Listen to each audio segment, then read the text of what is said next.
Hey, what's up, everyone? It's RanDoM, aka Mark RanDoM, rapper, comedian, philosopher, novelist, and basically person that no one gives a fuck what this voice even means.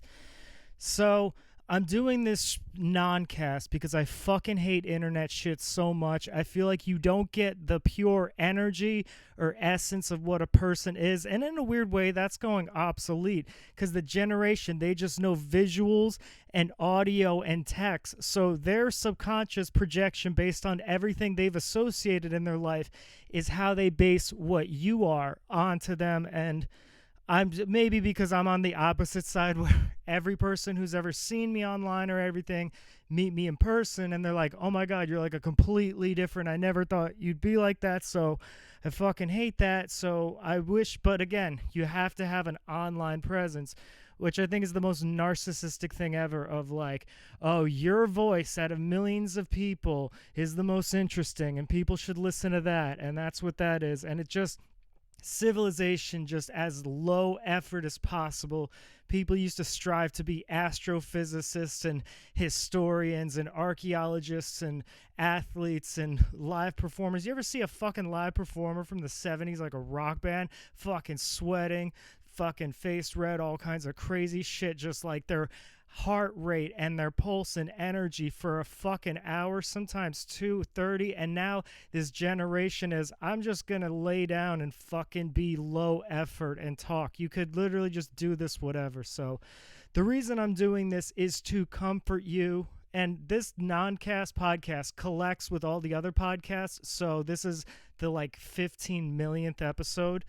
And the sad thing is the internet will determine whatever something is. For instance, you have like a PewDiePie or a Mr. Beast who has what, like billions of people. Hundreds to 200 years from now, there's going to be just reaction videos of reactions reacting to that reaction. So it's like, let's say for some fucked up reason I become like this messianic figure that everyone loves and like, oh my god, his advice, like I become the Jesus or Muhammad of the internet. Then 100 years from now, people are going to do breakdown videos and add their own weird interpretation of it. Then interpretation of that interpretation, and it's almost going to be like history didn't exist unless it was on the internet. But I digress. The reason I'm doing this is almost like out of a love for everyone that I've come across in my entire life, because unfortunately their life has not only just been fucked up, but it's like, you know, so this is for all of you, and this is with my love, heart, and soul. Like, that part is real. Again, you probably wouldn't feel that through the energy because it's like, oh, he's just saying words, and everyone you know on internet channels says words. But with my heart and soul, it's towards everyone who kind of did it, let's, for lack of a better term, didn't work out for them, and how to still maintain a sort of positive attitude. Not positive, there's nothing fucking positive, but like a just general spirit of generosity, appreciation, humility, love, and overall like finding small little good things in life. I mean, I'll go down if this fucking goes on that would suck so bad if this got so successful and everything, so I had to. But again, I was a, I wouldn't say fraud psychologist firm because I was an unlicensed life coach. I did work in psychology firms. I was an alleged coke dealer. I was an alleged female massage therapist handler, in which on Route 46 in Totowa, I had a couple of massage places and 3 women working at that. I was a preacher's assistant. I helped run churches, Christian, Episcopalian, and Lutheran churches, help them write that, and not altar boy, but, you know, help around that. And child volunteer, hospice, doctor center, philosophy professor. That was a fucking crazy one. It was almost like a dude I knew who was just like, yo, I'll give you $100 to see if you can teach this class. And I, you know, I'm all like, allegedly on like fucking, that was when I was a drunk and everything and taking pills, so I do a bump and I fucking mastered it. People were like, Professor RanDoM, because of course that's the name I use, Professor RanDoM, X, Y, and Z, and it's like, oh shit. So I've traveled around the country, around the world actually, and I'm one of those people that just likes to get to know people. Like, I want to know their story, I want to know their perspective on life, I want to know what their meaning is, or not their meaning, but like what they believe the meaning of life is and things that they value. And it's like, when you do that with hundreds of thousands of people, you do get a more unique perspective than some fucking asshole who just grew up in front of a computer screen and in their hometown and they know like 100 people, and oh, here's why my opinions on movies and video games and artists like Mark RanDoM were more valid because I have fucking subscribers and millions of that. No, that's my ego, is I prided so much of my life on real life experience, and unfortunately the joke now is they say if it's not on video or camera, it didn't happen. So I could just be like, oh, I was in the office of Def Jam, Atlantic, G Unit Records, Sony, Shady Records. That's that I fucking legal shit and everything. Unless I'm playing a character, Mark RanDoM, oh, fictional that. I was never at Shady Records and had some bullshit pop off with just. But the thing is, like, Eminem never knew about, so I don't think I ever hit that level of like being cool with them. But and what other labels? Fucking Universal was just, that was like, I think it was just like people. But so what I'm saying is, like, fucking traveling in a fucking hot van with crazy fucking people from Detroit, Chicago, inner city, independent labels and stuff, and doing comedy along the way. I did Southwest Festival. I was booked like 2 nights and everything, and then I would just do open mic comedy, fucking slam poetry, shit like that. Any kind of like philosophy, spirituality. I was always going to churches and different religions and reading all kinds of things like that. So I've just gave my life to sort of acquiring some kind of knowledge and or something, and it's like, that doesn't fucking mean anything. It means fucking nothing. So my whole purpose of this is, when you strive for something and it didn't work out and it almost turned nightmarish, and this is love and respect to people that I observe of, I'll say, director from New Jersey, Kevin Smith, cartoonist, singer, Seth MacFarlane, comedian, stand-up comedian, Jim Norton, and I can throw rapper, hip-hop artist Eminem on the list of people who had literally all of their dreams come true. Like, every single one, beyond like Kevin Smith being with his idols and getting to make every kind of movie and creative decision and getting to live the life of the greatest friends, and Seth MacFarlane being able to make like 5 different TV shows, remake Star Trek because he was a Star Trek nerd, loved The Simpsons, so had that sort of thing, sang with Frank Sinatra, who he loved more than anything, and Jim Norton obviously with his Kiss and Ozzy Osbourne and loving certain comedians and then them becoming his idols, and like George Carlin so it's almost like an Andrew Dice Clay. So I take these figures, and again, Eminem, like there's this video of Eminem that I love because I know he loves it, is he's doing an LL Cool J tribute, and he's like singing the song along with it, and he's looking on stage like, he dreamed of that since he was like fucking 10 years old. And obviously, critically acclaimed, people debate one of the greatest rappers ever. So it's like, and for his name to come out of the words of all of his idolized rapper, to me, and I could go on and on and on about these people, but I always just am fascinated of, they always say, like, you never know what's going on in someone's person's head, again, because unfortunately Chester Bennington had all of his dreams come true. Stone Temple Pilots, Nikki Sixx, all these things, one of the biggest bands touring stadiums, and it just still wasn't having it with him. But that's that sort of downside of, like, what was that quote of, like, the worst thing in life is not getting what you want. The other worst thing in life is when you do get what you want. Because what people want, or what they think they want, is basically interchangeable things. Because what happens is, we are born these spirits, or if you want to be scientific and say we're just like biological cells, and then we are just whole. We are a part of the universe and the collective of atoms and cells. Then our culture programs emptiness. They destroy you with insecurity. They build your ego, their self-esteem.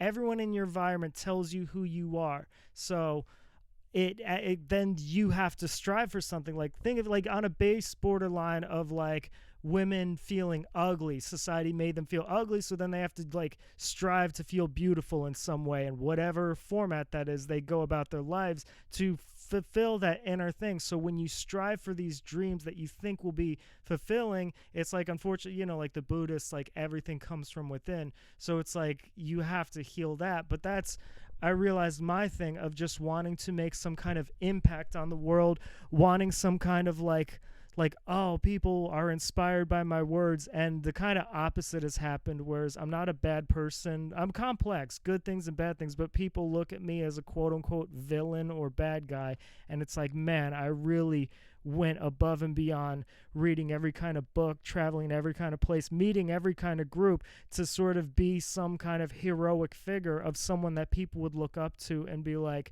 wow, because of RanDoM, it really changed my life. Because my life hasn't been the best. Start out as a rapper and then spirals into alleged legal, county, administration, police investigation. This is the post-Columbine, post-9/11, so zero tolerance. End up being homeless, then having to like sling around, and then meeting with women in their 30s and just, having them help me out, and eating out of garbage, food throwaway times, making deals with people at CVS to like, if they cut off the things, I'll steal like toiletries and things that I need, like medications, and I'll steal for them and just throw it in a garbage bag outside. Salvation Army, I know they do good things, but I couldn't even fucking afford clothes until I started selling pills and coke and shit like that. And then, unfortunately, in that lifestyle, you have to like carry a gun or a knife, and again, this is all alleged, playing a fucking character, but it gets to a point of like, I, again, grew up in the suburbs, two-parent house, so I am soft as fucking thing. I am a sensitive, I am a very, sad of the world person, schizophrenic, mental illness developing, and then me believing I was on some religious quest and things like that. So to put myself in an environment of like taking trains and buses in Newark, New Jersey, of people who are like, they're really about that gang life. I'm not a street person. I just had unfortunate circumstances, and what I had to do to survive, it fucking makes me cry. And that's the funniest thing. I don't know if I fucking aired this episode, but I said one time when I got in this fight with this dude, and I had to handle myself because I'm a fucking soft bitch gothic teenager trying to be a rapper philosopher. He's like real hardcore gangbang, and I have to do what I have to do to survive. And then I'm crying like a bitch after it. Like, I cried for days, and then the person around me, the guy, he looked like Cameron or Styles P, the person who helped me, and he's like patting my back like, hey, it was either him or you, man. This doesn't make you a bad person. And I'm just crying, oh, why does it have to be like this? Why can't it be peaceful? So again, then that turns to me opening for metal bands, and that was kind of my life. Cliche, sex, drugs, rock and roll, and all that other stuff, but it wasn't glamorous. It was mentally sabotaging, destroying. I would have much rather had a decent, stable career and a family of love, and it kind of turned into this thing where I live in fucking like $300 apartments because it's all cash under the table in like Pennsylvania, in upstate New York. The people I hang around are what they are. I still strive to be some kind of positive figure in the world, and it just hurts. It hurts a lot because all of the dreams of like, my ex-fiance that I had, a teenager dating, oh my God, we're going to love each other. I'm going to be a successful musician. She's going to be a successful model, go to LA and everything, still remain friends, fucking blows her brains out because of cervical cancer, terminal illness and all that. Fucking punk rock to the core. Sweetest person ever. Sweetest person I've ever known. And ever since her, I just love people. I just give love because she was just a bright spirit of love. Second ex who killed herself. I mean, it's Heather. God, I fucking just love her. But again, but she was one of those like, I'm gonna do 5 Xanax and shoot PCP in the morning and then drink before I go to my job. She literally, like, if Burning Man festival was a human being, it was her. We're gonna sell jewelry out of a van type of person. And I guess I could say to God, if I was before God, like, I went looking for answers in life. I went trying to do my best for positive things, but I get why you would laugh the entire way of me being with a group of people, and it's like, all right, we're going to be a rapper, we're going to be a team, and in their fucking teens, it's trying to get shot, just shot the fuck down, and they're gone. They're just not here. I'm 30. They're still, and that's the crazy thing about death, is they remain a teenager. They remained that now for the ether of my memory. And again, that's that, like, you die two deaths, when you die and then when everyone forgets about you. And again, my ego holds on to the, I don't want to be forgotten, I just want to be some legacy. But then you become misinterpreted through history, so does it even really fucking matter? And that, okay, that's where I'm getting at, is I'm going to be your guider in how it does matter, because a lot of people have overdosed. My whole sick thing came from this, not Edgar Allan Poe reading the book, of that sort of being my life. Like, I always joke about, I don't always joke, me and my parents, whom I love, my parents, I'll give an advice if I can remember on parental and everything, is we called it just the curse, where everyone in our motherfucking family died in their 30s when I was a kid. And it's like, how is it, like, car crash? One of the things that it fucks with me the most is my aunt. So she was on, it's an 8-lane highway at 2 a.m. She's the only car on the road, gets killed by a drunk driver, instantly blows her body to pieces. So it's almost like, to me, she was going to a Braves game, Atlanta, Georgia. So it's like, everything from the moment of her ordering her ticket, if she got something to eat, to where her seat was, to if she had to go to the bathroom or someone in front of her, everything led for her to be at that moment, at that time. And again, I didn't know her that well, so it's not emotional, but it is mentally fucked up. And then other sort of deaths of just like, there was one death in the family where they just couldn't explain it. They're just like, he just died. He just fucking died. And then, you know, cancer ripped through this family. And then that's the thing, is it's like, still, these are first world problems. It's not like we're fucking fighting war in the Gaza, or we have an illness that just tears through and there's no cure, or we're in deep starvation and poverty. But at a certain point, when everyone, I mean, not everyone, that's the gimmick of social media, of you have to live your perfect life. Oh, you got your dream job, you got a great group of friends, you live in a nice environment, you have money, and everyone loves you. And that is, you say, like, well, at least we're not in a third world country, at least we're not, like, shooting it out with cartels, or at least we're not in, like, smuggling South American, getting our planes shot down, or in India where there's just ravaged poverty and rape. But it's like, at what point do we take the quality of life of just like, damn, like, I'm like in the 50% balance, because it's like, I have a place to live where I'm not 100% facing danger all the time of death. Illness goes up and down, but I do have first or decent medical coverage because of hospitals, and I can get food. That's not a problem for me. So it's like, on Mount Human for thousands of years, this is the top and king of the castle. It's just comparatively to everyone else who's built their castle of family and career and even living environment. Like, I don't really have a problem with where I live. Like, I would like to upgrade and things like that. But people are like, how the fuck do you live like this? It's basically like an abandoned building, 2 floors down in a basement, like a bunker, and it is what it is. This is the lesson of love in how to navigate that sort of lifestyle so you don't kill yourself or kill other people. So it really is to let go. Like, people probably don't know this about me. That's why they get all egotistical, because they believe in some hierarchy, ego of superior or inferior. But I've been a practicing Buddhist for 10 years, so I just kind of let that go. I don't believe myself as superior. We are all one with God, and we are all nothingness with the dirt and the infinite vacuum of space. So it's learning to kind of let go in a balance of, even like drug addicts who have that serenity prayer, accept the things you cannot change, like true, pure acceptance of like something as simple as, like, let's say a girl you like, right? You ask her out, she's not feeling you. Let go and go forward. Like, I don't get why people hang on to these things that they really want. They're like, I want it, and then they attach their ego to it. Then they attach expectations. The moment you attach an expectation, disappointment comes with it. Now, I recognize, like, if finances or your life is in the balance, you should have some kind of expectations. Don't just accept misery and horrible. Maybe that's why all the fucked up weird shit happens in my life is fucked up and weird in your definition, not in my definition. That's just the life I live. It is what it is.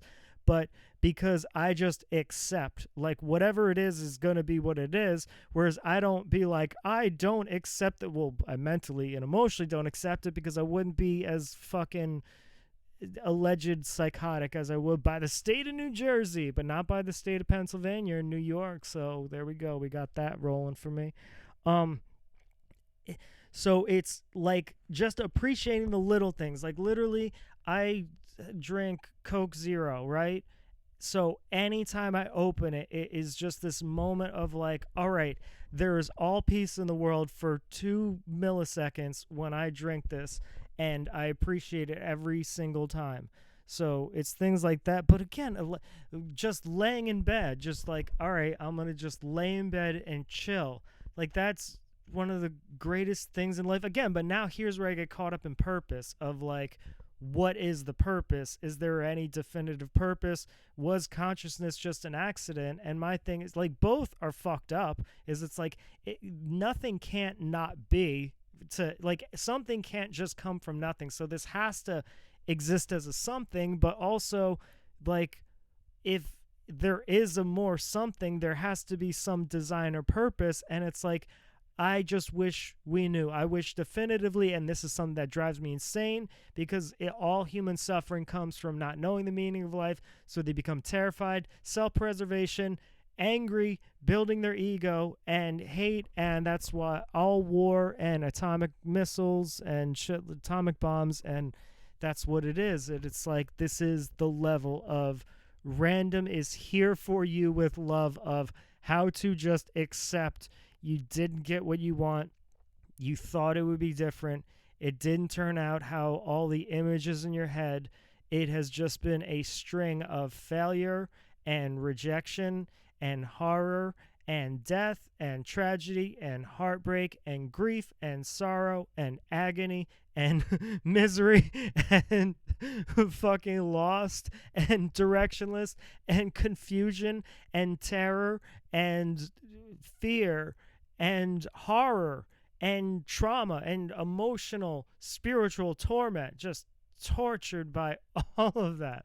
But it's, there's happy, you have to make your own happiness. And this is, again, I don't believe my life has been that unique or unusual. The issue came when I tried to present myself in the public in stand-up comedy, and they market themselves as this, oh man, we live on the edge. We're like rock stars. Our life is fucking crazy. So me coming from a hip-hop environment, I've been in environments where unfortunately there's been club shootings, there's been club stabbings. It just seems like mayhem, death, murder, all that stuff, because that's like poverty level. Like, you guys in comedy get to hang out with like rappers who are successful, so it's like they don't really need to navigate that way. I mean, sometimes you can't handle shit peacefully, but it's like when I'm with rappers who are still in the trenches, it's literally like all they have is being on the street or performing in a club trying to make money. So we're selling our albums and everything, so it's like death is in the air, or murder, I would say. So it's like, that's the environment I came. And again, like, I don't know if it's just me being weird or whatever experience, but I've had a lot of sexual encounters with women and multiple women and things like that, which I didn't know was an ego bragging point. The moment I said, like, yeah, I think I've been with, like, said like 100 something, like, me just thinking of like, oh, you know, because of these encounters and because of just like fucking ending up at sex parties, because I used to work the door at like BDSM clubs and stuff like that. So it's like, you know, they would give me drugs, I would make money, and then just like, you know, it gets late, I'm still at the door taking Percocet, taking mushrooms, taking ecstasy, taking coke, taking Adderall, and they're gonna be like, hey, let me just check this out. Like going into a fucking funhouse at a carnival, like, I want to see what the fuss is about. So then there's 3 to 4 women on me, and it is what it is. Yay, everyone has a good night. So I didn't think that was weird to people like that. And then again, I don't think I had a lot of sex based on like, what you think of some Victoria's Secret model and you're hooking up and it's a nice hotel or whatever. For me, it was more so just like the damaged and crazy women and their friend. It's almost like a decent amount of the sex or threesomes I had were women being like, they were decent looking. Like, again, I don't judge by looks. Maybe that's what it is. Everyone's all like superficial of like, oh, is she hot? They have that weird number system, 8 or 9. And mine is like, if you're cool, I have no problem having sex with you. It's like it's a natural feeling. So it's like, why not give a woman an orgasm and then she gives you, like, that's a great exchange of the human existence. So why wouldn't people like be more cool about that? Why does there have to be this artificial society of ego and I'm the man, I get to high five guys at a bar if I have sex with a woman, and she played you so you feel rejected, rather than just fucking move on? You get in your ego so you say weird shit about the woman. Like, that's lame. So for me to have these experiences, what I'm saying is, it's like, I think we did it more so just like, fuck it, you know what I mean? It's like, all right, here, I'll give you this tip about having sex. You are more likely to get intercourse and a blowjob from a woman and her go crazy wild sex with a woman if she is not at a decent place in life, just like me. Or they have some kind of broken mental damage, just like me. Or they had some horrific thing happen to them, just like me. So what I'm saying is, like, when I just would tell these stories, that hundreds of fucking comments and weird people, he's just making that up, he's lying, he's probably a virgin. And it's like, to me, I thought that was insane. Like, why would you make that up? That's a weird thing to lie about. I kind of value virginity more, of like, not that fucking Andrew Tate shit, I want to be with a virgin or whatever the fuck. I mean, I think you should have sex with someone that you love or respect or care for. You shouldn't just go all willy-nilly of like, oh, me and this chick are drunk, so let's go to the back of a bar or whatever, and then in her fucking pickup truck. You can tell as I'm saying this, with her jean jacket and her raggedy hair and her leather boots, I'm thinking of someone specifically right now in this memory. And so, or fucking Craigslist ad, crazy chick and shit like that. And then again, there's this one website that I can't mention because it's like mentioning a demon's name. And now it's all like political and safe and all that. But it was literally just like address, where you're located, age, what you wanted, and it's there you are. She's like, I want to get tied up, choked, and spanked. You're like, oh, I'm 4 miles from that. Right there, no picture exchange, no hookup. Like, that's death every second. Or a woman like, I'm in a hotel, I'm smoking crack, I want some dick. So it's like, and again, I did maybe foster that kind of environment because that's the type of people I worked with. I was literally the person who, Craigslist prostitution ads as like teen and in my early 20s, like message them like, you want to do alcohol, you want to do alcohol, you want to do alcohol, you want to do alcohol, just for like 20%.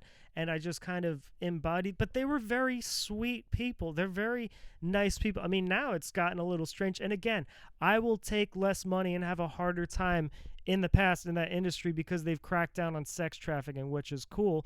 And that's why you have to ask certain questions because you don't want to fucking be with a woman who's being trafficked. You don't like, to me, that's just bad energy or karma and shit like that. And B, you don't want someone who she already has a handler and now he's like, you're fucking with my money. I had this one fucking weird, he was like an Arab guy. He's like, he said, you're taking my woman, you're taking my money, I'm going to fucking kill you, all this other stuff. So I gave him a name of someone who was like giving me shit and took jobs from me. And I thought it'd be really funny if that person got killed by a fucking like Russian prostitute handler. But you can't get everything you want in life. Isn't that the thing? So what I'm saying is, it's like, I don't think those are that weird or unique. And again, I'm in that bubble. So like, I'm hanging out with rappers who have lived crazy lives, who have had crazy upbringings, who are really deep intellectuals. That's the thing I love the most, is it's like we were all on this common goal, but we all like accepted each other. Like, they were like on that gangster shit of like, yo, I got this strip club, I got these strippers, I got these honeys or whatever, like, let's get the $100 bills and bottles pop and everything. And like, because I'm going along with it, but I'm like writing in my notebook of like, oh, what do you think the meaning of life is? Do you think if a ripple effect, like a butterfly effect, you could change the world? And like, they would kind of laugh at me, but it's like, we still accepted and loved each other for what it is. So what I'm saying is, I had this tunnel vision of like, oh, that's my life. everyone's having sex, everyone's just fucking having orgies. So I didn't realize how much of a like materialistic, superficial cultural thing it was until I entered stand-up comedy, and it still boggles my mind to the point where I even said for years, I'm like, oh, I have a fucking micro penis, I'm a 2-inch dick, and I'm a virgin or whatever. And then they got madder at that. It's like, shouldn't you guys be relating because you see it as some egotistical thing?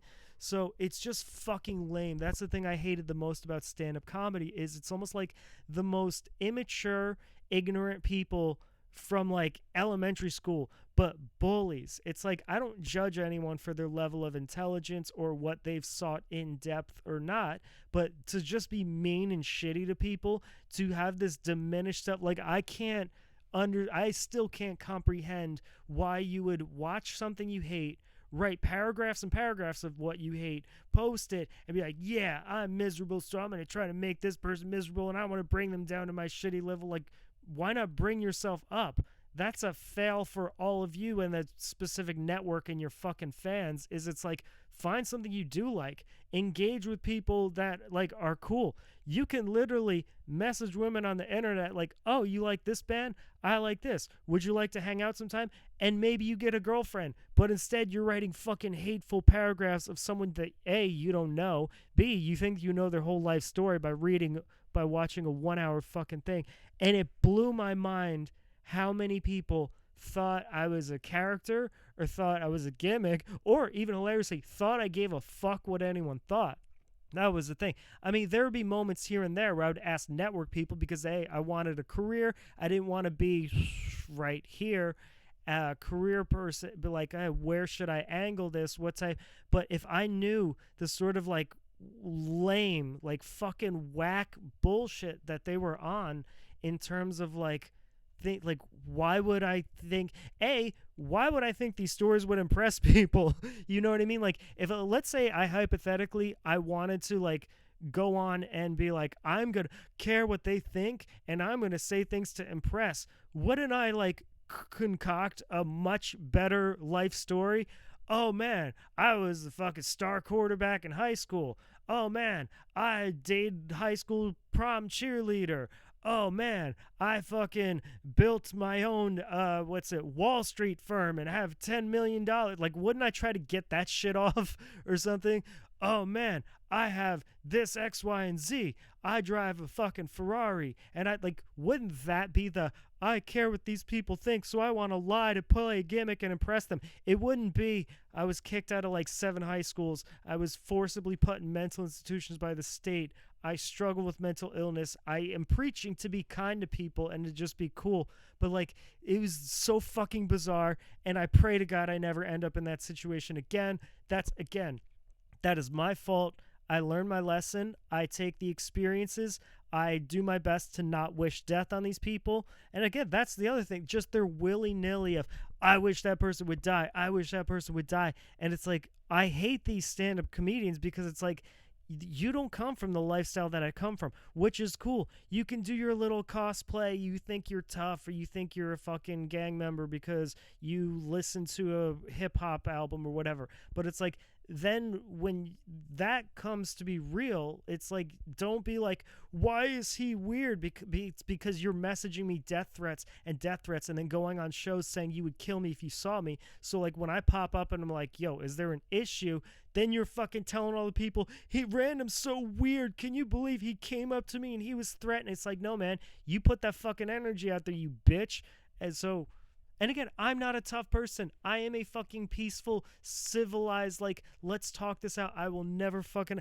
This is the spiral. This is where I fuck up, is anytime I talk about that experience, because it was mind-blowing. It was horrible. It was shitty. I learned that such awful human beings exist. Like, do something with your life. Fucking, you could get a ticket to, what's that place? British Columbia in South America or Brazil for like $100. That's sell 4 bags of weed, and there you go. And then the villas are mad cheap. Like, find joy in life. I guess they would say their joy is hatred. It's just the most insecure, bitter, miserable people. And then they hated me more when I would try to help them build their securities of like, why don't you find interests, or why don't you, like, charity work always is a good thing to do, but they're just awful human beings. And to wish death is not a light thing, but the planet would be better off without them. So obviously the sort of fan base didn't turn out how I wanted it to. So that's going to be the theme in everything. Damn it.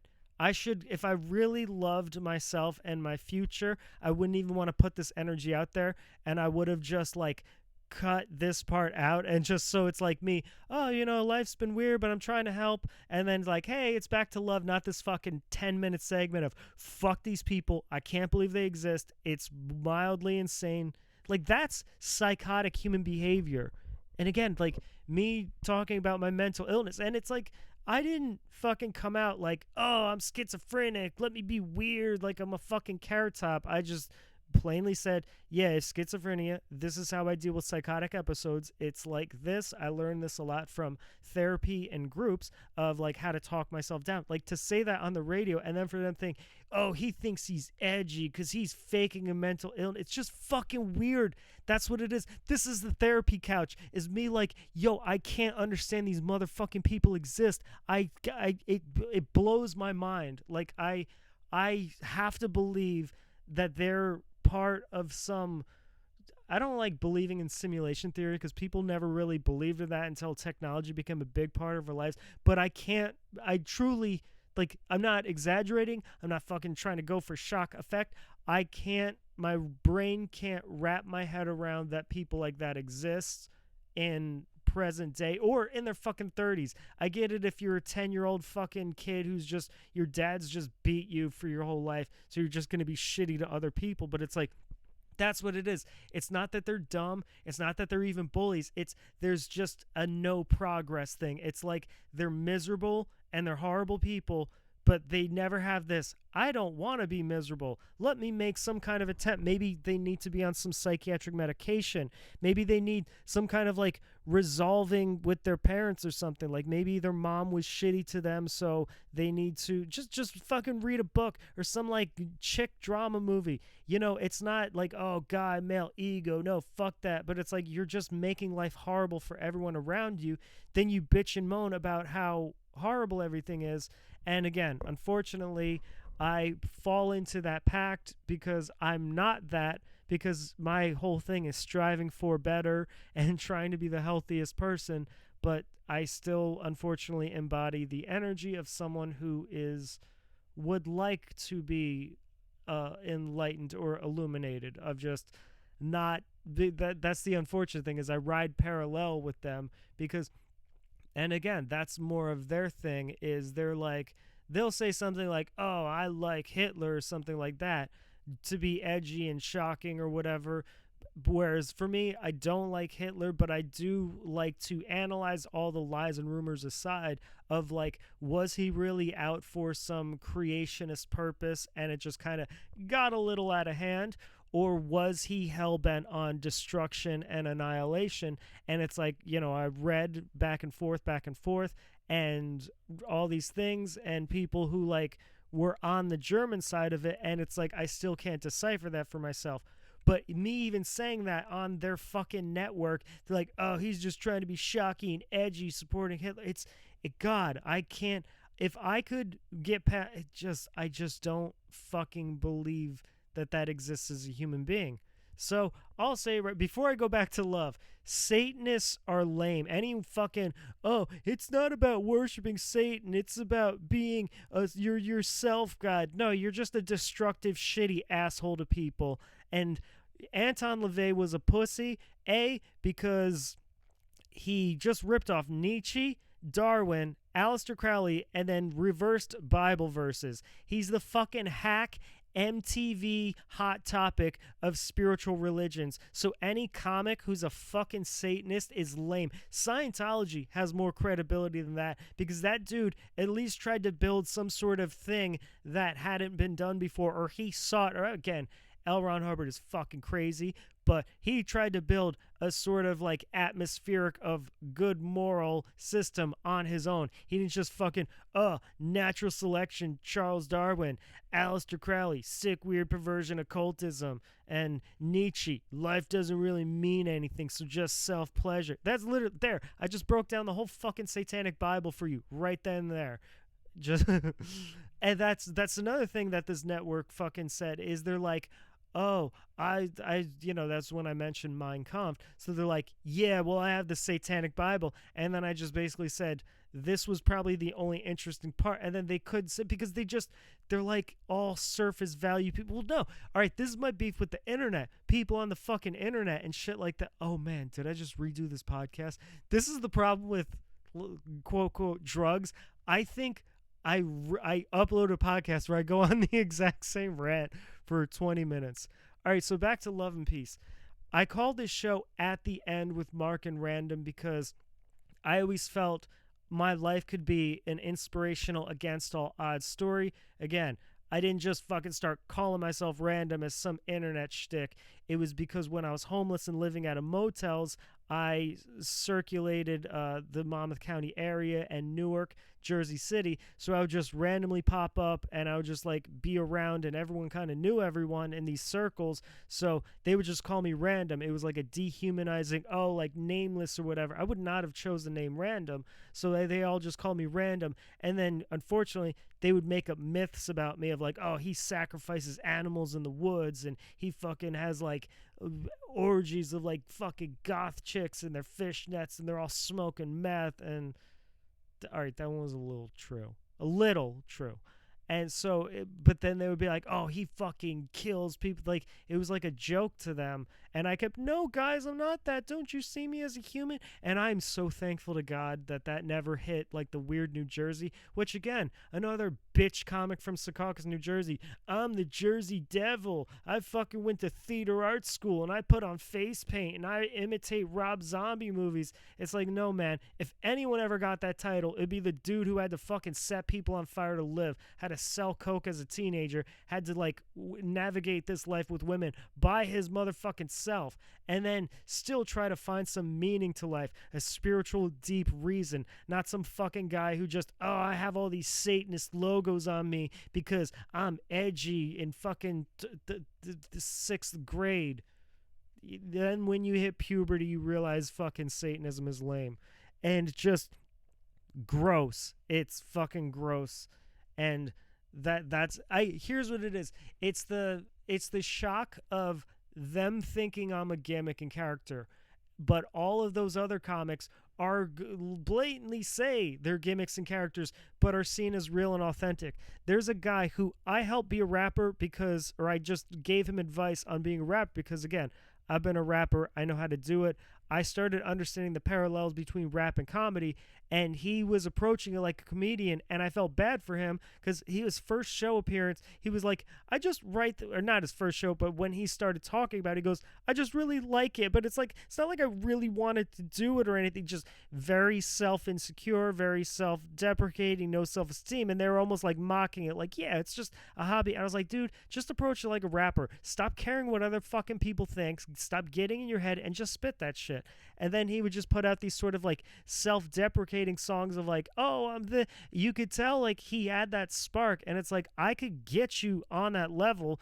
And so unfortunately, he presents himself as a rapper. But then he went all like, I'm a gangster rapper and everything. And he's someone else that I was like, I thought, that's my problem, is I give to people the benefit of the doubt. I should just think everyone's lying and everyone's fake until they prove me wrong.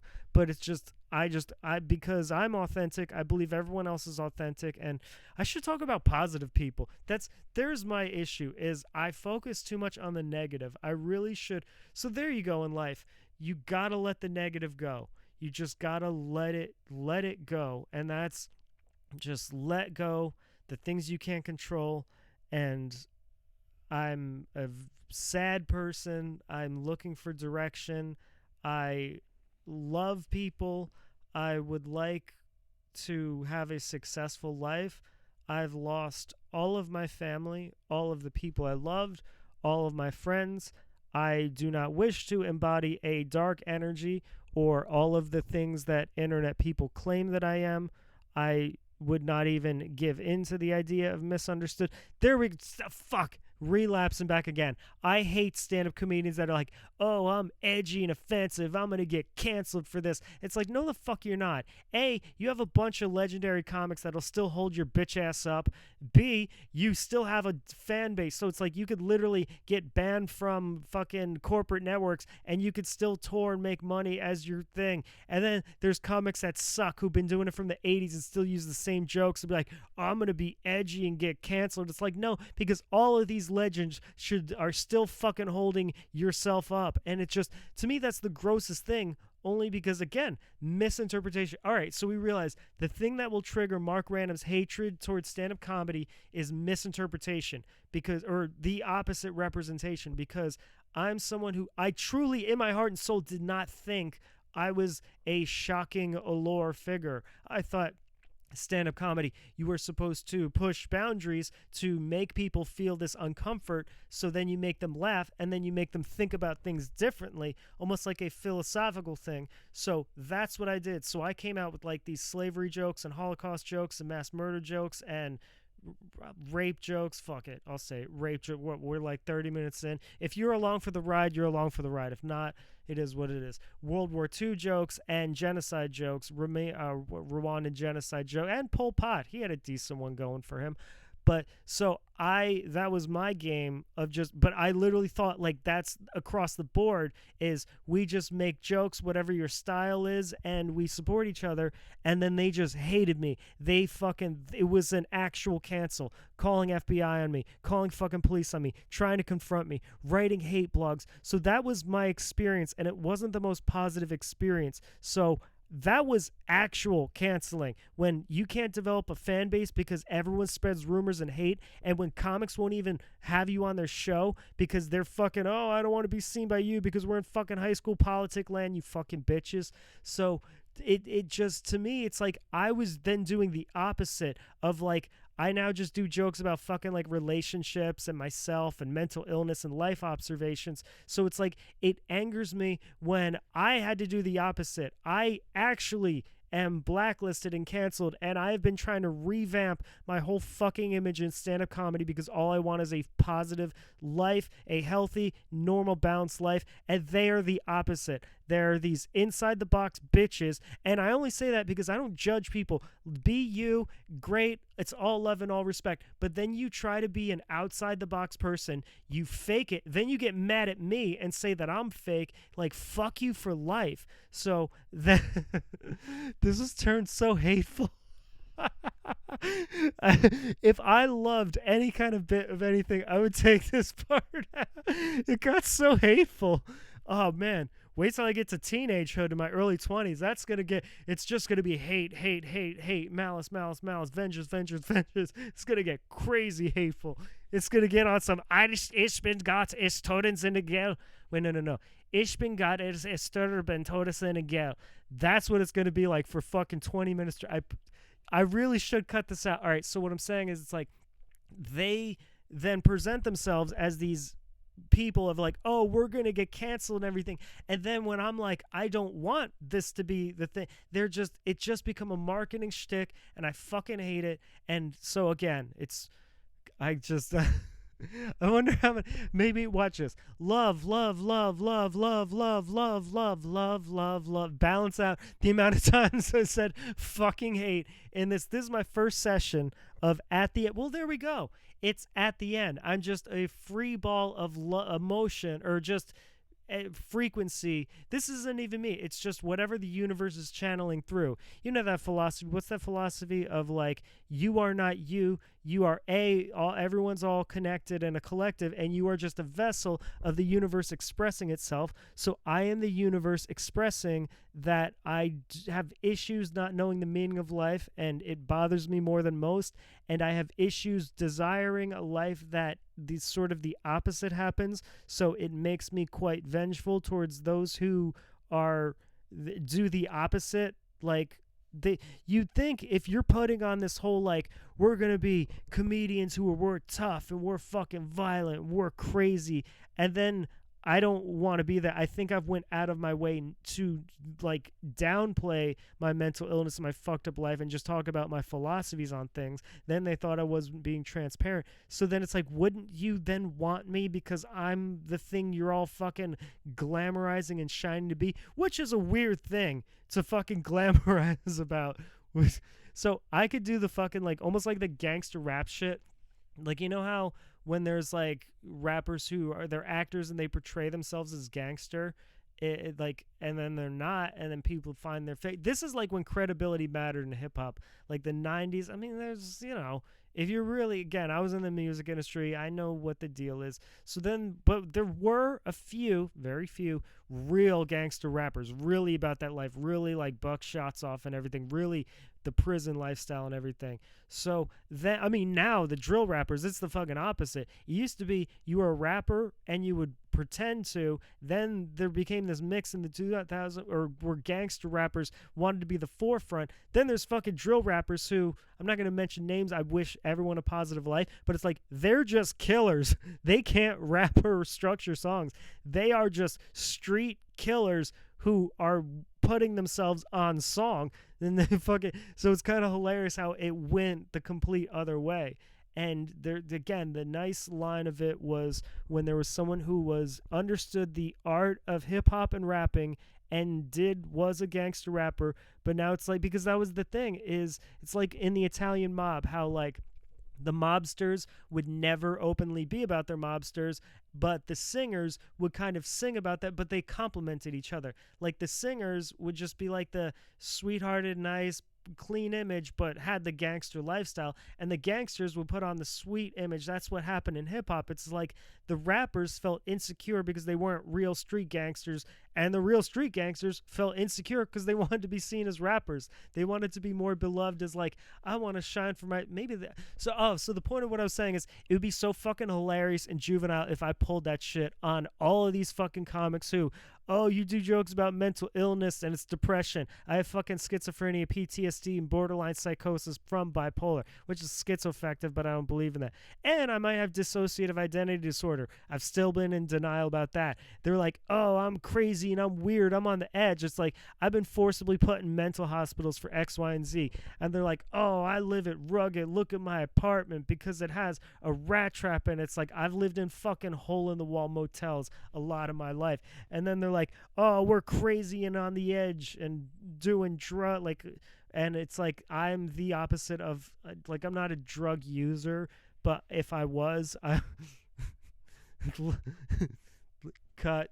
I'm not a drug user, but if I was, it would almost be the opposite. Like, they look at it as, and again, I don't have issues with their whole thing of like, normal, so I want to drink and do coke and take pills because it'll make me low inhibitions and crazy and fucked up and give me an edge. Whereas if I was a drug user, it would go in the opposite direction of like, when I alleged, like, if I were to do coke, because it balances me out, because there's no more mania and there's no more depressiveness, so it can't go into psychotic episodes. I can bring myself, I could bring myself out of a psychotic episode on coke, obviously pills, take out the PTSD, and then, psychiatric medications. So everything's just the opposite with me. So Mark, you gotta stop ranting about hate. What if that's what it is? There's the okay, so this is the connection. Your connection to me and my connection to you will be this love of, we might not make it through, and we have to accept that.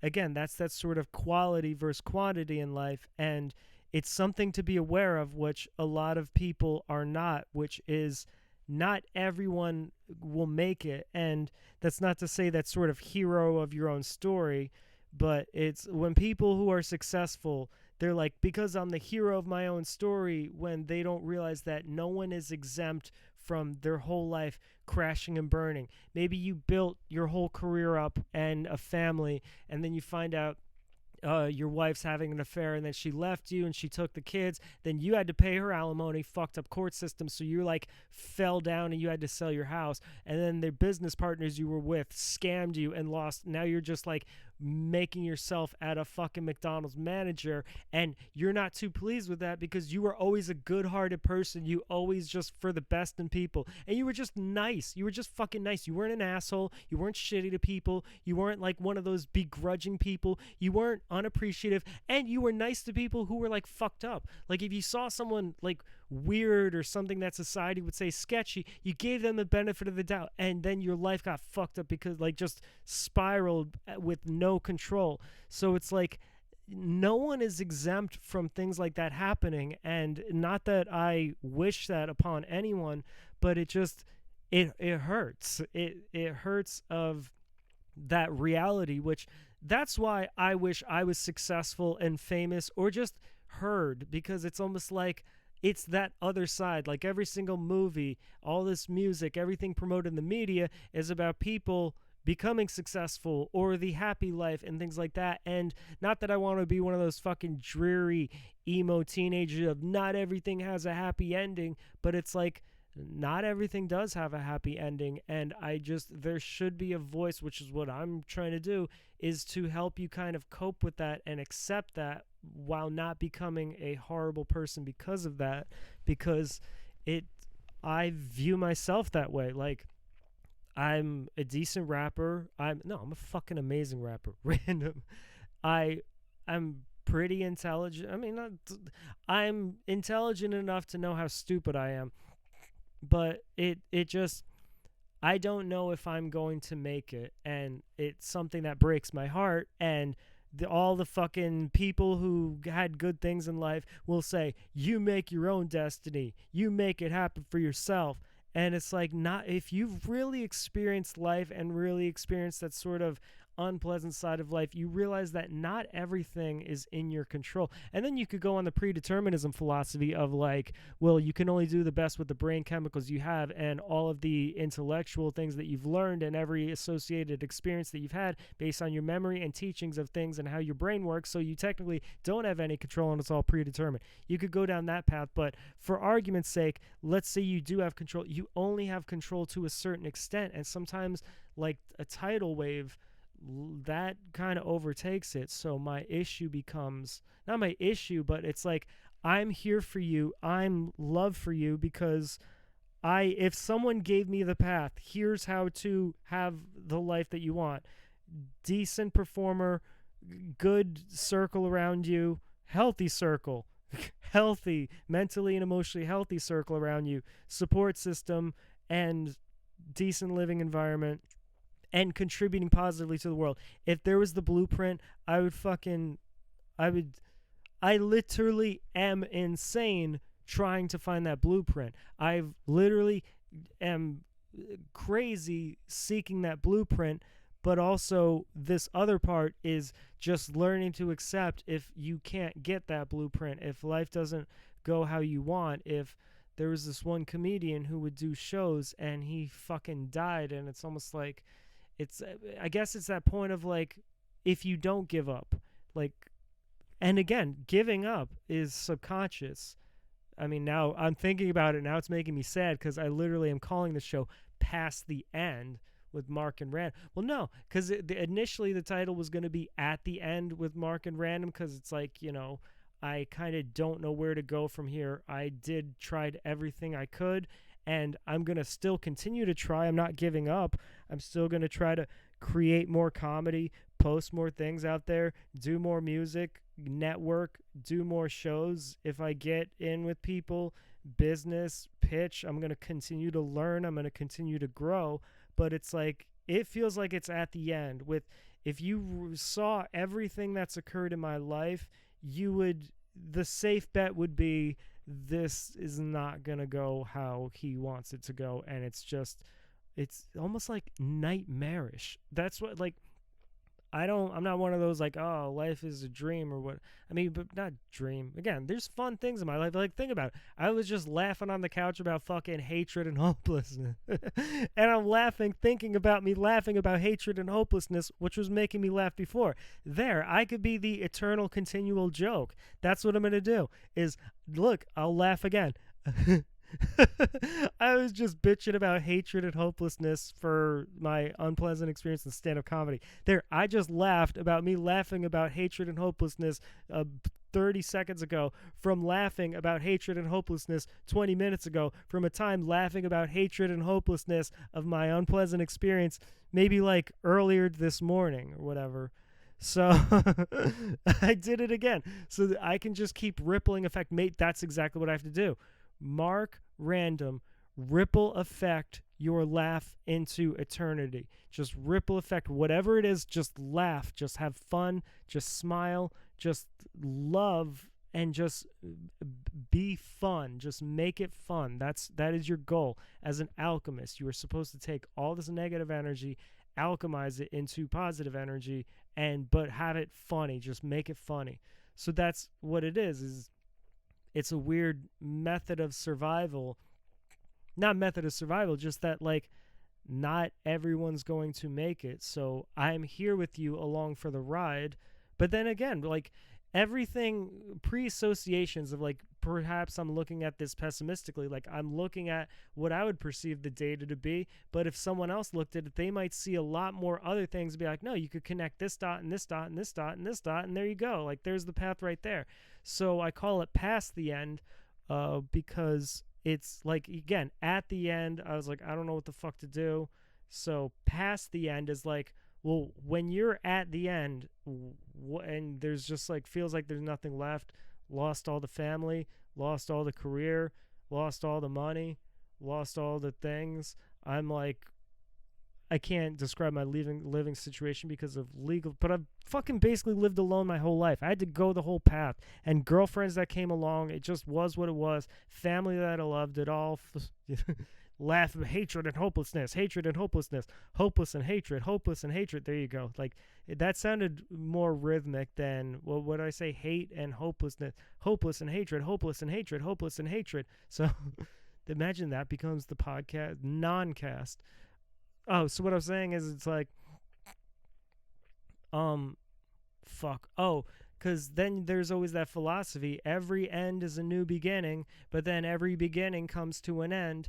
And then, the cycle of ending and beginning the ending. This end is the beginning. This end is a new beginning, but this beginning is a new end. And maybe that's just me looking more fatalistically. I don't know. Maybe, like, that's what I would want. And I like, that's a, what do I mean? That's what I would want. I've been saying what I fucking want for the last 20 years. I was going to say 2 decades. I don't know why. I don't like taking the Lord's name in vain. I say gosh darn it, but I have no problem saying cunt, fuck, all the other ones, but I'm not going to say that on a show or fucking whatever where only 100 people watch, and I have to wait till I have millions of people. And then, well, there you go. That's the extreme.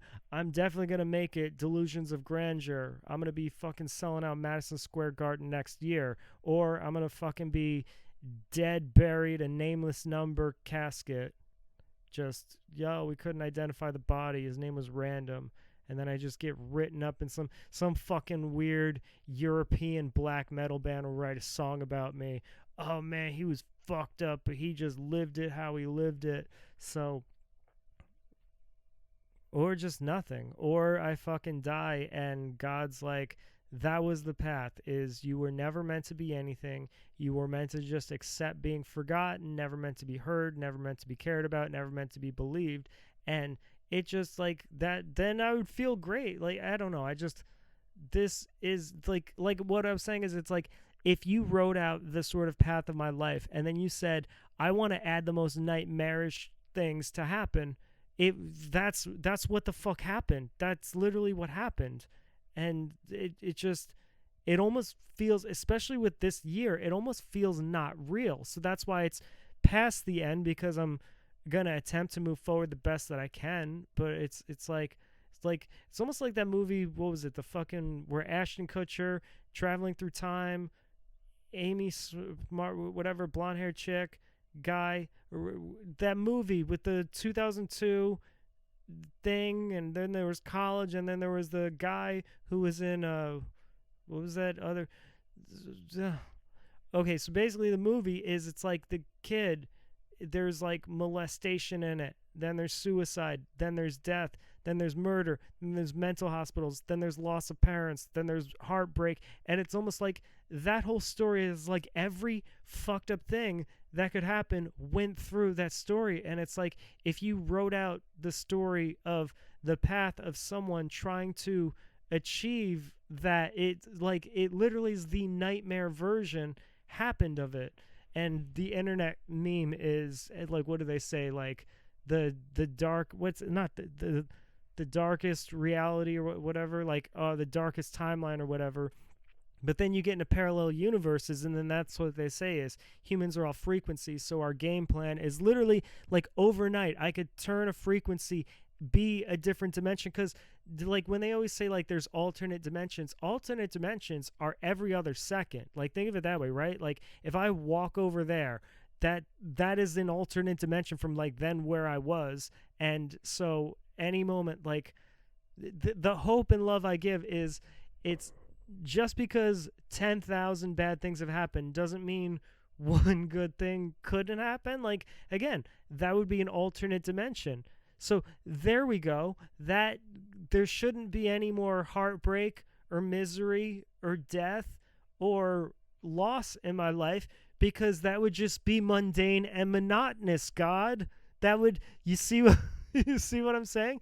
Like, oh, he fucking almost made it here and then it crashed and burned and now he's like living in a mattress with some crazy chick. Like that's played out. So if God's really this great creator, there was something good would happen, something love, something, so any fucking thing, anything.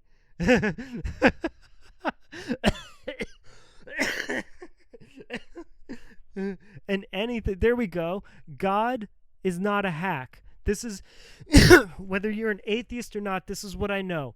God is not a hack. So the opposite would have to happen.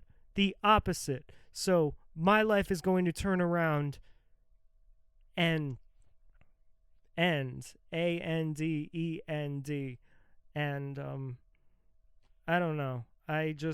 I'm here for you and then a cautionary tale of, oh, the thing I was going to say about the parents is it's like to look at the best of what everything is. And this is something that I learned a few years ago and I love it, is if you see everything as a lesson and a learning experience, you can cope and go forward with a lot of things in terms of like people who hate their parents or are still mad at their ex or a friend who crossed them. It's like, yeah, it's painful, but if you can just look at like, okay, what they did do for you, then it's like, I think that's how we have to look at everything in life. But I understand it can sometimes be hard when emotions get in the way. That's my whole thing. There we go. I can go back to, hey, this is a callback, philosophical callback. That's what I can do. This is the one-man show of I'm doing callbacks to things that were only jokes in my mind because I'm creating a new genre of comedy, which is I just talk about shit that I fucking hate. There we go. Hate, or no, that's, what's it, alt comedy? That's sort of whatever. Or talk about things that scare you. Fear comedy. So what the hell was I saying? Fuck. Oh, looking at the positive, new genre of comedy. Looking at the positive, new genre of comedy, new level of consciousness. Here we're going and we're not stopping it. Random gets on top of this, on the mic, and he's rocking it. We can't even stop with this. The thought flowing is ever following this. And then we got to split. I want to spit all of this. Gone to bits. Walking tits on this bitch. Calling it. What is it? Wally's this. Fuck. I just do that when a new form of consciousness, new genre of comedy. Oh, God is not a hack. So, looking at the positive and to just live life. And that's something that I guess there could be the moral of me is it's like, whatever I wanted to do, the things that I wanted to fulfill my heart with, I lived my passion. I lived with, I mean, regret is like a lack of self-respect thing, but it's like you learn from it. Just grow and get better.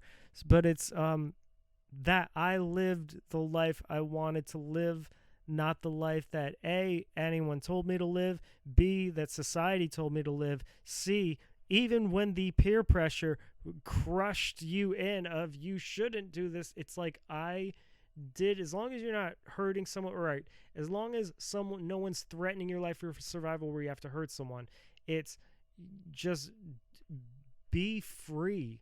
I think a lot of human beings on this planet have this ego of, oh no, what will others think of me? Or I can't step outside the box or do this, or people will think I'm weird, or I might, and it's like, just fucking do it. Just do it. Just fucking do it, whatever it is.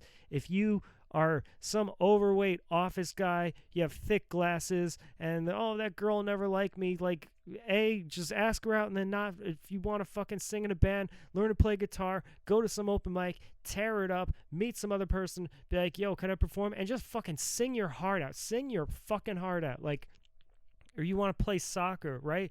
Start playing pickup soccer, whatever. Even if you're like, oh, I'm overweight and chubby and everything, just live. Just do you. Just live. I mean, I guess that's positive and negative, because it's, you're like, I want to fucking sell drugs on the internet, or I want to fucking dox people and steal their, maybe don't do that. I mean, I don't know. I'm not a moral guideline person, but I just, maybe if you go your life trying to create, that's what's a cliche, like, oh, the things that matter in life are just the moments and everything, because that's the whole thing, is it's like, what if all we have is this moment? Then it's like, why wouldn't you want positivity? Like, why wouldn't, like, all right, like, let's say you're sitting with someone at a bus station, and just whatever, like, let's say both of you are going to die in 5 minutes, and you don't even know, it's just going to kill you. Wouldn't you then just want to say, like, hey, what's up? What's your favorite thing about life? Do you like this? Make them laugh and say, you're really good at this. Make them feel good, and then that, and be like, you know what? I love you. Fist bump, high five, whatever, hug. Wouldn't you want that if that's the only moment you have? So it's like, just live that, that live every day if it was your last. But it's like, you would just go crazy. All right. Live every day like the only true thing that ever matters is just making other people feel good and making yourself feel good, so as to where you're not harming anyone directly, and taking the lesson from that. And that's what I've always done. And again, this is between me and God. No one will fucking ever think this about me, but it's like even like going to the grocery store or something, if someone drops something, just saying like that, or just, hey, what's that? Or, like waving to people. There was one time, there was a guy who was working. He's a tall black guy, and he's trying to teach this little Asian kid to high five. This kid was like 2 years old, and I couldn't quite get it. And then I just like synchronistically, didn't even think about it. I walked by, got on my knees, I high-fived the black person, looked at the Asian guy, I was like that. And then I used the kid's high five, and then I just kept we all laughed, the mom laughed, and then we just kept walking. And it's like, that is life. That's what it is. So Mark and RanDoM, and Mark RanDoM is past the end, because it's, I don't want to say the bonus tracks, and God, it would be awesome if something decent happened. But it's like, if this is at the end, then what we're going to do is we're going to try to create as many positive things as possible, or lest you go insane. So it's past the end, which is, there's not a beginning or end. It's just almost like a vortex. It's almost like a void until a something end, but we're not going to expect a something. We are just going to live past the end. Like, oh, your life began, your life ended. For whatever reason, you're still on this existence. Maybe there's a purpose, maybe it's not. So then you're at the end. You're just in this purgatory hallway, layover terminal. So you're at the end. So then what do? You're like, oh, I want things to work out. But if they don't, or, oh, I don't want anything sad to happen, but they might. So you're at the end. So you are going to go past the end. And it's not going to be a new beginning. It's not going to be an ending, but it's not the end until it's the end. So we are just past the end. Just love, joy, peace, markrandom.com. Comedy special, Hebrew Messiah. Seriously, this is comedy. Amazing thing. I rented out the place for 2 nights, recruited all my crazy people, metal bands, rappers. I fucking threw an open mic. I was like, yo, anyone else want to get on? I recorded 2 nights, like an hour 10 each. I did standing room, the fucking thing, because I don't have the money and finances to create like a whatever. Then my music album, We Are All Mark Random, it's conceptually based on, I tried to rebrand, connect it with my stand-up comedy, but it's about someone who becomes successful in stand-up comedy, gets misinterpreted, misrepresented, spirals, crashes, and burns. That's the first one. And then the second one is where it kind of takes off, and then it becomes a joke within a joke within a joke, and it becomes world successful. So the first one's very dark, negative, hilarious though. Second one's a very positive, silly, but still weird. And the concept is, again, just what this is what we want our life to be versus what our life is. So I'm here for you. Just let go of the ego. Just flow with life. Still try to go. Still always try to strive. Always try to do better. Don't compare yourself to other people, because like everyone's on their own path in life. Never say, this is when you know you're immature and you don't deserve good things. And I'm sorry I'm making the judgment call. Is if you say that person doesn't deserve that because of X, Y, and Z, is like you don't know if there's some like past karma or what their other life is, or if this is some void or that's supposed to be a reflection or a mirror. You don't know. So never say that. Never compare yourself. Everyone goes in life at their own pace. So just love, peace, and just try your best for what you want, but just accept and just flow with life. When you're at the end, go past the end. There we go. That'll be my fucking thing. If I become like some Jake Paul, that would suck so bad. Just these sort of like energy of, hey guys, it sounds like a used car salesman. When you're at the end, go past the end. But it's, yeah, I would fucking, I don't want to say kill myself, become a successful podcast. I don't see success in anything, but again, that's that philosophy. It's all perception. Is success a failure, or is a failure success? It's all in how you look at it. So there we go. It's just a blurring line. There's not a good or a bad. There's not a joy or a tragedy. There's not a beginning or an ending. There's something else I wanted to say before I said past the end, but end novel I published of Heaven and Hell, Gods and Devils, basically like all of these things that I said along through, and it's past the end. What the fuck else did I want to say? I don't know. Words unspoken. Oh, going at your own pace of just, like I said, is still strive. Still, life is always learning. Life is always growing. Life is always trying to do better. But this is about letting go. This is about accepting. This is about spreading as much love and joy as you can, and joy for yourself, that when you are at the end, there's no ending or beginning anymore. There's no positive or negative. You go past the end. There we go. Past the end. And that's what this tattoo, the end. I don't know if the camera sees or fucking cares. So when you there's it's so cliche, but fuck it, it makes me laugh. So here we go. I just balanced that. You remember when I was talking about hatred and hopelessness? Now we got love and hopefulness, so they counterbalance each other out, and the polarity of that backwards and that, so to create a more complexity, because then you have hate and love, then you have love, then hate, love that, and then you create it. So remember, that's the thing, is there's not a positive or negative or a good or bad. It's all in how you perceive it. My perception is just whatever. So when you are, I'm saying this so corny and cliche, but it's funny to me, and I'm overcompensating for the other thing. If you are at the end in life, take everything I said, find all the joy, spread all the love for that moment, and go past the end. And that's not a new beginning. That doesn't lead to an ending. You are just past the end with Mark and Rand.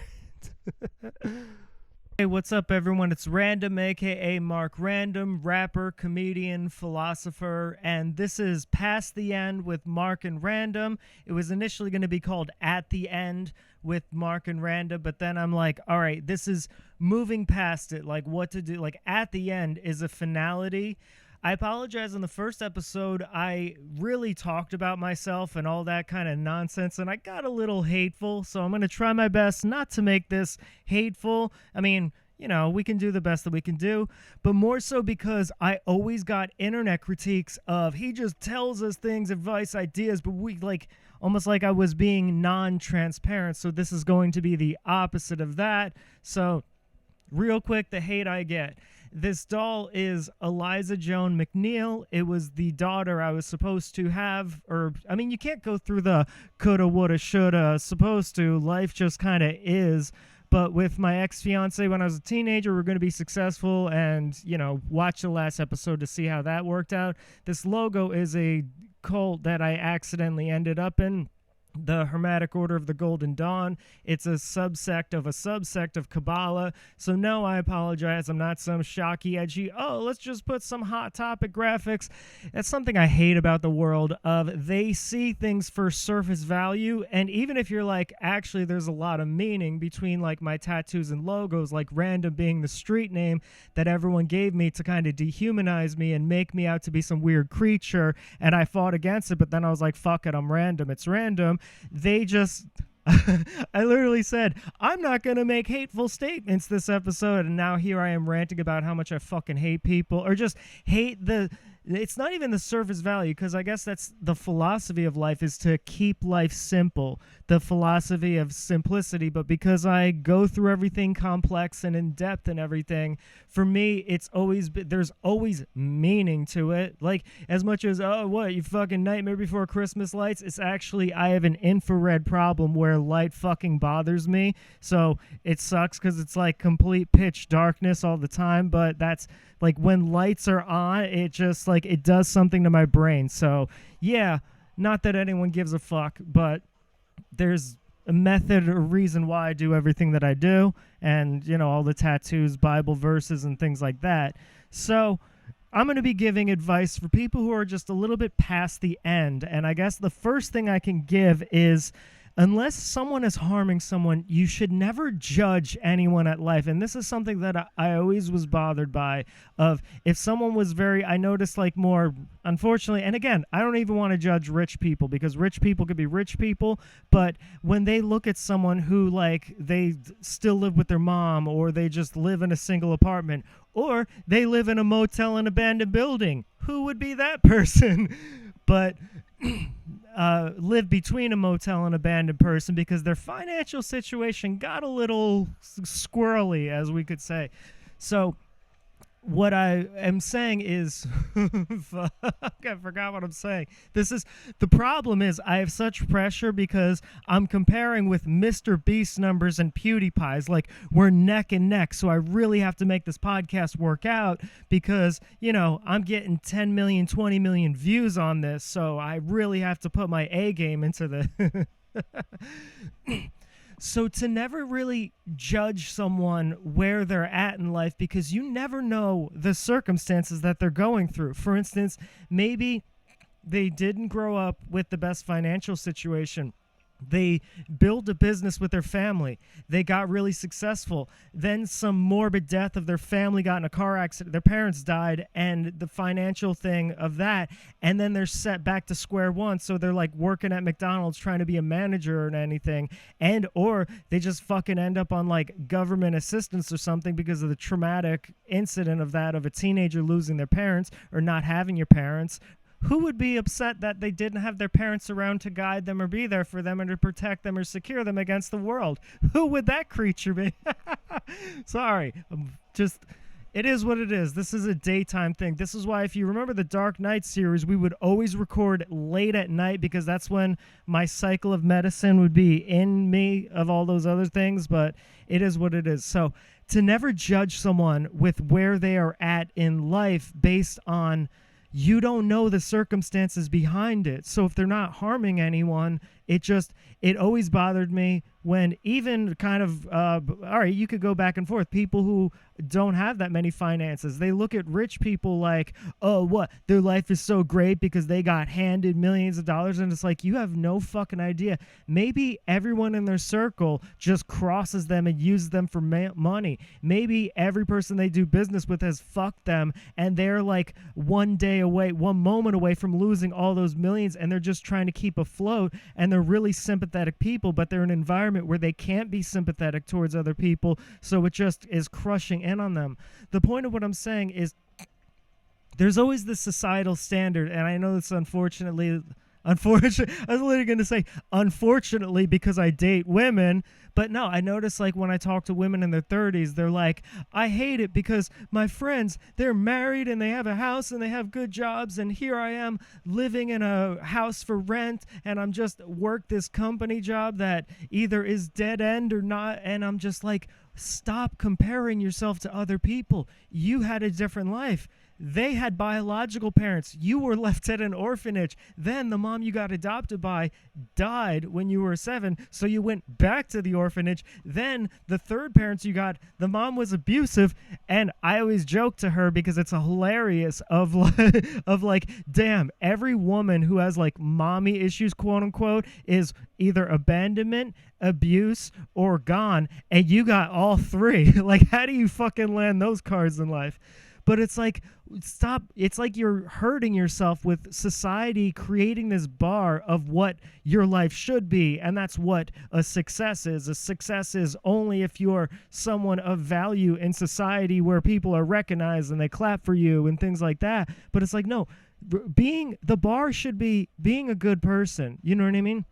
I know someone who they live at a homeless shelter. They're comfortable with it, and they just have soup every day, and people have mocked them. Oh, what the fuck was wrong with his life? What's that? And you know what?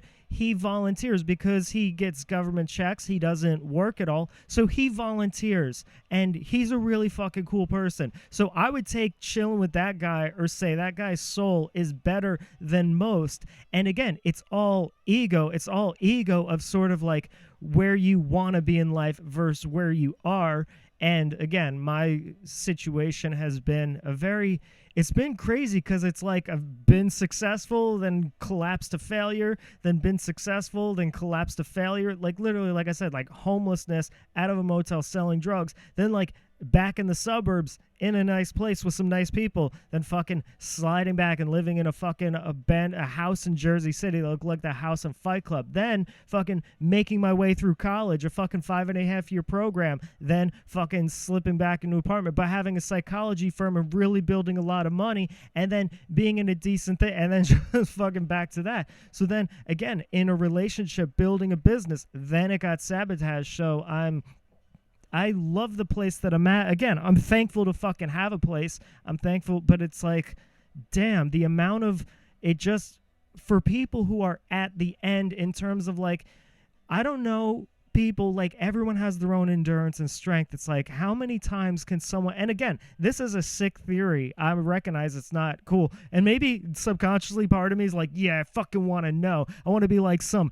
jigsaw killer and trap someone in a basement and fuck. But it's like, how much can someone take before their soul just like gives up in life? Like, there's people who are strong, like their kids die and they continue on. They lost everything and they live in like a box. They are hated by the world, but they continue on and they have a bright spirit, versus someone who it just breaks and they either kill themselves, they go crazy, drug addiction takes them over, or they fucking move to a shack in Ireland. Shout out to my ex-sister. Again, Eliza, who was the promoter for me when I had to unfortunately do comedy. Stop. See, the hate just flows through me. I gotta stop the unfortunately when I did stand-up comedy. Stop the hate, man. The past is in the past, and we are past the end. Mark and Random, or who was that? Random or Mark? It doesn't fucking matter. So the advice I'm giving is always treat people as if they're doing the best they can, and let go of that societal standard bar. That doesn't mean to slack. It's to take the better parts of yourself and contribute what you can to the world. But it's like, let go of that ego of like, again, unfortunately, because it's like with the influx of the internet, I don't want to blame that, but it's like, we're not gonna get the partners we want in life. We're not gonna get the jobs we want in life. We're not gonna get the environment we want to live. We might not even get the friends and the fun. That's something that used to bother me in my early 20s is I would fucking vicariously watch the show How I Met Your Mother. And I liked the show. Not Friends was like they were just friends and they were chilling. How I Met Your Mother was a psychological comedy with how it was written was so brilliant. There was always twists and turns and how they went to the past and the future and back and connected the story dots and always switched these like almost like a M. Night Shyamalan double, triple twist. So that's what I love, but I vicariously lived this. I'm at the bar with Ted and Barney and Marshall and all Allison and who was the other oh god, the chick that's fucking would have sex with me just because I'm weird and she's weird. What the hell? Robin. And who was the other guy? The guy who was in the and I would literally like a psychopath watch reruns of How I Met Your Mother, watch all these because I just wanted this friendship. I wanted this camaraderie of like, we're all in this together. We're all going to give each other advice because I've been kind of a loner my whole life. Kind of a loner. What the fuck does that mean? Kind of a loner. You either have friends and family or you fucking don't. You're not like, no, because there's distance between it. But like, I have a circle of people I like might be, again, it's very straight. It's just I fuck with who I fuck with. That's what it is. I like good people who are authentic and open-minded. So it's like you could literally be a politician. You could be a crack dealer. You could be someone who works in hospice. You could be someone on Social Security. You could have a drug problem. You could have just gotten out of a mental institution. You could be a prison correctional officer or policeman. And it's like, if we're cool, we're cool. But it's like, I always keep to myself because I'm on my goal, my path, and not to disrespect any of the person, especially the massage therapists that I work with their fucking stiletto heels and high heel boots and goth makeup and everything. Shout out to they'll watch this if they're like, hey, I wonder what RanDoM's up to. But it's like when I was sick, I had 104-degree fever and I refused to go to the hospital because I'm just one of those. They brought me soup every day and made sure I was cool. They fucking brought me. The one thing they didn't bring me is cough drops, which is like my own stupidity, but they brought me tea every single fucking day. So God bless them. And, because they work in other fields, they were able to get me. But it's like, just, all right, what I was saying is it's like, they always say the 5 people that you're around, where their future is where your future is. So no disrespect. I love and appreciate all the weird nomadic strangers that circular my life like in orbit, but you have to go on your own path at the end of the day.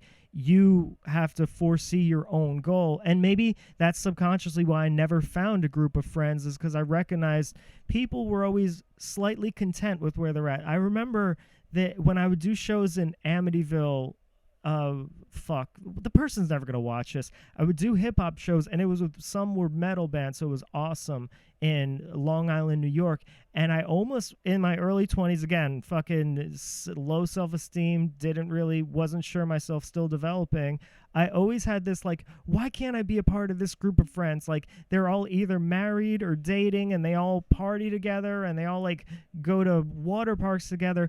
But, like, the more I did shows with them, the more I realized, like, they're kind of content in this circle. Like, that's their hometown, that's their home college, and those are people they've known for 20 years. And it's like, maybe I would want some stability, but subconsciously it's like, I want to go through life. Like, again, it's been up and down, crazy and disastrous, but it's like, I don't want to be in one place until I feel like this is my place of home. Or maybe I just tell myself that because I've never felt like I was at home, never once in my fucking life, not even as a kid. But, I'm not going to throw my parents under the bus like every other fucking comic. My parents were great people. I love them. And Mark, you gotta stop with the hate. What if that's the thing? Everyone's like, oh, RanDoM, evil, alter ego, he's the it. But RanDoM's like the one, dude, you gotta stop with the hate. It's 20 years ago. Fucking hating on people who... No, but that is a pet peeve of mine, because I feel like this is, as an adult, it's like being mature is recognizing what your parents did for you.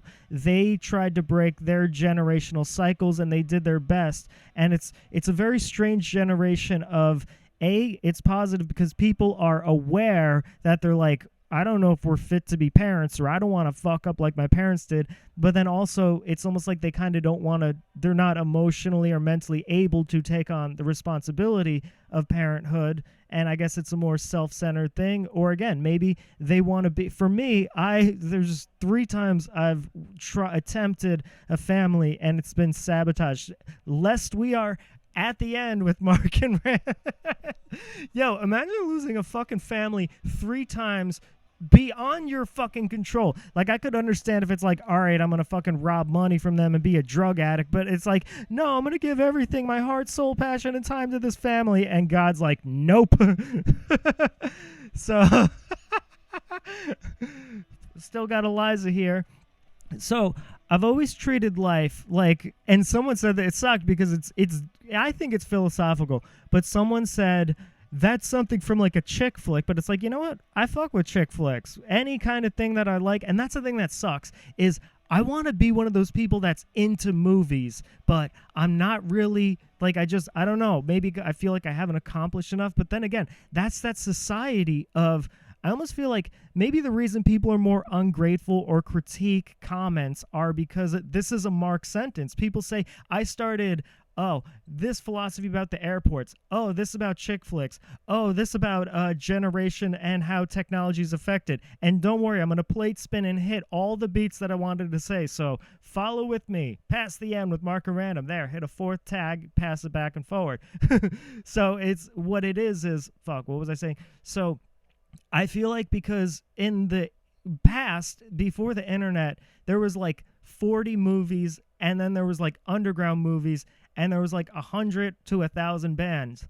And now the level of oversaturation, I mean like 10,000 bands. Please don't get pissed at me for the number. I'm sorry. I'm trying to make an emphasis and a point. Please don't be like, there wasn't 1,000 bands. Fuck you. So you take out the point of what I'm saying is now there is 1 million bands out there. There are 1 million TV series and movies. There are millions of podcasts. So it's like with people consuming all content and media around them, it's, of course, they would almost like get ungrateful for it, because it's like you don't know what it was like to just have a few VHSs or a few DVDs, and that's what it was. You have literally every single motherfucking movie that ever existed. You could watch movies from the 50s, which is what I did. I watched this what was it, Joey Lewis? The one guy who, the movie was, it sucks because I had this idea. I wanted to make a movie about a clown in Auschwitz and the Holocaust, and it was like, this is the original idea. I always search, but again, that philosophy of Buddhism of nothing is original. It's all regurgitated through the collective psyche. Don't worry, I'm going to get back to the airport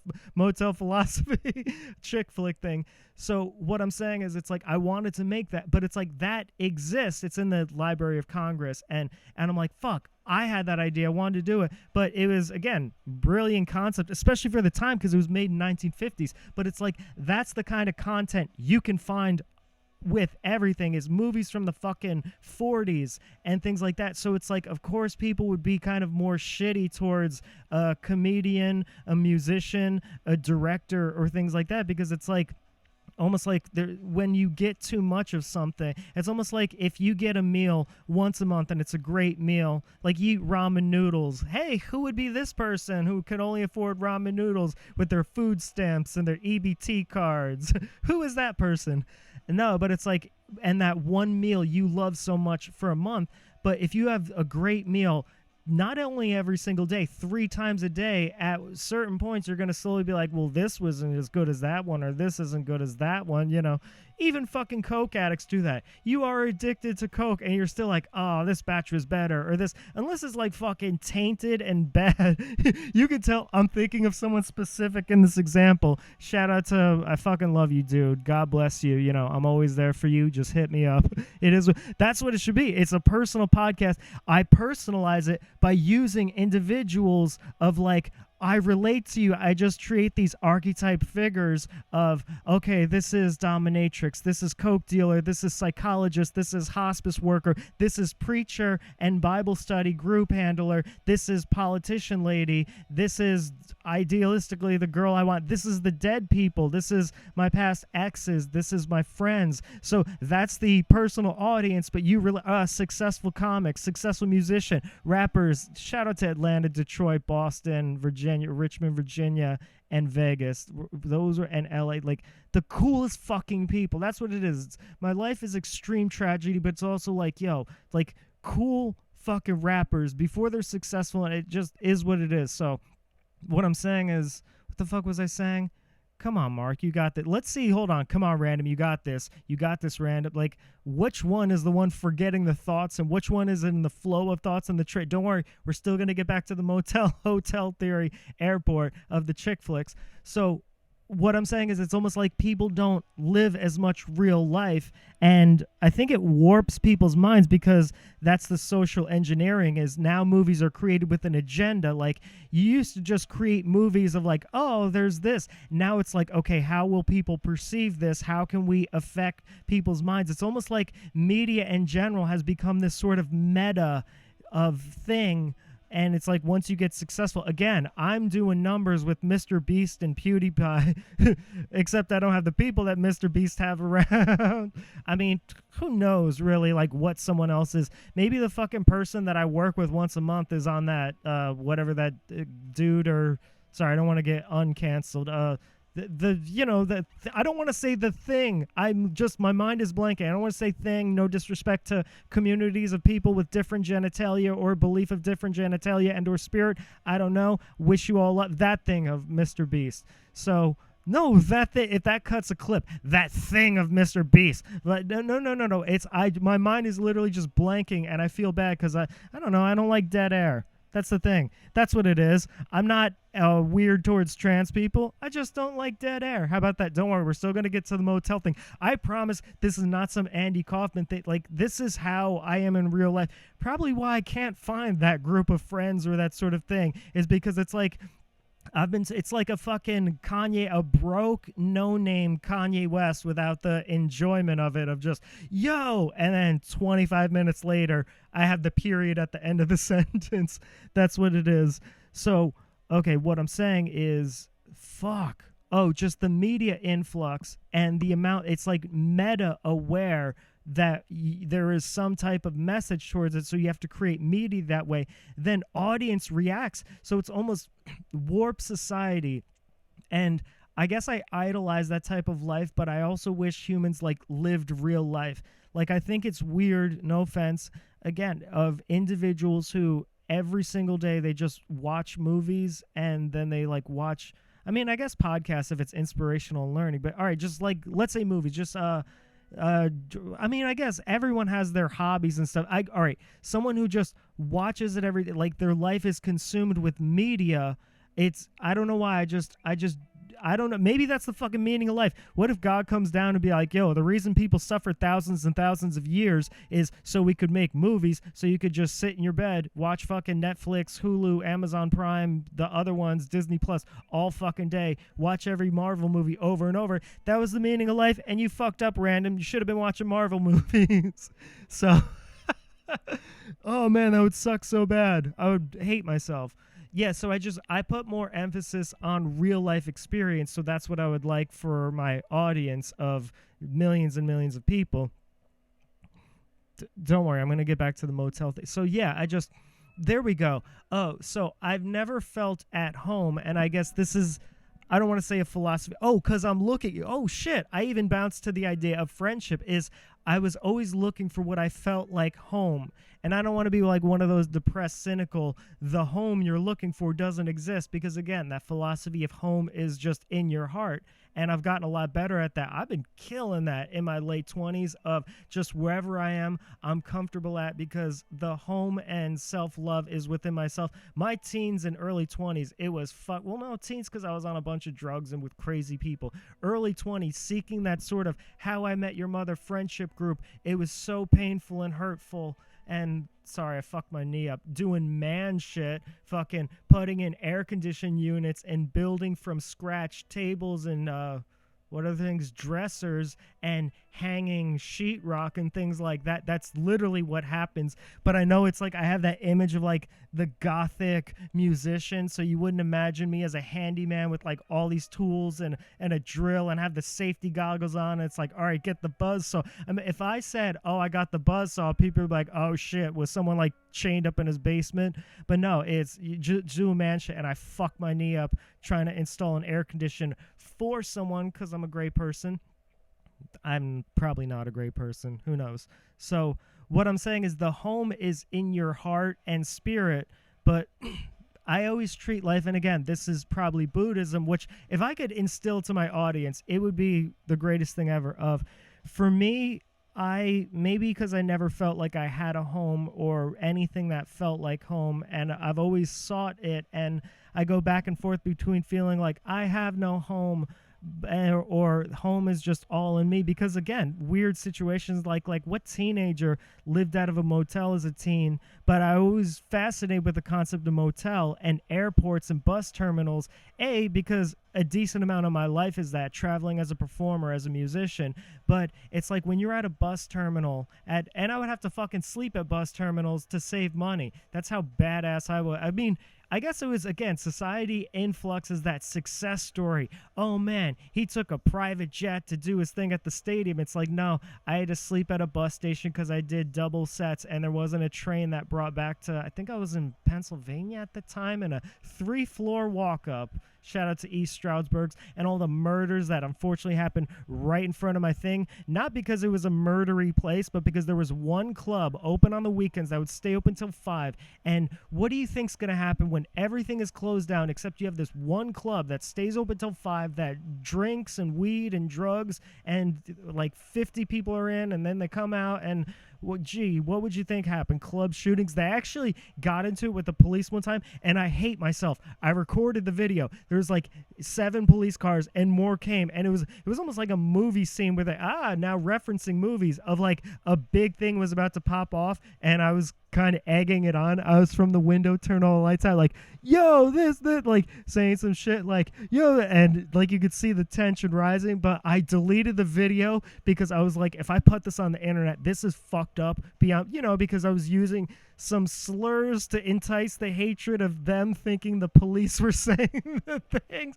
But it was funny at the time. That's the thing, is like, I want love and peace for everyone. If I could walk through that, I would courageously walk through that. I've done things like that before. Courageously walk through that. People think I'm lying. This is the fucked up thing about the internet. This is why everything should be recorded. Record me the next time it looks like hostility is about to happen, and it was right outside the Comedy Cellar, and people know those bouncers. They're like 7.5-foot black dudes, and they were going to fight some midget guy, and I popped right in front of them like, yo, it's not worth it. Don't get your career on it, because it's all energy of like, they know I'm coming from love. So it's like, I have it, because the dude was being shitty and drunk, like, yeah, you want to fight or you want to fight? I was like, look, man, it's not worth it. It's all chill. It's all that, like that. So I would have tried to de-escalate, saying like, you guys don't want this, but then they're like, that's in my heart and soul. But again, maybe that's the polarity, positive and negative of, for whatever reason, the thing that sparked it was to instigate some bullshit by saying some words, hoping that the drunk and high crowd would think that the police said the words,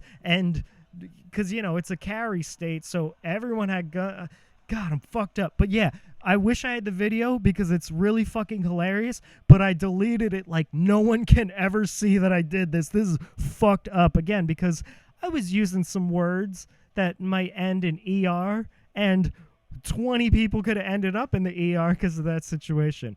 So I digress. Back to the motel situation. I feel like life in itself is an airport terminal, a bus terminal, or a train station, because everyone's coming from different places. Everyone's coming from different directions and has different destinations. And it's like fate or chaos that we all bump into each other. We all like, I don't know. I just love it because it's such a metaphor. Again, a motel of what is a motel, but you're staying there temporary for like a week or two. And what is life, except you're staying there for like 6, 7 years, 70 years or so. I mean, whatever. People die young and stuff. Life is life. And then that adds to whatever the value of life is, of like, if we only get this small amount of time, that just is what it is. And do we pass on and just become nothing? Then what was it for? Almost like I would miss the motel. So it's like my fascination with airport terminals and motels and places like how I live is because I'm not successful enough. The world hasn't recognized my greatness. I hope people understand cadence, that when I change my cadence, I'm joking. People would say, oh, RanDoM thinks he should be in some mansion and have multiple things because I said that, but I was saying it playfully towards you, the audience that I love. But motels are because that's temporary, and life is temporary. And when you're at an airport terminal, you might sit to get something to eat and you start having a friendly conversation with the person next to you. Oh, where you going? Where you headed? Oh, seeing family. Oh, seeing business. Oh, what do you do for a living? Even sitting on a bus with someone or sitting on an airport. I love being in Ubers and sitting next to people on the airplane. Again, like, you read the situation. You don't just start a conversation with someone if you could tell they're totally not into it. But I love just meeting new people and hearing their experiences. And again, I'm weird because I say, if you have one advice you could get out to the world, this is my question, and it's my pickup line. And women think it's I'm not a player, but women think, oh, this is different. Damn, I just gave my play away. So I say, if you could give one message out to the world, what would it be? And I'd say, if you could change one thing about the world, what would it be? And I say, if you could do one thing with your life, what would it be? And that's the question I ask every single person. If it's like in a friendly vibe, if it's with a woman or being flirtatious, I ask those questions. If it's a suit and tie business guy, it's more on the, I'm trying to learn from you because you're someone who knows more. But that's kind of just the vibe I have towards life of it. It is temporary. It breaks my heart, but it's also would break my heart if it were forever, and I don't know what it is. Maybe because I don't control. If I could control everything, I would want life forever of just, like my knee feel better because I was doing some man shit, fixing up the ceilings and hanging and installing lights. That's probably why the place looks the way it is. People would be like, yo, this place is fucked up. It's like, well, I did it myself. I did the best I could. It's like me in kindergarten art projects. I did the best I could. No, but so that's how I view life. And I feel like trying to hold on to permanence is weird. Like, if it happens, it happens. Like, let's say you meet some nice girl at a restaurant I'll use a train terminal, right? And it's like, oh, that's cool. And you get to know about them, and maybe you exchange numbers. Maybe that's fate wanting you guys to have some connection in the future. But you're like, nah, and you just pass. And then you end up on the same train together and assign seats when you're doing, what's that, Amtrak? Like, this is a 7-hour train ride. You end up on the same seats together or in the same cart. And it's like, that again, my thing is, I'm like, oh, this is for a reason, or it's just a playful conversation, but you have that like exchange. And let's say you never see that person again. It's to let go and be like, that's that's what it is. And I believe every human encounter is, you are supposed to experience something to change your perspective on life, or to go about life differently, or you're supposed to learn something about that can better help you be better towards the world and be better towards yourself. That's what I believe every single human interaction is. And again, we all bounce off of each other like orbits in space of like planets and rotations and galaxies and asteroids because of gravitational pull. And again, that's sort of macrocosmic. There's cells under a microscope that balance each other out and that have a gravitational orbit. And then you macrocosmically look out and it's the universe. And that's how I view being at an airport terminal. I could see again why, I'm not trying to big myself up. Again, I'm going to get into Buddhism and not having an ego. This is just free flowing wackiness. I haven't even gotten to my fucking notes yet, but I could see unfortunately, again, when you get with guys, the ego of saying, I have success with women is so strange because it's like this ego thing. All right, how about this? I have success with guy friends, with bros. I have success with dudes just wanting to chill with me and hang out because it's unusual to sit next to someone who are asking these in-depth questions and who just has this openness and not judgments. And if we're really feeling the vibe, like we're joking around, they make some dark jokes and I can read that they're on my level, I'll say like, what's the greatest thing you've ever done in your life? And then I'll ask, what's the most fucked up thing you've ever done in your life? What are things you wish you could change about yourself? That's my, I don't want to say play, but that's my mode of operation. I guess, again, my whole thing of, oh my God, I want to live life right. Like, think of how psychotic that is. I went my entire life, not just traveling around the country alone, not just meeting every kind of walk in life from like fucking people who have 2 mansions in Rumson, New Jersey and Alpine to people who have children's foundations, is asking them all of those questions because I'm seeking as much knowledge as I can and seeking as much I don't know as I can. And then there you go. That's how you end up working the door at BDSM clubs, doing the hand stamp and the wristband, and that's how you end up with people giving you free drugs. And it's such a low thing of societally, like that's what we should promote. The way people are like, oh man, sex, drugs, and violence. The way people put this ego around, like let's say hypothetically I've had sex with over 150 women. It's got to be, unfortunately, and I really want a fucking marriage. I want monogamous stability and that. So don't think I'm just some dude trying to like be a player or like that. I want this random accountomous sex. Accountomous. That's my new word. Accountomous. Past the end with Mark Random. Accountomous. Accountomousness. That's what this is going to be. So not that but again, because my whole method in life is sure, fuck it, why not? Is if someone stood at like that's, I would always get caught up in those mall things of, you know, like when they're like, would you like to take a survey or a test? I'm like, sure, fuck it, why not? You know, I joined Scientology when I lived in LA just because I walked past the building and I was like, fuck it, let me see. And they're like, would you like to do the Thetan levels? And I'm like, sure, fuck it, why not? So like if a woman pops up in front of me and is like, yo, you want me to suck your dick or go back to my place? I'm like, sure, why not? I guess it's my sure, why not? Again, that could lead to destruction because you're thinking about it. You are going to a stranger's basement. Like I could have been killed every single time, or like dudes wanting to hang out. That's the thing. I realize just within this, again, self-awareness of the audience we didn't have in the 70s and 80s, but now I have to say, dude, anytime I say like, oh, I hooked up with a chick, I'm going to lie and say, oh, me and this bro hung out. Is me and this bro just like, he's like, yo, you want to come back to my place and chill, like do drugs? First, unfortunately, when you're straight, no offense to gay people, you always have to check like the gay, like I hope he's not gay because I don't want to have to turn him down or whatever. But it's like if he's like, all right, you want to go to a party, there we go. A dude's like, yo, my boy's throwing this house party, you want to go? And I'm like, sure, fuck it, why not? So it's like that leads to all of the, I wouldn't say craziness, but just different circumstances. Why was I talking about having sex? Oh, because of my why not attitude. Like, sure.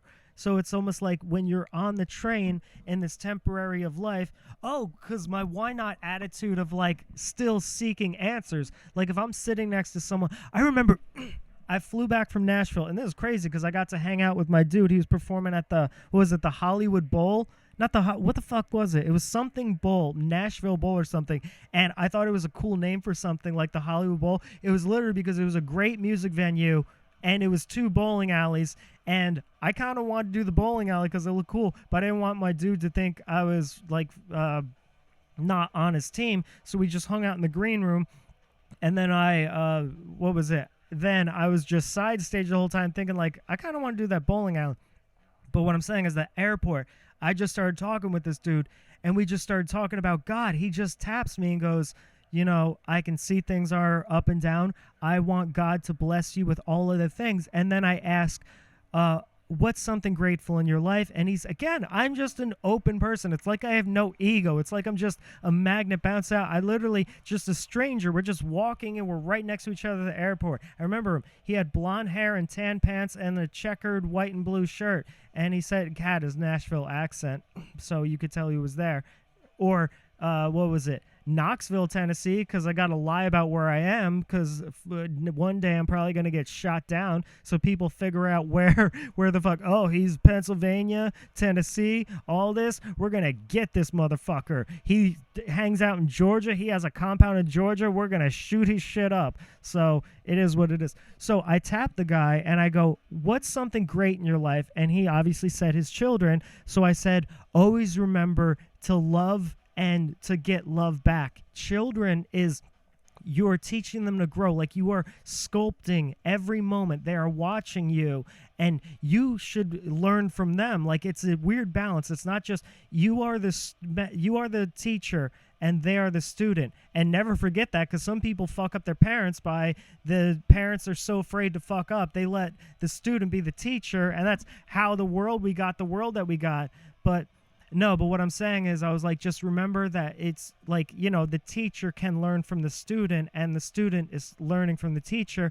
And I say, what's one thing you wish would be better in your life? And I'm not going to say what it was. It would be very weird if, again, I'm doing Mr. Beast level numbers. I have 10 million people watching this, so people weird that hate me might want to find out who this random guy was in a Knoxville, Tennessee airport about a year ago. People might want to track him down and fuck his life up because we had a good thing, a good interaction. And I said, like, I just pray that goes better. What if you try doing this, or maybe approach it from a different thing, or maybe think about it from an angle you never would, but a positive angle, and I hope it works. We just prayed together. Then we walked off. I went on a bus. He went down his thing. But it's like, those are the kind of experiences I have all the time in life. And again, I feel, and again, everyone feels, live how you feel you should, as long as you're not hurting anyone, and do good for yourself. But I feel like that is life, is just that stranger encounter I had with that dude, and just reading the vibe. We're both religious people. We prayed for each other. We just opened up. And again, the lady at the train, just like, oh, what do you think the purpose, if you could change anything in life? Like, you know, maybe we exchange numbers or whatever. Gone away, gliding ever high. That's my thing about white rappers, is I feel you should only, it's their stigma, so there should only be a respect. If you prove you can't sing, you're too messed up to be in a band, you don't know computers of EDM and other artistic creativity, and your only struggle isn't drug addiction, then white rappers should be respected. Fuck it, why'd I have to get up again? Was it to check the camera? No, it was the music. That's what's so fucked up, is random, keep it real. It's not a gimmick. If I were doing a live podcast, let's say fucking tens of thousands of people paid to see me and I'm on some stadium, I would literally be like, yo, hold on, I gotta change the music or something. But, and it's a bad habit of me when I'm driving. Darkness by her side. I have no will to want to do this podcast now. I just want to rock out to this shit. Kate did hunter waits to pull us under, calls her to his call. I could have just rambled on and on for hours. Like, I'm not even focused on that. I'm thinking about other things of like, oh, I have to get this song mixed. I have to travel to Jersey City, mix the song. I have to record that. Then I have to lay some auto tunes for a country vocal. I'm going to record here and then send to another person, because I'm one of those crazy... I never want to compare myself to Tupac, but the manic work ethic where Tupac would literally be recording 3 different songs, go in this studio, lay the verse down, go in this studio, lay this verse for another song, think of a hook for the other studio, that's that. And then the third song, like, that's how I work. So it's like, all right, I'm going to record all these things, send it back to this person, then I'm going to, like, when it comes back to this, do the auto tunes. I have like 3 different on rosters, all from Jersey City, so shout out to Jersey City and Newark. So I digress. I don't even know if I'm using that word right. Digress. Imagine digress means wanting to kill yourself or some shit like that. And I go, so I think digress means like, okay, so getting back to the subject. But digress means like, so getting back to wanting to blow my fucking brains out and kill everyone else. But that's not... Okay, again, the cadence in that clearly implies a joke. Like, I hope you say, I'm not, like, cut that clip and be like, oh, but kill everyone else. I'm like, I digress. The joke is me saying I don't know what the meaning of the word digress is, so I could be saying it wrong, and that would be silly if I was saying something. It would be silly if I was saying something. Yes, this whole fucking thing that I'm doing. It would be silly if I was saying something. So, I approach life as Buddhism, again, Christianity, love, forgiveness, compassion, and sympathy. But Buddhism, I've been a Buddhist for almost 15, 16 years now. Oh, I want to get this out of the way real quick. Again, the symbol, not only Hermetic Dawn, Golden, or whatever the fuck, they ruined my fucking life. They fucked my head up. And I don't know if they spiritually damned me, but my whole life has been on my way to spiritually redeem and resurrect. That's why RanDoM's there. He's the spirit that possesses me. Oh, Mark RanDoM's just being shocking, wants to be like a guar and sets it up. No, this is dissociative identity disorder, schizoaffective, and borderline psychosis. Hence why we're past the end with Mark and RanDoM. Maybe it's past my mental illness, like confronting it. Because when people always told me I had muffin personality disorder, I always just fucking stopped talking to them. Or no, I'd be like, fuck you. I thought people were joking with me. And doctors, when they said that, they're like, I think you have, fuck it. Multiple personality disorder isn't even real. That's an outdated term, and that's a media depiction. It's dissociative identity or depersonalization, where it's just, but my thing is, I don't have the blackouts. That's the only reason I don't qualify for that disorder is I am consciously aware, it's not like a blackout and then other thing and stuff like that. But when doctors would say that to me, I would then go like weeks later, either a phone call or something, and be like, hey, the doctor really wasn't helpful to me. Just it's funny. I'm just changing this while I'm saying it, like I'm sweating nervously. The doctor really wasn't helping me because he was saying shit that might be true about me that I'm not ready to confront. So maybe that's what this is I'm confronting if, I'm saying fucking if, it's a hard if, I have some sort of dissociative identity disorder where there is two individual, or again, a spiritual quest between God and the devil. Mark was this angel who fell into hell, and RanDoM was created from the devil to destroy God, but RanDoM decided to make a pact with Mark, and Mark decided like, all right, we're gonna save the world together. And Mark's like, yo, RanDoM, I got you into heaven, because RanDoM has been trying his best to fucking get to heaven, but he's fucked up and crazy and does weird shit, but he was from the devil, so he feels pre-damned, and Mark as an angel couldn't survive in hell, so he's back on his way to heaven. So they made this pact, and they warp some shit beyond God and the devil. They get God and the devil to reunite. Maybe that's it. Humanity. Maybe I don't have what you would consider multiple personality disorder. Maybe that spiritual shit is real, and when we all die thousands of years from now, we'll be like, Mark and RanDoM set the balance between God and the devil, which no one could even do. No offense to Jesus, Buddha, Muhammad, Allah, Ganesh, Janus. They couldn't set the balance. Horus, they couldn't set the balance between God and the devil, but, holla at your boy. I saved the whole galaxy from the devil, and I got God to chill out and love everyone. So, holla at your boy.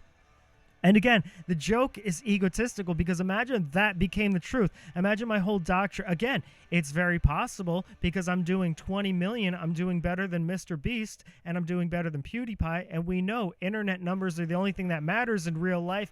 Again, do you know that I'm joking when I say that? Like, I feel like people think he thinks internet numbers are... I'm so... I even said at the beginning of this fucking show, yo, I'm not going to let past internet shows affect my present. And now here I am, like, saying a fucking silly joke of like, oh man, what if my doctrine gets spread throughout the world and I do change, God and the devil unite, and Mark and RanDoM was the spiritual possession, went from hell to heaven, and everyone's like, oh, he's being fucking serious about that. And it's like, no, I made a fucking joke, and now I'm pissed because I brought that hate forward of saying I have to tell the fucking audience it's a joke. That's how low humanity should think of itself. When I'm just chilling, saying like, oh, blah, blah, blah, blah, blah, blah. I even change the fucking cadence in my voice. I even change the fucking flow in my voice. I even change the pitch in my motherfucking voice, and you can't tell I'm joking. You can't say I'm telling something silly. I'm a fucking comedian. Jeez Louise. Cheese and crackers. How could you do that to me? So... Buddhism, I love, because that's just some shit that, like, people have found hilarious. Again, here I am, narcissistic, talking about myself. Oh, Mark Random, you're the greatest. Or Mark and Random, because we're past the end, finally confronting if I have muffin personality disorder. Oh, jerk myself off. Is people always found it hilarious that I could just back and forth, back and forth, back and forth, back and forth, like Manson's Colt at Sharon Tate's door, back and forth like Manson's Colt at Sharon Tate's door, back and forth, aftermaths of acid, stabbing a whore, back and forth, like 9 Inch Nails and Marilyn Manson album record, back and forth, like me having a stash house to get the crash house because I'm poor. So Buddhism, the joke that they said was, this is a Mark sentence. Oh my God, this is what people say that's fucked up about me. I said Buddhism. I said something of this past. I started a freestyle, and now I'm going back to the Buddhism. It was Buddhism, that the me saving humanity thing, spiritual possessed and dissociative identity disorder, meta commentating on the internet of saying, oh my God, it would be so whack if people didn't know that I was joking. Then I just busted a freestyle, and now I'm going back. So Buddhism. Oh, and the fifth one, the joke that people would say is that I could just go switch modes, and I could see why it would be uncomfortable, because it's like a flow of like, if I'm like ba ba ba ba ba ba ba ba, and then I change it to ba ba ba ba ba ba ba ba ba ba, like it's like a car shifting gears. So I very much apologize to the audience that exists within me, but it is what it is. You can only be yourself. I can try to change it. So, back to the airport. Here we go. Back to the airport and life being temporary and living out of motels, or this earth in itself being a motel. It would suck if I were wrong. Like, that would be fucking hilarious of like, no, God's like, no, life isn't a motel. Life is a house, and you are supposed to build it. And maybe even it's collective generations. Like, you're supposed to have kids and they build the house, and if kids fuck up and the house goes back to an apartment, which is what's happened in this economy, or the fucking kids build it to a mansion and then they expand to build other mansions, and that's how the housing market, because everyone has a zero-sum game and all that other things. But what if, or you just live eternally, like the moment you die, you just pop up where you were, like a saved video game. There we go. That's media content. I play a video game. So that's me relating to the world of movies and that whatever. What was the thing? Whatever I went on before. I want to get back to Buddhism. So going through life temporary. Again, I could be fucking entirely wrong, but the concept of letting things go and not having an ego to it. Realize you are a reflection of, the joke that people were saying is that I could go back and forth between, like, if I'm like, oh man, the Holocaust is X, Y, and Z, and then this, and then it'll probably be another genocide. So here's why I went to the Christian church and how I did the Bible study. Or they'll be like, oh man, I had a fucking embarrassing threesome with the fucking 2 Brazilian prostitutes, and some Russian guy filmed it, and I walked out of the motel for the first time, like in my not early teens, you can't be having orgies with 30-year-old women when you're fucking 17 years old, because I don't want them to get in trouble, because shout out to them, they gave me a place to live, they gave me food, and they helped me when I couldn't help myself. And I bet see, that's the thing, is I'm one of those people that believes the past and present and future are all one connected, or at least for this time being. But that's the 4th dimensional thing. But I would love to just shout them out on a message like, yo, I love you so much. That was so cool. I'll say her first name, Marissa. There was another woman named like Cassie, and then another woman named Heather. I remember their last names, and I just want to let them know that I love them and just like how cool that was. I actually remember I saw one of the women backstage, and it was cute because I grabbed her, I kissed her on the cheek, and I was like, yo, text me sometime. But my thing in my heart was I wanted to show her how grown up an adult I was, because she always saw me as a little kid, because she was like fucking 29, and I'm like 17 living with her and allegedly selling drugs out of the place. And so she always looked at me as like little brother and everything. So I always wanted to have that sort of like, I'd show her that I'm a grown-up now, I'm a big boy thing. So Buddhism is, and truly take this message in. I don't want people to get thrown off. That was one of my issues with past networks, is I could give philosophy for 35 to 40 minutes, but then if 10 minutes I'm like, oh, serial killers, mass murder, and jokes like that, they'd be like, oh, wow, look at that weird freak shit that he's doing that.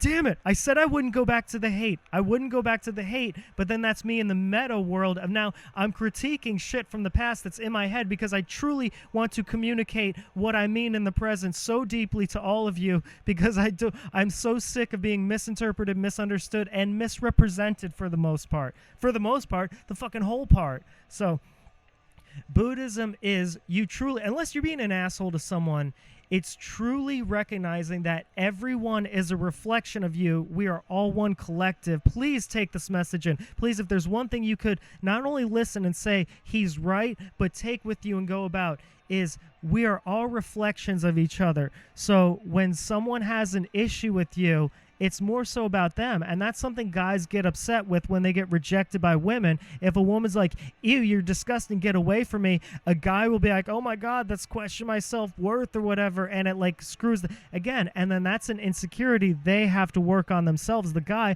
But it's really the woman you might have reminded her of her dad, or she might have just been having a really shitty day. But like I've gotten to the point only again in my late 20s where I am not affected by that. A woman could be like, ew, get the fuck away from me, and I'm like, all right, I hope you have a better day, and then go. And that's Buddhism of realizing that the ego isn't real. Like her words do not determine my self-worth. And I know that's very hard for guys because our whole culture, it's not just guys want to be with women biologically, but societally it's pressured of like, oh, if a woman rejects you, you're not a bunch of a status. So for any guy that hates me because they think I'm some player who had sex with over like 130 women, I'm actually a virgin. This is a gimmick I'm putting on. I just want you guys to think I'm cool. See, are you gonna get that I'm fucking sarcastic? That's insane. Like, fucking understand that I'm gonna be sarcastic. Like, it doesn't matter. It literally, and I've said this the whole fucking time, so I don't know why no one got it. It does not matter the amount of women I've had sex with or not. I am trying to give a philosophy, and I'm using females as the example because that's a more ego-sensitive thing for males. I could even say bros. If some guy's being shitty to you at the bar, again, that's what I had to say before, is saying I have to switch it to bros. Wow, there's a lot of callbacks in this. That's, again, my fourth dimensional philosophy. This episode session because I'm a musician, I'm not a fucking podcaster, and if people hate me as a comedian, I'm not a comedian, I was just that, but is past, present, future all happening at once. So everything I was saying before is also happening at this moment. So that's why I'm going back and forth like that freestyle I did. It happened for, that's why I saved the life of a crack whore. I didn't want to say slang the vagina out of that and making up words that rhyme banana. It's for just to spit this and look cool for the animus for, animus whore, animus for, latchkey your door, have it before, animal porn. No, but what I'm saying is going back and forth of all happening at once. So, of course, I would get angry if people didn't realize I was being sarcastic. I'm trying to give a message. So, here we go.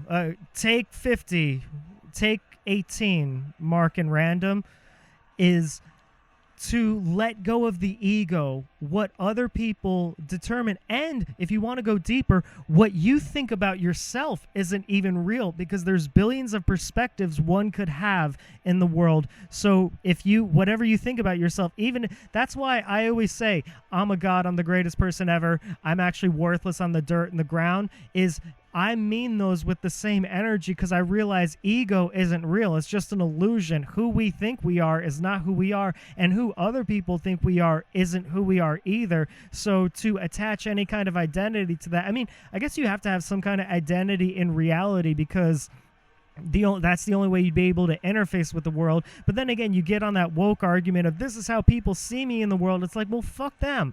And if you're in an environment where people see you as that, then fucking go to a different environment. If you're like all right, like let's not say a marginalized group. Let's just say a person who's like, the world sees me as this and I'm treated discriminate. Fucking fly across the country, be in a place and it's like, all right, the world sees me as this. Maybe that's the polarity of everyone feeling like an extreme victim or an extreme narcissist, is they can't find the middle ground. They can't find logic or rationality. The internet has destroyed that. So what they do is they go from feeling like the worst thing ever, victimized. So they're like, I need to be in an environment where I'm supported. And then it's just like complete narcissistic overindulgence support. Again, that builds a unhealthy, imbalanced ego and identity. So Mark and RanDoM being the perfect example of having no answer, back on the road, the flow goes backwards, retrograde and retroactive. I can't stop this when it happens. I'm not trying to be cool or make you clap in. This is just what it's like in my reality. 24/7.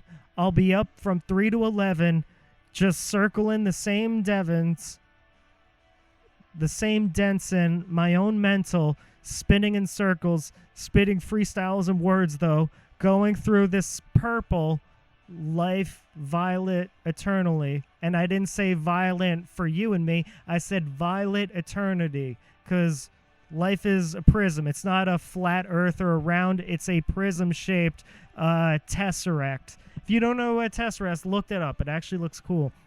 So to let go attachment of ego, please take this message in. I hope all that weird shit didn't like confuse or bounce around. This is, all right, train of thought. We're going to keep one train of thought. We got this, Mark. We got this, Mark. We so got this. This is the balance of saving the world, because again, we're doing PewDiePie numbers. So it is to recognize that what others' perception has nothing to do with you, and your perception of yourself, there's some truth to it, but it's a reflection. And then to not attach, have no expectations.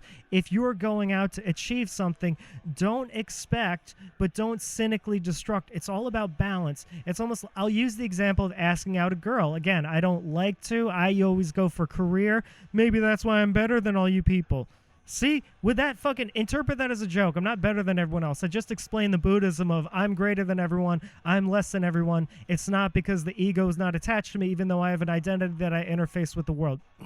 So where I'm going through is, what I'm saying is to not attach to that. It's like, let's say you're going to ask a woman out, or fucking maybe I have an all-female fan base. I'm sorry, ladies. I forgot you. Again, I will never forget you. All love. That's this pose. This is for the ladies. No, but what I'm saying is, there we go. A second motherfucking time. I could have literally just been ranting for hours and hours, but I'm like, I have to change the song. The album went over.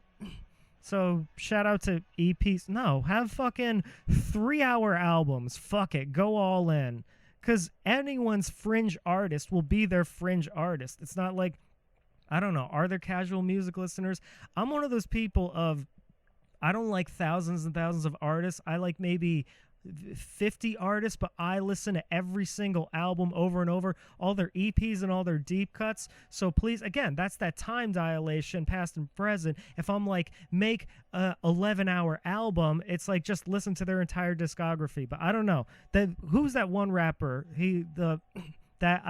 Like, again, if you are a super fan of that, he made an EP, not an EP, could never be an EP, and it's beyond LP. It was 100 songs, 100 fucking songs, and I weirdly respect the shit out of that, because let's say you are so into that guy. Let's say you love him, you heard his albums, and then he pops out with a 100-song album. It's like when Kanye West did Donda, and I know all the hype around it. Shout out, unfortunately, Lloyd Banks, Course of the Inevitable.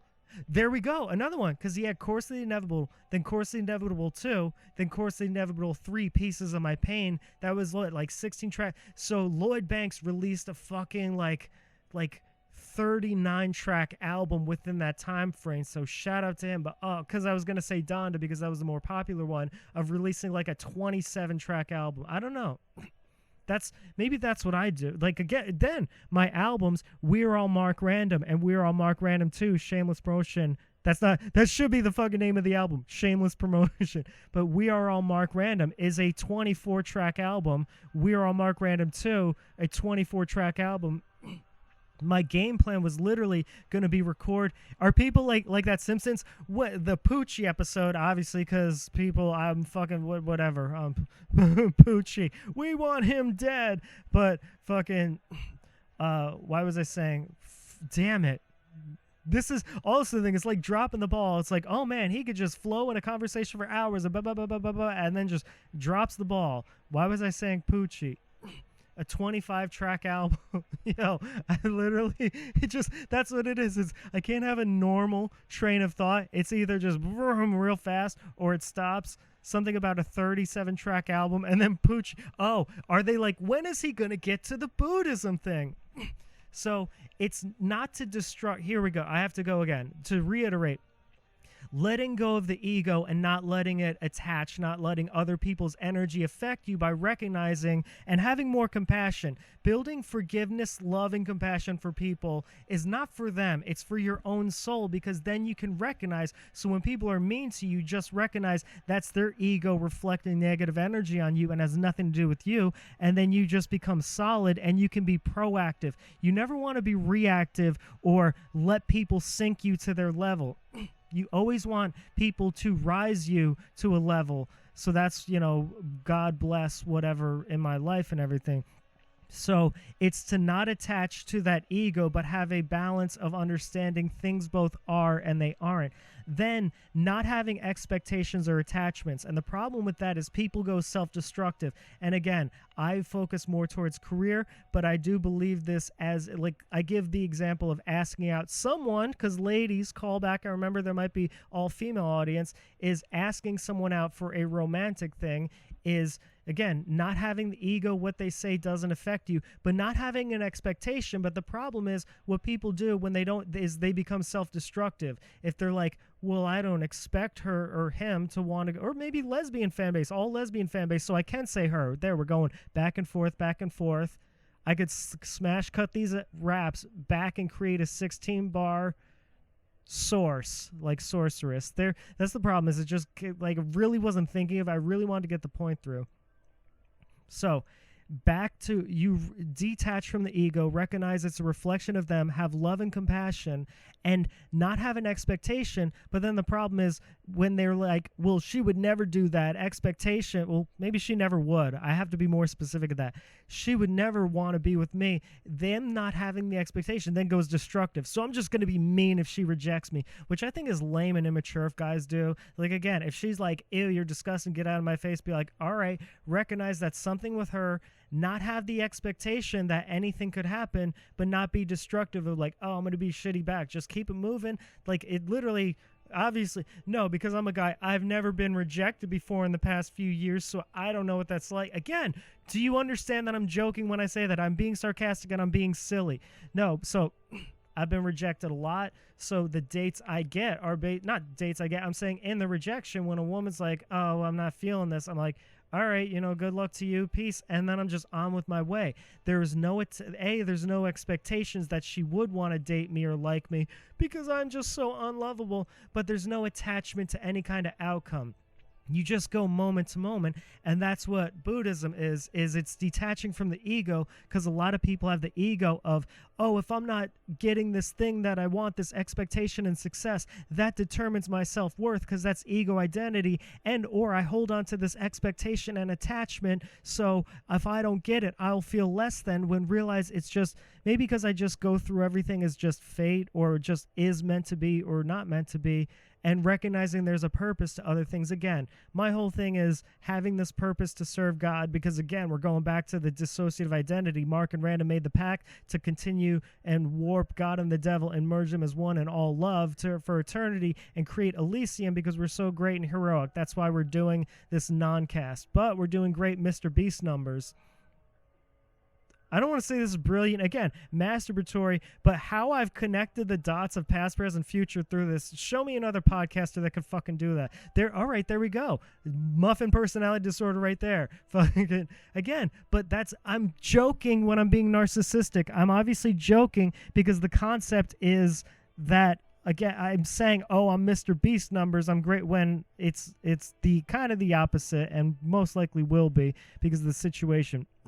So in rejection, Just pass on and keep it moving and appreciate what things are. Like, find the good things of, like, maybe you go on a few dates, maybe you go back to her place or whatever, and it doesn't work out, and then just keep it moving. But the purpose of recognizing everything comes together for a purpose. So if there's one thing I could ever tell you, it's to have goals. Have some goal, some definitive thing that you're always chasing, not chasing, because then you always feel emptiness and unfulfillment, and not always, but you go back and forth. Oh my gosh, I feel fulfillment. Oh my gosh, I don't. Like me trying to be heard from the world. Like, it just is what it is. So to not have the ego attachment, to recognize, again, the joke I just said of, oh, show me a podcast that's brilliant. I am joking. Please don't hate me, thinking, oh, he's such a narcissist. How could he do that? But then not having the sort of, what the fuck was I saying? I just heard someone upstairs, so I'm like, oh shit, is there another break-in? I have to get my prop, because I'm in the state of New Jersey at the moment. I'm not in my Pennsylvania residence, so I have to get my prop comedy and walk up and check to see if there's someone breaking in. Okay, so not attaching to the identity, to not... of me just saying, show me one podcast that could do that. Please recognize, if you can't catch cadence and tone, if you can't catch that the speed of my voice is just joking, that I think this is a brilliant podcast, but non-cast, again, that would suck so bad. Imagine that's what it is people sign me like, oh, this is the greatest thing ever because he bounces back and forth and back and forth. Are we going back to the rap before? Are we going back to me clapping for more? Are we going back to me stabbing my lore? Stabbing my lore is in a metaphor of trashing this tour. I don't have any rhymes that could rhyme before because I'm not trying to fucking rap. It just happens. Mark RanDoM at the end and past it. Back and forth and back it. That should be the start of it. This should be back and forth with Mark and RanDoM. Oh, so to not have the ego attachments, and I'll never be recognized for my talents, but it's not talents. It's a work ethic of tragic, of every bad thing that's happened. I've focused on this energy and alchemist and transformed it. But to have a goal, to recognize it's a purpose. So if you are rejected from that, it does not ego value your self-worth. Recognize it is a reflection of them and you can always do better in perspective to value and appreciate at least that was the experience, because positive and negative are all in perspective. You can look at things from a positive angle, and to just have a purpose. But again, find your way to be fulfilled in the present. A callback of life is a motel, so wholeness is within and love, but a goal and a purpose that you're always striving for, so you have an energy past other things, so you resonate that confident energy. And again, releasing the ego, just having a balance, just not reacting. You want to be proactive, to not have an expectation and not have an attachment, and just whatever will be, and just keep that flow while also striving for something. It's a weird balance of accepting fate, but also striving for trying to control a goal. Trying to control a goal when you're alone on hydrocodone. Oh, there's the Eminem flow, you know, because he's rapping about oxycodone and all the other stows. He could say, I got billions of dough for millions of shows, so here we go, killing the hoes, because that's the Eminem schmo. And I didn't mean to call him a schmo. I just wanted to say shtick, but it couldn't rhyme. So, and the purpose overall of time will show you. Patience is also another part of it, is time will show you that this thing like, oh my God, I wanted this girl so bad and I'm rejected, I'm hurt. And as you move forward through time, purpose and the universe, if you continue on the love and path and not letting things react, not being defensive, which unfortunately half of this podcast I probably was, of, oh my God, you fucking hate and defensive. So I'm trying to be proactive. If I was truly, again, I'm preaching to you because I want to save as many lives as I can, but if I were truly like living how I preach, I wouldn't even address this, oh, they don't know I'm joking, or oh, they don't get this sort of thing, or oh, they probably hate me. I wouldn't have done that. I would have just is what it is. I would have just preached or given what I needed to without the unfortunate negativity, but is what it is. So There we go. Accepting is what it is. So it's to always have a purpose while always feeling the wholeness within, and to resonate the love and consciousness, and then the ego, to have the balance of that, and always appreciation, always value that. And then, like, if you want everything, and don't be fatalistically, it's all temporary, it doesn't matter. So apply for 100 jobs. Go to a bunch of places that you don't want. Ask out 100 girls or guys, because now are the ladies for the audience. And if you're rejected all the time, be like, oh, well, life will end anyway. It doesn't matter. That's why we're past the end, because we're not being fatalistic of saying, oh, we're at the end, it's set. No, we are past the end, and we're just chilling. Hey, what's up, everyone? It's RanDoM, a.k.a. Mark RanDoM, rapper, comedian, philosopher, and your best friend for you to be hanging out with. The production team and advertisers suggest that I try to mess around with the lighting a little bit, maybe different camera angles and things like that, or I just don't give a fuck that much to where I'm setting it up or how I'm setting it up, because, again, though I'm doing Mr. Beast numbers and PewDiePie numbers, not the fucking person on Mr. Beast, the numbers he was hitting when he was with the children, allegedly, being like, oh shit, he was running through those kids like a fucking, I didn't want to say jackhammer. I couldn't think of anything original. Hack comedian. Well, I'm not a comedian. Okay, so to get 2 points out, also, that's a callback from my fucking other episode, or non-episode session, non-podcast. Focus, Mark. We got this. It's a non-cast because it's the anti-cast of podcasts, because it's a non-cast. This is session, I don't know, because I've recorded so many different sessions. Oh, the thing I need to get... Fulfillment and emptiness is what I'm going to talk about, and then compassion and frequency. And obviously, something that will be a 5-minute monologue will turn into a fucking hour, because unfortunately that's how I am. And I didn't realize I spoke that way up until last year, and I'm very insecure about it, so I hope you enjoy it. It would be my heart's consent. No, that's so fucking narcissistic. Oh, I'm fucking have this brain abnormality of catatonia, so fucking enjoy, like it, appreciate it. You gotta conform to what, I don't know. So production team, did I just say this? Did I just run this fucking bit? That would be so funny. I'm gonna try it. Let's see. So production team and advertisers are like, hey, why don't you try out different lightings, or why don't you try out different angles? So I'm like, all right. And, I have a bunch of team behind me, and it's definitely not just me fucking, there's my phone, there's whatever light works today, and this is the no effort non-cast. That's what this is. Now, again, it will be so funny, because there's probably people on drugs watching this, and they're like, wait, didn't he just say that? You go through that thing when you're, like, sometimes allegedly on drugs, when I was in the past, where you watch something, and then you see it again, like, 5 minutes later, and then it freaks you out, because you're like, wait, didn't I see that? Or deja vu, and the drugs are making it hazy. So there you go. And it's a callback, because the funny thing is this is session 3, I think. I don't know, only because I've recorded so many sessions, but this is during the 7.5 week blizzard, and it was literally like the table and fucking Scarface at the end, and 2 of my female workers, and a dude and his girlfriend, and then other things.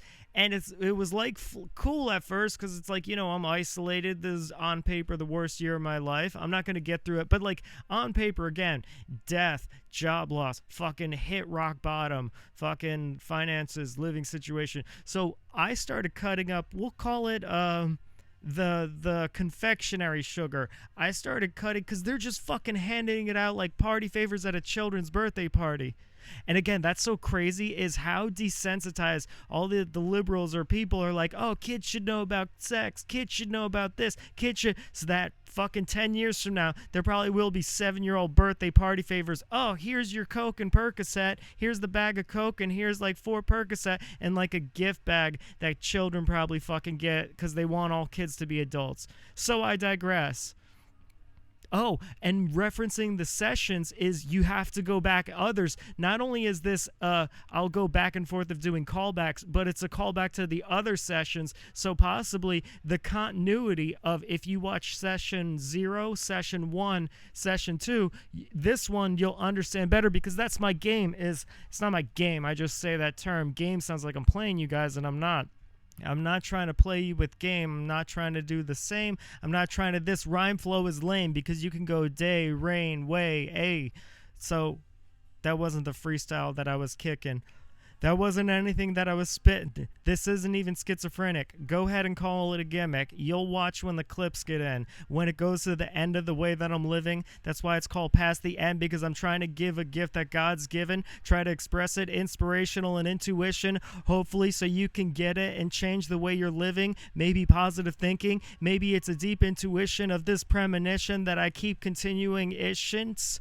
Now making up words just to say positive energy. Hope you don't end up like me, because when I self-destruct endlessly, it'll end the way of my enemies.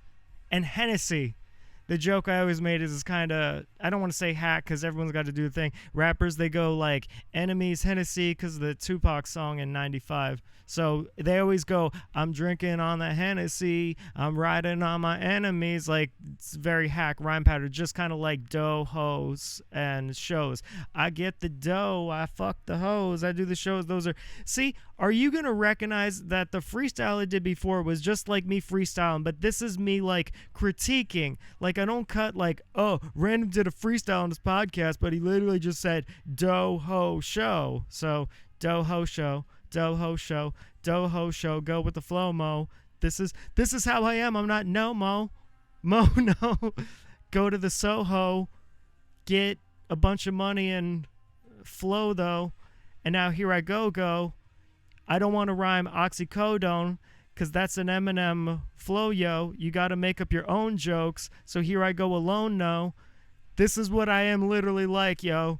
I'm trying to relate to a fucking audience. Okay, we're going to get to... This is not a fucking gimmick. This is just what it is. We're going to get to fulfillment and emptiness, and I'm going to get to compassion and empathy. So... But the music playing is so great. I should say the fucking thing again of like, so production team manager. But really just, I have no fucking idea how this looks, how this sounds, how it is. It is what it is. But consistency is what we're keeping. Oh, that was it. All right, improvement. We're growing in life. That was the first time I ever didn't cough into the microphone. And because of my protein powder. Oh, fucking the story of... So... It sucks because it's like I didn't know this is what it was like for all of my life. Now I'm in my 30 and someone points out, yo, you know, you like start a sentence, start another, then a third, then a fourth, and I just watch, like, now I fucking can't not see it. Wordplay. I'm playing with the words, just fiddling around with those words. You get them and you get a little fiddle, and I'll tell you a little riddle. And then we'll get a little giggle. We'll get a little giggle from the little riddle, and I get a little fiddle. See, that shit's just funny for me. Don't think, oh, RanDoM was trying to act like he was cool and fucking freestyle. No, I said that shit because it was silly, and it made me laugh. I don't know why. Wiggle, wiggle, wiggle, get a little riddle. Get in this. I don't know why. This is what I am naturally. People are like, oh, you should fucking film it. Who is people? People are just strangers and wanderers and drifters in my life.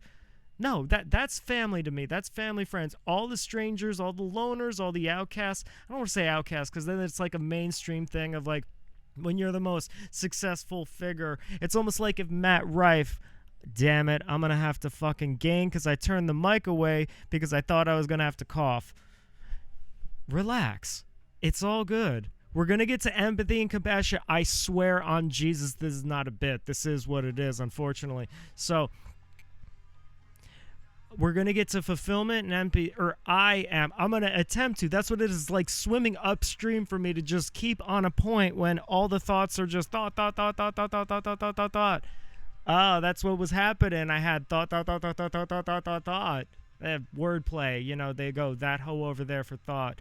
So, and now I have a thought, or just how my brain is racing. So I was recording a bunch of sessions, and they all sucked. and I couldn't figure out what it was, but it was because of the atmosphere of the confectionery sugar and cocaine. Fucking dude spent $30,000, but he's got it like that, so fuck it. But it was because everything was fucked up in my life, so I was like, yeah, man, like, you could just come through whenever, and then, you know, the girls start coming through, and then, like, when you have confectionery sugar, girls just fucking latch onto you. Like, they're like, I can't think of a metaphor. I'm not a good comedian or what's that, a rapper I don't know. I can't think of who does metaphors. That's where my brain is. So it was like a problem because music goes 24/7. But again, when I would work clubs, when I'd be in motels, when I'd be in hip-hop venues, everyone knew me as the dude who I would interact here and there socially, but I would always be in the corner and write or read like a fucking philosophy book, Tibetan, Book of the Dead or things like that, or I'd be like planning out things. So I would only hang out with them 20%, and the other 80% I was just like recording songs. I was just sending it back and forth between my engineer. I was writing comedy bits. I was recording dumb little sketches. I was sending back and forth because I had the money, because I was selling the confectionery sugar. I had the money to try to get my comedy special, Hebrew Messiah, or Mark Random Presents Hebrew Messiah, Seriously, This Is Comedy. I was able to send it to engineers, but again, my life doesn't have the trajectory. That's the one thing I want people to have, is the frame and context that my life and finances and situation is a little fucked up. So it's not going to be like the average comic who goes and does a set and films it and then has his people. This is like me paying an engineer as much money to work on it, and then it's like a rough demo. Then I have to save up money for like 4 months, and then that engineer is gone, so I send it to a different one, and then they have a different vision for it. So then it's kind of this clusterfuck of it being chopped up like a Frankenstein. I learned that term in the industry. It's a Frankenstein of a thing, so we're trying to, and then, so yeah, getting a comedy special finalized, getting not finalized, who knows what it actually looks like, getting the documentary. I finally got my version, the one that I wanted, because a lot of people thought it was fake if I was just talking about the FBI, I was just talking about the police, I was just talking about the physical confrontation, I was talking about the death threats. Now you can actually see it. So Mark Random, Who Killed Comedy, filmed in 2018. We couldn't release it because of X, Y, and Z, but put it out in 2020, and now I get the version that I want. And there's a lot of other stand-up clips, and again, it's a very funny process in how it goes, because it, like, you see it. I'm like, when people are confrontational and shitty to me, I'm chill towards the beginning and middle, but then towards the end I just had it, and then there's a scene where I allegedly Haktua. Oh, we're going to remember that in a time capsule. 5 years from now, when people are still watching this and critiquing the brilliance of it, they're going to be like, oh, that was a cultural reference. Oh, start again. So it was a 7.5 week blizzard, and it was fucking insane. And as I was selling the confectionery sugar, I wasn't with the women. So it's like the women that I was like massage therapists, this is the fucked up thing, is it's like, to tell about my day, like, that's what podcasts are supposed to do. Well, I'm the non-cast. I'm the anti-cast. I'm against all them. But simultaneously, they connect to all of mine. So this is the millionth episode, is they talk about their day, but they do things. And unfortunately, because of my circumstances, it's literally the same thing. I wake up, I make songs, I write jokes, I perform songs, I perform jokes, or I work driving massage therapist, and I just be crazy, and I don't sleep. That's literally just what it is. So it's like, how could I have different, I don't know, maybe you grow in life, maybe things happen, maybe, I don't know. Fuck, I really feel, it's only 13 minutes, fuck. There's no way. What's that? People experience time differently. Time goes into people, almost like you're just walking through it, or some people feel, what would be the opposite of that? They're walking through time, or time is flowing through them, almost like they're chill, and time is like you're a boat going down a river, and I think that's how I feel. Well, I feel time is in the fourth dimension, like past, present, future. All of that energy is happening at once. That's why you can change your future with your past, and you can change your past because, again, that's all perception and memory. And that's why memory detail in court, they're starting to let go, because not only false memory syndrome, but people misremember. Wasn't that the most girlish way to get an itch? I should just be like, oh, something itches. But I was like, I don't want people to know, because fucking caring about shit. On a concrete sky, saw a building rise. Keep an eye. What's going to happen is, if I sold out millions of a venue, right, in a theater, I'm going to be doing a live non-cast session, music session. And I'm literally, if the album ends, I'm going to, when the audience is done, or no, not the audience is done. When it, like, it's, let's say I'm booked for an hour, and then like book for an hour and a half, and then 40 minutes go by and an album's over, I will literally in front of the audience go, hold on, I have to change the music, because I need other things going on. Like, I don't have a TV here, but it's like I need a TV going, I need music playing, I need a podcast just so I can focus. Oh, that's just like what I'm doing now. Holy shit, that's exactly what's happening now. So point of the story is, I recorded so many sessions, but I realized the atmosphere. Oh, wait, what was I saying? Oh, that was a callback to the joke that I made before, because I made that on another session about needing to change the music. See, I'm aware, but I'm bringing continuity. So it's like I have, like, this is session 0, this is session 1, this is session 2, and I have callbacks within them, but then I have callbacks to other episodes. So maybe if something before, it'll call backy. I don't know. Point of what I'm saying is, it wasn't the right environment, because for whatever reason, I just need to be alone, hopeless, sad, and what I am in complete darkness before I'm like, okay, this is my train of thought. That's so bizarre. Getting professional, coughing away, is that, well, no, it actually makes sense, because if I'm in a group of people, the thought bubble would be, no, this is just how I am naturally. It sucks. I wish it wasn't, but it is what it is. Well, the thing that makes you what you are is what makes you successful. Or, oh, I was saying a callback. Oh shit, I already said that. That's what's so fucking funny. I promise I'm not high on like weed or psychedelics or coke or meth or anything that would make memory loss. But it would just be funny if the callback from the callback, I was just pretending like I didn't acknowledge it, and then I basically would be doing the same fucking episode over and over, just with different, almost like slightly different dimensions. So that's when I started putting the sessions out. So I 100% didn't know what I had said. All right, I got to my point. Fucking 7 minutes later, I don't know what's on what session, because I recorded like 5 sessions that I threw out, and then the one that I used still during that party atmosphere was session 0, and session 1 and 2 were the first one where I was like, all right, I kind of get the deal of where I'm going with all this other stuff.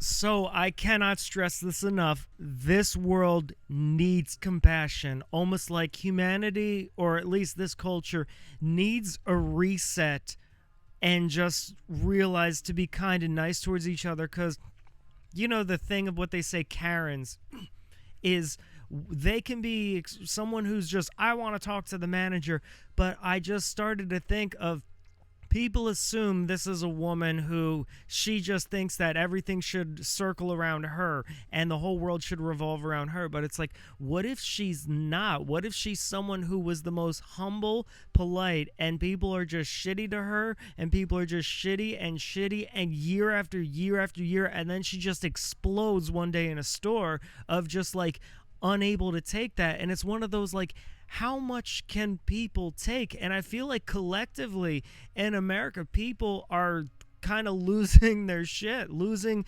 their emotional control, losing their emotional stability or emotional grasp on things, to where it's like, maybe it's because I'm in my 30s. Well, no, because I was more emotionally fucked up or out of control in my teens. But that's the thing, is you don't know how to control your emotions when you're a teen.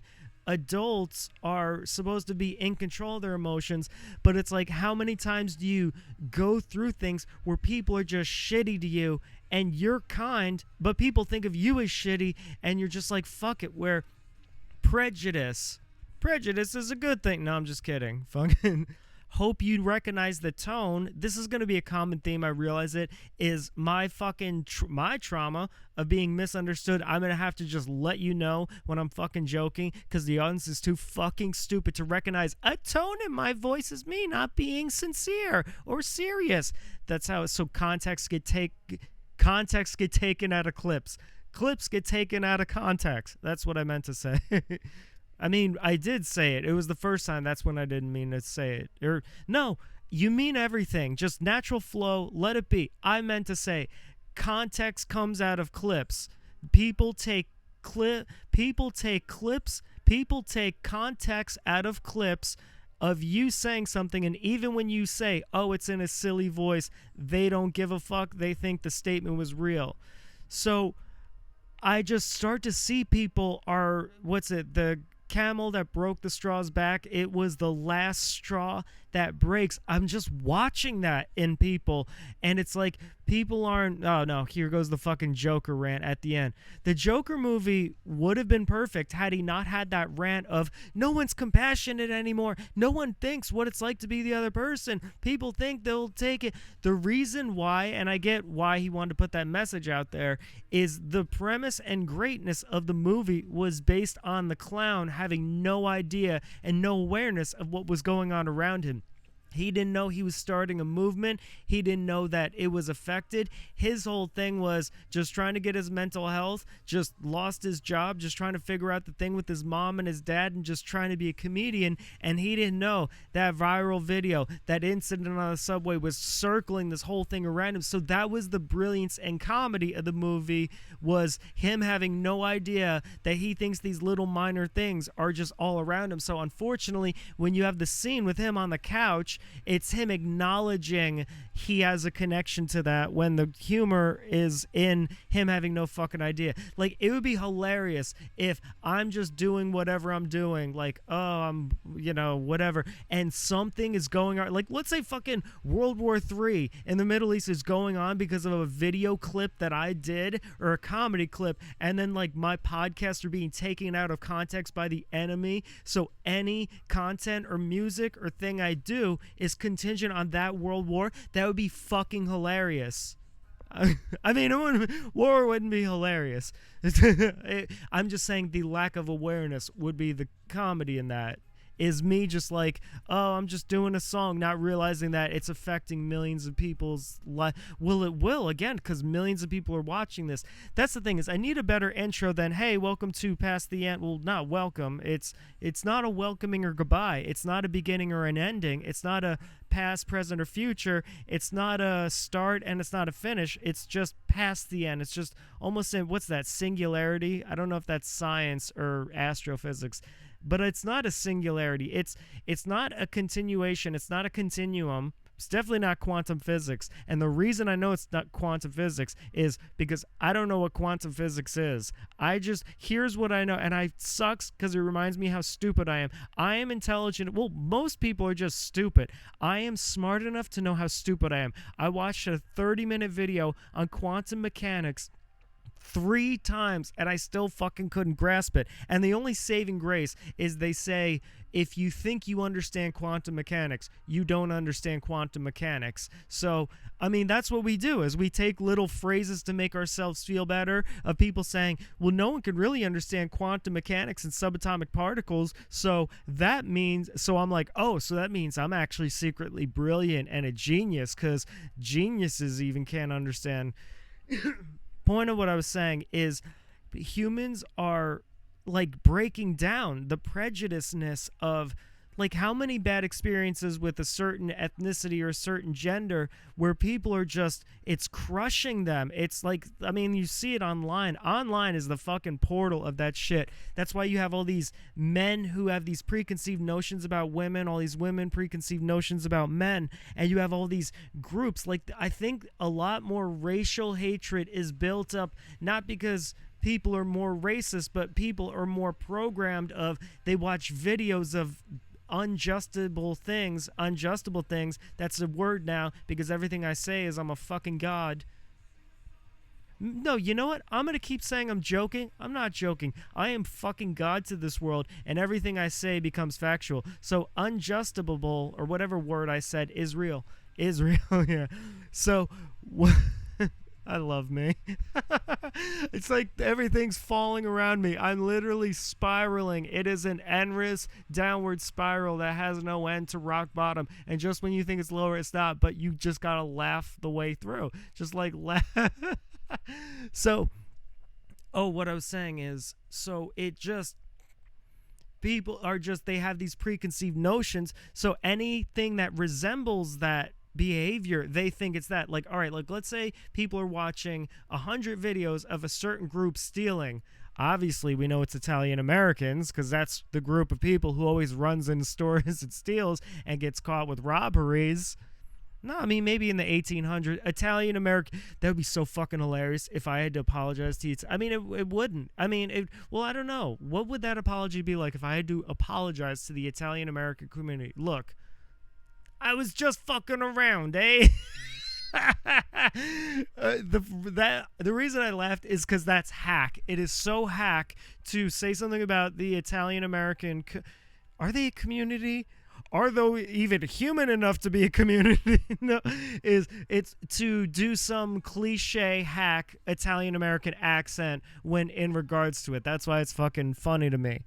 So, but people all have these preconceived notions. So if you're like, see something stealing and then it looks like someone is grabbing something and maybe they want to buy something that is near the exit, you just automatically assume, oh, they're stealing.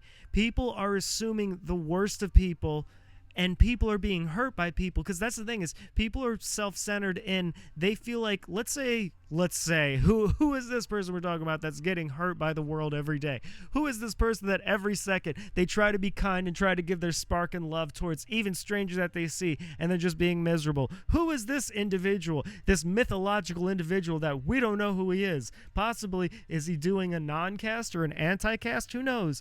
But everyone is experiencing it. Like when you feel like the person at the counter is being so shitty to you because they've lost all sympathy and they don't care about the customer, they're fucking miserable with their life, so they're shitty to you.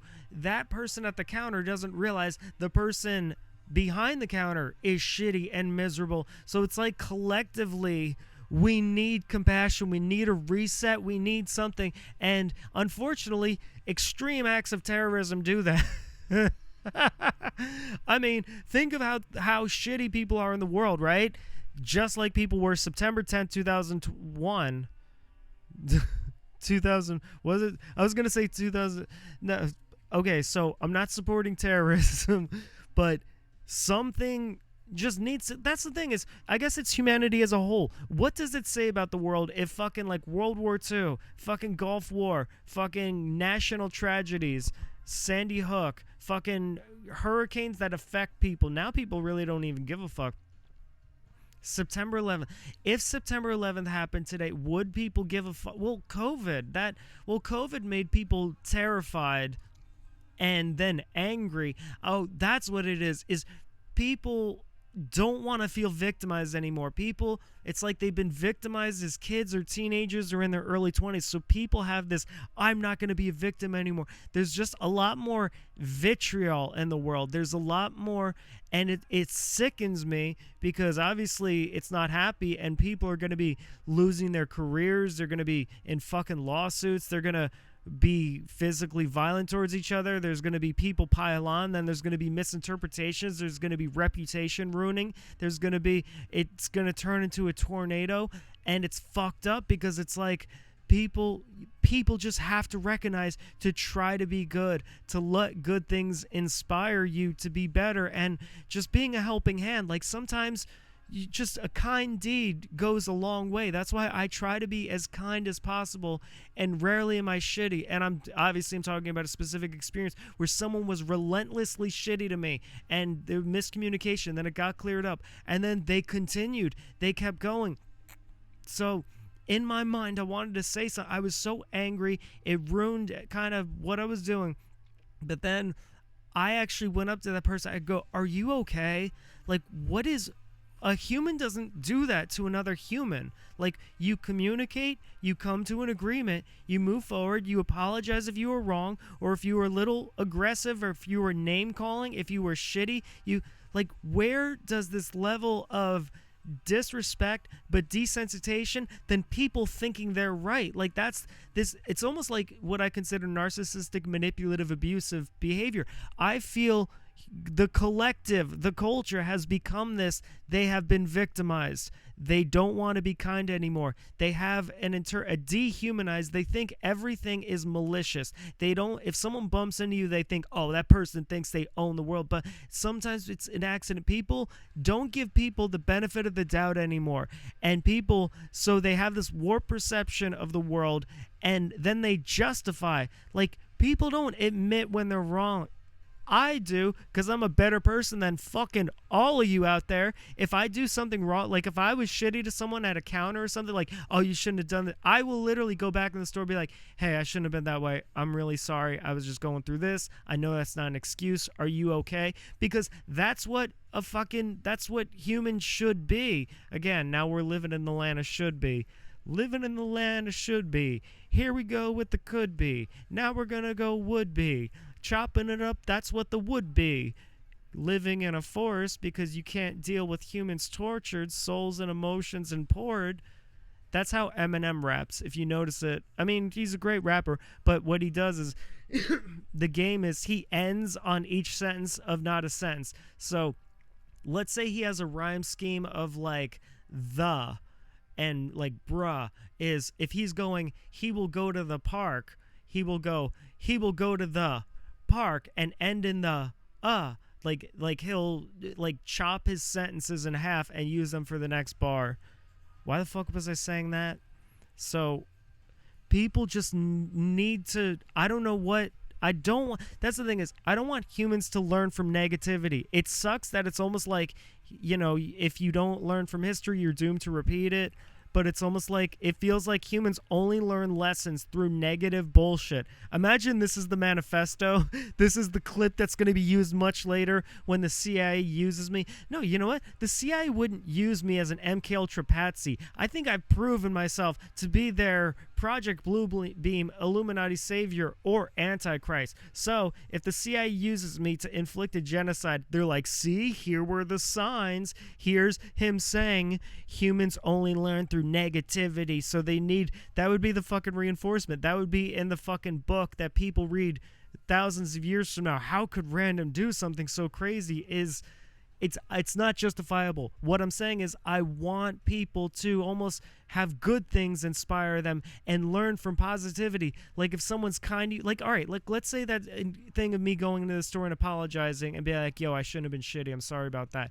That should then inspire someone like, oh, a good thing happened to them. So they're gonna do good. But it's almost like humans only learn from negativity. So it's like, again, if another September 11th happened, what would gather all of humanity? Someone said this, and it was such a crazy thing. He said a civil war is fucked because there are no real battle lines drawn. And people would say, oh, you would have in America liberal and conservative. But even if you understand each group, there's so much infighting and there's so much different. It just, so humans have, or culture as itself, I don't see anyone apologize. I don't see anyone take accountability. I don't see anyone have the awareness. I don't see any remorse. I don't see any compassion. I don't see any sincerity. I just see people who, they feel they're damaged, they feel they're entitled to be shitty, they justify it, then they lie about the situation, then they lie to others, then they make a justifiable reason to dehumanize, and then you have millions and millions of people interacting like that every day while then building an ideology towards it. They have to make a stand of, well, no, that person did that because they're a male, or that person did that because of this reason, or that's a white person.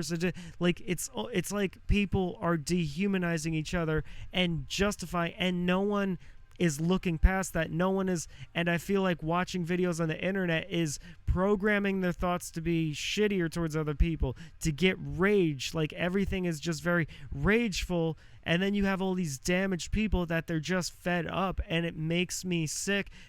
Again, maybe this is my sympathy because, again, I am a very kind person. Like even when people are shitty to me, I'm always like, I try to resolve it, but then I always try to be the better person. But it's almost like, will I have a breaking point at some point? Like, you get what I'm saying? Like, hypothetically, let's say there's a video of a meltdown that I have at a comedy club that people still use against me, even if in stand-up comedy they say the number one thing is hecklers, and then they watch not even just a heckler, someone standing up and screaming, but they give that person a career. That's how bitch-made stand-up comedy is these days. So fuck them, fuck everything for life. They can die in a genocide. Random. Sorry. No, you know what? The other session I said I don't want to have hate on here, but you know what? It's a part of the flow. So how do you all know, because this is true, that woman didn't heckle me at a previous open mic, and I dealt with it cool? How do you know I didn't know her a week ago, and she was shitty to me at a bar, and I said, hey, is everything okay? How do you know I didn't message her before that incident? But no, you all just take the one clip. It's just everyone has these explosions, and is what it is, and I can't say it is what it is because I just want love and positivity. I don't want this because I see where this is going, and I think it's sick that there's a lot of political components that they egg on this civil war or this genocide or this World War III, but they have the money and they have the finances that they won't be affected by it. I feel like anyone that even says the term civil war, nation collapse, or World War III without a solution should have to be within it. Like, put all the people who want war in a specific place, put all the people who want peace in a different place. You can't have a bunch of people who want peace and then a few people who want war controlling it, saying the voice of war, and it's fucking gross. But then there again, me to be hypocritical towards my own message is like, all right, let's say there is some global force that they just thrive on war. That's what they do, is propaganda, dehumanization, financial collapse, and get war, and that's all they do. They get off on bombs and missiles and destruction and nations being blown to bits and genocide, right? That's objectively and objectively. You can't go objective and subjective because in the macrocosm, you don't know. Energy is just energy. It's not positive or negative, but you could say, all right, for our human collective moral system, that's a bad person. But to condemn that you're a bad person it only gets solved if we give the same sympathy towards that. Like, maybe for all we know, that person is 200 years old and their life was just war every single, like, what if they were in interdimensional, like, they go to a dimension and it's just war and destruction and they lose their family, and then they go to another dimension and it's the same thing, and it's just, they've just been through that so many times, it's driven them crazy. It's that, like, they're so afraid and they're so traumatized, they just become what the thing that fear and traumatize them. Hey, random. That was a weird laugh, sorry. No, I'm gonna laugh, I'm gonna enjoy it. Fuck what people think. I'm gonna do, that's the laugh. It is what it is. Or however the fuck I laughed that I thought was silly. Now I'm like, oh no, I shouldn't have laughed that way. Fuck it. It's cool. Everything I do. No, but what I'm saying is, it's like, it's almost like you have to be proactive. If people are shitty to you, you have to be kind. You have to keep your moral system. You have to grow. But bad people want to bring you down to their level. It's almost like bullies. Like, what do bullies do but antagonize people until you're reactive? And there we go. Everyone culturally is in a reactive situation. Very few people are proactive. Very few people enter human conflict in 2024 society in a proactive way of, I want to resolve this, or I don't want this to happen, or civility. They are reactive based on all the trauma that they've experienced, based on the associations, based on them not wanting to feel victimized, based on their preconceived notions of whatever that person is.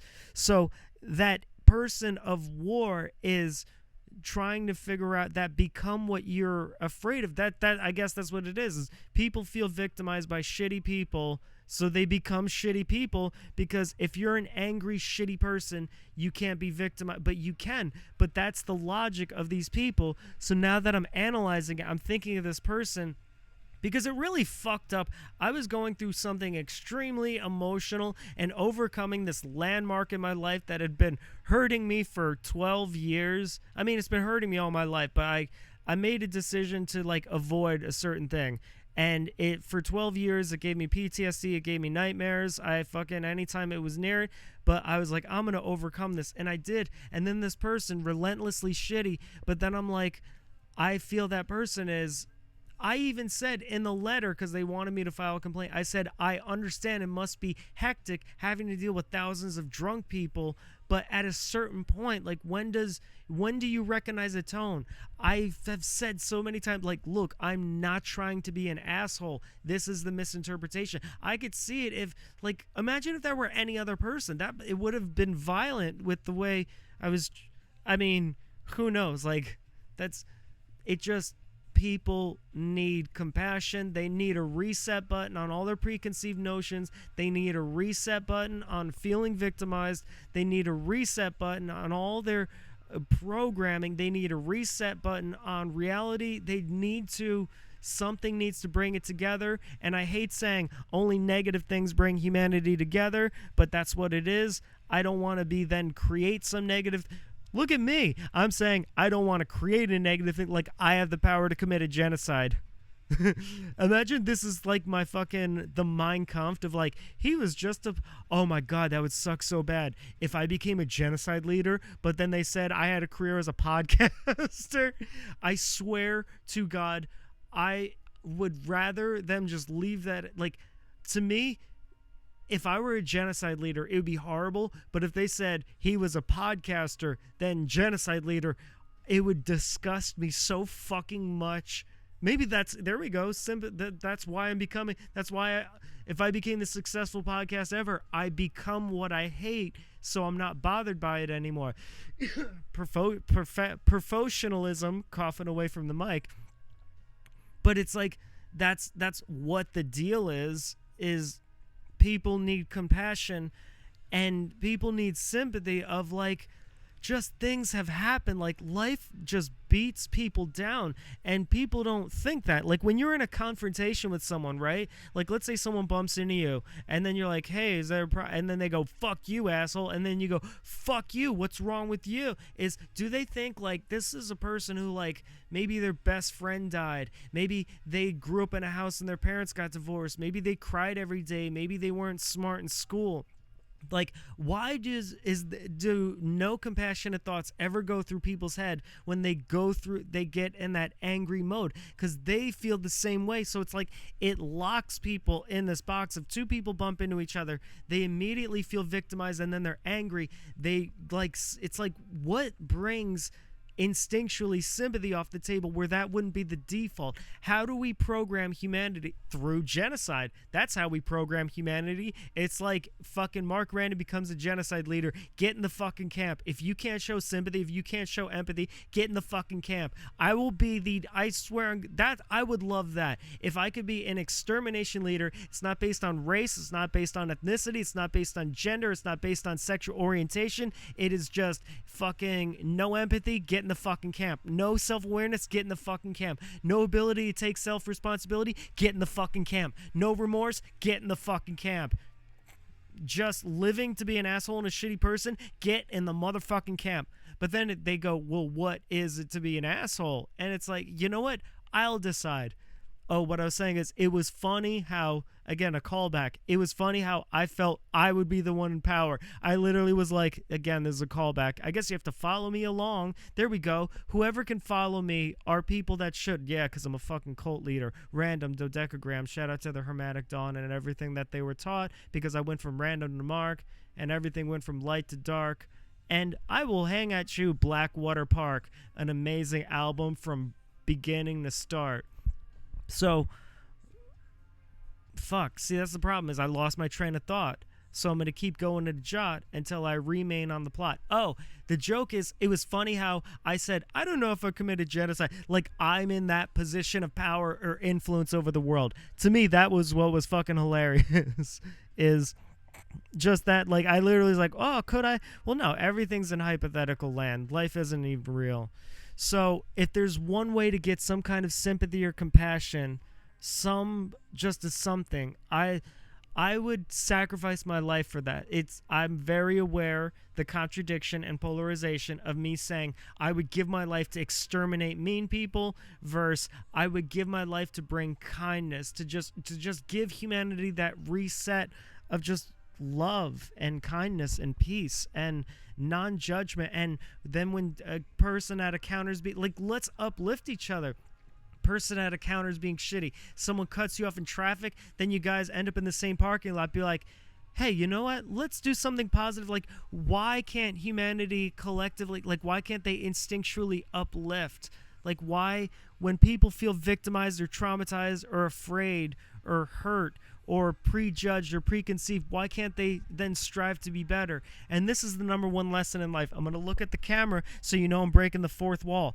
Life is for you to be proactive, and every person in life is going to try to make you reactive, but then you just become reactive against everyone, and that's the majority of people. The majority of people in life are reacting towards their own past or their own other things. They're not being proactive. It's almost like humanity or this culture doing bad things is they are pushing back on bad. They are not trying to attach to the good. Do you understand the difference? It's like, are you running from your nightmares or are you chasing a dream?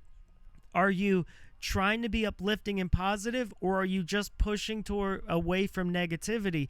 And that's what humanity needs. It needs to stop, I'm gonna be away from anger, and focus on, I need to be towards love and joy. It's to just almost transform that negative to a positive of just like, I'm not going to engage with negativity. You know what? Not even that. I'm going to engage with positivity and love. And to change the album, I think everything should just be a fucking continuity, a common theme of, that should be the shtick. Not only do I reference old sessions. I was about to start talking about the other session, but somewhere in my brain, I knew I completed that thought. All right, so we're going to get to emptiness and fulfillment. See, I have like the worst, greatest memory ever because I said that at the start. And the thing about this is, there's like, I would, if I were a professional or if I wanted to, like, again, be that sort of manipulative, I'd be like, you know, analytically, I'll post a 30-minute episode to see which one gets more views.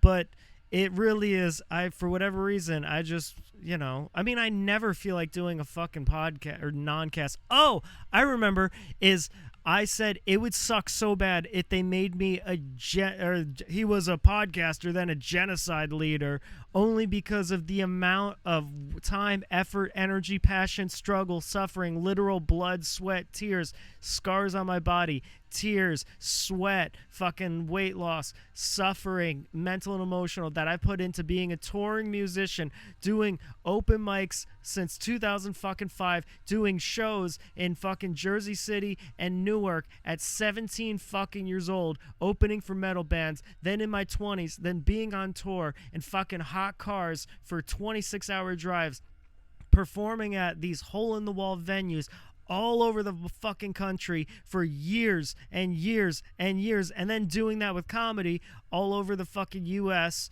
That was only, 2019? And then 2023, I do these mini tours because I'm more successful than other stand-up comedians. Here's how successful I am as a stand-up comedian. Most stand-up comedians have to do these 80-date-in-a-year tours. I just have to do like 2.5-week tours. That's what I have to do. I have to do like, the one time I fucking toured, like last year when I did Georgia, South Carolina, Miami, and then what's that other place in Florida? Fort Lauderdale or something, and then I almost had an Alabama gig. But again, that's why I love my hip-hop managers, because they like that I do comedy. So they're like, all right, we'll book you a hip-hop spot and then a comedy spot, so double book. And I love meeting people. But comedians, again, because they're fucking insecure bitches, don't give a fuck. See, Mark, we're going to be okay with the hate this episode. We're just let the hate flow through. That's what the fucking Star Wars dude, let the hate flow through. I promise you, one day I'm going to record a session and it's just going to be hate. The whole hour is going to be hate. But, you know, I'm not going to hide from it. I'm not going to be like, oh, no, a fucking thing of hate. There you go. Maybe some non-sessions, if I keep doing this, you get 10 minutes of hate and 50 of philosophy. Maybe sometimes you get 30 minutes of hate and then you get 30 minutes of love. Maybe you get a whole session of just fucking hate. But yeah, so stand-up... No. I have to specify. It's almost like saying Italian Americans, like if I keep doing these, we're gonna get into this Italian American thing. There's a reason I specifically say that. I don't say Polish, I don't say like Belgium, I don't say Swedish, I don't say, like, think of that phrase, Swedish American or Irish American. Well, I'm Irish American, or German American. There's a reason I keep, or, you know, African American, Native American, like, there's a reason I keep saying Italian American, and if we keep doing sessions, we'll figure it out. And everyone's like, "Oh, is it an X?" No, it's so weird. It's such a fucking weird thing for many years. But it's like, there's also positive Italian Americans in my life. That's how you know when someone's racist, is they have to start listing all the fucking positive. Like, no, I had this black guy that I helped out, and I had this black friend, and then I had that. Is like, no, you feel that shit inside. That's why it's like, I'll make race jokes all day, I'll make transgender jokes all day, I'll make Jew jokes all day, but it's like, no hate. It's really just all out of love. I love everyone. But then when I say Italian American, it's like, look, I had a family and the stepkids were Italian American and I loved them, and one of my best friends is Italian American, and the person who presently helped me out is Italian American, and the person who helped me live at a place is Italian American. Like, it's just a fucking thing, which is so funny. That's how you know if someone's just being racist. Like, you know, they're like, talk about blacks or trans or Jews or that, and they're like, no, Mexicans, I have a Mexican friend and I helped out at a Mexican charity. It's like, yes, you have been positive to those. I don't think you discriminate against those groups. However, I feel like there is some internal things going on down there. So why was I saying Italian American? Fuck. Damn it. This is the problem with being me. No, this is the greatness about being me. I'll remember it. I got this. Italian American, but they're Italian. I tell them, go for when my fell end, past the end with Mark and RanDoM, and that's what I could rhyme with Italian until we think of the colossal shade. This is us. I have to cut this, but there's like, not cut this part. Fuck it, leave it in. Music in the background. Was it when I was talking to the camera? I really can't. The daylight. Again, you should be able to only be a rapper if you prove you can't sing, prove you don't understand technology for EDM, and prove you're too fucked up to be in a band, or it never really worked out. And your struggle has to be more than just drug addiction.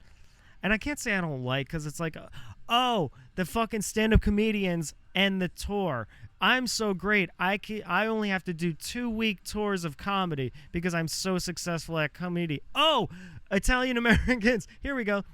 Because I have to reference New York City industry comics. When I say stand-up comedians suck, I have to say New York City industry comedians suck, because if you're a rapper, they are just shitty towards you, or if you come from some kind of musical background. But coming from a musical background, so coming from a musical background, they love that you can do comedy. Like hip hop people love that you can do comedy. Comedy, New York City comedy. That's why I said the thing about Italian Americans is I said it's like when you talk about Italians, you have to understand, because I've been to Italy. Shout out, you know. Oh, I love you. I hope you get better. I wish it it wasn't, but I can't control that. I'm completely powerless, and you know that's you can control this, but again, you always it is what it is. So when you say, oh, Italians are X, Y, and Z, if you've ever been to Italy, they are entirely different. That's why you have to preface Italian Americans. So I apologize when I say stand-up comedians. I truly do in my heart and soul. I apologize when I say comics, comedians, stand-up comic. I do, however, 100% with my heart and soul mean New York City industry comics. That's what I mean. So that's what, you know, you can't say Italians. You have to say Italian Americans because they're very different. So I cannot condemn or have any hate or love towards comedians or stand-up comics. I can, however, say that towards, but then again, there we go, Mark. Fucking bring it back to the, but you have to rise on a better level in positivity. You don't want, there you go. You feel so victimized by what they did to you that you hate them and you created all your justification. No, they're real reasons to hate them. Fucking fake politic, coward, don't know how to resolve things, don't uplift each other, just diminish each other. Those are real. It's like they're the bully and shittiness. They are the fucking person I was talking about before, and no love got through. They just think everything's a lie. They think everything's fake. So it's like burning it. Get in the camp. That'll be my phrase when I fucking this. Once I surpass Mr. Beast, because we're neck and neck in ratings, the shirt will say, "Past the end with Mark and RanDoM. Get in the camp. Get in the fucking camp." Because yeah, that's what it is. So, have I completed the thought? Oh, analytics of needing to just I truly don't have any notes. I truly just go of like taking something as compassion, and then this is what it kind of goes into. So fulfillment, I feel like maybe that should just be the theme. Like maybe I'll just talk about fulfillment another time, but no, because I took fucking music breaks. Stay turning straight into emptiness. How did it get so late? That's the thing, is I want it to be just one stream because that's what it is, but it's like I have to, you know, albums don't go on forever. Oh, with the session thing? No. See, this is the problem. I've forgotten so many thoughts and gone back to them. I feel like there's a forgotten thought that, yeah, that's how I'm doing my leg. Just like that. Like fucking, I'm not, see, now everything's a constant callback, and now I'm in a fucking loop of, oh, were people going to know that I was joking about the Italian American? Now I'm just throwing things out there. But yeah, now I'm doing callbacks on callbacks on callbacks, and in continuum of continuity with other sessions. So you have to watch past the end session with Mark and RanDoM, the other one. I hope this energy isn't putting out that like actual splitting of personalities. But this goes along with my thing of not being reactive and having to be proactive, is I think we are born with fulfillment and existence. Maybe the goal of life is to not sink to the level of other people, to sink to a lower frequency, almost like, well, that would be the Christian heaven and hell thing of, you know, the good deeds you did versus the bad deeds you did. Damn it.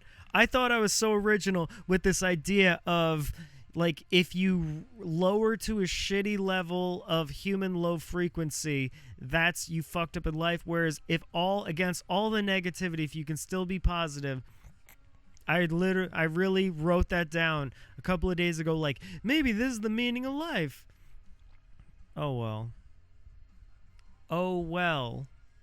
See, I feel like I purposely stopped myself from freestyling. Like, lyrics started coming in my head to say out loud, but I feel like I keep picking these fucking easy phrases. So if you're ever like, like, it just, if you're ever impressed by a rapper who freestyles what you would consider, or I personally consider, simple. Oh, the thing about scratching my leg is that was a callback joke because I just did it, and then I was like, yeah, I fucking did that shit. Scratch my leg, like, because the joke was me saying I felt like it was a girly thing to do. But who knows? Maybe I might be transgender. Or that's the thing, is I don't think like that was a thing in Mr. Beast. I just feel like when you get to billionaire levels, it's like you got to take one for the team. Imagine that was the Mr. Beast challenge, right? Here's the Mr. Beast challenge: is there are three of them. They're like, oh, we're locked in a room for 5 hours, and the Illuminati reptilians are going to make one of us transgender. So whoever gets to this obstacle course the last has to fucking cut their dick off and leave their family, and they get framed for pedophilia. Oh shit, I just said framed, which if the guy is, what is it? If the guy is innocent, shit, I just misgendered him. Shit, I was just politically correct. I have to be fucking anti. That's the thing that sucks of the internet. I mean, it's great, is the audience. Like, if I have a bunch of fucking crazy right-wing people and I say, oh shit, I misgendered someone, they're like, what the fuck is that? But if I say, oh, he, when it's now a she, and I have a liberal audience, no. So here, the audience is, I am just my love for you. I am just here for you. I am your companion. And that's what it is. So I feel everything in life strives to make us feel empty. And I feel like I'll have more thoughts on this afterwards. I'm just pissed because I know I took several breaks throughout this entirety because I put on short albums. No, you know what? Random? Here's the game. Is you just go with what energy you're comfortable with. How about that? Oh, I remember what I was going to say is I don't think this is before I had protein powder stuck in my throat and had to change the song. I don't know why that sounded weird. Protein powder. Like I'm insinuating something a lot more devious than what it was. I don't want to say kratom powder. My kratom thing is because all the fucking people, and if you needed a kratom salesman, I could have sold that shit. I could have fucking made, no, I don't want to give ideas because every idea I fucking give, people take.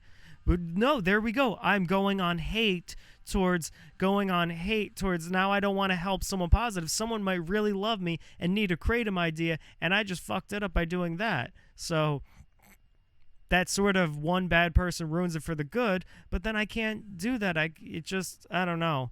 I should just roll a dice. I should just flip a coin. No, that's the Harvey Dent thing. Did Harvey Dent in the comic books do that? Actually, I never really liked superheroes, and I don't like superhero movies, but I did love Christopher Nolan. So when I saw The Dark Knight, I love the movie purely because of what I say is I like only if you could take away the superhero aspect and it's still an incredible movie, it's still great, thought-provoking, plot goes right, characters, then I will like that superhero movie. So I didn't know if, well, he's fucking Harvey, he's Two-Face, of course he would have a coin flip, but I'm just saying that's literally, I should do some like dice roll of, okay, how we, like, should I do the positive thing because the people that ruined it? So kratom idea, I got a letter from because all of the gas station kratom sucks. I only casually use like maybe once a day or maybe once every couple of days, right? I got a letter because I actually get like real one, not the fake bad gas station stuff that you don't even feel anything. And they said, he said, you're in the preference customer. And I was like, am I like the number one customer? Who am I ahead of? And he goes, actually, and then he didn't want to say it because I felt like he was making me feel bad. And I go, but don't people buy from you and they sell their own distribution markets? And he's like, yeah. And I was like, wait, so I'm still above that. I'm a number one customer, so I kind of get free. So like what would be $100 is now literally only $30 because I've probably paid this fucking guy's mortgage and his kids through college. So You gotta all right, here we go. There's my cheat. There's my fucking asterisk. I'm literally like, why can't people be I don't know if you've ever taken like a Percocet. This is not an endorsement. Mark Random does not endorse the use of drugs or substances, opiates, Percocet, or anything like that. But it's like whatever your favorite drug is that gets you into that place where you're just in love with life and the world and everyone around you. Here I am on a motherfucking podcast or non-cast. Here I am fucking commanding, like saying humans should be nicer to each other, people, while high out of my mind. That's the funniest thing. Like, let's say you whatever your issues are, if you have 4 drinks, you are just in love with the world and you are just in love with yourself and in love with life, and nothing could stop that. It's literally like if you had 4 drinks all of the time or most of the time, and then you're preaching to people, you just got to be kind, you just got to learn to let go. It's like, yeah, because fucking your thing. It's like someone at the dentist office when they turn on the gas and you're just like in that zone. It's like, or fucking doctors when they give you the anesthetics, panic with us. That didn't rhyme. But if you're Eminem, you could go anesthetics, panis with us, and he bends words. He's a little bendy guy. I know he's gay. He used to intern at No. Fucking no court issues again. Random. No, I'm just fucking kidding. I'm kidding about kidding about kidding. What the hell was I talking about? Dude, it was lame. Like, all right, if they cut that clip and want to go back to court, you were wrong. You know it was lame, and your star power or whatever fucking connections are the only reason I did not win the court case. You fucking know that, and you broke someone's dream. Like, imagine that. You're fucking talking someone up to... No, I'll tell the story at the end. I really have to cut all this. This is Mark RanDoM, government name speaking. I have to fucking cut that shit, or it's going to be... Again, it's not even... My thing is, the energy of, the past and everything, but, like, how do you be fucking shittily litigiously... I should write a rap song about my experience at... I'll make up a fictional record label, right? We'll call it Hazy Records or Lady Records or Baby Records or Crazy Records. Just write a rap song about the litigiousness of how fucking lame. Damn it, now I'm gonna have to fucking watch this episode because there's so many times where like I had to get up and change the music, or there was like just my throat wasn't having it. Oh, I remember, because the Kratom thing. So I said that, I finished that thought of saying it's fucking hilarious how, like, doctor anesthetics, when you're on there, like, right as you're going in, if you're like, I wish people weren't so mean to each other, if you had that feeling all the time, and then you're just, that's what I found fucking hilarious. So, I don't have muffin personality disorder, but... Did I talk about this on the last session? That's the problem. I need someone in my life that I could be like, yo, did I bring this up on another thing? Because that's why they're very minimal. Probably because I would just say the same shit. Well, that's what all podcasts do. And again, this is the anti-cast. This is the non-cast. This is session...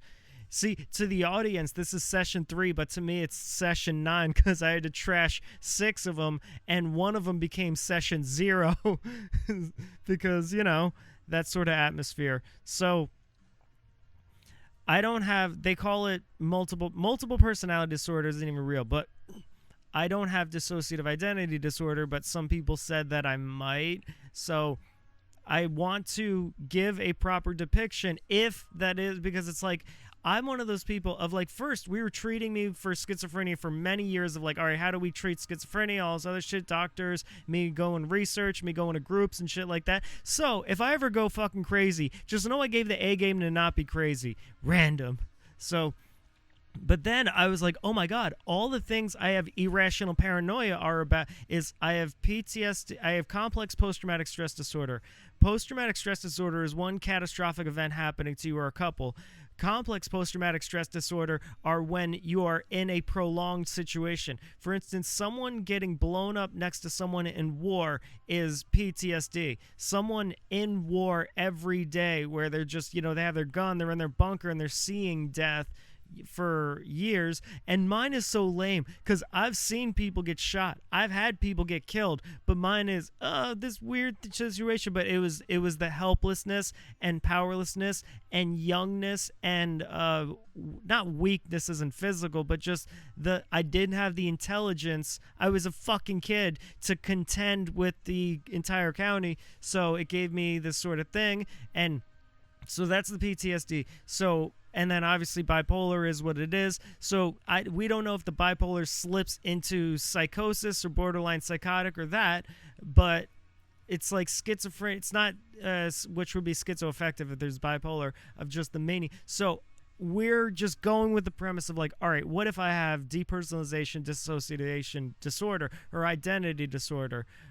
Like, as if, because it's like I'm just fucking throwing darts at, like, how can I just be mentally sane? So I mean, it sucks because it's like right at the same time Eminem put out that album, but he says alter ego and all that other shit. Is what people don't understand is it's not, like this someone with this disability. It's not me. It's a friend. There we go. That's such a dumb hack joke, but I could say that I don't have identity disorder or multiple personality disorder. Or here we go. Here's the hack joke. I don't have multiple personality disorder. My friend does. Because, A, why would your personality be against you? That would be fucking weird. Your brain creates an alter ego, but then it's against you? That's fucking weird, Eminem. Here I go talking about Eminem. I think subconsciously I'm still mad at the fictionally call it Hazy Records legal shit. I think I'm still upset with that. That's why I keep bringing that up. But no, it was because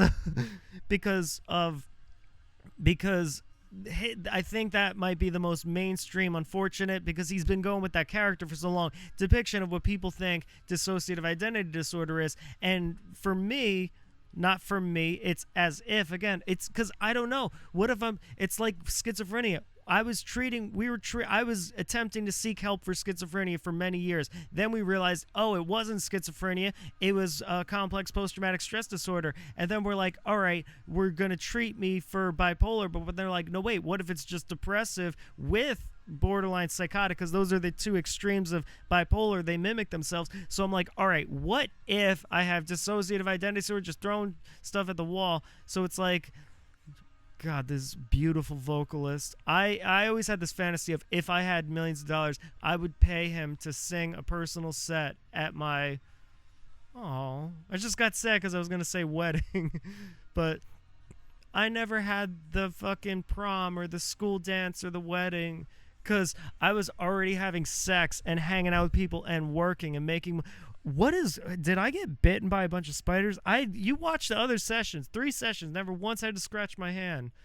But, so I didn't, yeah, I don't know. No, I'm not. Am I sad over having prom? Mark, are you sad over having prom? Yes. Random, are you sad having prom? No, I was already out doing wild shit. I mean, it sucked because I was in a more destructive situation, but what people would consider as a growth, if people are like, oh, when you're 18 on prom night, maybe and again, I was pulling threesomes when I'm 14 years old, and I'm only saying it that confidently because I know it pisses people off, because I didn't realize sex was some kind of ego thing. I would always say, oh, when I was 14, I had a girlfriend, we really loved each other, and then she had a friend, so we did that. Like, I thought people understood.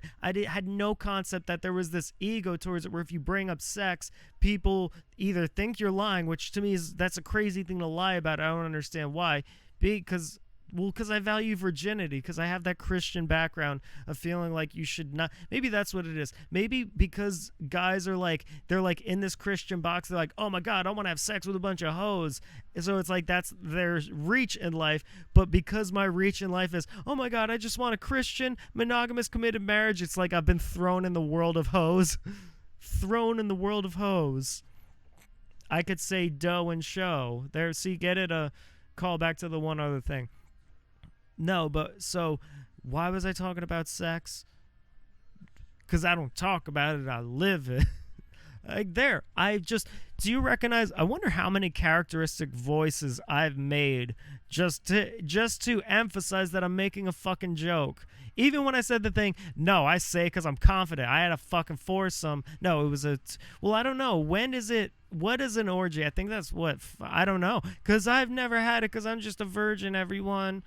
No, but so when I was, 14 threes. Oh, because I wanted, I don't know. I never had the normal experiences, went to fucking like 6 different high schools, then got kicked out, then affirmative action for the past school and everything. Oh, I got to get it set up because I'm trying to make it look natural. That's what we got to do here. So the mainstream depiction is literally like, oh, is one good and the other's evil? And that's really lame because that's a very myopic 2-dimensional thing. And then the closest they've come is Sigmund Freud's, well, there's the ego, the super ego, and the id, and everyone has that. But it's not like an angel or a devil. It's, unless I have a much more fucked up version. Again, I don't. Well, there you go. What if one of my personalities has multiple personalities? Again, I don't want to say multiple personality in that rhyme because I don't think, or the joke. Did I even say the joke? Oh, did I fucking forget? I'll say it again. There we go. For all the drug addicts out there, callback to a callback. Holy shit. I'm doing a callback to a callback to a callback. A callback that I call back things in previous episodes. A callback to making a joke towards stoners that I would repeat something purposely to fuck with them. And then a callback on not knowing if I said this joke or not. So I don't have multiple personalities. My friend does. So dissociative identity disorder it's almost like one is feels a little insecure about people or has lower self-esteem than the other. So they will be nice, but they'll be a lot overcompensating to where they want to control the outcome of another. The other will still go for things, but kind of just accepts people aren't a reflection of him. So that he just kind of goes with the flow. One kind of views life as a more predetermined aspect of fate and connecting the dots. The other is life is more chaotic and it's a lot more gray or middle ground than that. I don't know another word. That it's not as hard one or the other, black and white, as it being all predetermined. The other is, you get what I'm saying? Like there's multiple levels of one might value purpose in life of like some overall goal. The other might be like the purpose of life is just moment to moment to moment, and one might do good deeds because instinctually it makes them feel good, and they do bad deeds like if they feel they've been slighted and they just can't. The other would do good deeds just like that's just what they were feeling that day, or other things. I guess it's like it's hard to describe because it's like they both, a lot of their decisions line up like the same, like doing good and bad things, but a lot of their, I guess it would be the intentions and thought processes.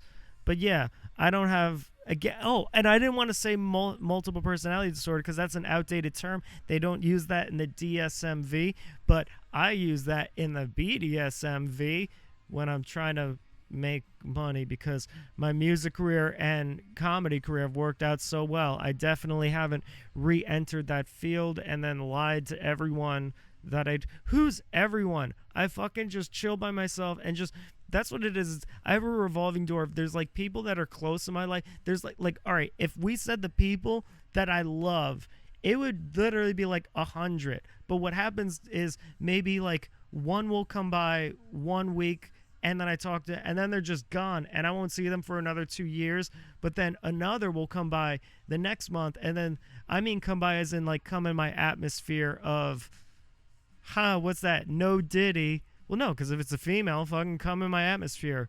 I haven't had good sex in a long time. And I've been having sex. That's the fucking thing I hate. It's not like, oh, I haven't had sex. Well, no. All right, here we go. I have to go.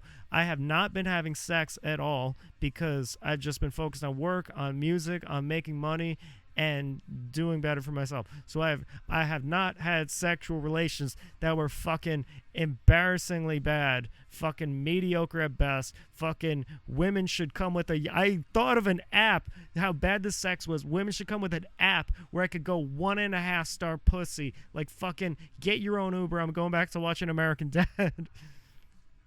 I don't know if that was a joke. Yes, that was a joke. I have not had any sexual relations. So, but okay, the thing about muffin personality disorder. Oh, cause so that's not a thing. That's not. So when people use it, it's an outdated term in general. It's depersonalization. It's DP/DR, and I don't think I have it. That's just what it is. So I hope I'm not putting that energy out in the universe where I end up, because I don't have the blackouts like they say. And again, I don't know if I said this on another session, so that would be a callback. And everything's just been coming callback. My sessions are literally just going to be callback episodes. It's literally just going to be bouncing between, and then I'm going to have episodes. That's what I should do. It would be crazy is I make like 8 sessions of this non-cast, then I start reacting to it with other critiques and thoughts, and then like a year later I make reactions to those reactions. So then I'm doing callbacks within I'm doing callbacks to callbacks to callbacks of callbacks within callbacks within callbacks within callbacks. That would be fucking great. So this is past the end with Mark and RanDoM, because we're just trying to get by of just giving people advice. And again, it's like, I don't want to have a thing like you are one moment away from your life collapsing, fucking whatever, and the fucking Roman Catholicism, dark night of the soul of everything. But it's like, we need to be more compassionate on realizing, like what I said the other episode, that was another thing, or other session, is I was pissed that I didn't reference, like when I was talking about status in life of people who get married or people who make a lot of money. It's like, you're only one moment away from fucking going from a nice house and a marriage to like living in your mom's basement or whatever relative. Professionalism. I'm gonna have so many taglines that would be the greatest fucking, like, I don't want to say children's thing, but like one of those mainstream comedians, because like everything, it's just so simplified of like professionalism, and then people will say that, like I'll be on stage in front of an audience and then I'll go, hey guys, so today I was going to the store. Professionalism, or the audience will say it with me, or they'll chant it back in the back, oh yeah, like he said the thing. But that's the thing. That's the crazy thing is I won't just have like a shucky ducky. That reference might be too old. I'm trying to think of a comedian everyone knows that has some like catchphrase. I'll have like 50 different catchphrases, and then I'll have catchphrases within catchphrases within catchphrases. So we are fulfilled, and existence and others make us empty, and we need the compassion. And this is what I'm trying to accomplish, is in connecting with you all of this is past the end with Mark and RanDoM, hopefully not putting that energy out in the universe. But also, again, like with the Eminem thing, is if he, again, because he's ridden that so long of this alter ego, I'm sure it's affected his life, like a real part of his life. It's like, why would you have an alter ego that's against you? Like, why not make an alter ego? That's what Mark RanDoM is, by the way. Mark and RanDoM. Mark RanDoM is different from them. Mark RanDoM is a persona. That's an alter ego. Mark and RanDoM, that might be disidentity disorder, because as a teenager, they destructed my psyche and I was helpless against it, and mental illness, plus all the horrible things RanDoM created. Or it's another spiritual omnipotent being and deity from a different dimension that Mark and RanDoM made a pact. But Mark RanDoM is this alter ego I created that is professional, that is concise, that is very poignant, that is like business oriented, that is like a political, it's like a politician. So I created an alter ego that was positive. So it's like, why not create why would your personalities be dueling against each other? Why wouldn't they be like, yo, we're on the same shit? That's what I never understood about, I mean, again, I'm sure because there's people that are tortured with like dissociative identity disorder and shit, and it's like, I don't understand why your brain, you must really hate yourself if your brain creates another version that is then just, well, that's what people with like subconscious things are. Like addiction. Someone with an addiction is they have a secret monster in them that it like manifests as their self-hate, so they want to destroy themselves. So my thing, if it's real, is my brain, it was so traumatic and identity and cognitive reality shattering that to not go insane, it created this sort of persona that was like, yo, I'm your boy, I got you. Like, why would that not, why, like, am I the anomaly? That had to have happened to other people. I mean, always people, the fucking, first off, when they say Jekyll and Hyde, there we go, that's something people could have used for reference. I wish I wasn't fucking referencing Eminem and his fucking AI ChatGPT made entire album. See, the fucking Hazy Records thing. Fucking, it was 9 years ago. Let it go, Mark. Or no, let it go, RanDoM. It was 9 years ago. Maybe RanDoM's the hateful one. Blah, blah, blah. See, I hope you know in that voice, I'm making a fucking joke. I'm being silly.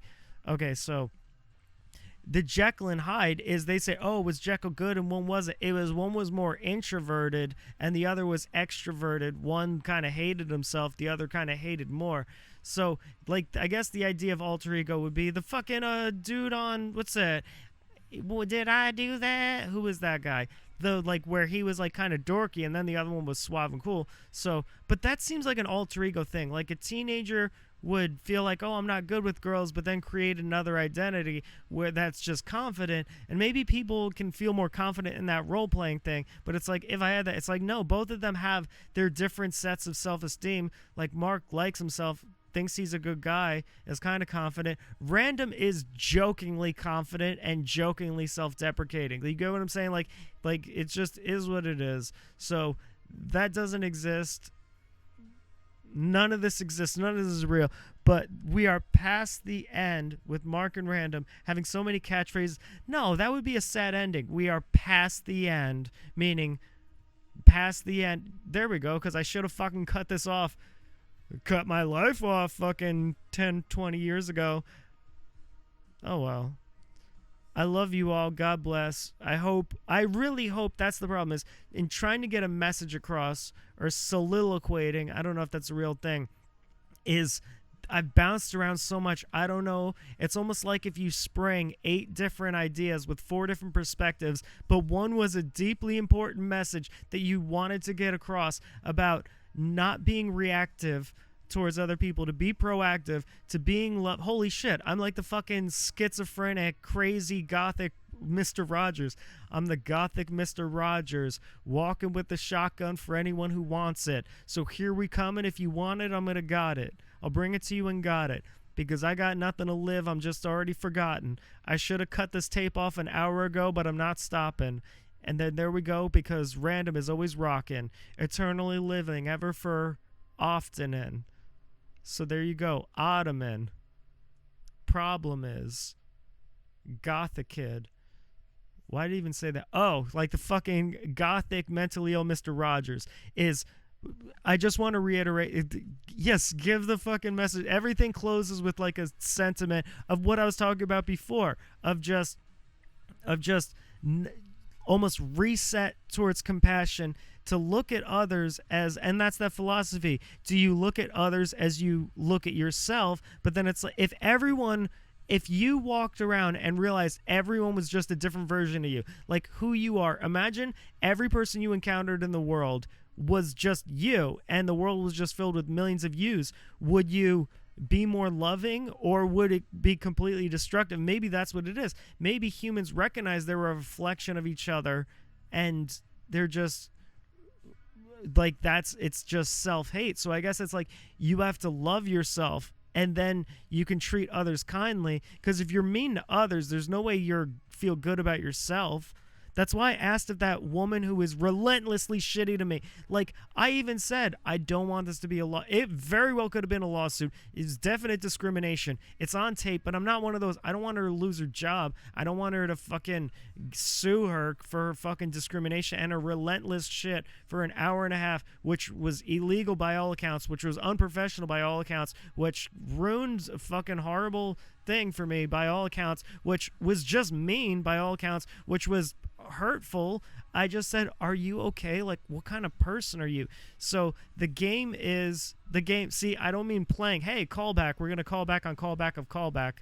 So it's not to, it's, if we were each other, would we be kinder? Like, how would you have to treat yourself? You know, they always say oh my God, here I am philosophizing, thinking I'm so brilliant and great, but I'm literally just saying treat others as you would treat yourself. Damn it. That's the philosophy of nothing's original. But like, think of that. I fucking went on an hour 30 to say treat others as you would treat yourself. But the problem is people don't like themselves, or maybe they like themselves too much. I don't know. I just wish I could heal humanity. And I just want, it is what it is. Past the end with Mark and RanDoM. I feel so. Do you see how bummed out I am that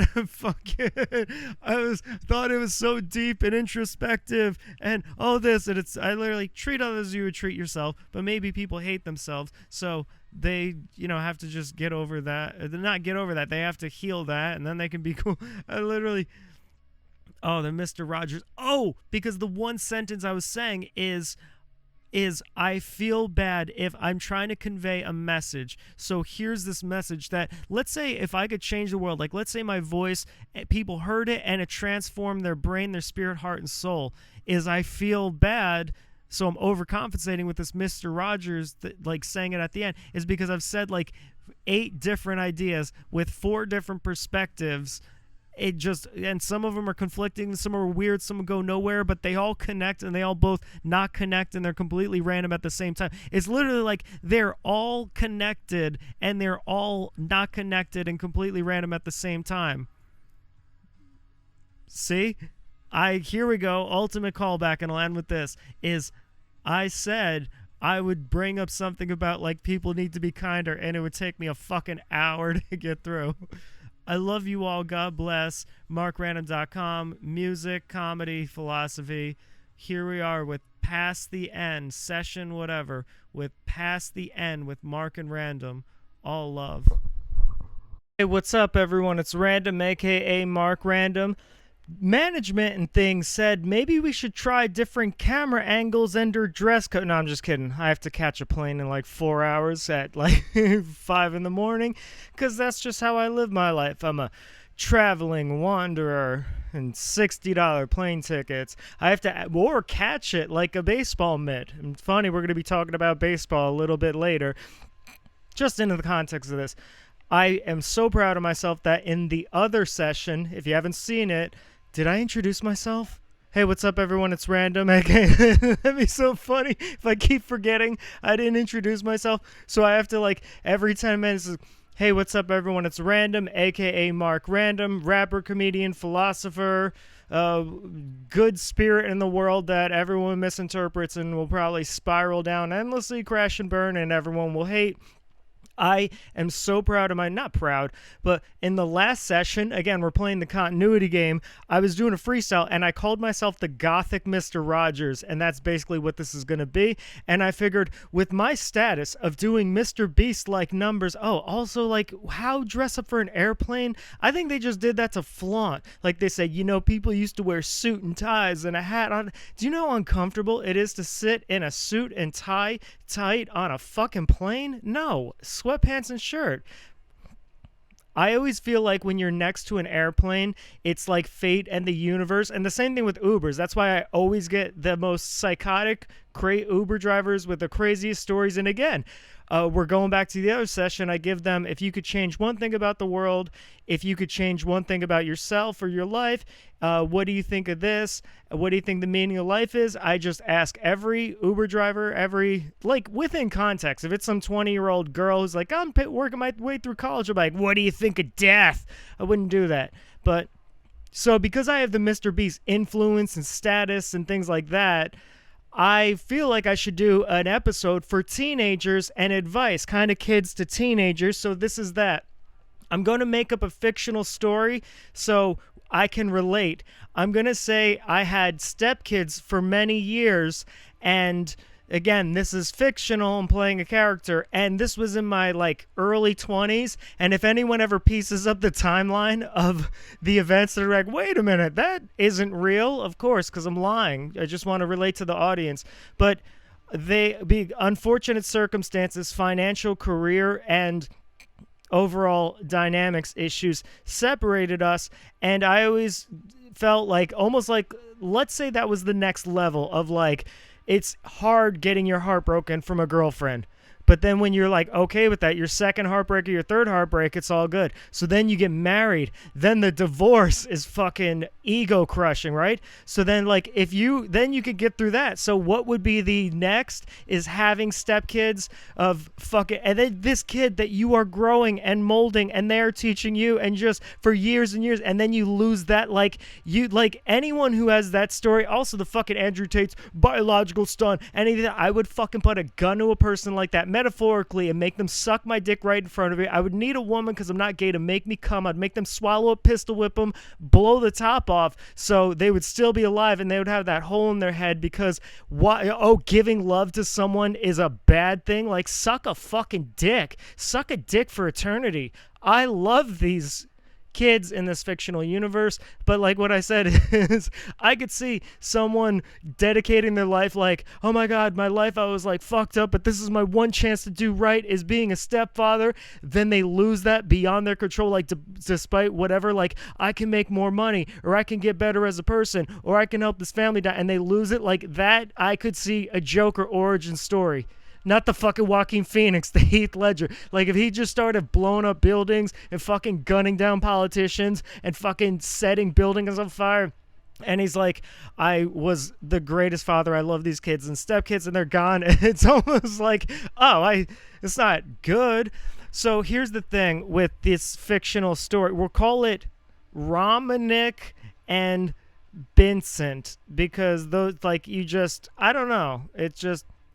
So if they're watching, they probably think I'm fucking corny at this point. Like, they probably outgrown me of like, oh, I'm like the fucking, what is that? Like some Nickelodeon shit where it's like, oh, it's cool when you're a kid. I'm an Adam Sandler movie or a Kevin James movie to these kids. I'm like, oh, that was so funny and cool, and I want to be like, he just has that thing. And then they're like, ew, why would you make a fucking podcast about me like some ex-girlfriend who can't get over it? Well, because I love you, I always will, and I will always try to send advice when I can.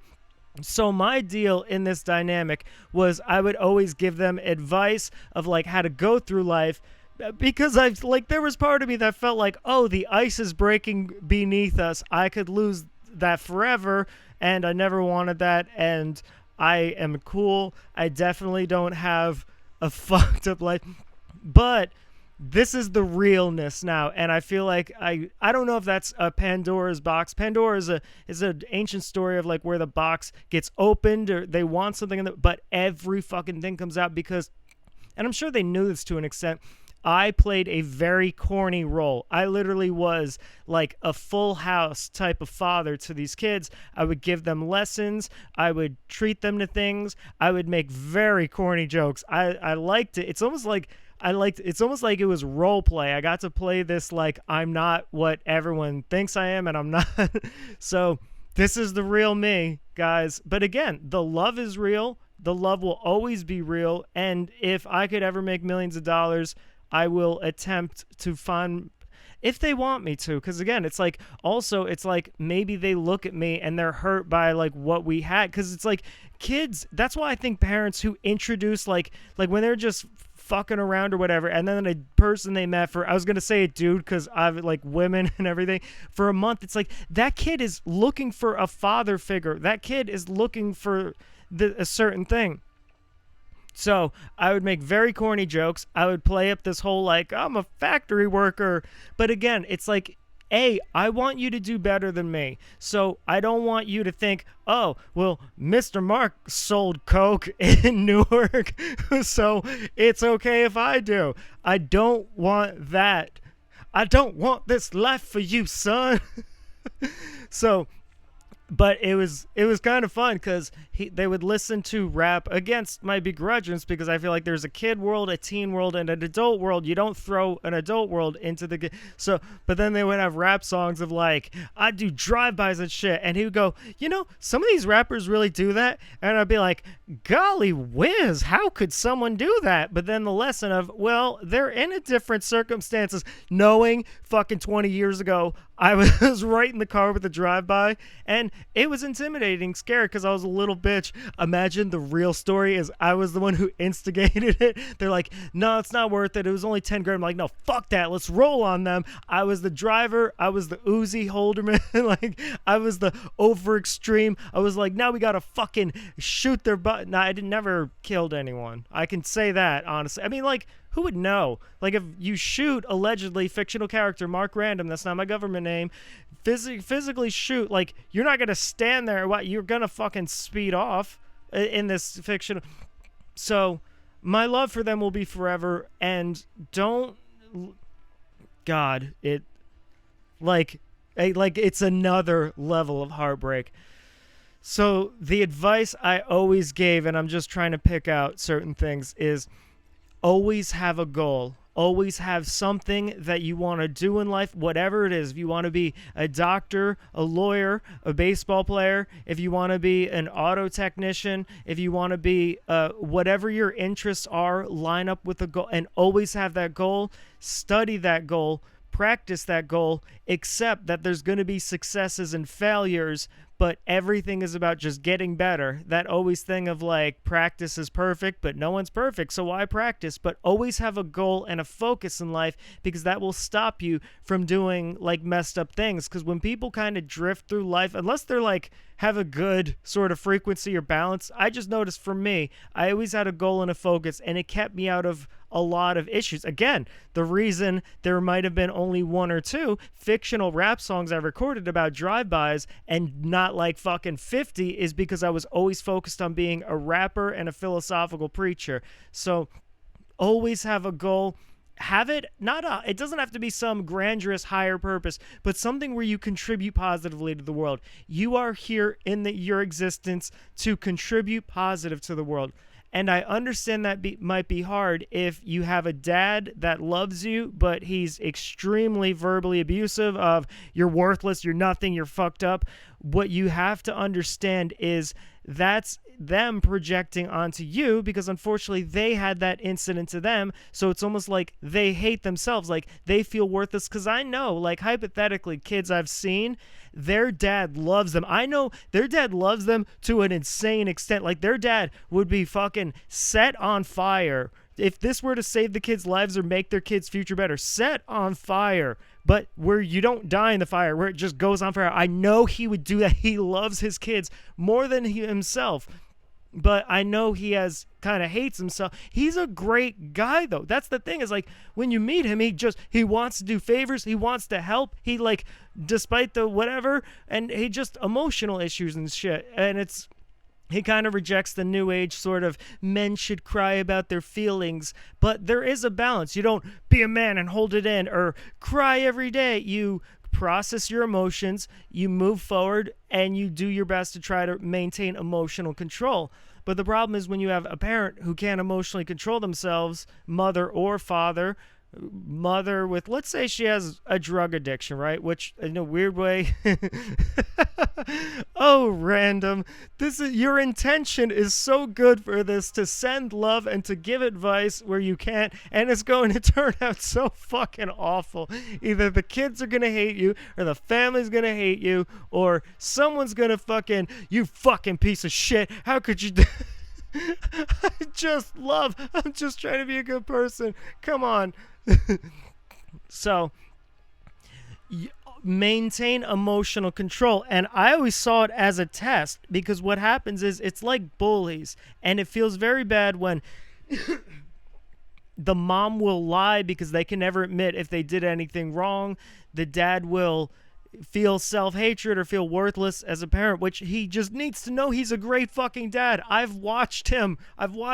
Great fucking dad. 100% A+, except the fucking emotional outbursts, verbal abuse. If he could fix that, fucking greatest father in the world. And I'll still maintain greatest fucking father in the world. I've seen him, and he probably doesn't even like me, but he is the greatest fucking dad in the world to his kids. And he had a difficult situation. It's financial loss beyond his control, and kind of status loss and industry loss, and it disrupted the kids and then the marriage and everything. So it's not like he had the ideal situation. I understood, like I could never put myself like I could never understand that situation to where I could be like, hey, don't have emotional overreactions. And he's like, my fucking life fell apart.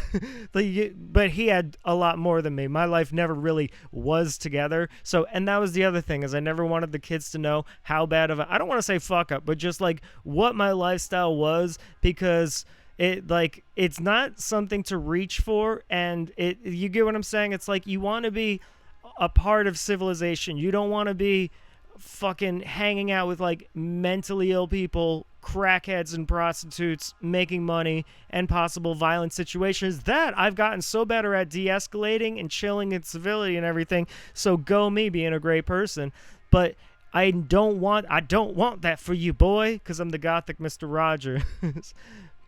But so where the fuck was I going? So it's to keep emotional control of yourself, because that's what life is. Life is things that try to break you. And the problem is when you have emotional outbursts, like maybe they're justified. Maybe people are bullying you. Maybe it's your parents, just, you're fucking worthless. You're never this. I'm doing this and I'm breaking this. And you just explode. Like you try to keep it in, but it's like, I could never relate to someone who lost emotional control. I mean, well, there's videos of me in like the past 4 years of losing insane emotional control. And praise God, praise Jesus, praise Allah that there wasn't social media in my teens and 20s, early 20s, because I would have never survived. Oh, you said an offensive slur. I fucking allegedly, like, it was like, you know what? Fuck these people. It was an abandoned warehouse, but I'm gasoline in this bitch, allegedly. I'm not a good person. I'm like a Liam Neeson to these kids. If they ever got kidnapped, I would travel to save them, but I would have a really fucked up background. You know, the Liam Neeson, like, he plays these movies where kids get kidnapped and he is like, goes selflessly save them and face danger, but he always has some fucked up story, like he drunk drove and killed someone, and then he had to go through the court process, and he said fuck that, so he was in prison and got out. Like, he always has this bad background, so he's like, I'm not the best person for the job, but I want you to know I love you. That's what it is to these kids. So emotional control, and to just process that and find a filter that. Like, you notice how I've always been able to remain calm and collected, and even when you guys had outbursts and everything, it was always about giving love. And you notice how I'm always peaceful in resolving things, but all of my songs are about wanting to kill people and kill myself or wanting to do mass destruction. You get what I'm saying? It's like you craft. When you get bad energy, it's on you, and this is what life is about, is it's on you to craft it into a positive. So it's almost like, I'm going to prove them wrong. I'm going to be, and don't be hard on yourself. That's the thing, is like when you're focused on your goal, and you're like, I'm not going to let people lose emotional. I'm not going to let people, because that's the whole thing, is people want to bring you to their level. It's like if someone's bullying you, they're, oh, you fucking suck, you did. Is they feel miserable within themselves, and they want to make you feel miserable. And unfortunately, sometimes if that's your parents, but that's because they're a reflection of you. And again, we could get into the Buddhist philosophy of the reason people have that is it reflects something in them that they hate, and that's why they do that. But you don't want to go through your life being miserable and harming other people. Like, you never want to diminish something of like, because you never know their circumstances. Like, let's say they're an Indian salesman and they live out of a motel. You don't want to say, oh, they come from a country of shit, so fuck them. You want to just be compassionate, because it makes your soul feel good. If he's watching this and this is in the wrong mood, he's like, oh, fucking corny. Well, fucking, it's what I have to give you. I'm not... It is what it is. Fuck it. Maybe I don't care about I could always care. That was the thing, is I always love them, and I will never think that they are bad people. And that's something that I was upset with, is their situation always saw the worst in them. And the problem is, it's like the kid was sometimes, like most times, he was a good fucking kid. He was more mature and adult than his parents, but then other times he would be shitty, immature, and an asshole, but then he would lie about it, and then like it was a weird situation of them gaslighting him and him gaslighting and lying and manipulating and then blaming each other. It's like nothing ever got resolved. It was just, I call it a fun house mirror of everyone lying about their shitty behavior, everyone blaming the other person, then everyone emotionally bullying the other to trigger each other. So it was that. So but that situation was resolved. This is long ago, and it's a fictional story I'm making up. So where was I going? So to channel that energy into a positive, but to feel good about yourself. Like, the problem is we all have this internal monologue. Because people always saw him for his shitty behavior. So then the problem is they would look at him, and I had to tell him, like, again, the boy who cried wolf, it's like, and it's like, no one can be a good person all the time, but it's like, if he was half of a good person, half of a lying asshole, all they would do is see him as that lying asshole, and I'm like, no, he is a good kid. Also, to all the parents out there, what you think and project on your kid, I think, is what they become. Like, if you always look at these kids as, like, they're good kids, they can strive better, they made some mistakes, they have some flaws, but they're good kids, they have a lot better shot at being a fucking good kid than if you look at them like, oh, they fucking suck, they're horrible, and then they do good deeds, and then you look at them, oh, you probably only did that because of X, Y, like, who could relate to that? I couldn't relate to that, because obviously everyone saw me as the shining figure of what a human being is supposed to be, and everyone loved me for that. But no, it's just to watch that happen, to watch the kid do a good deed, because he's a good fucking kid half the time. Come on, dude. Like, don't be pissed at me. You know sometimes you're an asshole. You know sometimes you do shitty things, and then you know sometimes you lie about it, which sometimes there are times to lie about. But then he would, like, do good things for his parents when they would be shitty to him. He would be cool. It sucks so bad. I don't know. One time his dad was giving him shit so bad, and then he was able to maintain it all day. Bad day at school, bad day with his dad, and then his mom was giving him shit, and he goes, look, I didn't have a good day. Could we just please watch a movie and hang out? Like, he was fucking 10 years old at the time. What 10 years old? It's like he had more mental self-awareness, but emotional, and it just, it was so fucking funny. So in a weird way, I felt like I had to overcompensate. Not overcompensate, because it's like, just, I never will, and I never will, no matter what. I will never.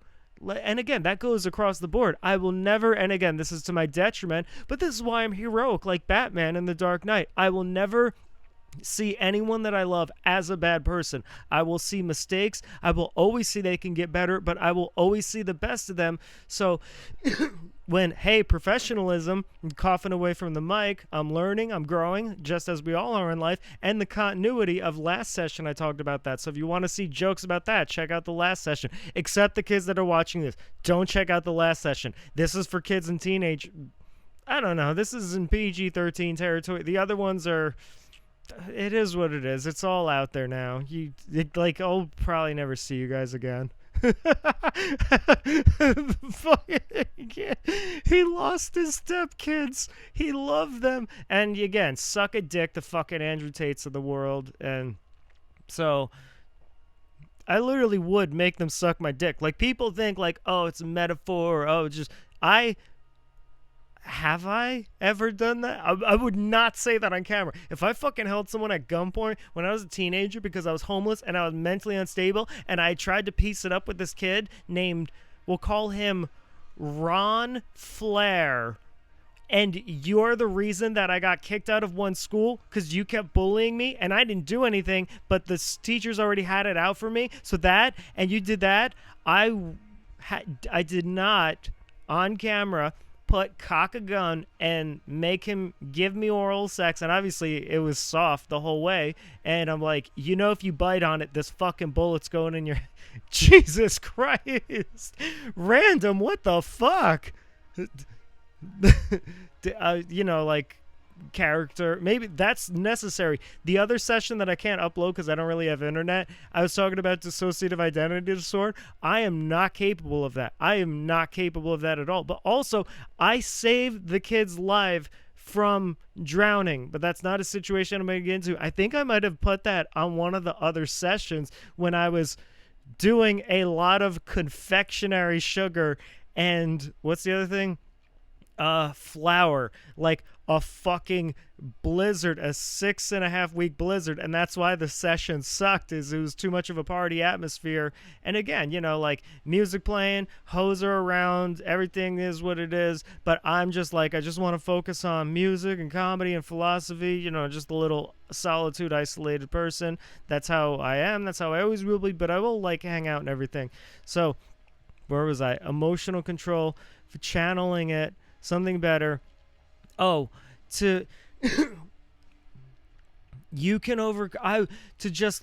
never do that. Like, I don't understand how you could look at a child and think the worst, and maybe that's your own insecurity or projection. Like, maybe you think of yourself as the perfect parent, but you subconsciously hate, so you just look at the kids as like, but it's like, you don't do it, because then you put those thoughts in the kids' heads. It's literally like if you tell a kid every day you're like, let's say it's a good kid.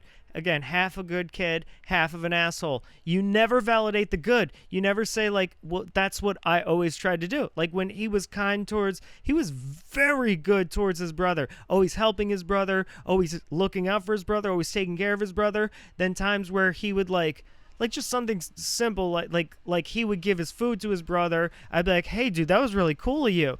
Or when he would play with his brother and his brother's being shitty, but I was like, that's really cool of you, which his parents did not validate that. But when he was an asshole to his brother, like his brother's hit, and then he hits his brother back, they'd be like, you see, he just fucking has it out for him. He's jealous, because it's like, A, brothers fight and stuff like that.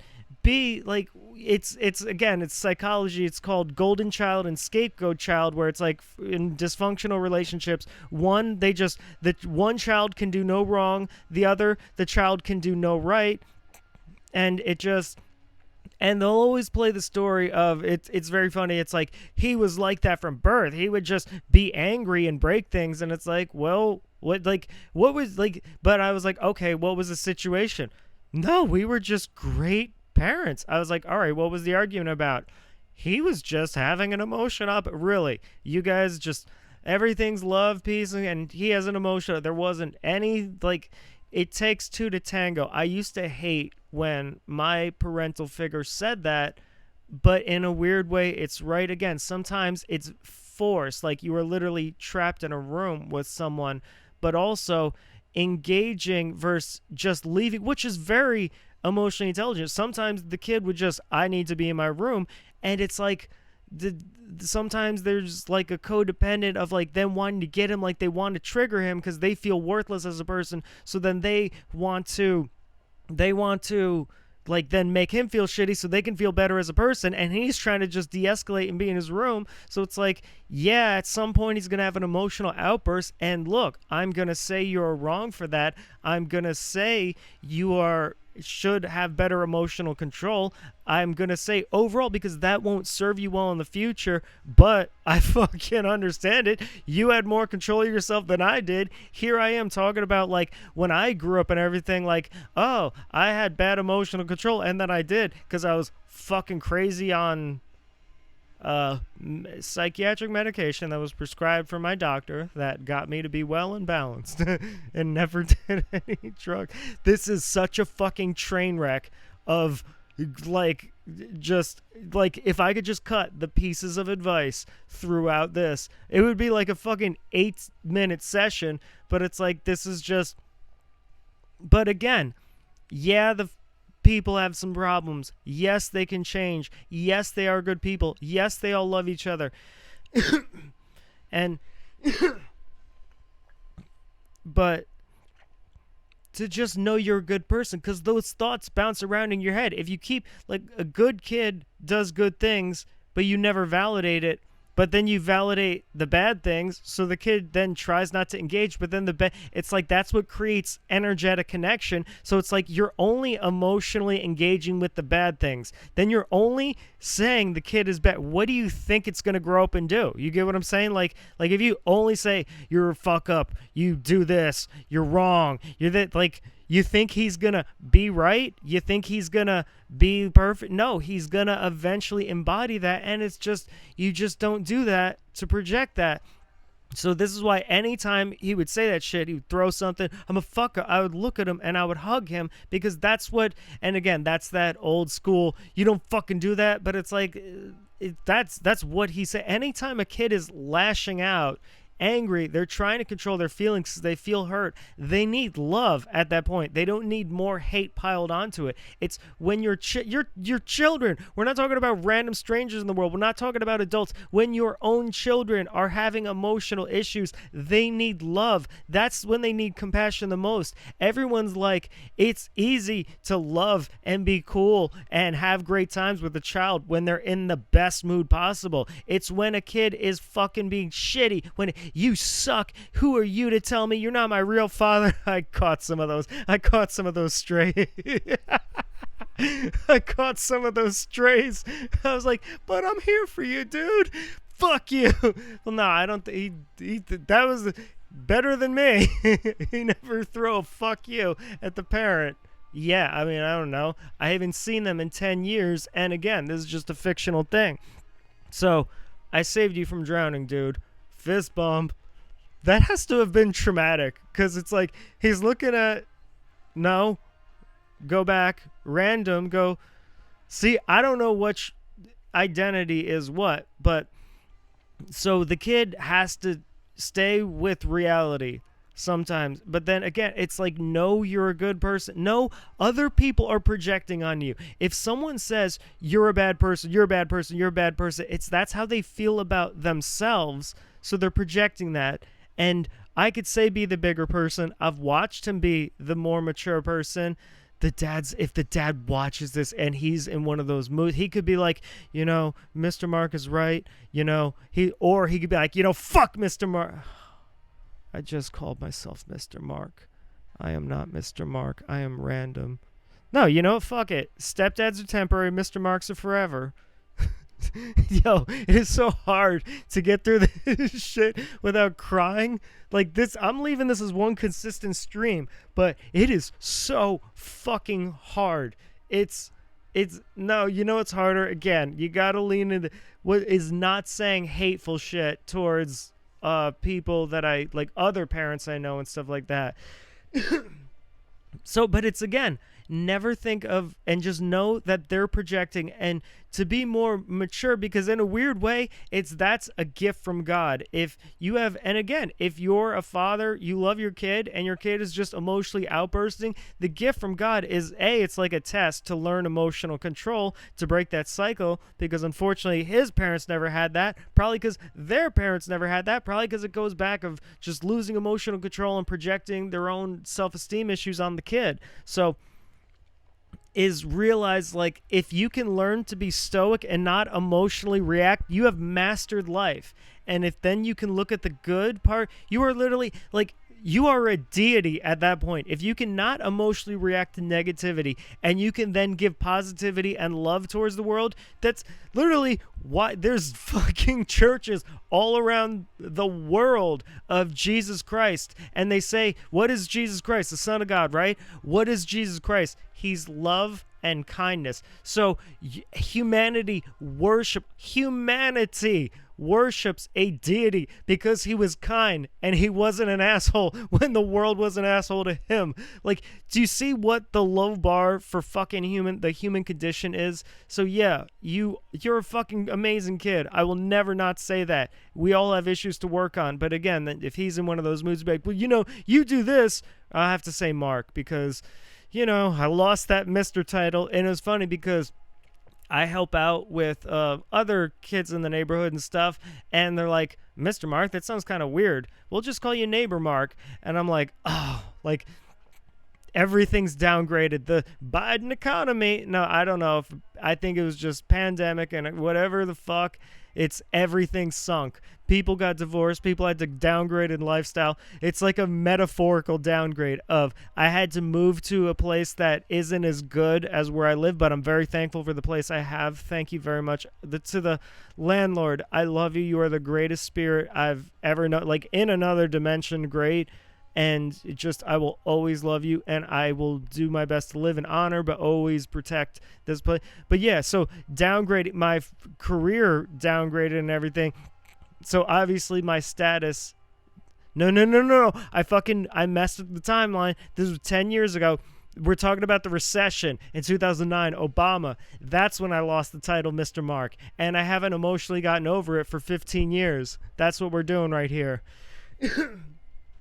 Do you know what? Maybe I say I had stepkids, because if you fucking post pictures of them on the internet, I'm coming to kill you. I will come to your motherfucking house and put a gun to your face.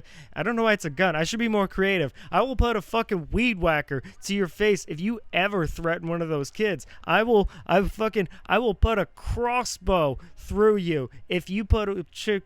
Metaphorically, I'm playing a character, Mark RanDoM, and it'll be so if this clip gets taken out of context and put in some legal sense, policemen and lawyers and judges have to act like, how could you feel violent feelings towards someone threatening children you loved? And it's like everyone has to act like they don't understand that kind of love.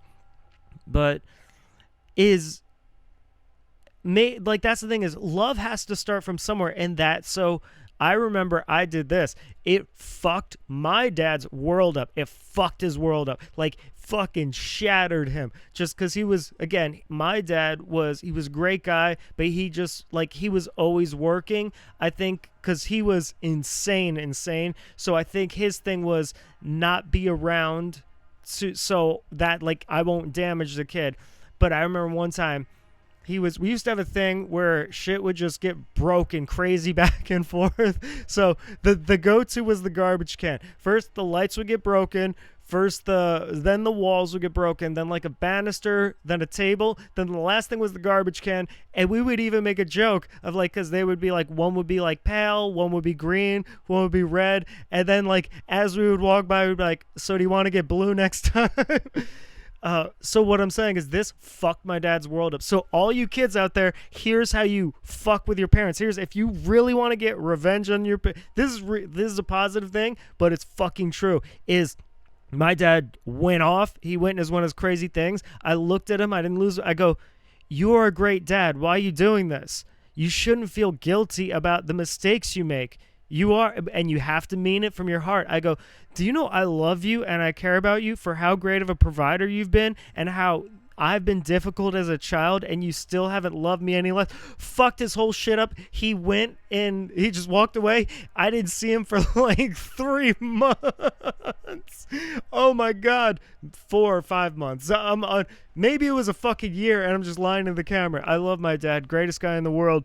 But so it's like love needs to be reinforced, because I thought about that. Like, that's what happened one time. The kid came in. He was in a shitty mood, just being an asshole. I'm fucking worthless. You all suck. And I was like, hey, dude, chill out. It's all good. You're not worth. And I hugged him. So it's like when your kids are the most emotionally, that's when they need love. That's when they need compassion. It's easy to have sympathy when it's like, oh, he didn't do as well in school. It's when he has the emotional outburst at school that you have to be like, and they're like, no, you have to hard parent. And it's all right. Maybe there's a balance of being stern, because I've had to discipline them. And it was a little difficult to discipline the older one because he was more of his dad, so I didn't want to ruffle any feathers if I was like, dude, you're being an asshole, stop, like go to your room, or like give me your phone for an hour or stuff, because kids are addicted to their phone, or you're not going to the party or whatever, because then like he could either always go to his dad or he could always play the you're not my real father card. I was so afraid of it. Not afraid, it's like, he's right. And it's like I'm low on the whatever. And again, the fucking, it's the Andrew Tate. Yeah, that's the thing. You're the fucking house nanny of the family. Like, that's because you don't know how to love people. That's what that is. All the people who are like, oh, you're a cuck for being a stepfather. No, I just have a better capacity of love and do more positivity and contribute greater things to the world than fucking you do or wherever. So yeah, to the kids out there, this goes for everything, is when there's emotional, out of control, negative energy, that's when love needs the most. So if his dad's throwing some crazy temper tantrum, if that kid said, Dad, I want to hug you, because you're the greatest dad, and I see the things you did for me, and I love you. It will shatter him. Dad will fucking probably fall to the floor crying, apologizing, and the kid then just like, then you ask for whatever the fuck you want at that point. This is what you do. You maintain emotional control. You do that like kids. This is how you get your, I don't know what, like I was gonna say episode of PlayStation they're at. This is future. This is how you get your PlayStation 8, right? If your parents have those emotional reactions, you don't react. You just talk about what a great parent they are. You say, I want to hug you. I want to hold you. Like you comfort them, right? You do that on the third time. They fall to the floor crying, shattered, just shattered, crying. Oh my God, I have the greatest kid ever. Because again, you don't emotionally react to the negativity. You just give positivity. You just go, I understand the situation you're in is really hard. I love you. I just want to know I'm here for you. And you're a great dad. You do that like 4 times, cries on the floor. It shatters their fucking brain. And then say, you know, I was always looking at that PlayStation 8. I got it for you. Like, just run to the store. There you go. There you go. There's how you, what if this whole thing was this maniacal manipulation? Like a kid is going to fucking bully his parent into being shitty, then he's going to lie about it, but then he's going to get in the kid's head, and then he's going to practice emotional stoicism at like school or something. And then, you know, if a kid pulls that out, fucking great, because all the dad learns a lesson, and the mom, like, there's reasons all right, now it's fucking texts are going to be coming to me. Not text, because again, this was during the Obama recession in 2009, and I'm still not over. Well, then it makes me look like a pussy, and it's lame. Still not over it? Yes, because my love is eternal. This is Mark and Random going back and forth. You decide which one is which. I'm not on that fucking bullshit. One's a character and one's real, though. It's different versions of real. So, where the fuck was I saying? Yeah, so that's how you... The reason I'm talking more about the dad... I've been holding back saying this again. I don't think he would ever watch this. If he does, it depends what mood he's in. Might fucking hate me, might want to destroy my life, or like be cool. But the reason that I'm talking more about the dad is... Fuck it, man. Let it all... I believe that dad loves the kids and wants better for the kids a lot more. Not a lot more. Let's just say the dad slightly microscopically cares about the kids and loves them more and wants them to have a better future than the mom.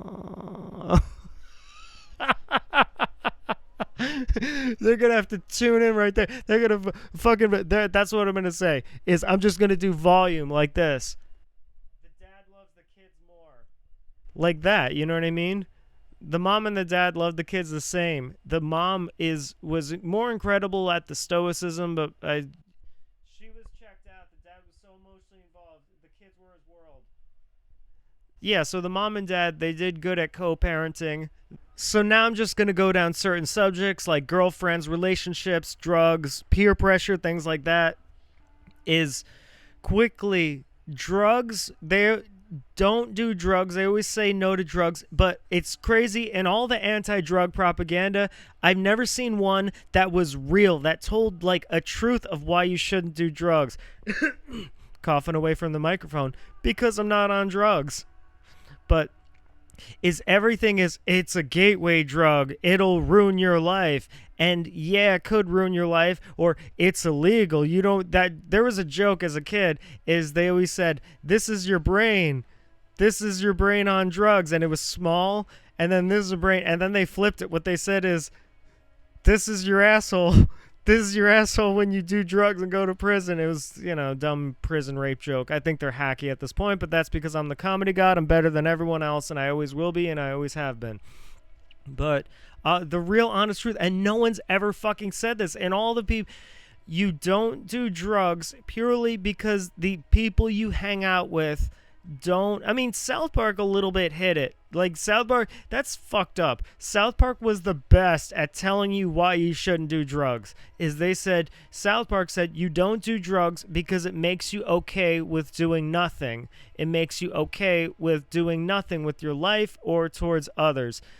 my thing, again, I guess that's the medium, the neutral. Mine's more negative, is the type of environment it brings are a lot different type of people that are more, it's more, I don't want to say dangerous, it's just a lot more fucked up. Like, you're more likely to get robbed, you're more likely to get screwed over, you're more likely to get harmed. A lot of drug users are scumbag people, and that goes for every kind of drug. Like, so that's why you don't do drugs. Is, I mean, not me, because I always was sober, picked up my confectionery sugar and baking utensils, and then would just go back by myself, because I was like a spiritualist. Like, I treated no, save the drugs or spiritual for another fucking session. This is for the kids and the teens. And this does apply to the younger one. We'll call it Vincent. Again, this was during Obama recession that I was the stepfather. Yo. There should, again, I'm doing Mr. Beast numbers in the comments section. Cash App you $5,000 if you can guess what I was thinking right there. I'll do it again. Was a stepfather. I mean, that time it was a little put on, but so yeah. And again, drugs will take you from your goal. And your goal is a triathlon. It's not just so you can do great 1 year, 2nd year, 3rd year, but live life. And that's unfortunately what I've learned not unfortunately, it's been reaffirmed, is the individuals that have passed in my life in the last 6 months have lived their lives like they were like extreme sports players. They were coached to wrestling team. They had golfing friends. They went skiing. They went hunting. They would, whatever they want, like, they lived life. They felt the experience of life. And do that. Okay, there we go. Fuck. Maybe they wouldn't watch the whole episode. They're like, 20 minutes of a lesson, that's good enough for me.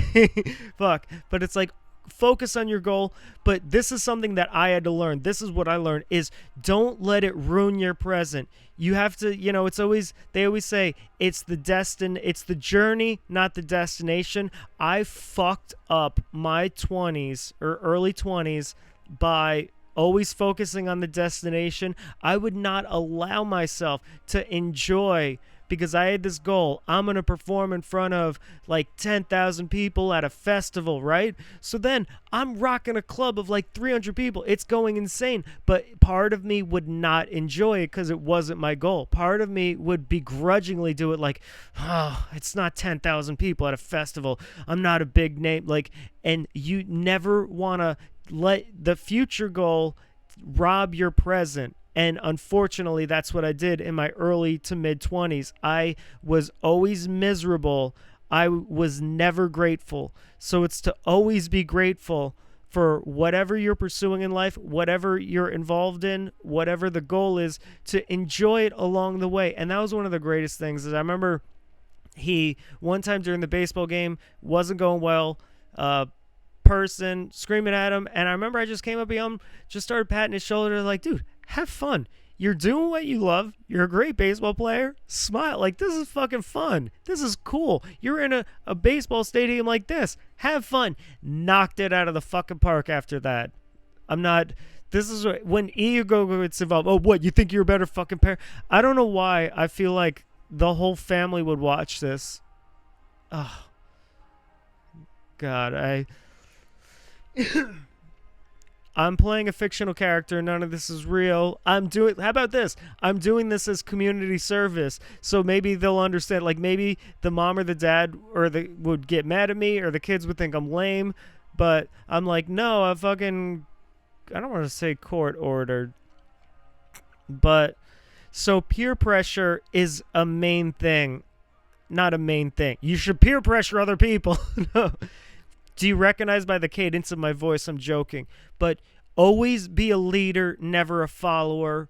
And that's something that it's very hard to do. You will face scrutiny. Obviously, my life went in the other direction. But it's like, if they're like, we're going to go to the woods and start a fire and do, I don't know what drugs these kids do these days, fucking light glue on fire and sniff it. If you don't feel comfortable doing that, don't fucking do that.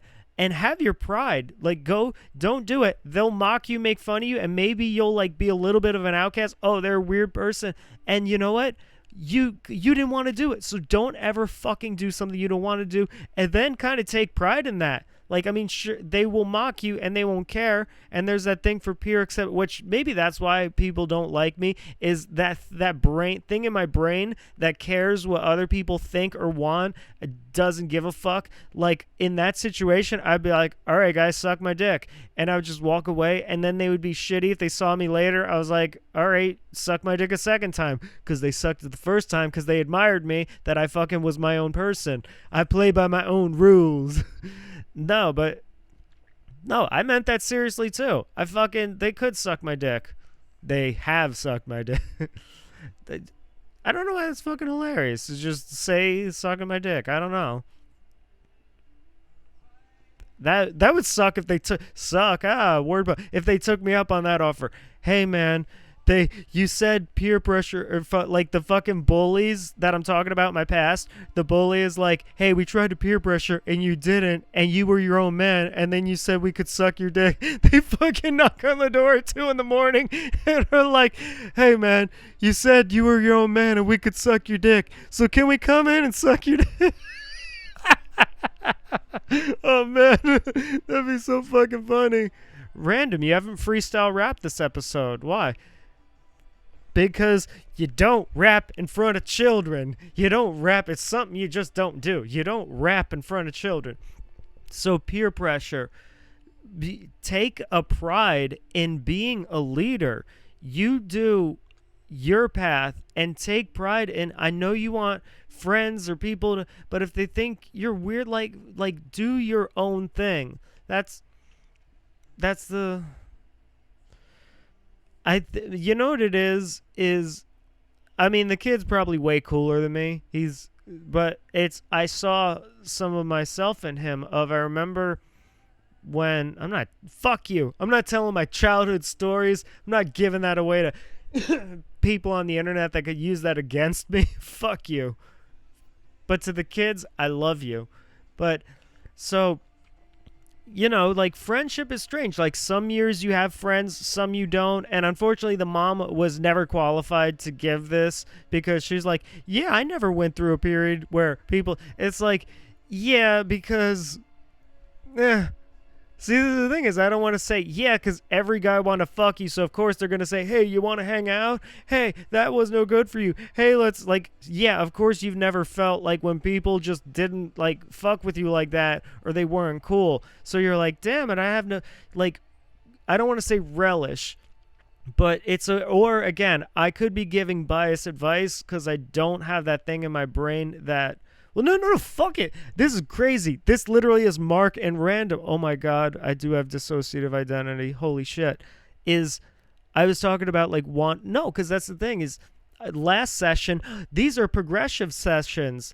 These are progressive sessions, therapeutic methods to exit my depression by processing a cycle so it can be ending, because I thought the hopelessness and resentment was going to be endless, and here I go again with this and everything, and we can flow to be friendship is.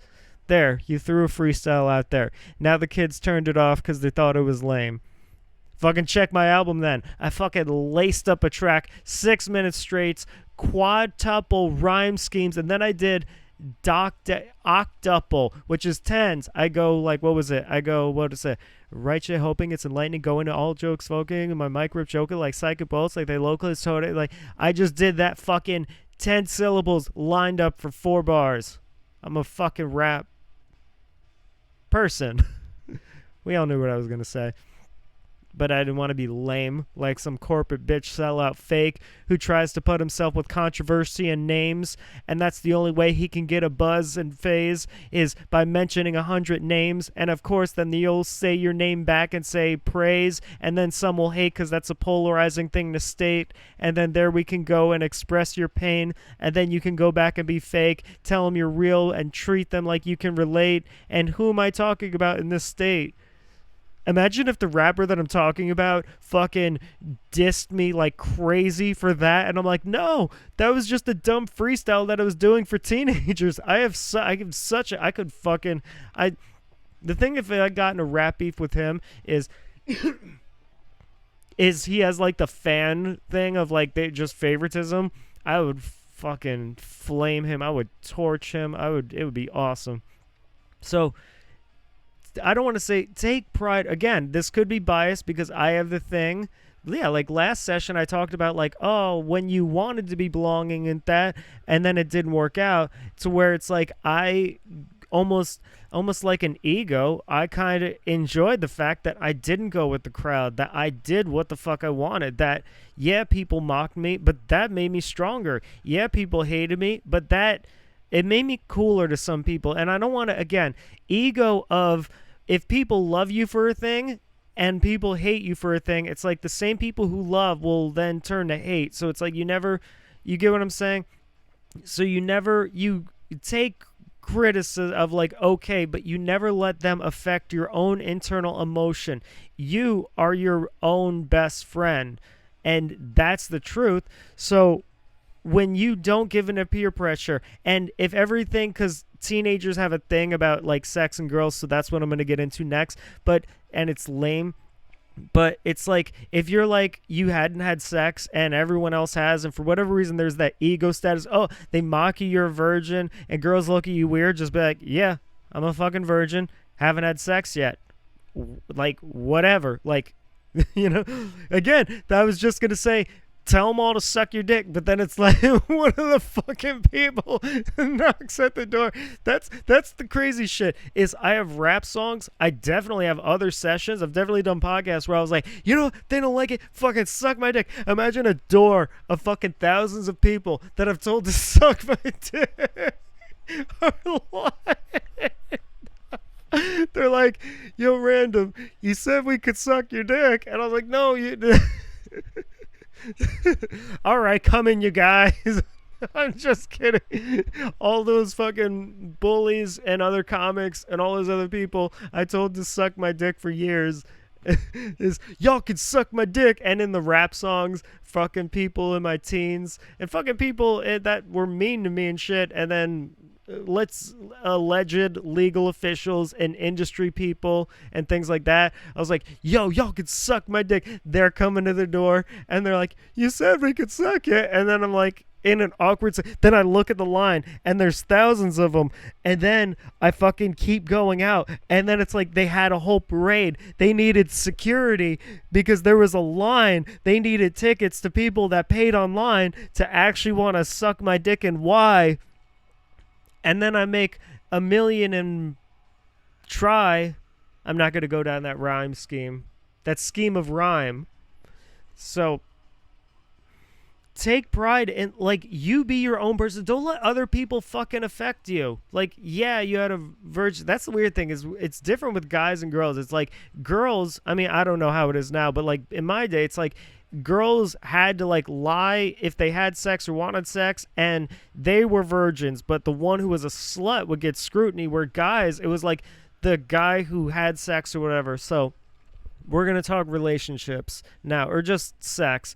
Relationships, that'll be another thing. So if guys have this natural thing where they feel like they have to achieve sex. They feel like, oh, it's a game or whatever. And then the problem is it becomes an ego thing where they're peer pressured. Again, that sort of thing. Oh, you didn't have sex yet? Oh, you're not worth, like, guys are lame in that aspect to put the ego. But so if you find a girl and you like her and you go on dates and you feel that feeling and you communicate well with her and you guys hold hands, like communicate that they feel the same feeling. But then again, women at that age could like stuff. And then again, there's other people that put stuff in his head like narcissistic. Well, because you're better, you're the this, you're that. It's like, no, just like kindness. And again, the fucking old generation, you're a fucking pussy. You think, no, just be chill. The reason I've the reason I've had the sex that I've had in my life, a lot of it, more than that was again where I knew I shouldn't engage with people. If you can't, if they think you're lying or they think you're trying to impress, I should never engage with those people. But the reason I wasn't hard for me to get sex from a woman to have sex with a woman I liked was because I was just cool about it. I was like, oh, hey, you're cool. Oh, okay, we're doing this thing.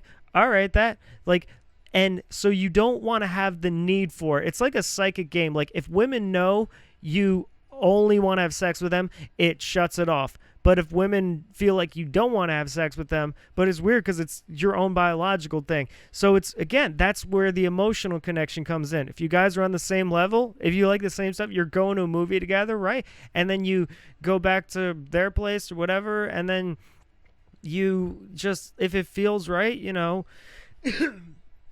do what you got to do. Like, I cannot fucking, this was the tap dancing wire, is when it came to the talk, is the fucking trip wire, like the Mission Impossible, that me, again, because not being the biological father, the words I had to say and use of like, to not fucking end up in some fucking like To Catch a Predator. You were talking to a 12-year-old boy about penetrating a woman, a 12-year-old girl. Like, no, you don't understand. He had a girlfriend and he didn't know what to do.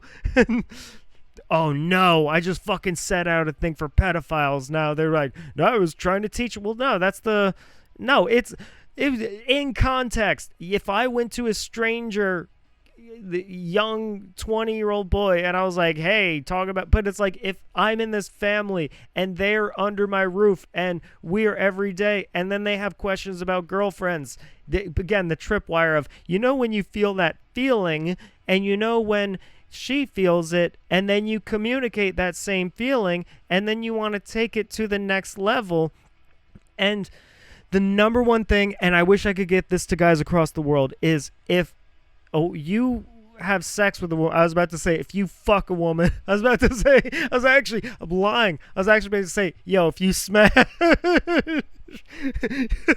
yo, if you hit, just keep getting progressively more immature when I'm trying to give like the most mature advice. Yo, when you beat, yo, when you smash, yo, when you hit, there's a song, there's the chord. Like, that was the verse, there's the chorus. Yo, when you hit, yo, when you smash, yo, when you beat, yo, when you pound, yo, when you...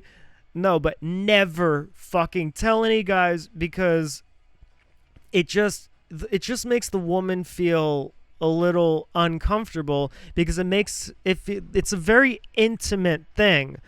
But again, I don't know how maybe kids just do it all willy-nilly these days, but it's an extremely intimate thing that a woman and you together, and I know, feminism equal, but there's a lot more of an emotional thing, like just biologically, for a woman to have sex with a man than for a man to have sex with a woman. So as a guy, if you and a woman smash, if you smash burger,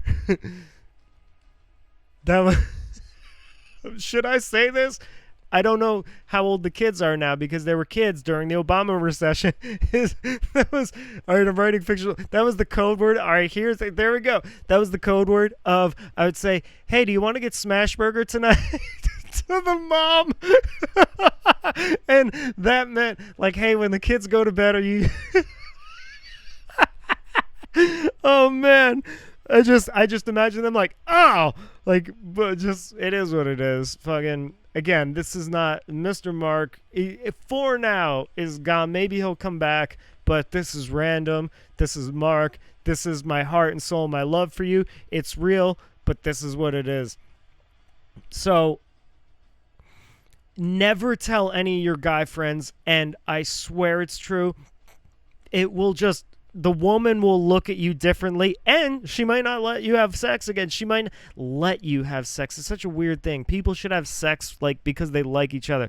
She won't trust you enough to have sex with you again. So what feels better? High-fiving your guys of, oh, I got laid, I'm the air quotes man, or putting your dick inside a chick and watching her moan right in front of you and then busting a load.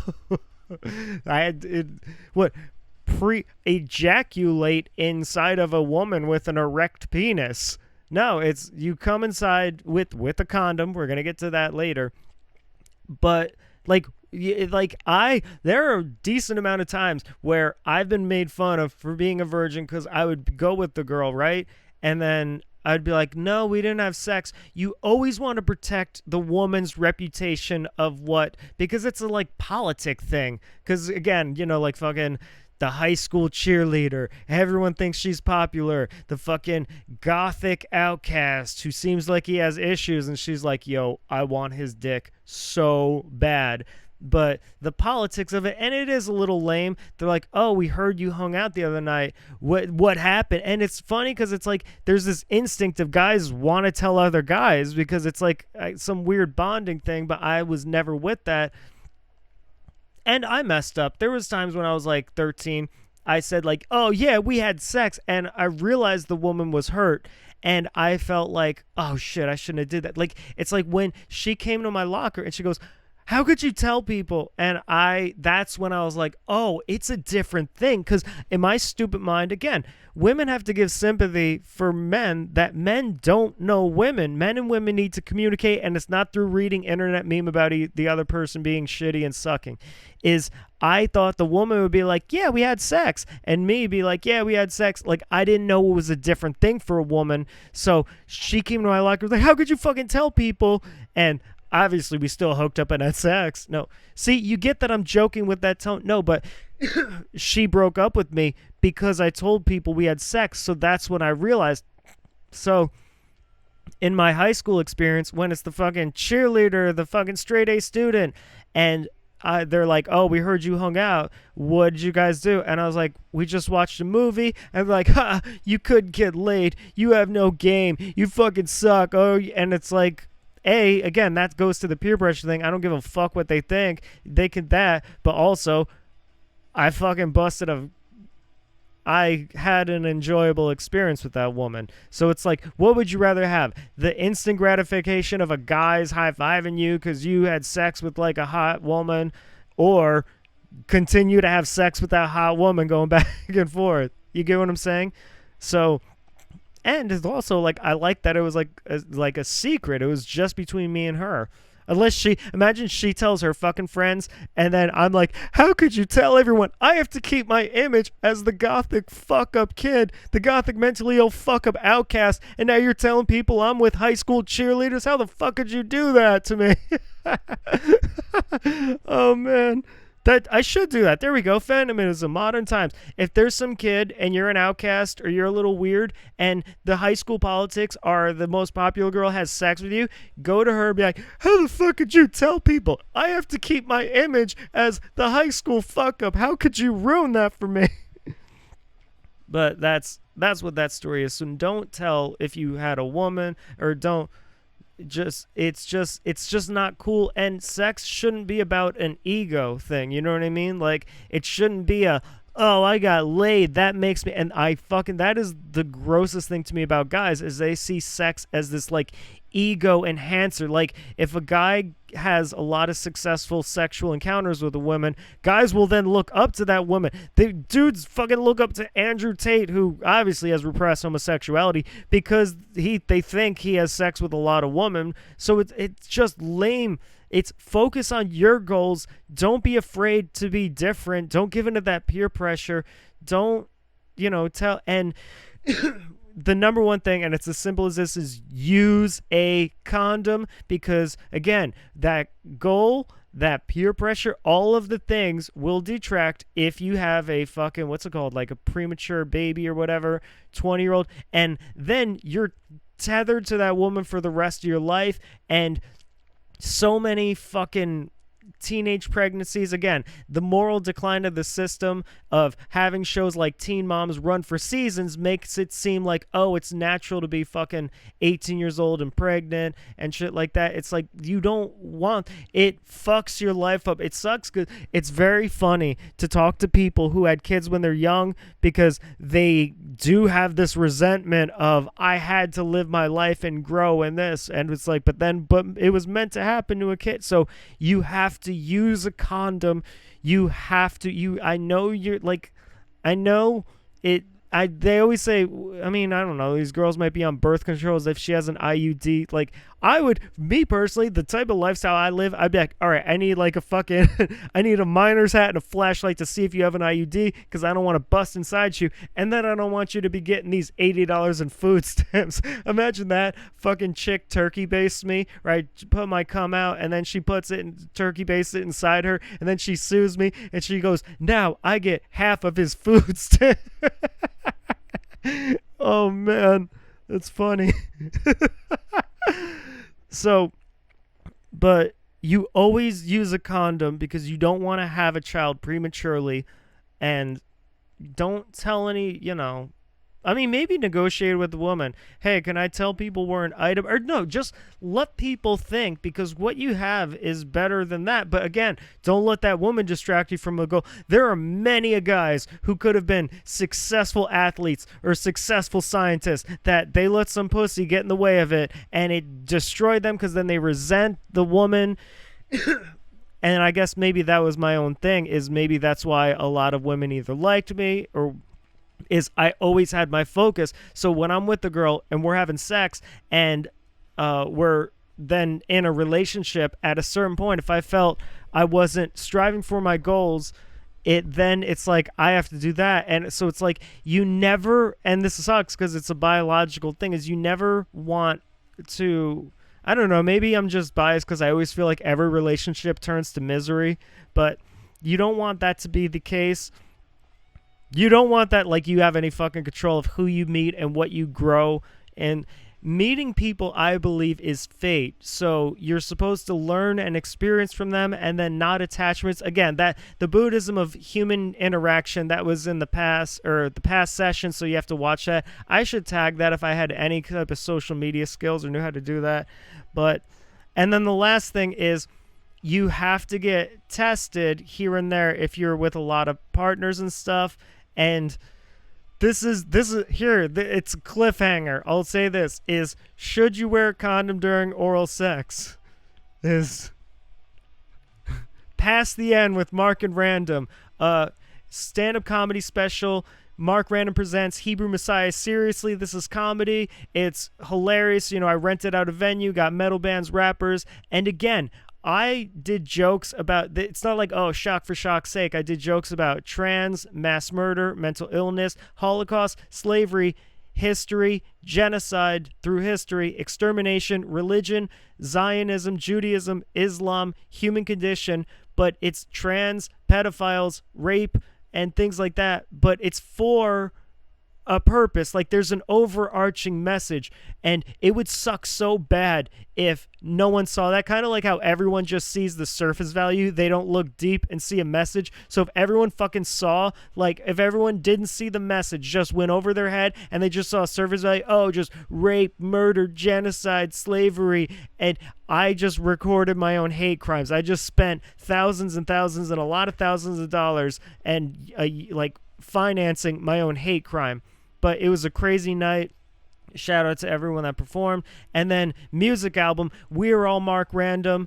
The first one is a concept, and it ties together. As the second one is We Are All Mark RanDoM 2, parentheses, We Became Mark RanDoM, which is basically, unfortunately, like I said, is the world kind of became me. Everyone's on some, like, conspiracy, psychosis, mistrust of the government, feels like life is ending, fatalistic, feels like everyone's out to harm them. And that's who I was as a teenager in my early 20s, and everyone thought I was crazy and weird, and now everyone's caught up to me. I mean, they're not fully caught up to me, but it is what it is. So the first album is conceptually, again, the theme of both of them is what you want your life to be versus what your life turns out to be. And I put an indie film out. It wanted to be a comedy of a coming of age drama, and then it has this meta like comedy within a comedy thing. I think it's called, because I always wanted to make like a holiday comedy, like a Harold and Kumar or whatever, but it didn't turn out that way. It just turned out weird. It could literally be listened to as a podcast. It's a Mark Random kind of Christmas holiday extravaganza miracle Hebrew Messiah. And then novels that I published, and then there's got to be something else. I don't know. This non-cast. So, to the kids, I hope you get the message. I love you. I care so deeply. Again, it's weird, like a relationship. Kids, they're adults now. They're adults. Oh my God. Holy shit. I just made a podcast talking about loving kids Jesus. This is... You know, fuck it. I'll take the heat. I'll take that. I'll take everyone. He just made an hour show about loving kid. No, 2 kids that I was fucking a stepfather. Oh no. The context of fuck. I was fucking no. Oh no. Now I'm going to end up on Wilkos. Now fucking Chris Hansen's going to come to the door. Chris Hansen's going to come to the door. I heard you said I could suck my dick. No. I said it in my head, but I did it. The fucking context. I get it. We have to be protective and think everyone's a pedophile. Oh my God, he's talking about kids he loved. No, there are 2 specific kids. That one I knew since he was 1.5 years old, and the other that I knew since he was 7 and till 16 years old. And now, because it was in the Obama recession administration, they are probably in their 20s and 30s. So this inspired me to make a message to teenagers and kids, 18-year-old teens. Motherfuck, I fucked up so bad, because it's like, now I said I love kids. But it's a family thing. It's a motherfuck. Every kid I'm talking about is 18 years old. Like, now I have to do the fucking To Catch a Predator shit. I'm talking to an 18-year-old kid. Jesus Christ. The whole world is the motherfucker. I'll take it. You know what it is? Fucking everyone can hate me. You know what? Anyone who's like, oh my God, he just made an entire session about it was advice and love, but fucked up jokes towards kids and teenagers talking about, and then they think I'm the worst person in the world. How about this? The message to me is better and more heartfelt. So all of those people could suck my dick too. So everyone, and then they knock at the door. And so there you go. We're doing a great callback. Should you have oral sex without a condom? Check out more sessions of Past the End with Mark and Random. MarkRandom.com. I love you. Hey, what's up, everyone? This is Random, aka Mark Random, rapper, comedian, philosopher, and look, I'm sitting up. You finally made me care for this episode because I feel really bad about this subject, that there's guys who have trouble getting dates or getting women to like them, and I would say relationships and marriage, but that's a whole nother thing. Not in this economy, am I right? No, but I didn't know that, and this is very weird. I was kind of blind to that, so I'm going to be giving just my experiences under my life, because I see a lot of kind of toxic, ugly stuff on the internet based about like men and women and things like that, and unfortunately, to the Andrew Tates and Fresh and Fit and whatever bros in the world, I'm not good looking. I don't have money. I have no status in the world. I'm not a high status, whatever you would consider. And I don't really have problems finding dates or finding relationships or just a woman to like hang out with and things like that. So I ended up in this pocket of the internet that was really weird, and I would just explain sort of relationships I've had or situations with women, and it was met with this like crazy vitriol. And then I found out that there's like involuntarily people who just have struggle with that, and I guess I didn't understand that was a thing. I was blind to it. So this is I think never, because I've never pursued women in my life. It was always kind of something that came along with the journey. I always believed love is more of a fate thing. Like, you meet people for a reason to grow and experience things, and then we're all energy on certain frequencies and things like that. So that's kind of where like women or sex or relationships kind of come a part of it. And I don't just say that. I really believe it and live it and act as if that's the truth, because that's just what I believe. So I notice a lot of guys put this sort of ego attachment to it. And I get it. In biological nature, they feel like if a man is rejected by women a bunch of times, then they're not like valuable for procreation, and then the genetic species of survival, that their genes or bloodline doesn't exist in the future. For me, I just kind of, not to be nihilistic, but see it as we're just one blip on a planet of eternity and infinity. So it really doesn't matter. And we're all just energy and cells of one collective. So like, why the fuck would it matter if I got success with a woman or procreated or got married or not? And it's not that mentality that's gotten me like dates with women or other things. That's the crazy thing. And hooking up with women is seen as a bragging point, and that caught me off guard. Like when I gave the number of women that I've been with, it was met with like anger. It was met with disbelief, which I don't know why you would lie about that. That's a fucking weird thing to lie about. If anything, I would lie about, oh my God, I got all this and X, Y, and Z and everything. Being in this situations and circumstances aren't something to fucking lie about. That's a very bizarre thing to lie about. Like, also, you shouldn't shame people who are virgins if that's where they're at in life. We were all virgins once. Again, sex to me wasn't something to strive for, but it's, if they're behind in life, then help them grow, help them, because it's a part of life. Having sex is a natural part of life. Being in relationships is a natural part of life. It's part of the progress of moving forward. And I'm going to get into fatherhood and things like that, because that's also part of the sort of biological genetic experience in life. So the points I have so far are, let's see if I can work this out Mark Random style, are ego to the male attachment of sex, the sort of involuntarily celibate people, and a spiritual essence to that. I believe sex is a sacred energy, and I don't know if I just fucking said that before. I don't know. Oh, it was the idea that I would lie about that, so I'm just going to say I'm a virgin and have a micro penis, so don't listen to what I'm talking. No, I feel bad for these guys, because never make woman your pursuing goal. Like, that's your first mistake. If you're like, oh, I want that woman to like me, or I want to have sex with that woman, you put attachments to it, and then you put this sort of like expectation. So you try to plan how it's going to go in your head, or maybe I could do this, and you're trying to control something you don't control. Attraction is fate, and it's chemistry. And again, like, I believe it's all frequencies and things. So she's either going to have sex with you or she's not. She's either going to date you or she's not. That's not something that you can really control. It either is or it isn't, but you can evolve yourself, you can grow, you can become a better person, and when more women will have sex with you. Like, I noticed there were certain pockets of my life where I was getting a lot more dates and having a lot more encounters with women, and there were times where I wasn't, and what they all have in common is when I was doing good within myself, not even at life, versus doing bad within myself. Those are the common denominators. Because again, sorry, the Andrew Tates, whatever bros, and fresh and fit, I'm not good looking, I don't have money, and I don't have any status. I'm not a high status male. Maybe just don't have a garbage personality and have something to offer, emotionally connect with them, and you can be cool. That's something I noticed about guys. And maybe because I grew up around women, like I had female friends since I was a kid, and we would have sleepovers and everything, and it's like guys and girls hung out together. So I understood guys who don't understand female energy. It's almost like a different creature to them. So I'm sitting down. I'm sorry. I don't care enough to propose this to you. No, but it's like I noticed female energy can be foreign to them, so it's intimidating. And you have to realize women can pick up on that. Women are like, they're psychic, even if their brain isn't aware of it.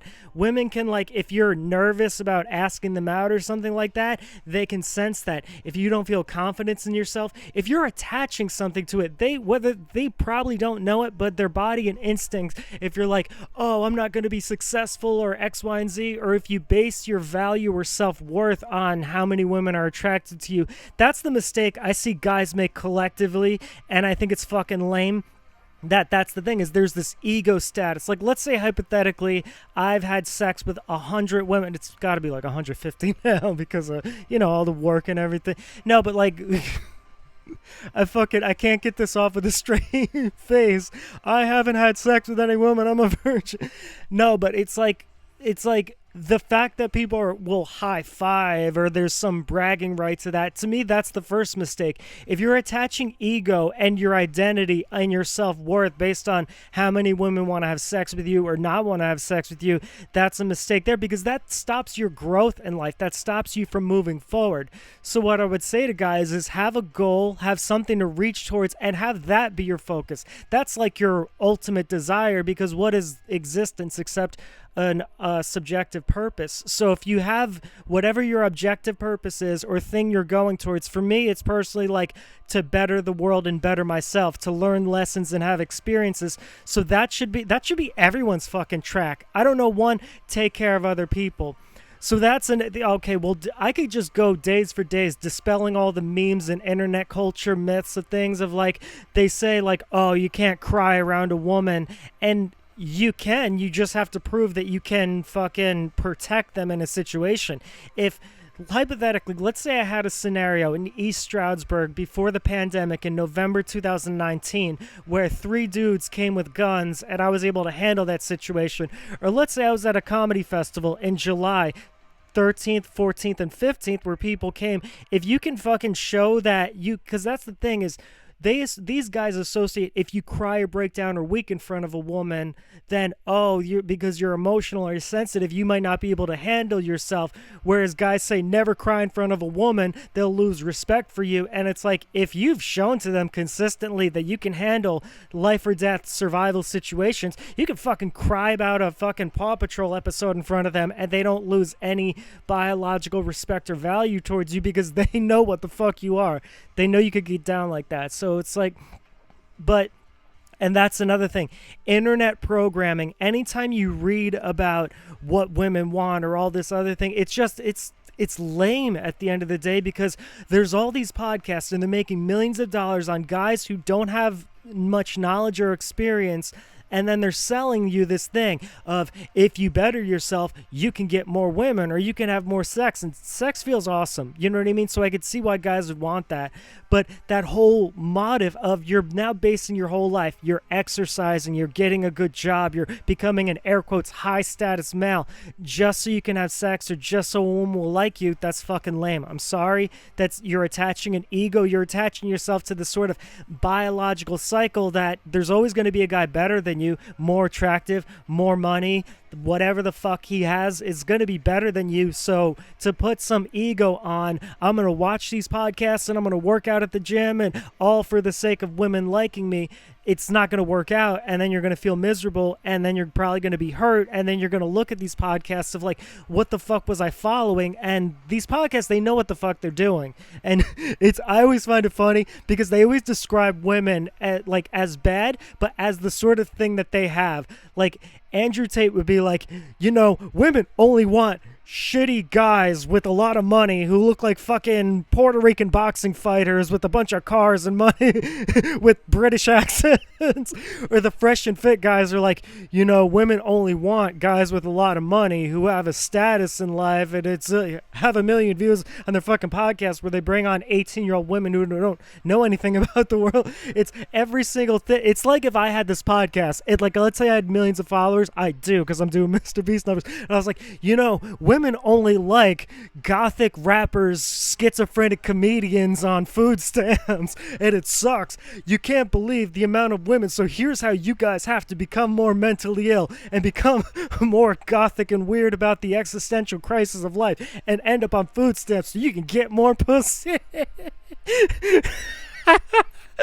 Oh man. That would be so fucking crazy if the world warps, if it's like a World War III scenario, and then that becomes the case where the whole civilizations collapse. So it's like everything's government control, fascism, everyone's nihilistic and hopeless. So it's like women are like, okay, what they'll procreate or want to have sex with who can be the most hopeless guy, who can be the most fucking like Milton Keyes or Darwinian or fucking Fred Nietzsche. I know that's the mainstream one. I didn't want to say Darwin though. Be the most into that vibe. And women are like, oh, he gets this much in food stamps. Oh yeah, well this guy gets government housing. Like it becomes the backward cycle of everything.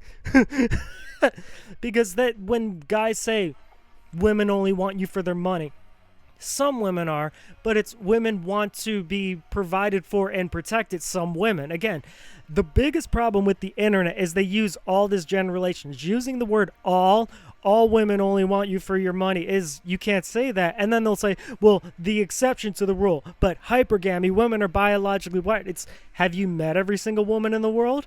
Have you had conversations with every single woman in first world, second world, third world, upper class women, lower class women, women in rural countries, women that even aren't even on the internet? Have you had those conversations? You fucking haven't, because you don't know how to connect to other people. It's not even having confidence with a woman. It's just about being comfortable with yourself and the ability to emotionally connect, which again is, you have to mentally and emotionally heal in yourself, which is taking a life journey. But it's kind of a mind fuck to say you have to learn to figure out life for yourself, and it's your own journey, but that's how you'll get women. But you can't grow yourself mentally, emotionally, spiritually just to get women. Otherwise, it would, like, you see the cycle it creates? So this is point blank the beginning of the doctrine. Any man who diminishes another man, does not belong in masculinity. They use terms like alpha and beta, and I'm not into that furry stuff. I don't know, but people do their own. That's what we should just start saying to them. We should just start saying, I'm not really into the trans pronouns and everything. That's literally what it is the way they hate liberals. Like, oh, you're different pronouns and everything. Well, I'm a sigma male. I only like this and fucking this. Or I'm alpha male and this, because I guess beta would be the worst thing to be.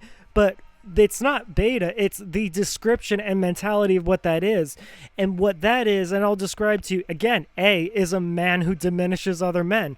The worst type of man that no woman wants to be with is one that diminishes other men, that isn't secure with themselves, that can't protect, and that is looking out for their own selfish needs. For instance, if we're in a control ship and you have to move this forward and there's a conflict, if the greater good is, see, I'm all Star Wars. Oh, I'm talking about sci-fi shit. Women aren't going to like me. No, women like, if you're just in your zone, whatever your vibe is, just be with it, and you can't have any preconceptions of women are like this or women won't like me if I'm in a video games. You could be in a fucking taxidermy, children animal taxidermy. But if you're like in your zone and you're on the point that I'm saying about everything of like, you're on your purpose, you're fulfilling it, you're protecting, you're providing for yourself, you're a greater person, you strive for the greater good, women will fuck with you. They'll love you just having that vibe, even if you're a, what did I just say? At child animal taxidermist. So that was is this sort of internet generalization of, I fucking forgot what I was talking about. Damn it. See, now women aren't going to like me. That's what it was. No, that's not what it was. This is just me talking till I can fucking figure out what I was talking about. Oh. The concept of a beta male, this is what I would generalize as a beta male, is one who only looks out for their own selfish desires, one who tries to manipulate, enable women around them for their own like sexual gratification or benefit, one who does not want self-betterment but who blames others, one who makes excuses, and we're going to get to that one, and one who diminishes other. The moment I see guys diminishing other, that didn't happen, that's not real, that guy only got there because if a guy has ever said in the world, when we're talking about sex, not spiritual purpose in life, when we're talking about relationships and sex, if a guy has ever said, that girl doesn't deserve that guy, or that guy doesn't, you're off the list. You are become one of the like lower common denominators that holds humanity back because you're not uplifting, you're not providing support, you're not providing positive energy, you're not moving things forward, you're pulling it back and you're bringing it down. And unfortunately, because the internet is filled with the majority of those people, they feel like that's the majority. They feel like diminishment is the proper biological human mode of operation, and it's not. That's why they're unhappy with themselves. Women don't find them attractive as much, and they don't really move forward. They just kind of cycle and cycle. Excuses is kind of a crazy one because obviously circumstances happen beyond our control. This is another crazy thing is these guys that want these women that follow these podcasts have such a like myopic 1 to 2 dimensional thing. They don't realize women are a lot more complex. Women can like you, hence like, there's something about me that women find attractive. But even saying that, oh, to think that that's a bragging point, like to think that I'm boasting my own ego or bragging is what puts you in the other category. Is if you would sacrifice your life for the greater good, if you would, to your own detriment of ego, admitting when you're wrong, taking responsibility for your mistakes, striving to move forward, striving to help other people, that's a guy women usually fuck with. That's a guy that women are like cool with. And then they use the term friend zone of like, oh, they only like you as a friend. Guys say, oh, it sucks being in the air quotes friend zone. There's no such thing as a friend zone. You showed your feelings towards her. She doesn't feel the same way. Move on. You know what I mean? Like, then the women always say, well, it hurts to know that you're betrayed because you thought you. No, all relationships in some way are symbiotic, which means one's helping the other or getting some kind of need. So a guy who typically finds themselves on the shoulder of life or women's backup, it's because you haven't emotionally fulfilled yourself, so you're seeking that woman to like be the fantasy escapism of your emotional fulfillment because it's too scary to go in life on your own and overcome your own insecurities or self-worth issues. That's the biggest thing with these guys is overcoming that's fucking hard. And again, when I was in places of low self-worth, women would be cool with me, some would have sex with me, but I couldn't get a lot of success in the area. Why? Is not because women suck, it's not because they were superficial, it's not because they only wanted, it's because the energy I was projecting was this kind of low frequency, this I need you to fulfill this X, Y, and Z in me, and you can't expect a woman to do that. And unfortunately, I feel like that's society as a whole. Is society like breaks you in some way to where then you need that symbiotic connection, and because romance and procreation, you know, the systems need that to product forward and build their economy, is then you look for women with that thing. So you have a bunch of broken people looking for other puzzle pieces, you know, that when you find your other half sentiment that goes around. And it really is about finding yourself, fulfilling yourself, and then finding someone to go on the journey with life together and experience things together. You want a woman that both is on your side, but also challenges your perspective so you both help each other grow. Now, a toxic relationship is where all it is challenging, but it ends in that diminishing category, and there's no conflict resolution, there's no communication skills, there's no plan on a better forth growing. But then guys usually are manipulative because then it gets down to that thing of like women lie, men lie. Women, I think the only unfortunate thing women lie more, or no, I could say both, is people don't know what they want in general. They have this idea, like they're shown movies of, oh, I want this or that. Like again, the fucking high status alpha male top G furry convention people that's what you have to be. So they strive towards it, and then they become that. Then they realize, oh, these women only want me for my money. This is actually really miserable. This actually makes me feel really insecure. This makes me feel bad about myself. And it's like, so the thing you strive for and wanted, you got, and then you feel bad about, so now you want something else. And that's the biggest problem, is people are gonna get hurt because women are like, they think they want a certain type of guy because it's this certain type of need that they need fulfilled in them that they don't realize, or they need this certain knowledge that they haven't figured out themselves. So then they get that, and then they love it for years and years, but then their wants and needs change. Same thing with guys, and this is why people have affairs. This is why, because they've already built a life together, and so that's why there's side chicks, and that's why there's side dudes, and that's why there's backup girls and backup, and it's everyone using everyone. And this is why I dedicate my life to God, because God won't let you down. Humanity will always fucking let you down. There is no love to be had. There is fucking, I'm just kidding. There is love to be had, but it's not the kind of love you want. It's the kind of love that you need. If you're on this path, the universe will provide and give you these little things here or there. I always make the joke that some of the worst periods of my life, because I was still striving and in the betterment, I had the most sex purely because I thought it was the universe trying to tell me to hold on. It was like a fucking consolation prize. Like, I know your heart's being shattered here and here because you're trying to take care of your family and X, Y, and Z, but here's some pussy here. Here's a blowjob here. Here's a hand job here. Here's a fucking threesome here. Just hang in there, man. You got this.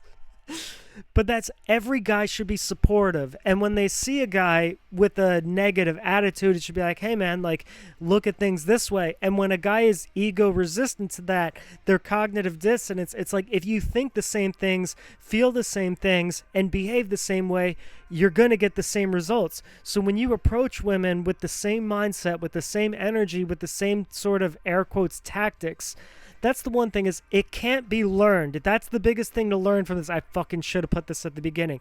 The sort of energy or vibe, it can't be learned. You can't read a bunch of books or follow. You can't watch a podcast of a guy saying this is what an alpha male is and then mimic that and then think it's going to fucking work. It's not, because like I said, women can pick up on that. You actually have to go on the journey. You actually have to overcome your fears. You actually have to like become one with yourself. You have to not give a fuck what other people think. You have to strive for the betterment. You can't be in that world of, well, if I just get a bunch of money and I read these books about pickup artists and I pretend to be like manipulative and charismatic, it might work on women who aren't aware of that, but it overall is not going to work.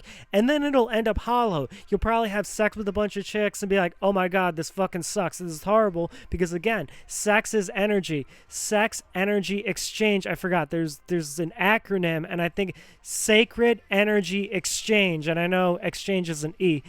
Energy X, and you get what I'm saying is, and I've always perceived sex like that, but guys and culture in general perceives it as a fucking ego status. They're like, women don't like you, so that if women don't like a person, that makes their opinion less of value.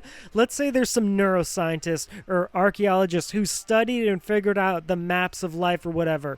Then they can help us, they can guide us forward and alleviate suffering for a whole mass of humanity. But women just hasn't liked him. He has an emotional or mental brokenness that he hasn't fulfilled. He's gotten rejected. So if that guy's still a virgin, we're not going to listen to him. We're not going to value him. We're not going to put his knowledge on a pedestal. And again, that's where I could say society's destructed in this superficial, artificial. They create, again, they create the idea of what women should want and program them because that's what they are. It's very easy for millions of guys who have millions of dollars and are really famous to say women only want guys with money and fame. Women only want guys with status, because if you recognize what women really want, which is just someone that will protect them, will provide for them, can emotionally connect to them, someone that can guide them, someone that can be in a tandem swing of life with them, and that someone can be joyful about.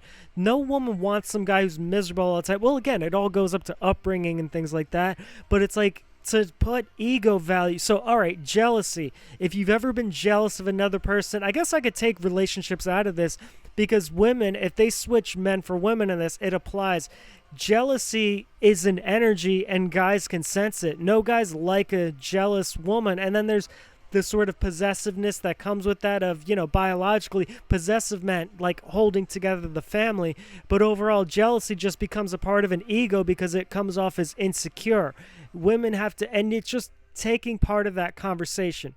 So when you go to approach a woman, or women approaching, is you can't act like they're the be-all, end-all. This is the problem. This is why women act weird, because guys act weird, because guys act weird, because women are weird, or women are weird because guys act weird, because it's a fucking ripple cycle.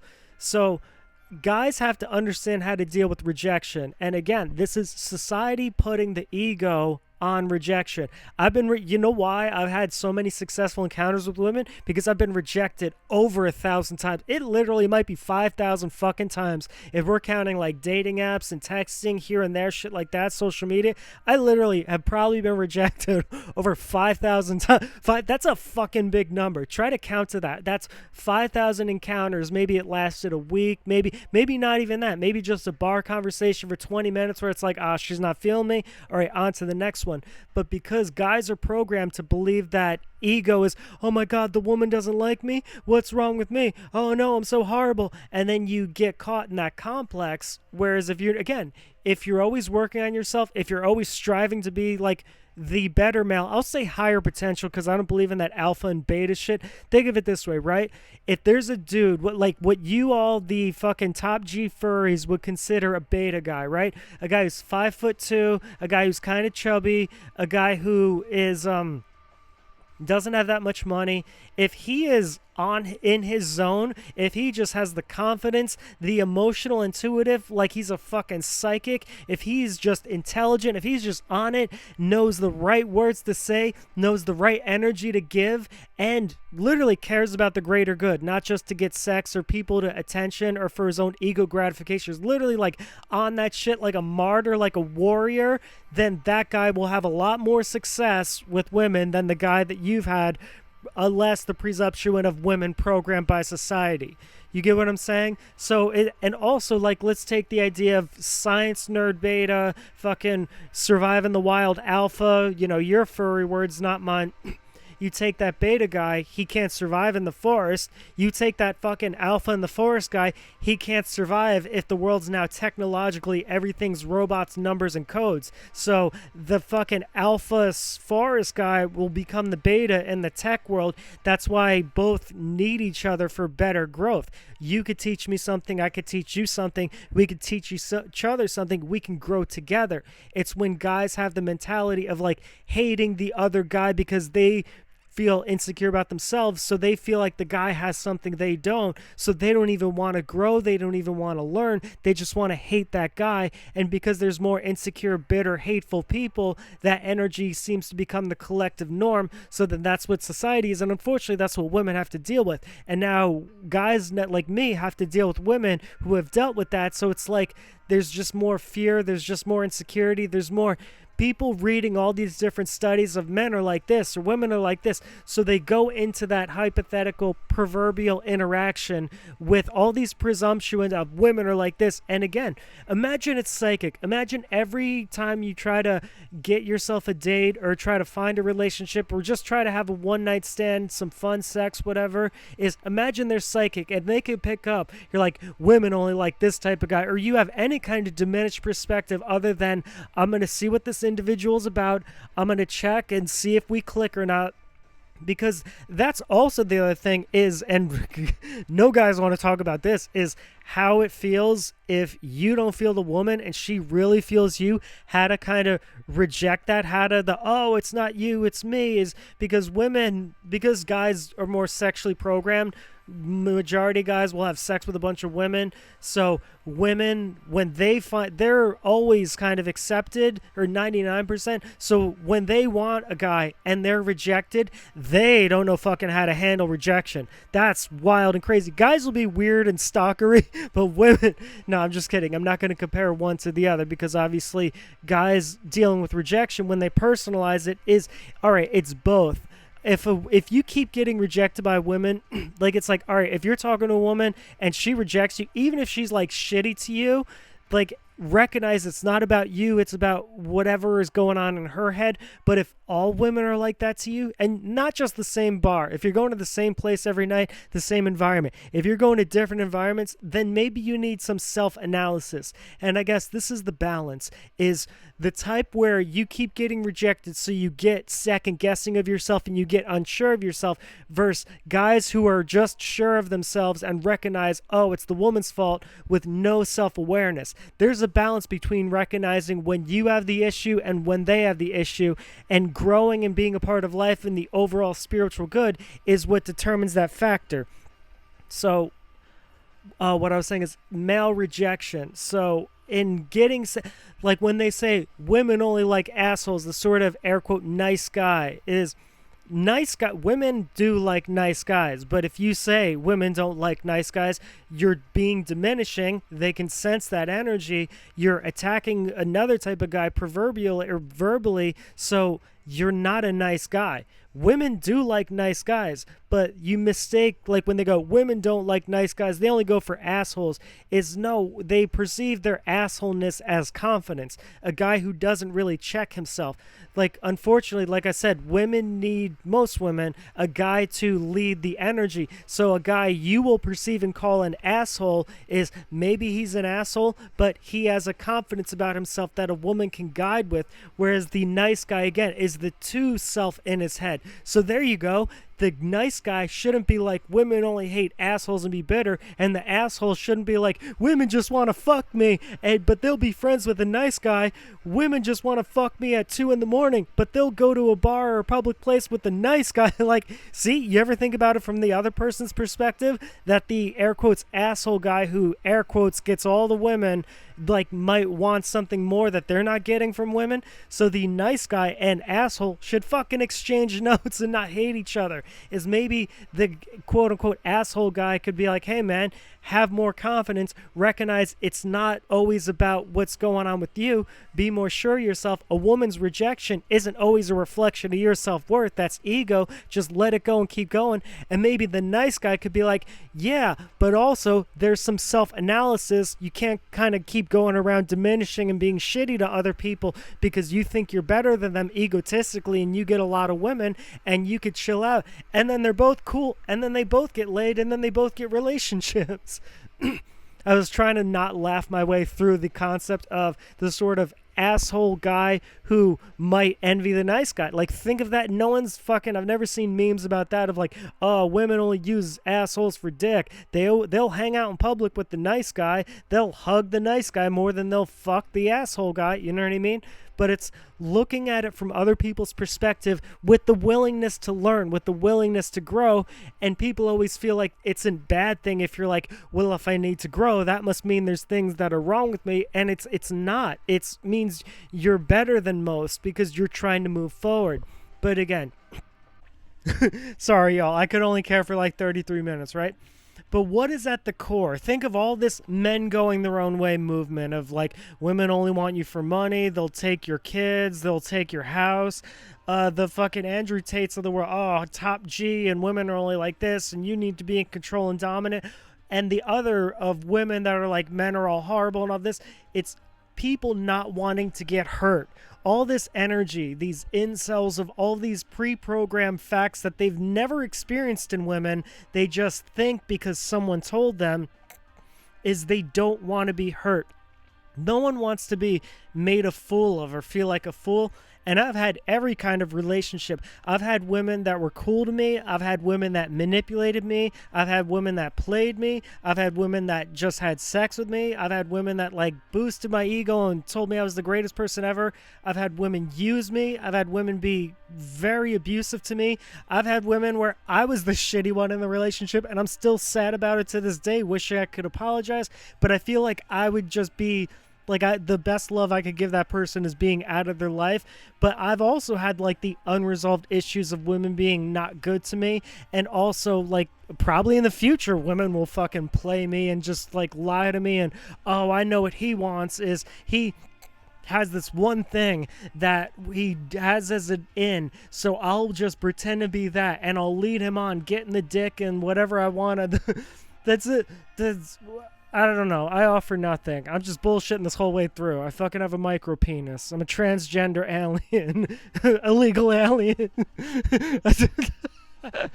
No, but it's... You can't put an ego on that type of thing, even though society tells you to. Peer pressure does. Your asshole friends of, if anyone high fives you, that's why like you've seen the shows about like, I'm telling some story about like hooking up with a girl, or like the first time I had a threesome, which was weird because I was 14 years old. I mean, that's the official story. We're not going to say when I was younger having threesomes, because that's, people could get indicted for that of like, wait, you were 13 years old and 3 women were having sex with you? Who supervised this shit? What kind of sleepover was going on here? But Mark Random, I'm playing a fictional character. I'm saying these things all for the entertainment value for those on the internet, and this is not to be taken in some legal court used or as any type of factual basis in reality. No, but what I'm saying is I guess that's what it is my sort of like bohemian, hippie-esque, non-ego. Like, I'll just ask out a woman, be like, hey, I really find this cool about you. What do you think of this? Or you want to hang out sometime, or things like that. And whatever their reaction is, I'm like, all right, that's cool. Good luck. God bless. All love. And then I'm just on to the next one, trying to find a woman that is my thing. But then other times I get insecure of like, oh, is this woman like, it's just people just don't want to be hurt. And that's where all these things are. And I don't want guys to have that experience, but it's almost like you should have those experiences because you can't memorize a bunch of facts about hating women or women hating men. Like, you can't just, I'm going to fucking think women only want you for X. Like, I could say women only want you for dick, right? Let's say because that's happened in my life where women wanted sexual relationships with me, and then I wanted it to turn into something more. And the moment I tried to gear it in that category, it got shut down, fucking ghosted. Just, hey, let's not talk anymore. And I'm like, all right, cool. And I'm like fucking crying. Oh my God, I wanted this to be the one. This is the one. That's my fucking problem. Maybe that's why. Is guys are conditioned and programmed in society of like, you're supposed to date a woman and talk to her and marriage and all that, but they're like, so their taboo is they want sex. But I grew up in my teenage years with like fucking orgies, threesomes, and sex, so I'm like, I just want to get married. Like, or my baseline is, oh, you know, you have threesomes with girls and you get blowjobs, but secretly taboo, I want to go on dates, I want to hold hands, and I want a woman to just hug me and hold me and tell me everything's gonna be okay. So it's like women can read that and pick that up, and you'll just be like, you know, like, have sex with me for however long, or just be like, oh, I'm going to pull my friend and my friend's going to be in here and have sex. But the moment I'm like, they can get the inkling and they can sense, oh, he wants this to be like a relationship. Like, he wants romance. He wants me to remember his fucking birthday or some shit like that. It's just shut down or rejected, and my heart gets broken, and I'm standing there at the flowers with the flowers like, oh, she doesn't want these. And she, I guess, what would be the typical guy that she would fucking not cheat on me for, because we're not in relationships, we're just hooking up or whatever. What type of, I can't think because it's too in the middle. The point of what I was saying is, it's like maybe my sort of like hippie, free love, go with the wind, everything's energy is why I've been more successful, because I haven't gone out of my way to pursue women. There are times it really is just a here or there.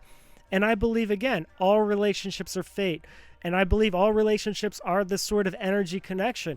I sit down next to someone on the bus. It's a decent looking woman. I just start talking to her. If she has like a shirt on that she likes, I read the vibe too. That's what you have to do. A lot of guys get in their head and feel like, oh, the woman doesn't like me. But also, sometimes guys think the woman likes them when they don't, because that's just their narcissism at play. They're like, yeah, she's really into me. Yeah, and it's like she's just been being nice and trying to be comfortable. And I guess this is the defining factor of why I've had 100% success and 100% failure, is I will literally like break all the social convention back. Am I reading this wrong? Like, are you cool with me? Or am I just in my head thinking that you want more than sexual? You get what I'm saying? And she'll like, no, it's just, I was like, look, just tell me so I know, so I can go forward. Is complete honesty. And that's what would make all these things better. People would stop getting hurt if everyone was just honest. But the problem is, a lot of guys can't walk up to a girl at a bar and be like, I just want sex. Just like I can't walk up to all the hoes I mate and be like, I just want a marriage and a fulfilling life and someone at the home when I come back from work. You know what I mean? So it's always the opposite with me. Everything's the fucking inverted backwardsness. No, but it's, that's my, I fucking lost my train of thought. No, but it's this, and no, but it's that, is honesty and knowing yourself, because that's the thing is, people wouldn't get hurt if people were honest, but it's like humans kind of can be honest because they don't know themselves. Like, a woman will think she wants something, but then meets them, and then it becomes something, and then they're like, oh, I want something else. But that's all a part of the journey, which is why I do it backwards. Is I believe you should have sex on the first date, because then you get the real them. You don't get, it's like that Chris Rock statement of like, when you're going on dates, you're not meeting them, you're meeting the representative.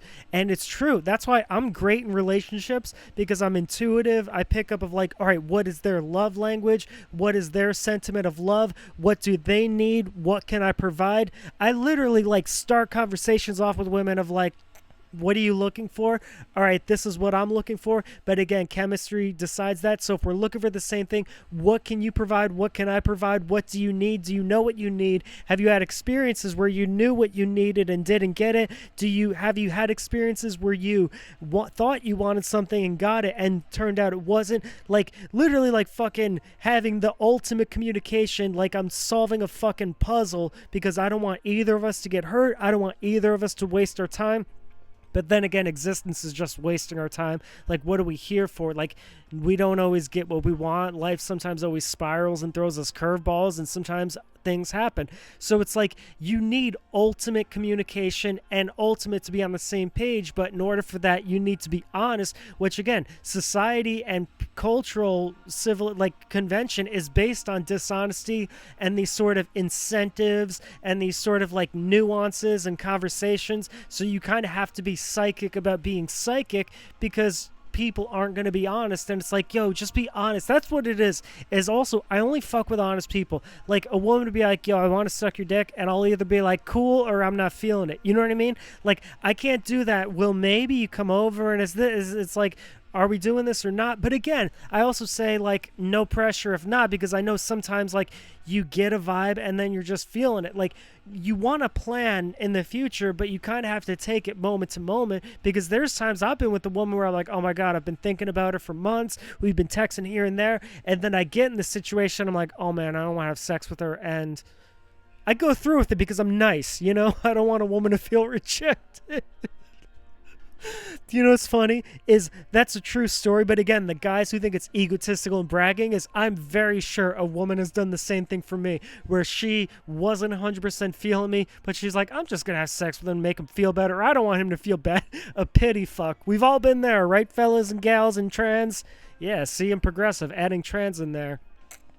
No, but it's this, but people can't be honest because things are always changing. So it's, I guess maybe there's core honesty, or maybe that's just the bullshit I get off if I want to fucking like, oh, I'm totally down for long term, and then I just start playing these chicks one by one. I'm just kidding. I can't do that. And again, I'll be selfish by saying I believe in karma. So I'm like, listen, female, I'm not playing you and manipulating you for your benefit. I'm doing it for me because I don't want this shit to come back to me in the future. I don't want to lie and manipulate a girl for a relationship or sex that she didn't, then I led her on, and then later I get led on by, no, I'm just kidding. It's because it sucks to be heartbroken. It sucks to be lied to. It sucks to have your heart broken. It sucks for someone to be mean to you, and it sucks for someone to break your heart. But it's like, let's prevent that from happening. But the way you do that is by communication, by honesty, by understanding the other, by getting on the same page, by having compassion for the other, by trying to find a solution, not by diminishing, thinking the worst, feeling horrible, and just putting up a guard and manipulating. Like a lot of people are like, I'll pretend to love them because I don't really want to love them, because then I get all the things I want from them without having to give what I can give. And it's like, relationships again are fate, because like everyone factor all these sort of memes of men are like this or women are like that. They're not factoring all the people who have had loved ones that have died, or have had spouses, or have had children. So then they like shame single moms, or they shame people that are like decided that they don't want to be in relationships, and they're like, you should. It's like, it's not a one size fits all. So this is the biggest problem with these like whatever bro Andrew Tates, all they have this idea of what a biological woman is. And I get it. Culture is programming women to be sluts and whores, which is going to diminish their sexual value. So I get they're trying to stop that, but they're also trying to control it. It's a woman's decision to decide whether she wants to be a hoe or not. And I know cultural is programming her, but not everyone is built the same. There are hoes, and then there's housewives, and you gotta let hoes be hoes, and you gotta not shame hoes. I think that's the thing, is there's this social taboo, and it's creepy because again, on the podcast within the past, it's like if a woman's like, yo, I love sucking dick, I suck two guys' dicks at once, everyone, like, guys get this creepy, like, predatory, oh, I could fuck it, whereas I'm like, all right, that's cool, that's her thing. Like, if I could be a part of it, cool. If not, then it is what it is. You get what I'm saying? Like, guys the maturity level, that's what it is. Maturity and growth is what needs to happen before people can kind of figure out what they want. Before, it's not a one size fits all, and you can't say this is what a slut is. Hoes can be housewives and housewives can be hoes, and it's all about what people are comfortable with. They're like, oh, judge a woman's past, don't date a woman with OnlyFans. If you're cool with a woman with OnlyFans, then you're cool with a woman with an OnlyFans. And also, like, women don't have to not have an OnlyFans just because they're like not want a certain type of guy. It's all convoluted because you're talking about billions of people and you're literally basing it down to one or two. It's literally setting two lines that a billion people, billions plural, have to fit into, and they're not. There's going to be dudes that love helping women make their OnlyFans. But again, I think they're trying to protect. There's going to be guys that are uncomfortable with a woman making an OnlyFans, but they're not going to want to say anything because that's the first time they've ever felt love. So that's like the new trend of women just, oh, I think we're polyamorous and all that other stuff. And the guy doesn't want to lose his fucking house or his marriage or his kids, so he goes along with it. Then she's like fucking a whole bunch of people and his heart's shattered inside, but she doesn't care. It's caring about the other person not being hurt, but then people, again, they care about themselves being hurt. It's almost like there's one parachute, and instead of men and women figuring out how they can get out of the burning plane with the parachute together, they're both grabbing at it of saying, like, women are like, no, I'm polyamorous. Secretly, I just want a bunch of backup guys so I'm not heartbroken. Guys are like, no, I'm just hanging out. I'm not looking for a committed relationship. So they're just like playing women here and there. It's people just don't want to get hurt because it sucks. So there needs to be honesty, communication, but then again, sorry to the whatever bros, Andrew Tates and Fresh and Fits of the world, furries, pronoun people, it's not a one-size-fit-all. There's some women that just love being hoes, and you shouldn't shame them for them. But then again, you shouldn't celebrate them. Like I said, those creepy guys are like, all we want to hear is her talking about sucking dick because she sucked over 300 dicks. And it's like, there's more to her than that. And if there's not, then there's no problem with that. That's what it is. I think is they put sex on this kind of either pedestal or this taboo or shame, and they don't just see it as like a natural part of life. And I've always seen it that way. To me, sex is the same thing as like eating with someone. It's like sleeping with someone, like in bed, or it's like hanging out with someone. It's just a natural process that you do with the chemistry of being attracted to someone or someone you like. Like, you give them that thing to like. So that's why it's creepy and egotistical when guys say they get sex from a woman. Oh, I got laid last night. Like, she gave you something, meaning you pulled off some fucking magic trick that you got from a woman. To me, it just leads to dysfunction and toxicity. Someone's getting hurt in that scenario, and I don't know who, but guys are like, fuck it, better her than me getting hurt. And women are like, I played him and manipulated him, better him than me. And I'm like, no, just fucking stop hurting it. But then again, my whole let's not get hurt, let's be honest, let's communicate, let's make sure we don't hurt each other is how I get fucking hurt all the time. So fuck it, now I'm just cold-hearted to these hoes. That's another unfortunate thing, is guys who try to be the asshole is like, you can't. I've had women call me an asshole before.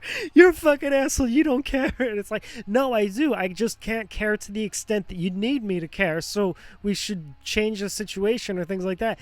Is you can't be anything. You can't pretend to be anything. You only can become it. Like, you can't be like, I'm going to be, even though I'm the nice guy's shoulder to cry on, you can't, like, I'm going to just treat women like shit and they're going to like me. It doesn't work like that.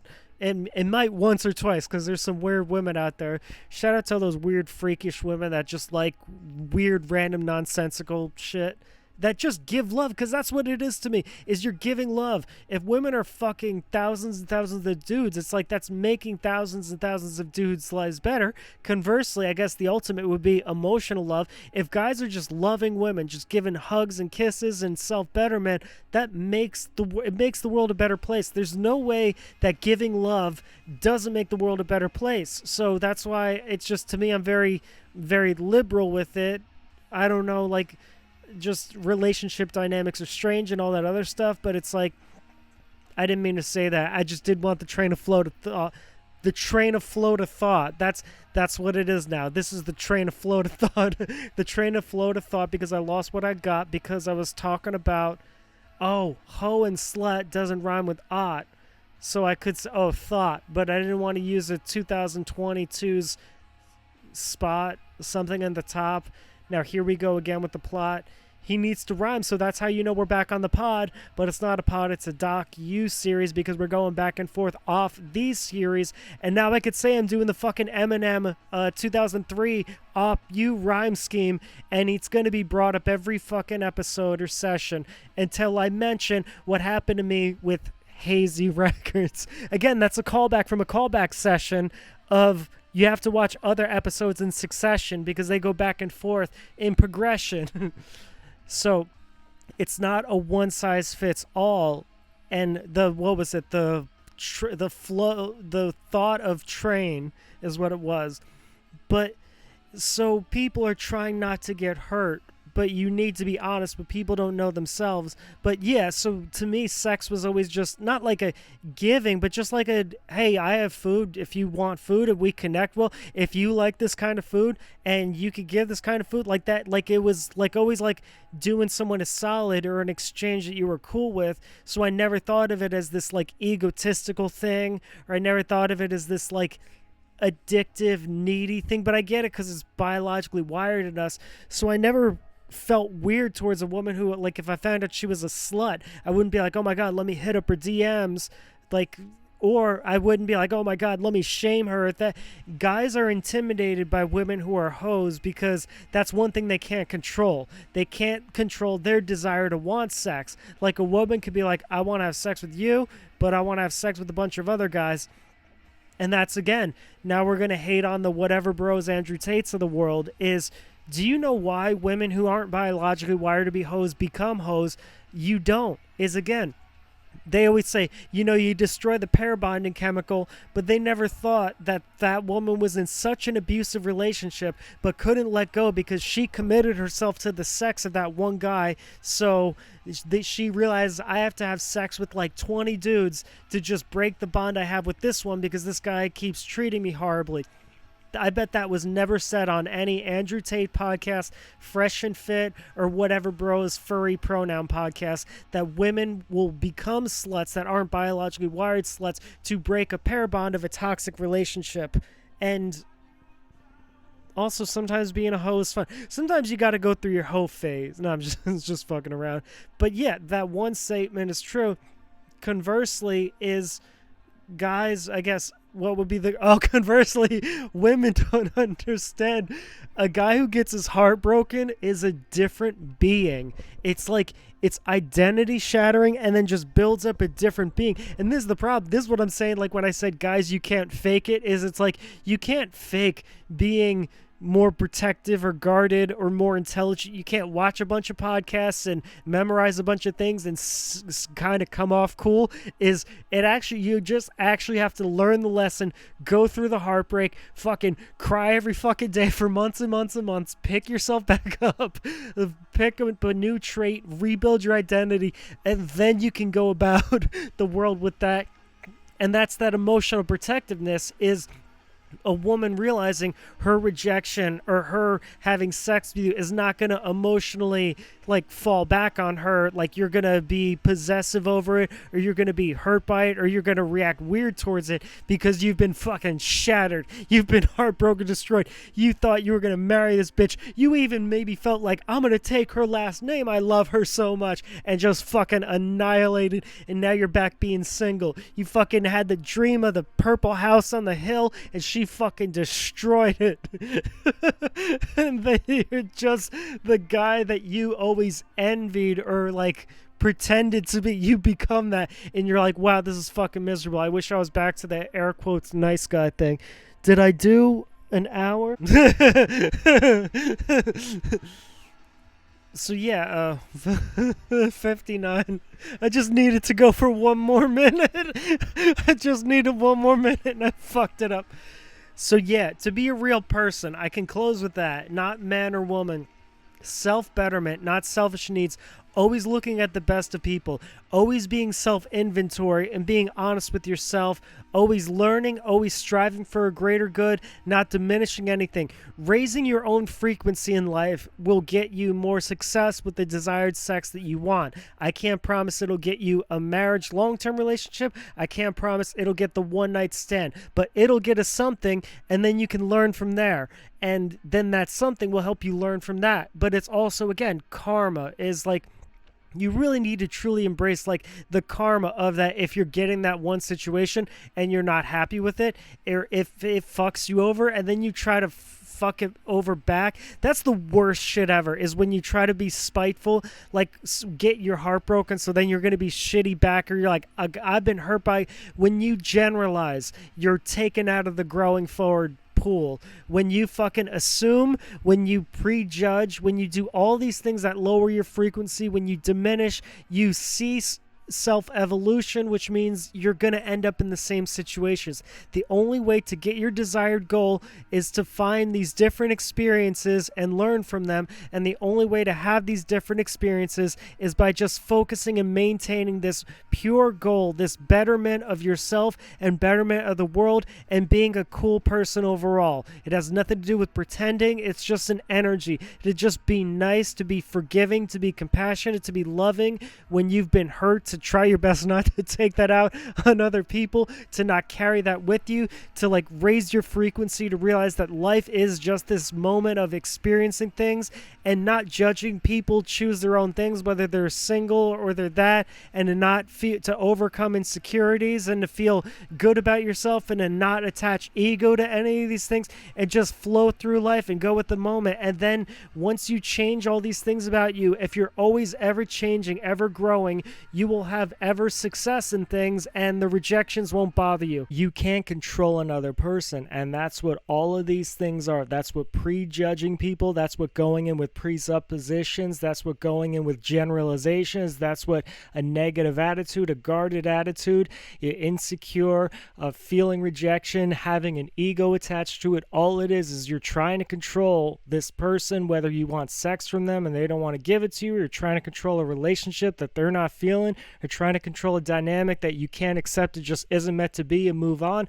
That's what all that is just trying to control. And once you accept that and you can move forward, then you're good. Can I fucking please stop recording now? Random. There you go. Past the end with Mark and Random. Relationship advice for men and women. Past the end with Mark and Random. I don't know what session this is. All right, God bless you all love. Hey, what's up, everyone? It's Random, aka Mark Random, rapper, comedian, giver of philosopher and advice. This is Past the End with Mark and Random. This might not be a good session, only because I just am tired and all these things, and I have low energy and my circadian rhythm got backwards, but I'm going to be giving advice on psychotic episodes and kind of how to deal with that, because unfortunately, I'm glad I could help people, but I've watched people go through schizophrenic episodes and not be in touch with reality and psychotic, and everyone always says, who's met me, is I'm the anomaly, because they say he's schizophrenic but self-aware of it, so he can maintain in reality. So hopefully I could give advice for that. Again, it is not a gimmick of me saying I fucking hate doing these types of sessions and shows, especially after I just got off tour of live performances, music and comedy every other night, sometimes twice. So I fucking hate this shit. Alright, that would make me love sitting doing nothing with low effort and no energy. And what I think collectively is the decline of humanity is if people are like, holy shit, you really helped us, or oh my god, you saved us, or you made our lives better, then it would be worth it. See, you can already tell the tone of my voice. It doesn't have that, hey, what's up, everyone? It's Random, aka Mark Random. It just has this, like, I don't know. So I do know I think I said that one of those sessions of like, oh, I don't know, you say with such conviction and passion, oh, it's X, Y, and Z and X, Y, and Z. I don't know, though, just to like get out of responsibility card.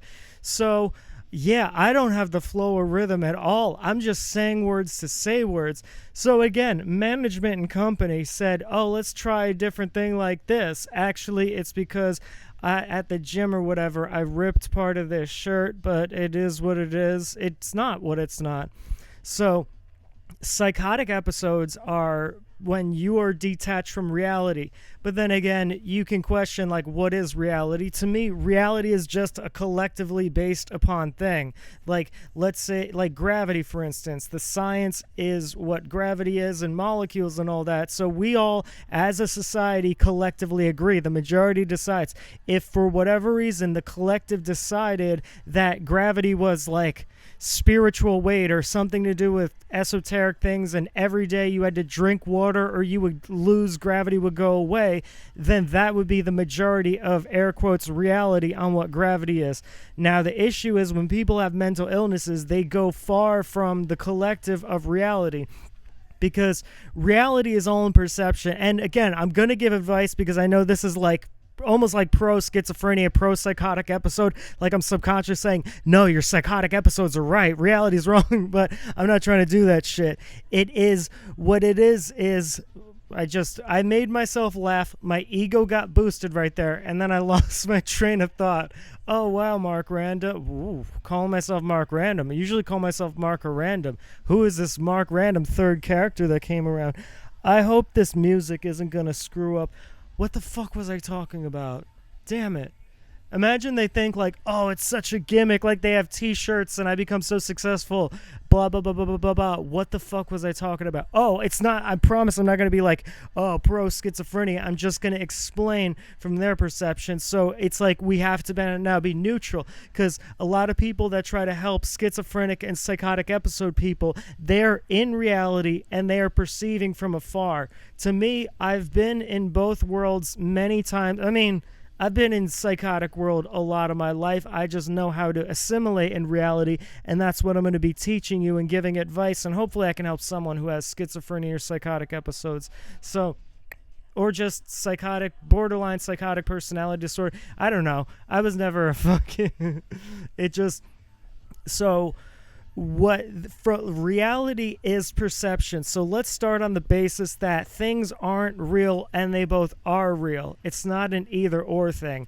Like I said about the thing of gravity, if that's the perception, because it's like that picture. People look at pictures and see entirely different things. People watch the same thing and get, so the collective perception determines reality, but there's millions of perceptions, therefore there's millions of realities. Now, the way people end up in mental hospitals or in eternal suffering is when their perception is skewed so far from the norm, and it also caused their life suffering. There's people with schizophrenia that believe, I remember one guy in a mental institution, he believed he was Elvis. He had the thing, ironically, in that, what was that Will Ferrell movie where he could walk, but he was in a wheelchair, and they got mad at him because his, like, there was something neurologic or psychologically, he thought he needed a wheelchair and would, but he could walk. It was kind of, I don't want to say weird, because when you're in a mental institution, it just is what it is. Also, it was karma, because I had just turned 18 like a month and a half,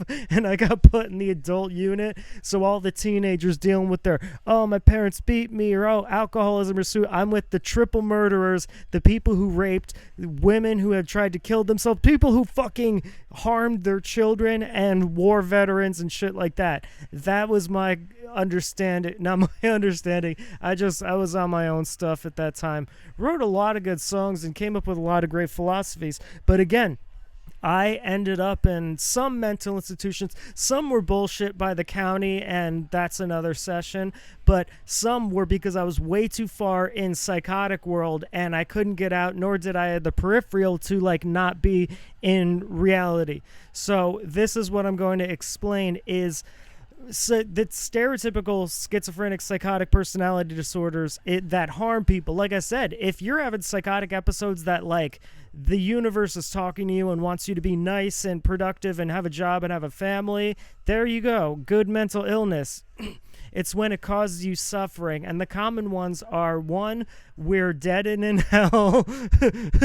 Who believes that? Oh my God, you guys have mental illness. We're dead and in hell. And this is some sort of otherworldly thing. But they feel it to the extent of almost like a drug trip. Like it's a brain, it's a like chemical sensation of panic, but like sorrow, that they feel this isn't reality, this isn't life, they've died and gone to hell. The other one is obviously CIA watching them and all those other things. things, which, by the way, I had all these psychotic episodes and ideas way before it was mainstream, so that's what I'm kind of pissed about. Like, I believed, like, when I went crazy, like crazy, I thought the government was paid off politicians. I was like, they're just acting, but secretly someone's running it. I was like, the government is spying us. This is before social media. Internet was still dial-up at this time. Or wait, am I lying about my age and saying I'm 27 because I just had a birthday? Or what I celebrated was the time that my energy had been in this consciousness existence orbiting the solar system on our days and cycles and things like that. There we go. That's a psychotic episode perception of 24 hours. No, it's not psychotic to say that. Stay on subject, Mark. Okay, so hold on. I can't. Stay on subject, random. Like, which one is the fucking one that was saying the thing and which one's the one that dropped the ball? That's what I got to figure out in the past. Yeah, there we go. Schizophrenic thing of muffin personality disorder. But that's not what we're here for. So, saying that all of these ideas that people now just commonly accept, global countries interfere with our psyche. The media is lying to you to program you. These were things that put me in a mental institution. There was some other shit. I'm just trying to portray myself as the innocent victim, but saying shit like that is but it's like now everyone believes it, and now it's not even mainstream. And the idea that the government would jack people and experiment on them, and it was like people were terrified of me because I would say these shit and stuff, and I ended up in a mental. I don't know why I just censored myself. There was no need to do that. Oh my god, I said the S word. Sorry. But so, and then now it's like majority of people know that, and it's fucking historical fact that the government jacked people and experimented on them and did, like, you know, the MK Ultra and stuff like that. So now it's too mainstream, so I have to think of more psychotic things. Like, do you tell that I'm joking? And that's the problem. When I don't have the energy, I can't emphasize as much as like a joke. So I'm like, oh, now psychotic episodes are mainstream, which I'm gonna get into that. I believe we're in a collective hysteria based on things that the government is doing. I feel like not the government, the media, the secret aliens that are like reptile shit like that is like all those conspiracy holes. By the way, anyone that's tripping down we know the secret, I hate shows like that of we go down the rabbit hole further than the other. It's like an ego, like they just want to make up the crazier. They're actually these ancient demons that rose in government and prophecy and all this. Like, it's like, no, you want to know the truth? Here's the end of the rabbit hole, is we're all energy in this collective perception, and positive and negative energy, which can be scientifically proven. Consciousness is this temporary thing. Death is eternal. And though we don't know what happens when we die, we know energy can't be destroyed or created. It can only be transformed, so it'll be another transformation. We know space is infinite and there's other dimensions and galaxies. We also understand that. So that's what the end of the rabbit hole is it's all just a collective manifested sensation of frequencies, and whether they feel good or bad or otherwise, that's the end of the rabbit hole. That's that. So when you're like, oh, the government are satanic demons, so if that makes you an angel, then there's the balance of positive and negative energies subatomically, but also spiritually, of feeling and emotion, which again is just conscious chemicals. There you go. I solved the mystery for you. You don't have to do your fucking Illuminati UFO podcasts anymore. I solved it right there. So yeah, so I got fucking put in mental hospitals for saying shit like that. Now, all right, we can take that as, oh, I forgot. The third symptom is the game show one, where, and I think this is a symptom of people, like the fact that television has been in our life and movies, because I can't imagine, I should say the fucking symptom first so people can know what I'm talking about. That's another fucked up thing with me, is I talk about these things because it's normal in my world. I've studied these things as a teenager, early 20s. So when I say, oh, you know, the third thing, but I think it's because of TV. It's like, no, we have no idea what the fuck schizophrenic and psychotic episodes and symptoms are. That's why we're watching you, Mark Random. You are courageous and heroic enough to, yeah, see, I can't get the cadence off for people to think that I'm joking. So, all right, it's the game show theory of people think that things are set up in sort of a game show. Like they'll walk into their kitchen and see their friends or like their spouse, or they'll go to work and they think everyone's like actors, almost like a stage is going to come down or a stage is going to go up and be like surprise, or that things are coordinated for some kind of ulterior motive and it doesn't feel real. It feels like they're on a... Sorry about that. The fucking camera went out in the thing and I feel really upset. For whatever reason, I pride myself on being able to do an hour straight through of just giving advice. Maybe because it either breaks up the momentum, or I just want to pride myself of, oh, I can have a stream of consciousness for hours. I'm the greatest non-cast ever. Like, as much as I hate it, it's like if I want to show the best of it, like, that's ridiculous. I'm sure fucking cokeheads could do that for 36 hours straight. So what I was saying is the game show theory, yeah, just it's building up the momentum. That's what makes it good. No, I don't want to get good at fucking podcasting, especially since I did live shows throughout the last 2.5 weeks after not leaving my apartment for like, it is what it is. This apartment, not the one in fucking not North New York or fucking upstate, whatever. Fucking upstate. That sounds like a thing. Oh, we were fucking upstate. So, okay, psychotic symptoms. So this causes people struggling. See, I was in such a rhythm until that mechanical thing happened. Oh, fucking TV, that's what I was saying. Or the government knew that I was trying to save people with schizophrenic and they couldn't control anyone if I had saved the world because we're doing Mr. Beast numbers. Callback of the session within the session. Thessin. That's, yeah, I'm going to just pronounce words wrong. I don't know the English language. The English language needs to know me. So... what the fuck was I saying? That should be the fucking what the fuck was I? Oh my god. I think I literally just said that before. I didn't know that, but then that goes to the joke of saying I'm going to say shit repeatedly that I'm not going to be aware of. So the idea of game show is the psychotic episode of thinking you're on a game show and thinking that people are actors and it's a movie set and you're detached from reality. I can't believe they had that thousands and thousands of years ago. I think that's a byproduct of growing up with like television, screens, and media. So who knows what psychotic... Oh, perfect example is how the majority of people believe this is a fucking psychotic schizophrenic symptom of simulation theory, which is that we're all in a computer simulation, much like the movie The Matrix.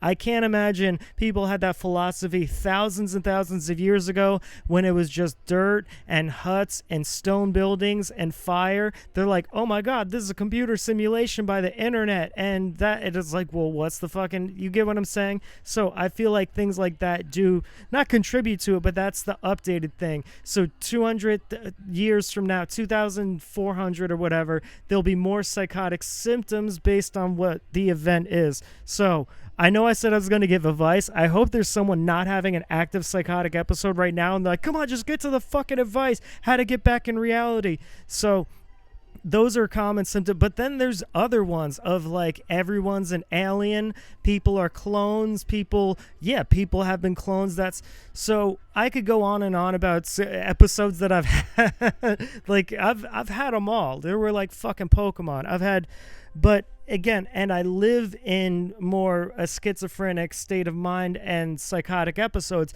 I'm just aware of it so I can navigate reality accordingly, and that's what the goal is to recognize what... Let's say you really believe it, right? Let's say you believe everyone are actors and there's some ulterior motive and they're spying on you for some reason, and if you can recognize that just for a moment, because I know you're like, no, you don't get it, you're paranoid, you feel they're out to get you, you don't understand they're actors, and then you go crazy trying to prove it, you think there's bugs in the wall, right?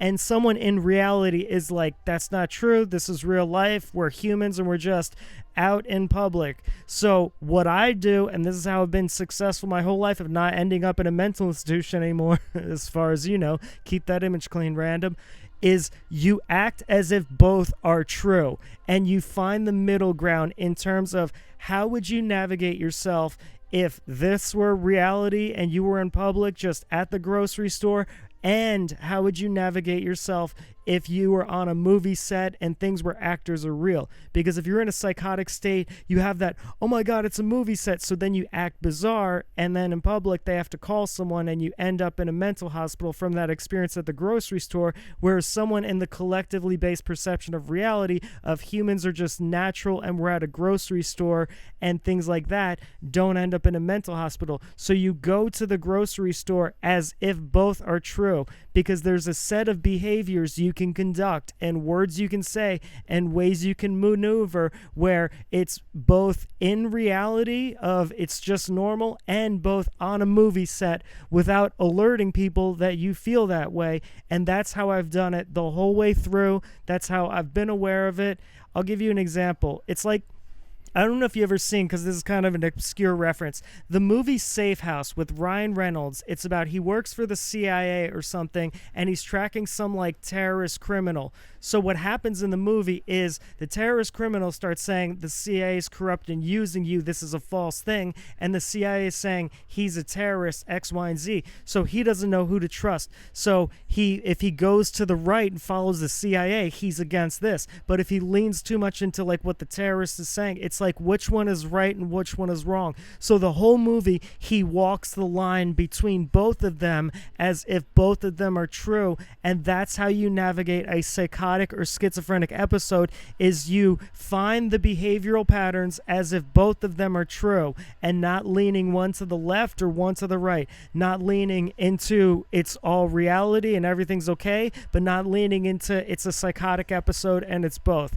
So this is a simple example I'll give you of, other schizophrenic things is thinking that the TV's talking to you and things like that, that they're sending a direct message to you. So for instance, let's say I'm watching the news, or I don't watch the news. I don't have a TV here. Oh, electrical things. That's the thing with this lighting is it's like, my retina issues. You don't know me. I'm fucking random. No one knows who I am. No one knows anyone because, but it's just fucking with me whole much. But the sacrifice and suffer I do for you, let alone war soldiers in third world countries that give their lives and their families, I sacrifice having an uncomfortable thing because of a retina issue where I can only live in the darkness. But so let's say you think the TV is giving you a message. A news story comes on, and yeah, saying TV feels weird because I don't watch TV, nor do I have one. So let's say you're on your phone, right, and you see a story, and it says something about there will be angels at this thing, but angels are like, let's say it's like a charity group, but in your brain you really think, oh, they're angels and they have a secret message. So if you go there believing that they're angels and you're truly convinced in your heart and soul, you will end up psychotic, behave weird, and or you won't have the best reputation. However, if you go there and act as if they are angels, and let's say they might have some secret message, but you don't want to pry, you act like you're like, oh, you're really an angel from another dimension. What's the message? You're going in the mental hospital. It's like a game you could play with reality of like, all right, what moves do you make? Like in checkers or chess, where you say the wrong thing, going in a mental hospital. Going to that charity I hypothetically described, if you say, what's the secret message? You're going in a mental hospital. If you go there and you don't say anything and just treat it as normal, your fucking psychosis is gonna fuck with you. So you go there and act as if both are true. Or if you want to go there, if you feel that compelled to, the TV is sending a message directly to you, you're there, and then you're like, okay, I'm just in reality, my thoughts are crazy, even though you feel that like burning feeling, and we're going to talk about like trigger de-escalation later. You feel that you just act as if I know this is crazy, but then you'll say silly things. My way is joking about it. Like if I see someone that has like a golden hat and I like, oh man, I had this weird thing. Like, what if you had some secret message I needed to know? And then his joke is like, well, what would that be? And they might say something casually, or you say it coyly or things like that, but you act completely as if you were in normal like reality and you don't have those psychotic episodes. And there you go. That's how you go to that event. You walk between the balance of being in reality and you're validating your psychotic episode. You're not suppressing it, but you're not going 100% in to where you ruin your reputation and or you end up in a mental hospital. Now, I am preaching, I'm giving to you, I know that's a hilarious statement. Here's how to not ruin your reputation by Mark RanDoM, when the whole perceptive of me is a misunderstanding, misrepresented thing. So so now we're going to talk others kind of psychotic symptoms is you have to understand the things that trigger you, because there's things that trigger you. Like if you are, I want to get back to the TV thing. I'm sorry. I'll go back to triggers.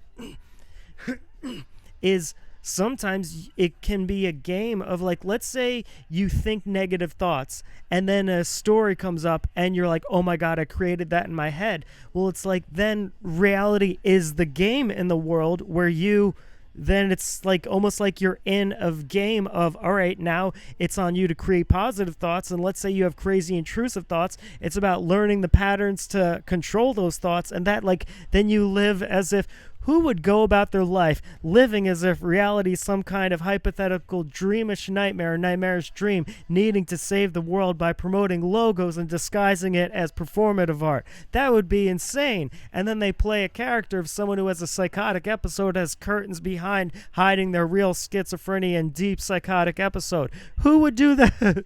I think each episode I'm going to say some like facetious, who would do that, and reveal so you can connect with me and understand, and we can develop a friendship and bond.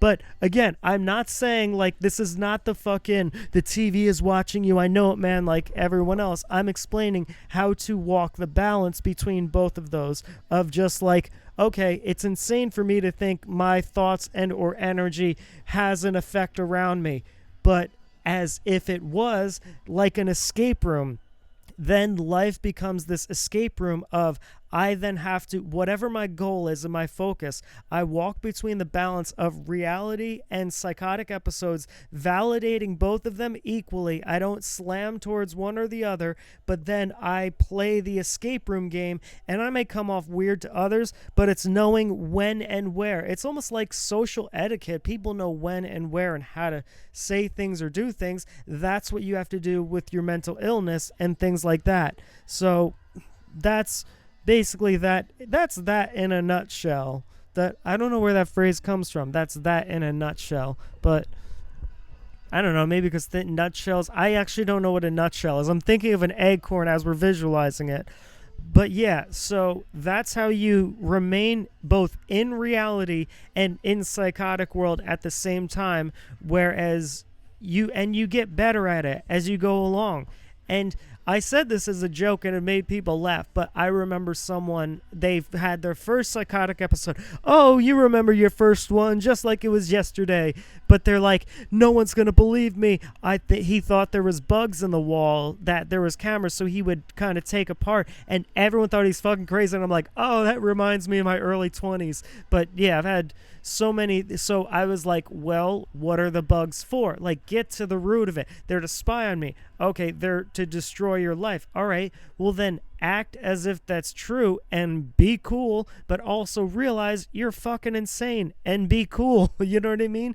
Have fun, chill, play a video game, work on a project, schedule work jobs, because that's what you would be doing. But if you're like, no, the bugs are they're not gonna mess with you. So then he was able to stop taking things apart because he was able to live as if the government was spying on him, but also live as if he was just fucking crazy and in a psychotic episode, and also able to function by going through and not have it fuck up his life.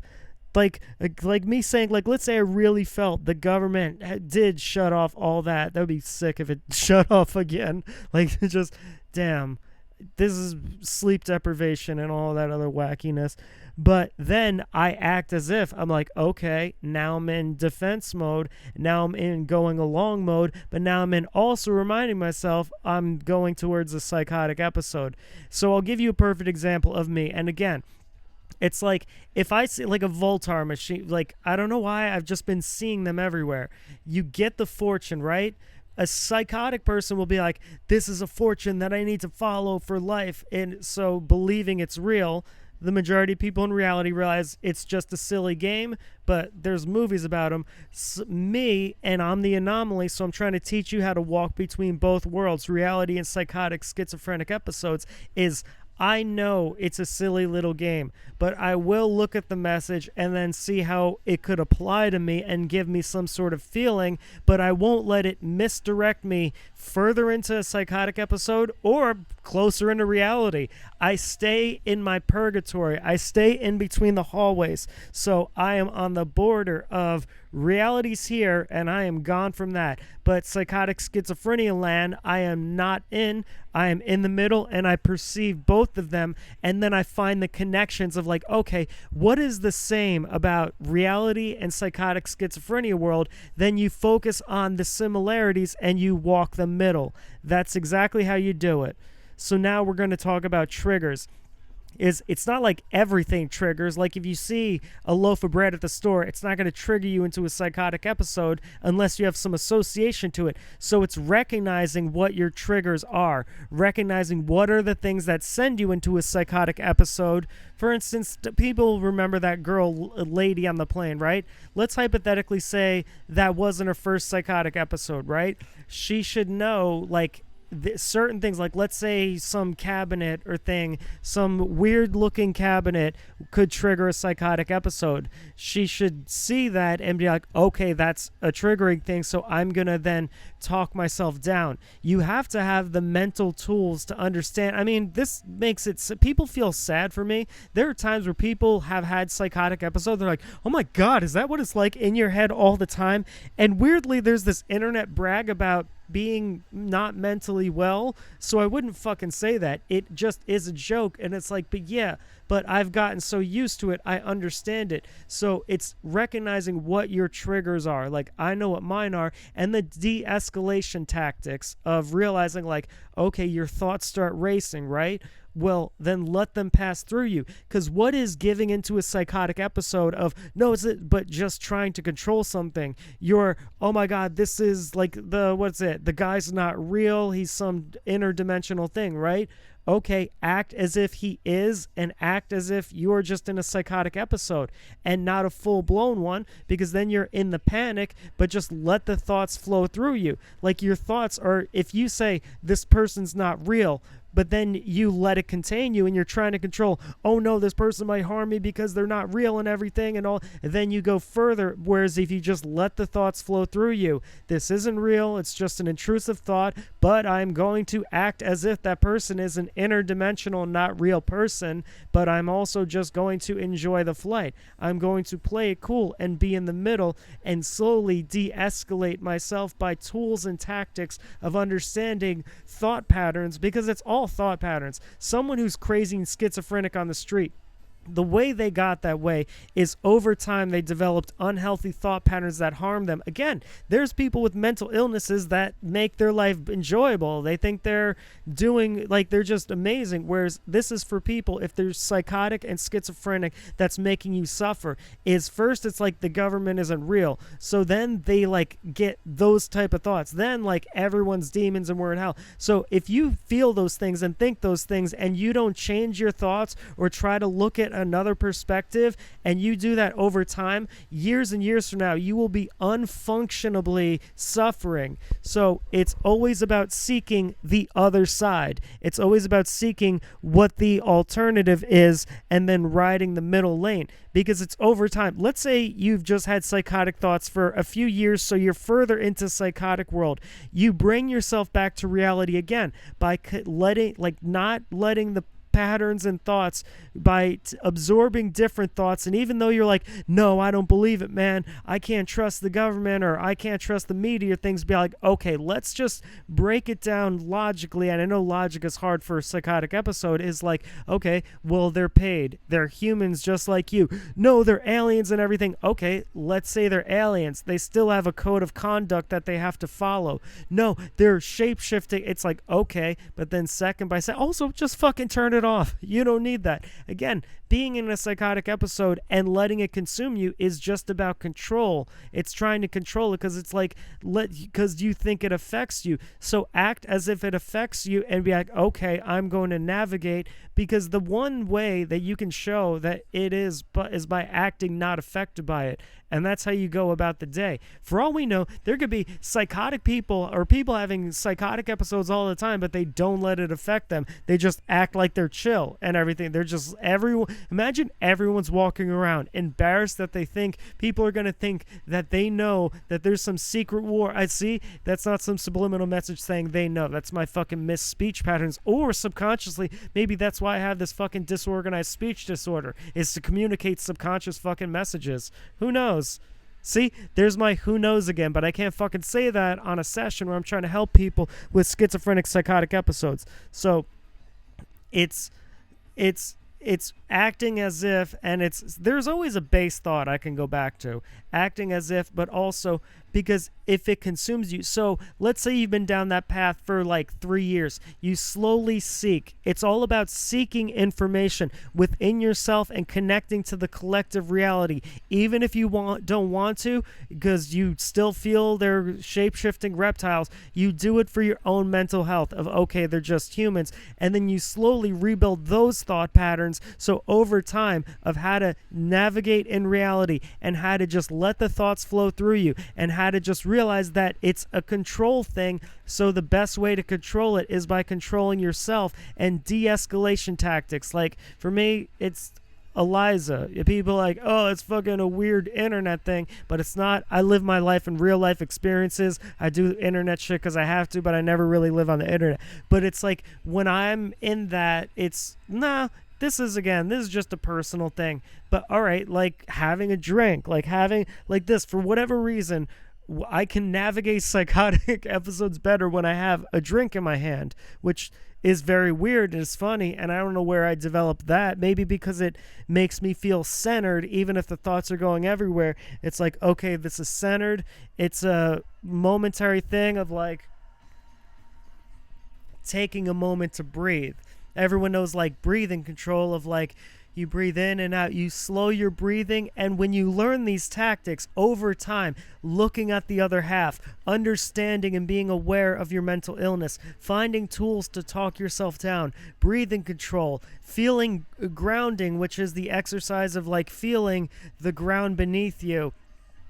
Like you go through that, then if you do that for years, then you can be, if you have a psychotic episode, you're more likely to also have thought patterns of reality, because thought patterns are just pre-programmed. That's what they are. When you're consciously thinking and seeking and getting new information and deciding what you believe, what you don't believe, what you're going to keep in your mind versus what you not, that's growing your mind.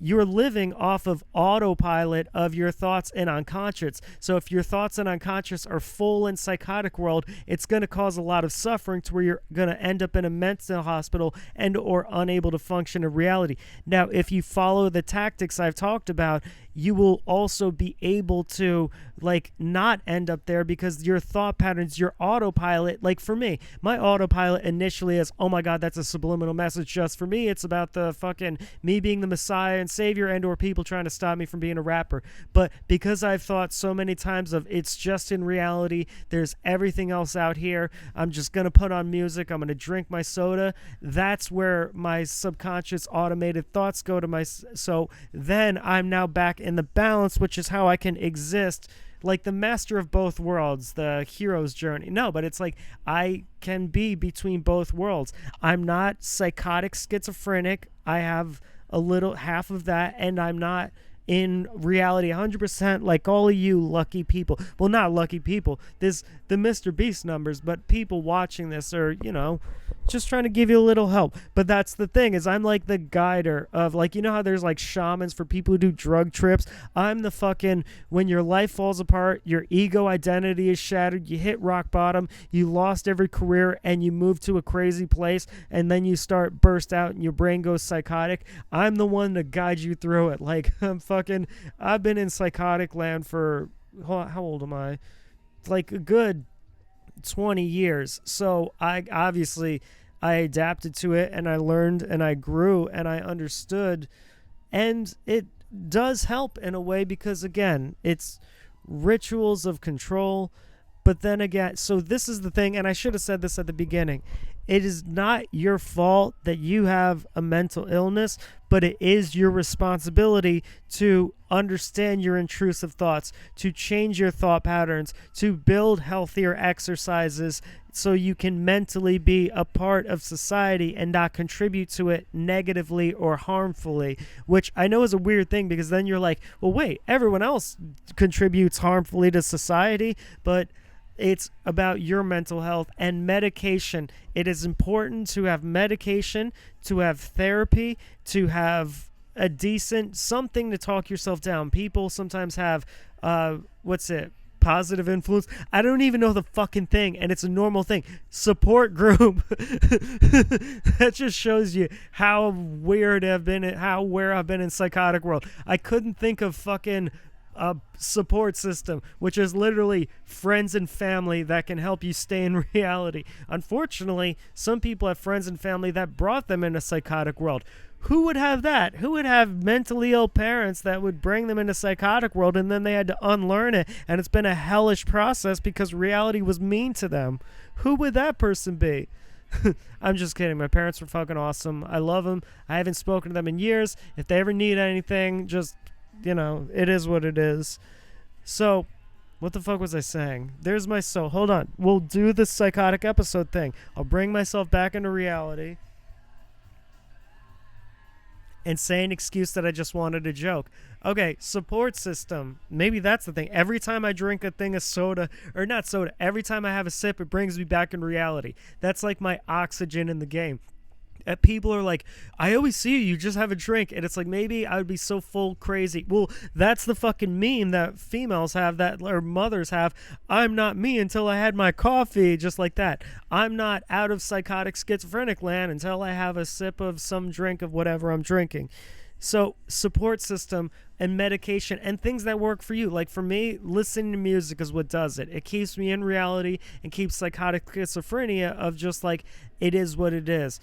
Drink how many times I say psychotic schizophrenia. Psychotic schizophrenia is what I just said. That's from psychotic schizophrenia world. I've probably said it 100 times, but my emphasis is on giving you the advice and the love, and also because it's from me. This is what I don't like about certain things is people won't go on medication because they're like, no, I need to be alert and I need to be truthful. But it's like, then why not just think that way? Like people off medication will have a psychotic episode, think the TV is talking to them, whereas they're like, no, but I need to get the subliminal messages. It's like, but that's causing you suffering and an emotional reaction. If you are on antipsychotics, you can still then think maybe the TV is giving me a subconscious message. You get like, that's what I'm saying is it's not an either or. You have to be in psychotic world and suffer, or you have to be just 100% in reality and feel like you're missing something. Is you can be on medication so the episodes don't cause you harm, but you can also still think maybe reality is wrong and the fucking TV is sending me a message. You get what I'm saying? It's both and neither. I really should watch the movie Safe House again. I watched it like 13 years ago, and I don't even know if that's the plot of the movie. I just always remembered that because I remember Ryan Reynolds' character, the guy in between whether the CIA was corrupt or not, or whether the terrorist was really, I remember him making actions and moves to where he didn't lean towards one side or the other. He had to pick the thing that was similar to both of them. So it's connecting similarities between psychotic episode and reality. And medication, you do need to take medication. Again, taking medication doesn't mean it numbs you from the fucking schizophrenic thoughts. It just numbs the feelings to where you're functionable in reality. Functionable, I don't know if that's a word. So that's basically the process. But again, I'm telling you this because I live it and I know it and I'm experienced with it. A doctor can't tell you, no offense doctors out there, imagine I get fucking sued for saying this shit. He can't give that, but it's like a doctor can only read from a book and prescribe medicines based on ideas And I'm not going to get into the pharmaceutical, that there's pharmaceutical reps that tell them to push pills on people, but it's your responsibility to know what medications work for you and which ones don't. It sucks when you're on psychotic medications. I had to be on many of them, and because of circumstances changing in my life, I've had to change doses, I've had to change medications and things like that, but it is on you. Don't let the doctor tell you if a medicine's not working for you, if it's making you more crazy. You have to be, it's almost like you have to be your own doctor. You have to research how everyone else is, how most people have reacted to it. You have to research what the medication is. You really have to write down and really analyze not just what you want the medication to be, but how it is affecting you different from that. And even if you're going from several medications and now there's like 5 differences and things like that, you do have to doctors call it like the magic cocktail, because there's like hundreds of thousands of psychiatric medications. I don't know. I truly don't know. Like, maybe let's say there's fucking 1,000. You're fucking 1,000 pills. That's what you have to do. You have to fuck 1,000 pills, and then your illness will go away. No, you have to be the Hebrew Messiah, become a successful rapper and comedian, bring an elixir to humanity, then your mental illness will go away. Random. No. So I don't know why I say no. That's my fucking, again, the comic thing of like, well, or now, like bringing yourself back to composure. So, but knowing the medications, because a doctor doesn't know what's going on inside your head and in your life. So you have to research the medicine. You have to really know what it's doing to you.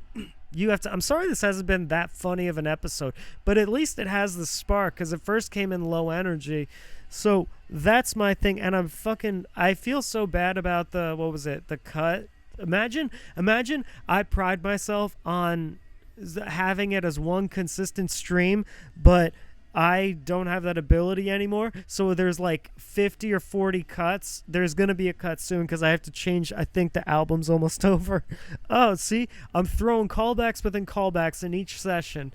But yeah, is knowing the medication, because psychiatric medication can save your life or it can destroy your life. And the problem is some lives that it saves, it destroys other. Like, there's a medication that I've only tried it twice, once as a teenager, once in my late 20s. I did some fucked up shit on it, so it doesn't work for me. But I know someone who would literally be running in the streets naked saying, like, fire people are out to get me if he was not on that medication. So it's knowing what works for you. And again, you have to research, but that's the thing, is never feel bad that you have a mental illness. Never feel bad. Again, like this is why it has to be a series, because the other one where I said, where I was giving advice to teenagers and adults of like, fucking take pride in it. I mean, you don't have to take pride, but fuck everyone if they hate you for a mental illness or you think differently of people. That's a weird thing to feel insecure about. Well, no, I get it. The biological need for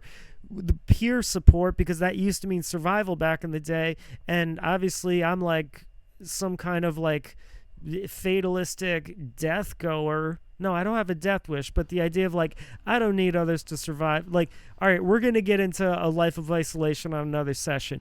But again, walking through both of them, realizing that, like, and then taking care of yourself, understanding your triggers, being proactive and retraining your thought patterns, and to be in reality, and both validating the psychotic world can get you a peer support. What the fuck was it?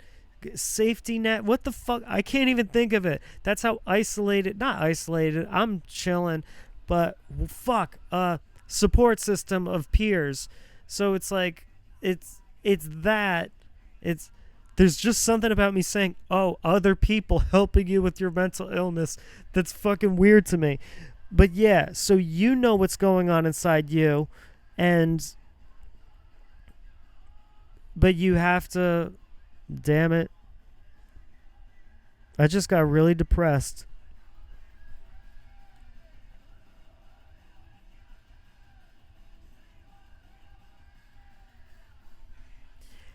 Oh, I'm going to leave that shit in. I'm so prideful on it being one stream I want people to know, no, this was one stream of consciousness. I don't know what the fuck happened to the camera before. The government's out to get me because they know I'm getting stronger about saving humanity, and I'm getting closer and closer, and I'm almost at the goal, almost like being at the end of an escape room. But that doesn't count as a freestyle rap. That didn't really, I don't know if it rhymed. I was just, so there we go back again. So this is, at some point, this is just going to turn into sessions of me just saying callbacks of like, oh, this thing, or oh, past the, I don't know.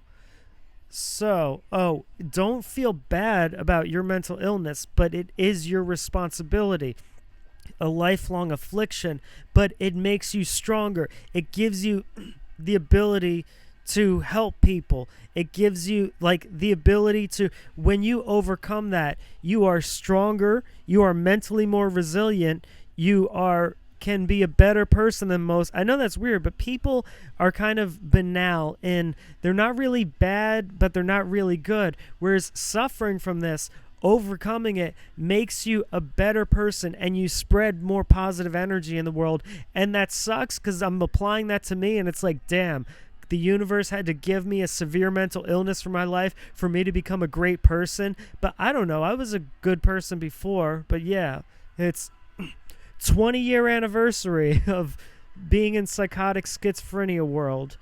I know it's, see, I'm always feeling of like the lowest denominator of, I know people are pissed at me because I say psychotic schizophrenia many times, but it's like I should be focusing on the higher of this. So yeah, that's how to deal with psychotic episodes and also be in reality. But you can be prideful to it to an extent, because I'm thinking of this one person that I met that was had a psychotic episode but kind of wasn't aware of it, and it was causing social issues for her.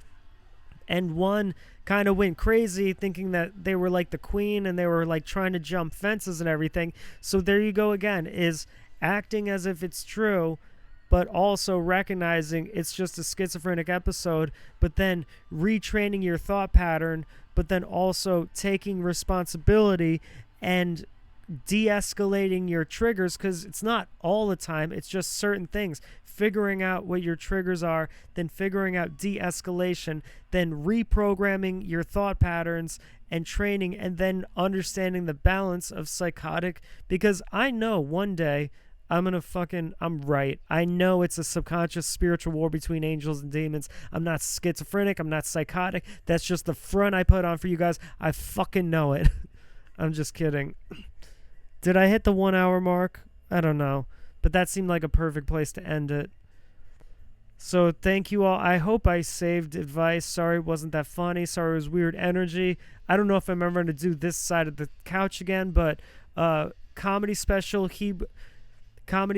Mark. See, I'm so into, it has to be one stream of consciousness. Leave mistakes in. It shows a real spirit, because when AI comes in and fucking everyone's fucking everyone, that's what humanity's, just a planet of sex. It's like, instead of Planet of the Apes, Planet of Sex.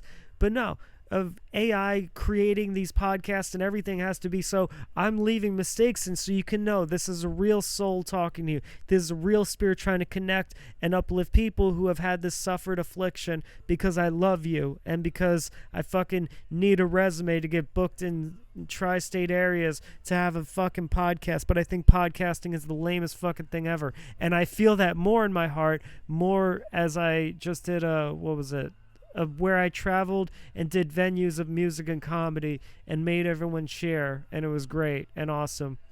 So comedy special, Mark RanDoM presents Hebrew Messiah, parentheses, seriously, this is comedy, I don't know when I'm going to release it. Dual album, We Are All Mark RanDoM, and then the sequel, We Are All Mark RanDoM 2, parentheses, We Became Mark RanDoM, a novel about writing the fourth dimension, thinking fourth dimensionally, and Past the End with Mark and RanDoM, because this is past the end, and yeah, I don't know. I love you all, God bless. Hey, what's up, everyone? It's RanDoM, aka Mark RanDoM, rapper, comedian, philosopher, and overall person who thinks he's the Hebrew Messiah in psychotic episodes trying to make the world a better place, but really just because of my selfish beliefs that I don't want suffering or pain or tragedy to befallen anyone in life. And who knows, maybe that's what life is actually about. So this session is going to be about advice for death and hopefully comfort and love for those, because obviously I've experienced a lot of death in my family, friends, loved ones, and thought about it fucking constantly. And I'm going to try to have some positive outlook and give some type of love, because it's an uncomfortable subject, whereas it's weird. It's so comfortable for me. I have no problem asking strangers, like, what do you think what happens when you die? Or what do you think the meaning of life is? Or things like that. But I'm going to be real. Like, you know how I always play up the thing, it's not a gimmick, it's true, of like, oh, I fucking hate doing these. I want to do this one. I don't know if therapeutic for me, which would be kind of insane, because I've made albums and albums and philosophies, novels and novels about like, oh, the need to control and not wanting to die and the need to know. So, first off, death is natural. And that's what I feel like we as humanity forgets, maybe because it's not in our face. In third world countries it is, and it's fucking horrifying and traumatic. But we live in a society, there you go, Joker line. Let me be the positive Joker. There we go, the seriouser. The Joker will be like, we live in a society and everyone's evil. And I'll be like, we live in a society where people are inclined to be kinder towards each other. There we go. I'll be the opposite Joker. I'll be the seriouser.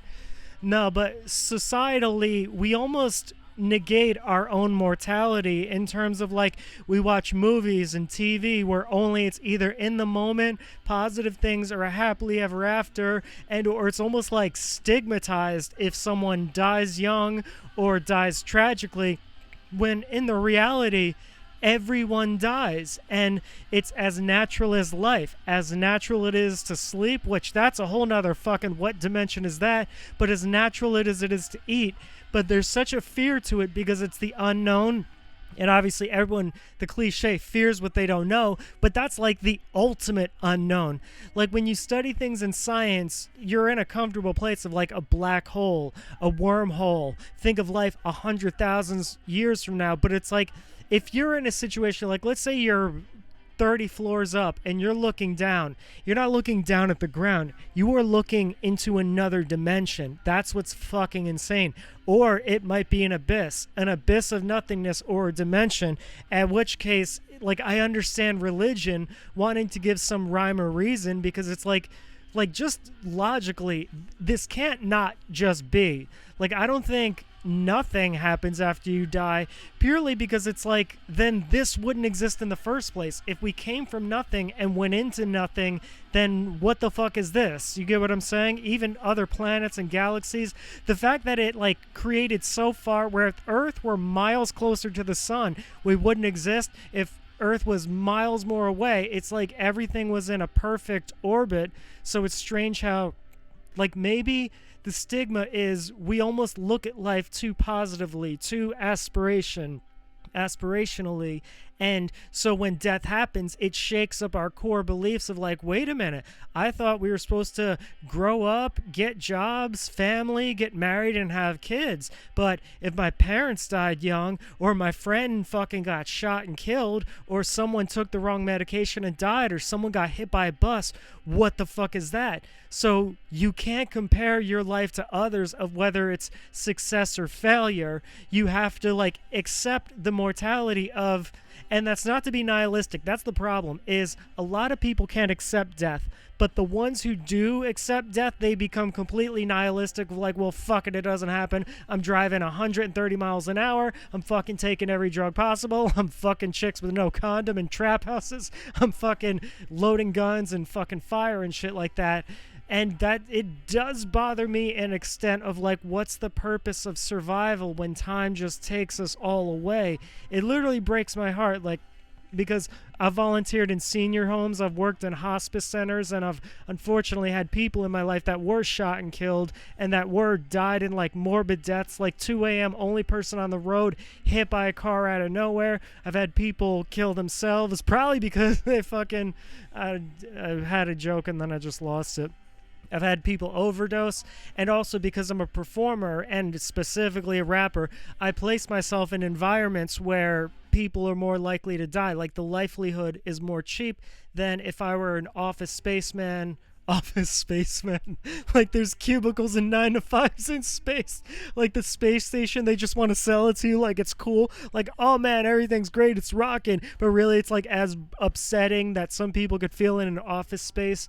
But there's that chaos in life, so we try to give as much structure as possible and scientifically understand, like, but that's where religion comes in, of like life has meaning, it's karma, it's being a good person. And for me, I believe in karma, but like you could break it down on a scientific level of like if you put an energy out in the world, good or bad, it ripple effects into how it affects others. Then that person affects hundreds of thousands. Then those hundreds of thousands affect tens and millions, and those tens of millions affect a billion. So you literally like high-fiving someone could ripple to all of humanity. So conversely, you hurting someone could ripple to that person, then hurting people. So it really is, if you're not into being a good person or want to be good for others, be a good person purely selfishly, because the energy will come back. That's like fucking physics, or if I say thermodynamics, people be like, oh, he's so fucking stupid.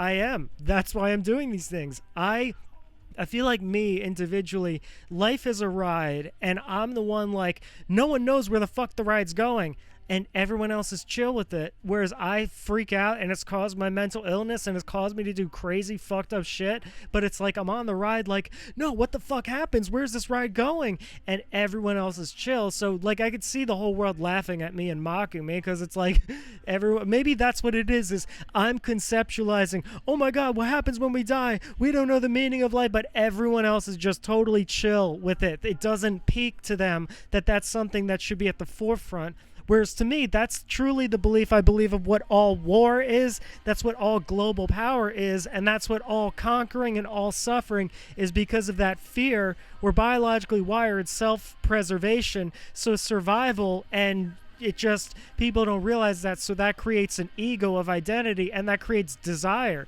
I mean, now there's crazy desires in a first materialistic superficial world, and I'm not knocking superficialism, I'm just saying that's what it's saying. Like wanting lavish cars and houses and mansions and is much more than like just wanting something to eat or wanting a drink of water. But again, it's still that somewhere in some mind, it's either desire to survive or it's not knowing the meaning of life. And I believe everything everyone does is kind of to distract from they die. Like when people get so caught up in relationships or so caught up in their career or their work or their job or other people or social circles or gossip or where people are at in life, you die at the end. So you have to, it's a weird mix of planning for the future, but don't plan so much where you lose the moment and don't appreciate whatever good feelings come along, because life is really tragic. And that's where I get back to my point of saying, like, I don't think we truly embrace that. Whereas in other countries, in Eastern countries, they embrace, like, to live is to suffer, and to suffer is to like live, things like that. Whereas we almost create this sort of like, no, life is happy, life is joy, life is peace. So when it doesn't reach these like extremity positive standards, we suffer a lot more, which is so fucking insane to think that the average American or in Western civilization in a first world country with modern amenities that's not fighting war for now, that is like technologically advanced with medical research, although there's some medical, they are more depressed and more in suffering than people in third world countries, because third world countries, they were never programmed that you're going to live forever, you're going to be extremely rich, everything's going to be great, you're going to have the perfect family. They're programmed to live in the like, the illness is wiping out our tribe, so we have to eat, we have to find the medicine, let's go and hunt. So it's like, that's an accomplishable goal. If your whole life is like, let's say they had TV and social media, and all their social media was literally like, here's how to fish, here's how to find fish, here's how to make food, here's how to cook, here's how to chop down wood and make a house, here's how to like cure this thing. Like that's easily accomplishable with the knowledge. Whereas we've become so like built at the height of humanity with technology and robots, it makes us almost exist in an existential plane. So by default, we are feeling more suffering and more pain. And this is where like families disconnect. This is like where drug addiction or whatever addiction or mental health issues or emotional brokenness and trauma comes in. And I have a theory that it's like humanity, the exterior, breaks you emotionally emptiness. So you have to seek outward because you know the inner is all fulfilled within, but it's like to truly conceptualize you are gonna die and you have no fucking idea. You could read every religious scripture like I did, every type of science of life after death. You can believe every type of belief, but the truth, bottom line, is no one fucking knows. No one has ever known. Even if they did every psychedelic drug at once and truly conceived, they might know, but it also might be the brain chemical. Subjective means up to interpretation and not like straight fact for everyone is we don't know. And since the beginning of time, that's what it's been like.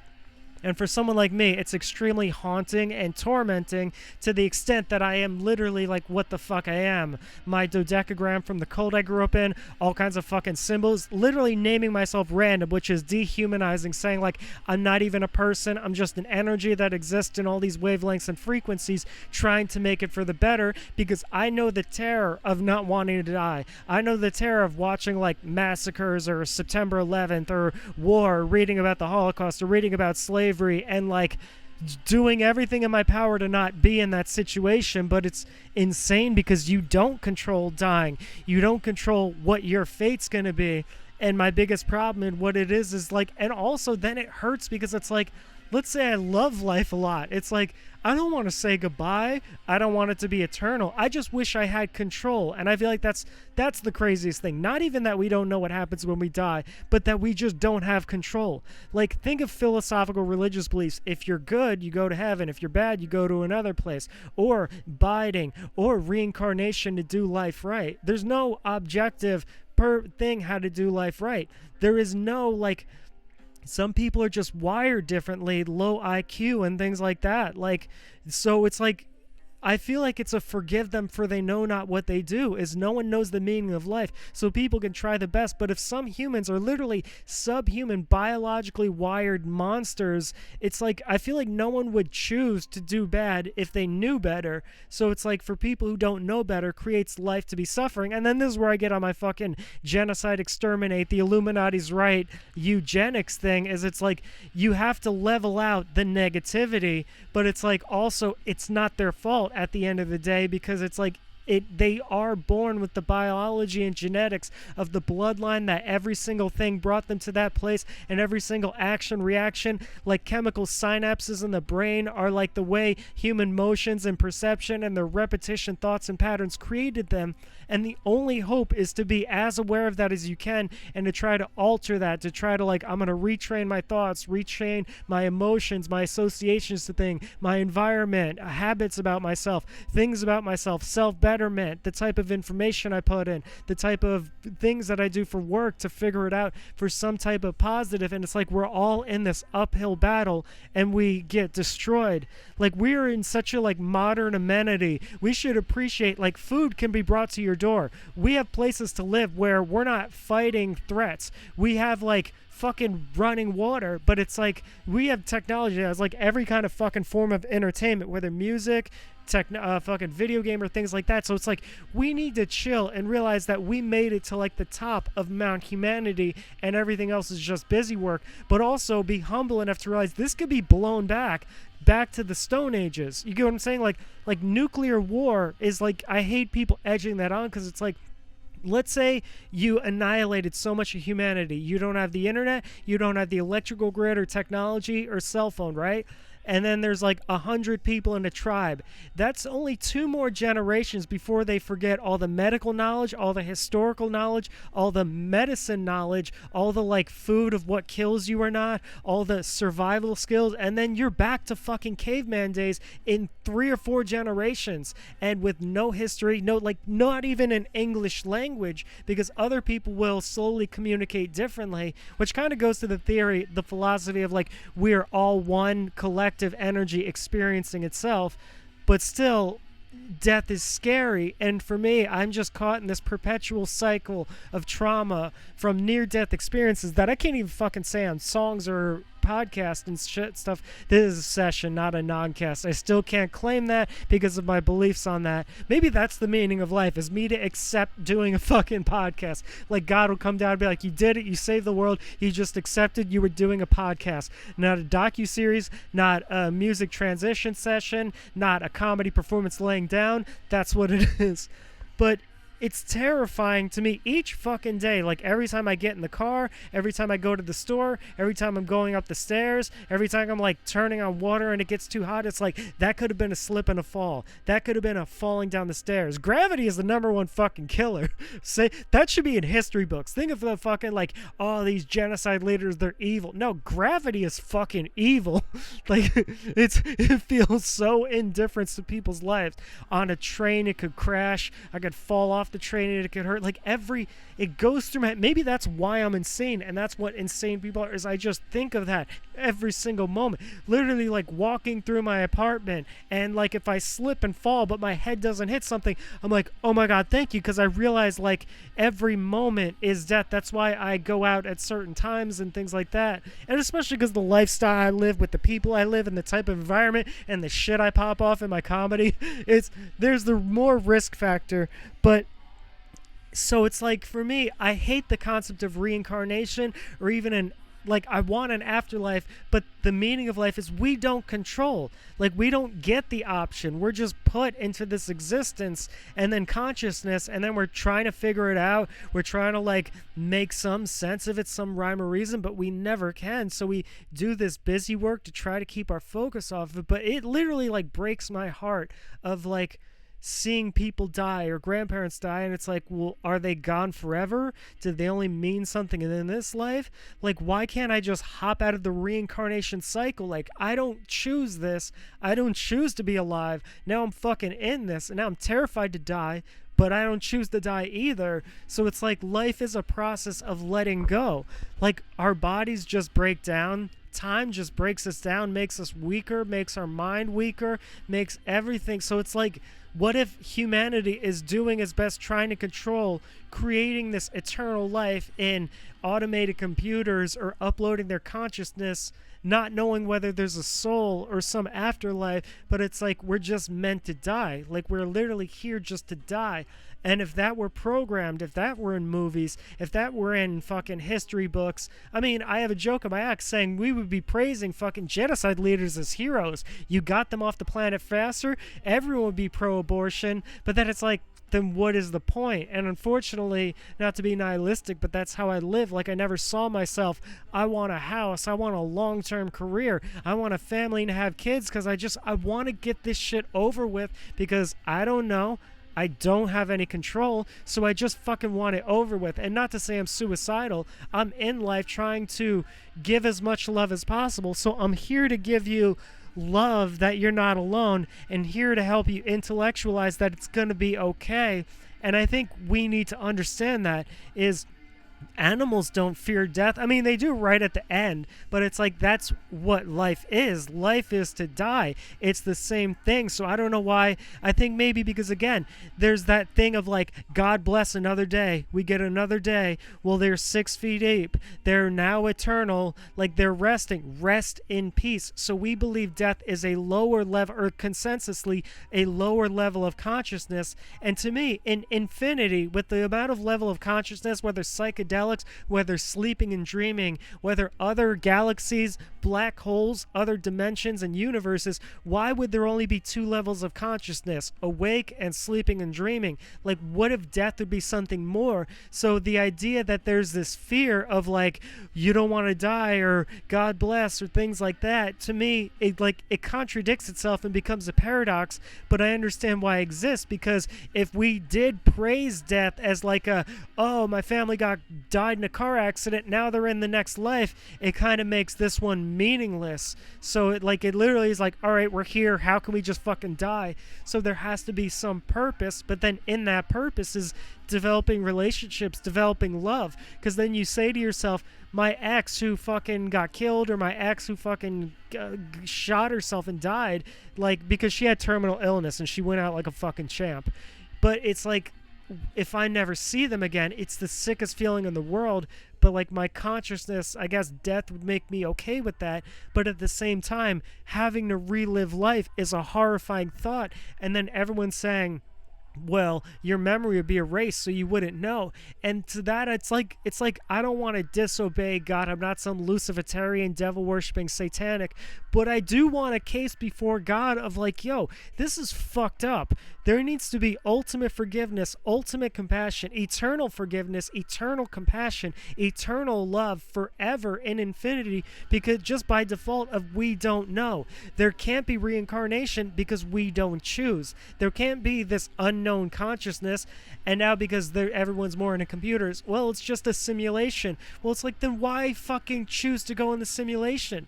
Well, because it's a wild ride. Well, then it's like, then I don't want the ride to be over if I didn't even know I was fucking in it.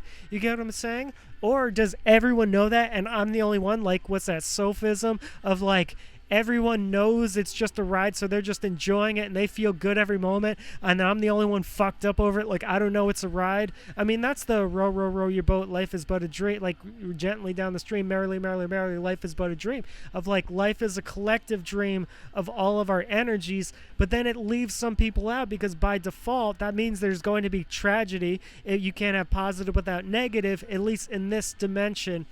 So it's like, then there unfortunately has to be nuclear war. There has to be terrorists. There has to be murderers. There has to be rapists. And before God, I don't accept that. I believe there can be coolness and then greatness, but not positive and negative. Love, joy, peace, fear, pain, hate, and trauma. Literally dream heaven or nightmare hell. That's not fair. And it's funny to say that. So this isn't accepting those who don't make it. And make it, again, is subjective. Like my good friend who died, Crip Daddy Donovan, he was a comedian that had this crazy disorder.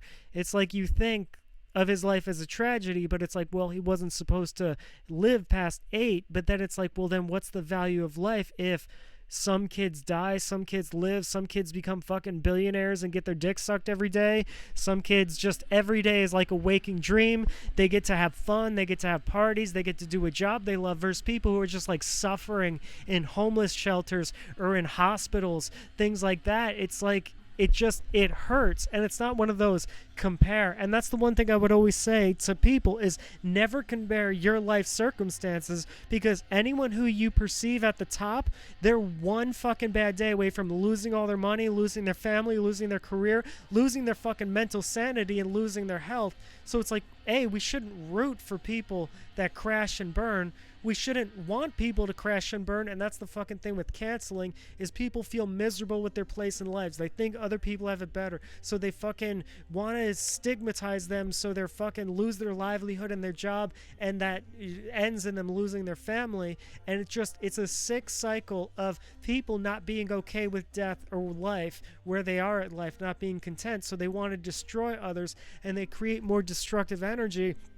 And it hurts. It hurts for me to watch this, again, selfishly, because it hurts me to watch. Like, I'm sure on other planets, it doesn't fucking matter. I know in 200 years, none of this will have mattered. So I don't know why I'm getting all bent out of shape because of it.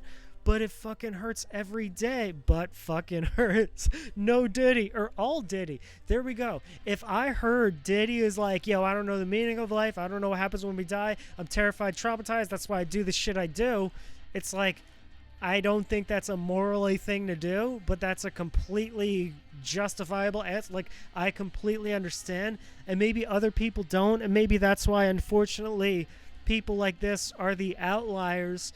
But again, it's trying to find some solace in, like my friend who died, is, do you say it was a success? Do you say it was a failure? And you're ranging it based on this standard. And I guess not to eliminate the standard, because then it's like we just become a third world country killing each other with guns, grenades on fucking opium and benzos, which, by the way, I think I'd be phenomenal at. Like, maybe biologically I wasn't meant to be in civilization. I was meant to just be on every kind of pill and every kind of morphine and just assault rifles and fucking rocket launchers and shit like that. But it's like, like to what extent of like saying like, well, at least we're not in a third world country, at least we're not fighting disease. But it's like there's some places that are, and it's like, to them, what value do we place life? And now, because of the internet, we are based with people who have different values of life. So it's like trying to figure out some type of rationalization while not losing your, I guess, what if that's the meaning of life, is to just do your best to not lose your empathy or your love for people, and to not become bitter and cruel-hearted. But then again, we never know, because other people judge other people, and that's the thing that just personally bothers me, is it's like, truth, I don't know if it ever exists. It's all just what the collective believes. So it's like me trying to, if I could change the collective on death, it's not like I would want people to appraisal death. I mean, but that's, Mexico Day of the Dead. I would just want there to be a little bit more acceptance of like that it's okay. Like, I understand the tragedy and the grieving is because they're not with us. But it's like, if we knew for a fact where they were, what happened, I don't think we would be bothered. Like, we don't get bothered when a loved one like moves away forever or gets a job promotion and we can't really hear from them. We might get a little sad, but it's not as heartbreaking as death. And it's because death is that ultimate void and unknown.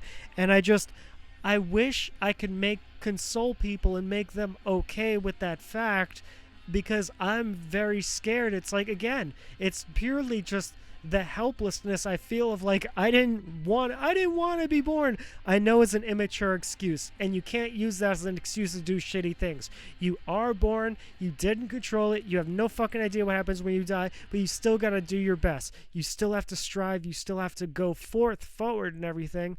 And then that idea of like, well, what if life is just to be procreation? You get what I'm saying? Like humanity then could be a virus, because it's like, then what is the value of life? Like, people who are pro-life, they just want babies born. They don't matter the financial situations, the medical situations, the environmental situations. They're just like, have babies, have millions of babies, where there's literally millions of babies with birth defects in fucked up environments that just suffer their whole life, and it's helplessness. Like, a lot of times when people get killed, it's fate, and I just believe it's so cruel. People shouldn't exist in the first place. But then it's like, well, then what is the purpose at all? Like, is the purpose to suffer?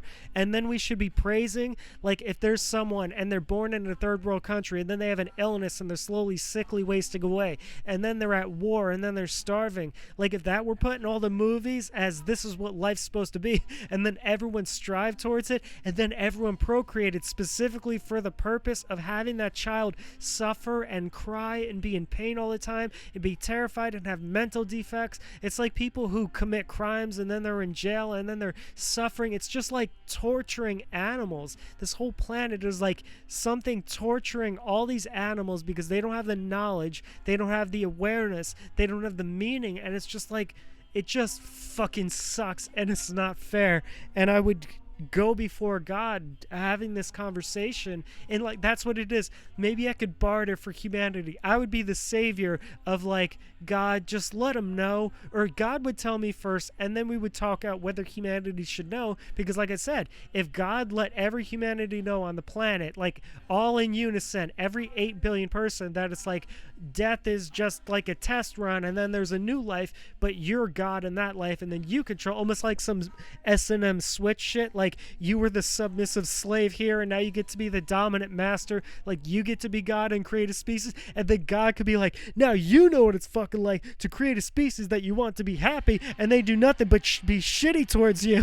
So it's like, maybe that's what it is. And then we learn, kind of like when we're kids and we don't understand what our parents do, and then if we become parents, then we're like, oh, now I understand, and that's the cycle. So in a weird way, that makes sense, that that's what death would be, is us becoming God so we can know what that's like. But then there's the sickness of, then we should become alive so we can know what being a God creation is. Almost like we're God, but then we want to forget that we're God and place ourselves in life and our own creation just to feel what it's like, and then we die, and then we go back and make creations.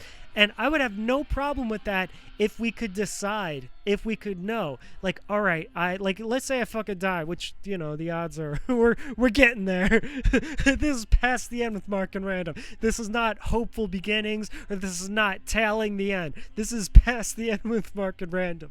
But it's like, if I could be dead and then be like, I will go back in life with the fucking thing that I 100% always know what happens when I die, and I 100% can control more things that happen in life, then I'll fucking go back on the ride every single time. I fucking will have no problem. I'll be like fucking having fun, like almost like a Groundhog Day of like, oh, this life was this, oh, let me try that life, that might be weird.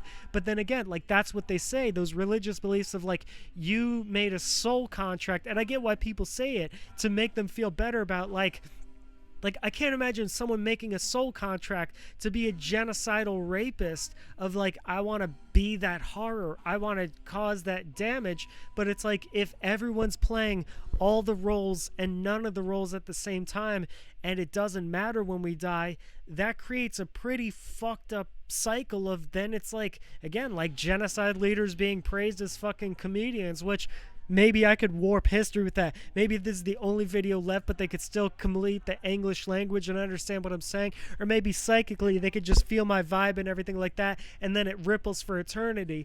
But it's like, it just fucking breaks my heart every moment, every second. Possibly, I've been in a lot of abusive relationships, abusive jobs, friendships that didn't work out, situations that broke my heart. But maybe at the core, it's the fact that that I'm cycling this all the time, that ruins everything and ruins my whole fucking life. And the soul contract idea is like, well, then I would just want to know. You get what I'm saying? And maybe that's accepting destiny. Like, it accepts. And like I said, my final lesson to God, well, I didn't say this in the session, I say it in songs, of like, accepting being looked at as a bad guy, accepting being dehumanized, and it sucks. But it's like, I guess I appreciate people who can accept, and day by day. But again, that goes to what is versus what isn't. And again, there we go. We're all Mark Random, because I wish I could be one of those people that just accepts, and I don't feel any pain or suffering or terror, because I accept what is moment to moment, but I strive for what I want to be. This ideal of what I want, not only my life to be, but the life for humanity. Humanity to know what happens when they die. Humanity to know the meaning of life. But until then, I can strive and be the Hebrew Messiah. I would just want people to know it's okay. It's gonna be okay. It's terrifying, but it's gonna be okay. So do the love, do the kindness, do the positivity as much as possible, because it's like, at the end of the spectrum, that's the spectrum. It's like, but I feel like, again, that's all the positive and all the negative. It's like, there's people who are literally born and they don't know, and it traumatized them so much, like, I'm going to make a positive change in the world. And then there's people that don't know, and they feel like they got the short end of the genetic stick, or the biologically wired. So it's like, they want to move humanity back, and it's in a constant struggle of, well, no, because there's people with great genetics who still do fucking harm on the world. Like, this cycle of like smart eating the stupid, and the strong eating the weak, and the weak just suffering, and the weak and stupid. And then that's the Gorian philosophy, that some were meant to be masters and some weren't. I mean, I'm going through all the cliches and connecting them together of the world needs ditch diggers too, but it's like, that's the idolization. Like, there's this shame on like garbage men or gas station or fast food employees, whereas there's appraisal on people with successful jobs, fucking lawyers or doctors or things. But we could say they both save people's lives, but one's more apparent than the other, but they both provide a service that helps us in life, and we're all providing services to the best of our ability. And some people feel selfish of that their service should be more, and I get in my own head that way of like, I want my service to be helping millions of people, not just thousands of people or however fucking many people I've reached. No, I reach hundreds of millions because I'm doing Mr. Beast numbers. Like we said, that's a callback to his session. But it's a fucking thing that drives me crazy, and I would go before God and try to plead my case, and I would wish, if one thing I can make other people okay, that we don't know what happens when we die. We don't control it. And it's fucking heartbreaking. So to love more. Anyone wonders why I'm crazy and I don't have the social boundaries of, like, if I'm talking to someone, I'll let them know I love them. Complete strangers. I do kind deeds for people all the time. And it's like, it hurt. It's not that I ever care if people know, but it's like, it hurts when people look at me as like a bad person. But because it's like, that's all you can do in life to make some kind of rhyme or reason is kind deeds, or just fucking invent shit, or play video games, or take up hobbies, go-kart racing. Like, if you literally make your hobby, I'm supposed to become the master at mini golf. That's what God sent me on this earth, to become the master of mini golf. Is they're like mini golf competitions. That's what it is. Whether they're conscious of it or not, that's the programming they're following. And it just like, I'm trying to give you some objective reason, or talk every point around to where you feel okay enough not having an objective purpose, while also simultaneously trying to do it with myself. Maybe well, again, you can't range positive or negative, but it's like, maybe if there wasn't such a programming on life is good, death is horrible and tragic, and me experiencing so much death, and me being someone that has trouble with it and has trouble accepting things I can't control, which, like, I don't want my sex tapes to ever leak, but if it is, just please fucking understand that's what was going into it the whole way through. Is I went insane not knowing the meaning of life. I went insane not having control. So here it is. It would, beyond the consent and people of age, it would give P. Diddy a run for his money in the freak offs and shit like that. Mark RanDoM. I don't say that because RanDoM is asexual. Mark is uncomfortable with that. Mark RanDoM knows it's fucking, I have to go through it again. RanDoM is asexual. He's a stoic. He doesn't really get involved in that unless he loves someone, but I don't think he's capable of love. Mark only does it in case he's in love with someone, but maybe he'll do it on the side. Mark RanDoM goes all out and crazy because he knows inevitably everyone's shit will leak online at some point, so he's just like, let me play it up for the camera. Mark RanDoM probably does a lot of fetishes and things like that he's not even into, but just like a trolling. Imagine that, a fucking BDSM fetish porn star who just is doing it to troll other people because he knows the whole world will look at him as a fucking weird person. So he's like, joke's on you. Fuck you all. Like, you think it's weird, but you can't stop looking. You can't stop jacking off to me.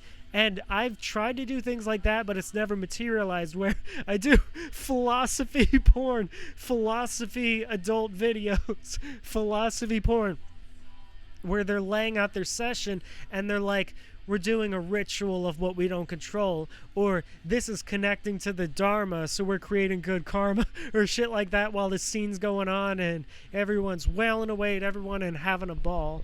But then again, other religions of we are meant to like release our egos, which unfortunately then that becomes addiction. Like, addiction is weird because addiction is a wire of people not being able to control, maybe because it gives them the illusion of control. Like, that's why I do all the crazy shit I do. Recording this, me doing all these sessions, is momentarily giving me the illusion to control something I don't overall control, which is life and death, the unknown and not controlling. And there you go, have a drinking game. Take a shot every time I say unknown and no control. And don't take a shot if I say we don't know the purpose of life, sentence, or we don't control it, sentence. When I specifically put those two words together, like we don't control and we don't know, but it's like heartbreaking. Maybe because I've been crying about this for like the last fucking 5 days, but I've also been crying about it for a lifetime of like, I didn't want to be here, but now, like, okay, I want to fucking do it right, but now it's like, I don't want people to die, and now it's like, I see the world around me collapsing, but again, I know it's all how you perceive things. For all we know, people could perceiving it as like a fucking clown prank joke, which is, you know, what Mark RanDoM does. We could all perceive it on, like, accepting what is and not what we want life to be, but me struggling to let that go while also remaining, but it just breaks my fucking heart. So much so, and I'm not promoting suicide or murder, but it's almost like that I just want to get it over with. Like, if you were put in some, like, whatever your fantasy is, and again, time is infinite, of like every second has microseconds, and microseconds have eternal lifetimes within them, and eternal lifetimes are all in 1 second. That's why when you zoom out from the galaxy, it's like atoms and cells under a microscope, and it goes on fucking forever eternity. But it's like, what the fuck was I saying? I'm gonna leave this in just for that whole stubbornness of like, oh, I want you to know I did it in one take, Mark and Random past the end of atoms and cells and everything. It's like, oh, I remember what I was saying. Damn, well, there we go. I did a fucking 40-minute train of thought, and I could go for hours and hours and hours and hours. I was freestyling before and rehearsing jokes and coming up with other jokes. This is fucking free content for the NSA, which is kind of lame. That there's people at the NSA probably like watching me like, oh my god, he literally just paces his apartment and freestyle raps for hours and hours, or oh my god, he stands in front of a thing and tells jokes, and whether they find it funny that the jokes are funny, or that I'm that crazy that they're laughing at me, or doing shit like this, because this is what I'm saying, is it's like I'm recording this, so it's like you can either be helped by it, you can either find the one-liners funny, or you can laugh at me just existing as this, which is third dimensional, because this is what I would be doing fucking without a camera. That's the craziest shit. So what I'm saying is like, whatever your ultimate dream and fantasy is, it's like, let's say for me, I get a tour of the world performing on stage to express my heart and soul in music, in comedy. I get to be on philosophy podcasts where people hear me. I get to be with the love of my life and everything's great. And I get to see all the things in the world, and I get to change the world, which I don't know. Maybe if I did change the world, I'd have no problem dying. So let me relate it more to whatever your greatest fantasy in life is, whatever it is.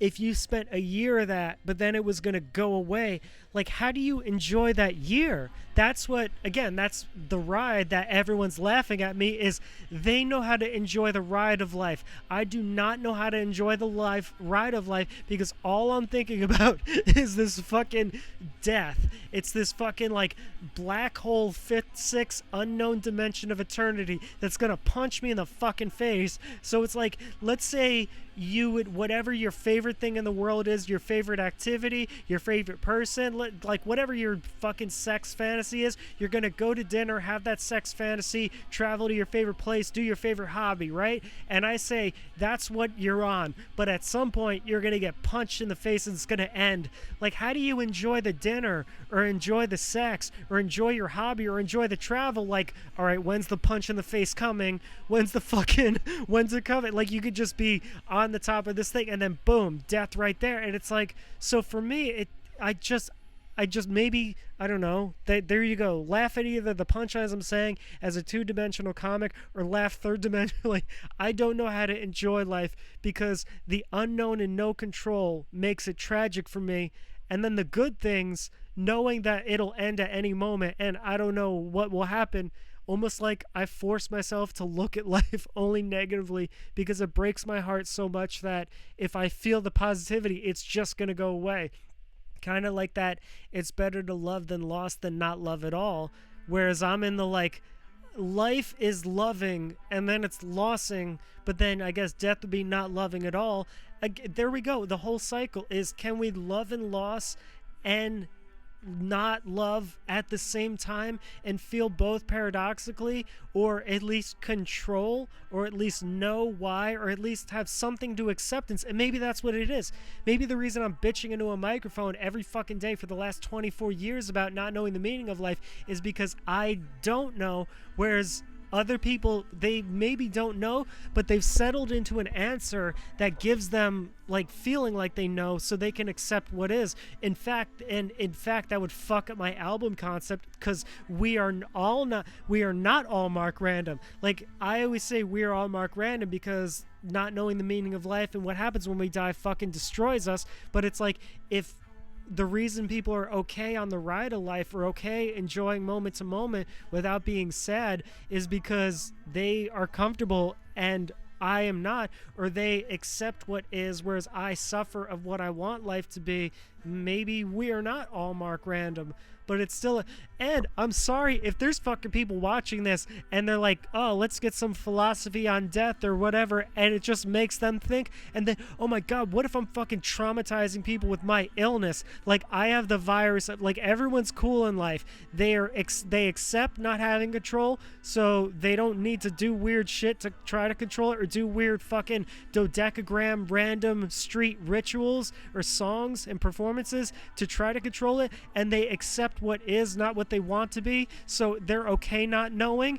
And now that I've fucking put this energy out in the world, everyone's done it, and it's like my subconscious secret revenge. Like, I tell people, no, I'm doing it out of compassion for those who are suffering, because I want to alleviate the suffering, because all suffering in the world is from people who don't know the meaning of life and don't know what happens when we die, and that's what causes war, that's what causes murder, that's what causes suffering and tragedy and fucking failing at jobs and failing at relationships and pain and grief and agony and shit like that. But what it's like now, I've just unfortunately infected people where it creates more negative energy, it creates more fear, pain, and hate. That would suck so bad. Like, the most misunderstood intentions of, like, if I do all this enough, I'll create love, joy, and peace, and then we can all, one synchronicity, create heaven and just live in a dream, knowing it's okay, we don't know what happens when we die. But I just, unfortunately, like, imagine if I just uninfected people more, and now everyone's kind of in the same sickness that I am. But then we would be all Mark Random, and then that would be the random disease, and then the random elixir. I don't mind this being a 40 fucking minute one. No, go to 50. It is what it is. MarkRandom.com. That's how you can fucking do it, is promo. MarkRandom.com. I have a comedy special, Hebrew Messiah, Seriously, This is Comedy, which literally, again, I did the whole fucking thing thinking like, oh, maybe I could change the world and everything, but also the conceptualization of the comedy special is hilarious in its way, because I recruited metal bands and I recruited rappers, and I even fucking then let other people go on like it was an open mic. I rented the room out, and now the people mixing it, the sound mixing, the audio mixing are kind of like fucked up, but maybe I want to keep it that way because that's the metaphor of my life. So the same thing with my albums, they're all rough demos that I send to people, and there we go, the tragedy of me unable to get a sort of long-term fucking this is my comedy special, which again, in the world of comedy and the internet and podcast, nothing's really a special anymore, but it's like that. So there's my comedy special to the world. The novels I've published, like grieving my story, hoping it matters, because that's what it is at the end of the day, which is ego, because I know it doesn't matter on other planets, but it's wanting it to matter, because it's like, it hurt me so much that I was alive and I don't know what happens when I die, and tragic things happen. So does it mean anything to you, world? That's what the whole thing is. That's what this fucking tattoo is. This tattoo is when police in Secaucus pointed guns at me, and I tried my best to do everything. But that's what the comedy documentary, shameless plug, Who Killed Comedy, I have the unedited, like, illegal version where it shows the police stations and the police precincts and the FBI and shit like that, and it shows the text messages and everything. But I wrote the end because, again, people trying to physically assault me and shit like that, and thousands of death threats and all this shit that happened in my life. So when police were pointing guns at me, this was the third time right in this apartment in Secaucus, I literally just drew that, saying, like, I thought I was just gonna run at them, because it's like weird, like I tried to off myself when I was 14 years old, literally because of this whole thing, like not knowing the meaning of life, not knowing what happens when I die. So maybe I'm doing better at life because I don't feel like I need to off myself because of that. Well, not all the way. Like I said, sometimes the suicidal thought just comes because it's like, oh, I just want to get it over with or whatever. But yeah, I wrote that because it's like, so it's like maybe, what was that, 14 years old, and that was like maybe like 26 years old, so maybe give it 10 more years and I'll get a little better at that. And I truly don't know where this smile came from. People think I'm weird enough and don't believe my shit, so I'm not going to say like it just appeared on me, but it did. And then that, again, there's a tattoo of, I ripped this so you could see it, a tattoo of my good friend Donovan Crip Daddy, who is a comedian, and this Jones Joy Foundation, the Joan D'Angelo story, which is, there we go, now I can do this. Joan D'Angelo, 7.5-year-old Girl Scout, and it's adorable because I know she's 7.5 because she wrote down in her joke book that I was fortunate enough to read when she said the thing about like Like, you know how when kids are little, they go, I'm 7 3/4, things like that. So she would write, like when they say, what's your age? She would always write 7 and a half. 7 and a half-year-old Girl Scout in the 1970s was selling Girl Scout cookies and then went to a person's house. And then that person brought her in and they raped her. And then they tortured her. And then they kept her alive. And then they raped her again. And fuck, I should have said trigger warning. I'm sorry. And I'm going to try my best not to cry. And then he kidnaps her, and then he drives her and keeps her, I don't know if it's for days, but in the trunk of the car. And I hear this girl fucking crying and screaming. Like, imagine a 7-year-old girl and no one's there for her. And she has both of her arms broken, which pain is a bitch in general when you're, and then she's like trying, but her arms are broken. And then her vagina is being, because of some fucking demon that rapes her and then kidnaps her and then breaks her jaw. And then she's just bleeding and she's terrified. And God puts her through. Not sorry, God. Fuck you. The devil could suck my dick. You both, God and devil could both suck my dick. Because you put her through that. And then she's kidnapped and thrown in the trunk. And then this fucking demon just keeps her alive. And then takes her into a forest and dumps her body. And that's how it ends.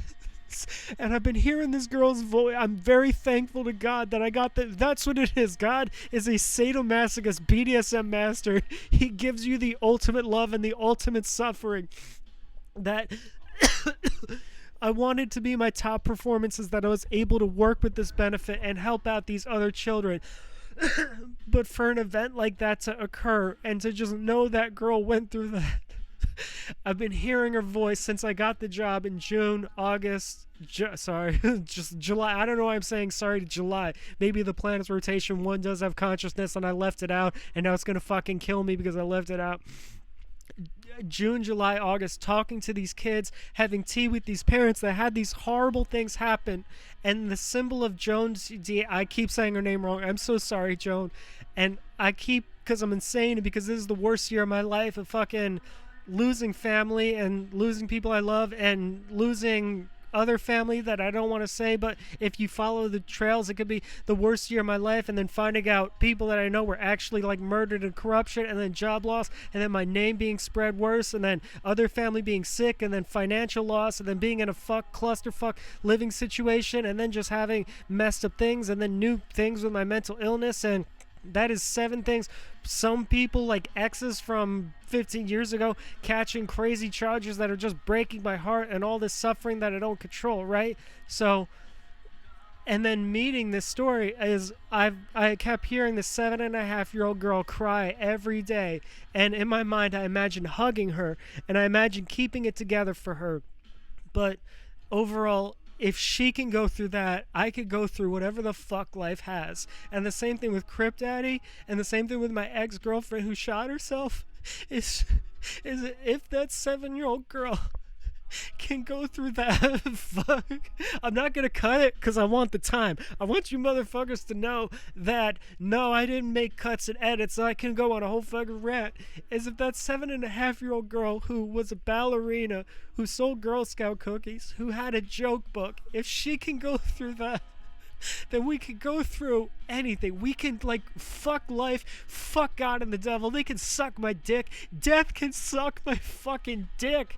I don't give a shit if I die. I'm not afraid, because if that 7-year-old girl could go through that, that is literally what life is. Life literally fucking just takes you and fucking rapes you, and you don't have any control, and then just breaks your bones, and then fucking rapes you again, and then throws you in a trunk, and then keeps you, and then fucking dumps you in the forest, your naked body. And then I'm just so thankful to give positivity and love, and I want that to be one of the most top 5 performances of my all time, is just giving love and honoring this girl. Because her name spread 50 years later. They changed a state law, the Jones Law, and then I think in the 90s or 2000 changed a countrywide Jones Law, and then created a restitution law, and then created a restitution, or after the like fucking harsher sentences for pedophile, rapist, murderers, and then created a restitution law, and then now the 10th annual benefit that I was so grateful to God. If my whole life existed to lead me to that, to just give love and positivity and to connect with the 7.5-year-old girl, then it was worth it. Because I'm trying to laugh, but it's so sad, is that literally is what life is. Life is the 7-year-old Girl Scout that when I was in her room and I read her joke books, the tattoo is in her handwriting too. It's in her handwriting because she would write these little cute jokes and crossword puzzles, and she would always write things like, why are you crying, or like, life is to smile. So it's like, I don't have to be afraid, because she wasn't, I mean, I'm sure she was afraid, but it's like she was still went through that. And that's exactly what life is. Life just fucking grabs you when you're just trying to do something nice. It tortures you. It rapes you. It breaks your bones. It makes you cry all the time. It makes you terrified. It throws you in a trunk and it dumps you in the woods. But your essence creates a positive energy. Your essence flows through eternity. And maybe that's what the message is everything you do is, I mean, that's Christian theology, is not even that it goes to heaven, but it just ripples in positivity. So all the negative or positive energy you do is just alchemy creating to throw into, like, when you die, it just bursts and it ripples through eternity. And I just want to know what happens, and I just wish I could control, but I don't, and I never will, and I have the problem with it. But if Joan, I want to get her name right. There we go. Literally, like, it's symbolic. I'm caring. I fucking sat up to care to pronounce this beautiful angel's life. Her name is, I have the poster on the wall, and I'll show you the tattoo.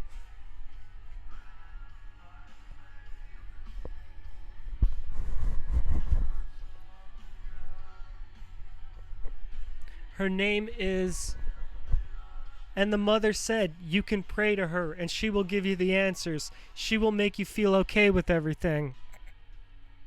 She will make you smile. And I've been hearing this 7.5-year-old girl cry in my head and in just my day-to-day life or night-to-night life. And look at me. I'm on my knees for the love and grace and positivity and honor. There we go. That maybe me doing all these sessions, as I started with, I'm not gonna fucking care. This is the one that I care because of this 7.5-year-old girl. When I was in her room and I held the Girl Scout uniform that was on that day and saw fucking, it's too late for a trigger warning, blood stains, semen stains, lacerations, I just held it and I hugged it, and if Joan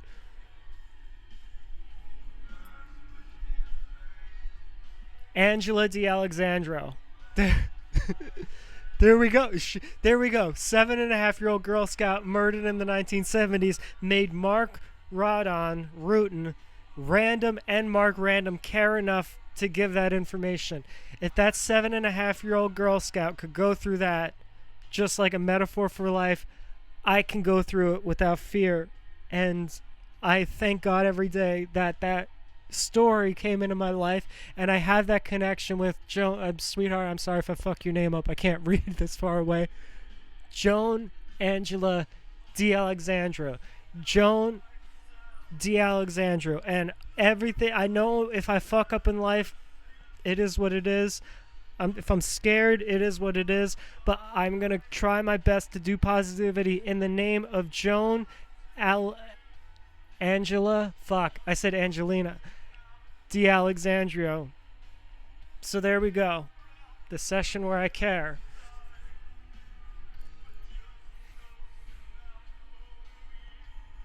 Speechless.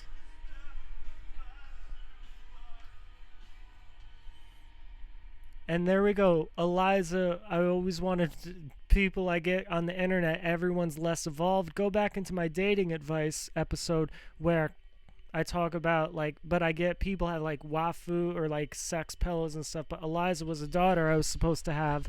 Or you can't, there you go, you can't say supposed to. So maybe Eliza McNeil and Joan are playing somewhere in another dimension. And I truly don't want to die. I truly am not scared to die because I'm truly, we're all gonna die, so it's gonna be okay. And I even give myself this fantasy of like the first thing if I die is I want Donovan Crip Daddy to laugh at me. I want him to greet me in heaven, and we laugh, and he just starts ragging on me, and maybe that's why people die, is to guide you into the next dimension. And then I want my ex-girlfriend Ashley, just maybe, we have sex. It's been a long time since we had sex. It's, oh, you married people are complaining. I haven't had sex with my ex-fiance in 15 years. This is gonna go for life. I could be 70-year-olds and be like, damn, I miss having sex with her. I loved her. And there we go. I'm not trying to demean her name or her spirit or her essence because she was an angel. And then after her, maybe I'll just say what's up to Heather, my ex-fiance, who, I apologize, not fiance. We never got to that level. She was always kind of crazy. Ask her, what was the deal? And then I want to see my family, my aunts and uncles that I never got to see. And then my friend, wait, I apologize. Sorry, Grandma and Grandpa. I want to do some jam sessions with my Jersey City crew, with the dudes that taught me how to be a man. Fucking 12 years in the 14 years in the suburbs, being a soft, weak, sensitive bitch, getting the shit kicked out of me, getting police scaring me, and then being in dirty Jersey, let them down. Let me know how to fucking be a man, how to fight, how to sling, how to fucking do what it is, and just rock out. And they play their death metal, Sure Kill Dismay, and Damien, who else? I'm sorry, guys. It's been a long time. You should have kept in contact. James Cook is fucking amazing because he was crazy. That's the thing is, when you're an adult and you realize that you had such crazy times, but you can't hang out with those people anymore because it's they wow the fuck out on a level that's what I love. That maybe subconsciously, sickly, self-centeredly, that's what I loved the most about living in Jersey City all those years, is they made me look normal. The fucking monster I was to the suburbs is these dudes were wilding the fuck out all the time, every day, 24/7. Fucking, what's that? They have the promo all day, every day. That's what they were. But we threw some sick shows. That's where I learned being a rapper, being in front of a crowd. So jam session with them. Then the rappers that, again, like I said earlier, is the rappers that there was a lot of rappers that died on my travels because you tour the country. But I think I've said this in a session, we're not talking successful millionaire rappers. We're talking still in the streets, still having to grind whatever they have to do, in fucking Atlanta, in Boston, in Richmond, in Fort Lauderdale, in Chicago. I mean, that's a hot name now. In Detroit, in Vegas, in rural Texas and shit like that, in Compton, LA and shit like that. So it's to hang with those rappers and just give love because it's and do shows with them, obviously, because it's they knew I was from a different world. I'm this gothic white rapper rapping about dark comedy and philosophy, and they're rapping about the streets, but it's we're on the same stage together, we're rocking the same crowd, and it's all love. And then I would meet my grandparents and family and everything, and then just, maybe start. But I would want to know. I would want to know. I wouldn't want to just be born into the next life and then, I have a family and I marry this girl and then I have a daughter and there's my grandparents. I would want to know, okay, they died first. This was all death. There we go. What if life is death and death is life? And there we go, my fourth dimension. Then life is life and life is death, and life is neither death or life at the same time, and it's both life or death, and death is life. There you go. There's a solution. But I think about that, not because I want to die, but because this situation is I remember there's a comedian. I don't want to say his name because I don't want them to feel left out. He was making a joke about, he goes, yeah, I was at rock bottom in my life. And I kind of laughed. And he goes, Random's laughing because he's I'll show you fucking rock bottom, motherfucker. And it's yeah, I lived at motels. I was homeless, slept at park benches and shit like that. And I fucking made my way. Then lived in crazy places in Jersey City. Then moved back with my parents and stuff.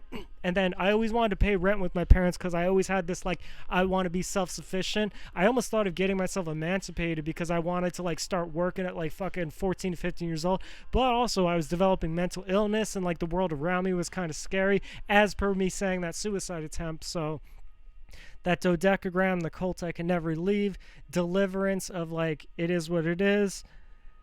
that was above my hospital bed, and I don't know if it's I'm in like everything I do in life, so that's the message, is live your life, or I forget, it was not I am right, or I am it, or it was something about, that's usually because I was fucking thrown in the adult unit with murderers and shit like that. And this is why stand-up comedy sucks so bad, is people think I'm fucking bragging. That's not bragging. That's me saying I've had these unusual experiences, so I'm trying to better my life. But they live in some weird fucking secluded bubble where they're like, oh, he's bragging about being in a mental hospital, getting his dick sucked by a crazy meth head. It's like, no, that was just a story that happened. That happened because I tried and I went out in the world to make the world a better place. So that would be the moral, is go, there we go, like symbolically, I'm gonna fucking start crying again, son of a bitch, is go out in the world, because Joan Alexandria went out. She wasn't afraid, and what happened to her? So me pursuing this career as a musician at 14 years old, like, I'm gonna go out in the world and I'm gonna try to make changes, is do that. Go out, live your life. I'm not saying be self-destructive or nihilistic, but there's nothing to fear. Because you can feel terrified the whole time, like if you're on a plane and it's going down, but just everyone's plane goes down, so it's gonna be okay. RanDoM, Mark Rutan. All love. God bless. Hey, what's up, everyone? It's RanDoM, aka Mark RanDoM, rapper, comedian, philosopher, thinking he could save the world. Also, your favorite mentally ill person on the internet, which is desensitization in a way. I don't know what's going to happen with this episode or this session. Episode is, what you go through in your head. Like, if you watched last episode, that was an episode within an episode because he was having a psychotic episode. That was very weird. So I have no fucking idea what this is going to be about. I know someone in the comment section is like, maybe if you came up with subjects or topics and you could rant about that. No. I apologize if the lighting thing doesn't work out. I couldn't fucking do the whatever. My thing is, it's not that I just hate podcasting for like the collective. It's the concept that people narcissistically think people care what others have to fucking say. It's the most bizarre thing. Now, I could understand it if it's like, let's say you were in neuroscience for fucking 10 years. You got your master's, your bachelor's, some higher shit that we didn't even know possible.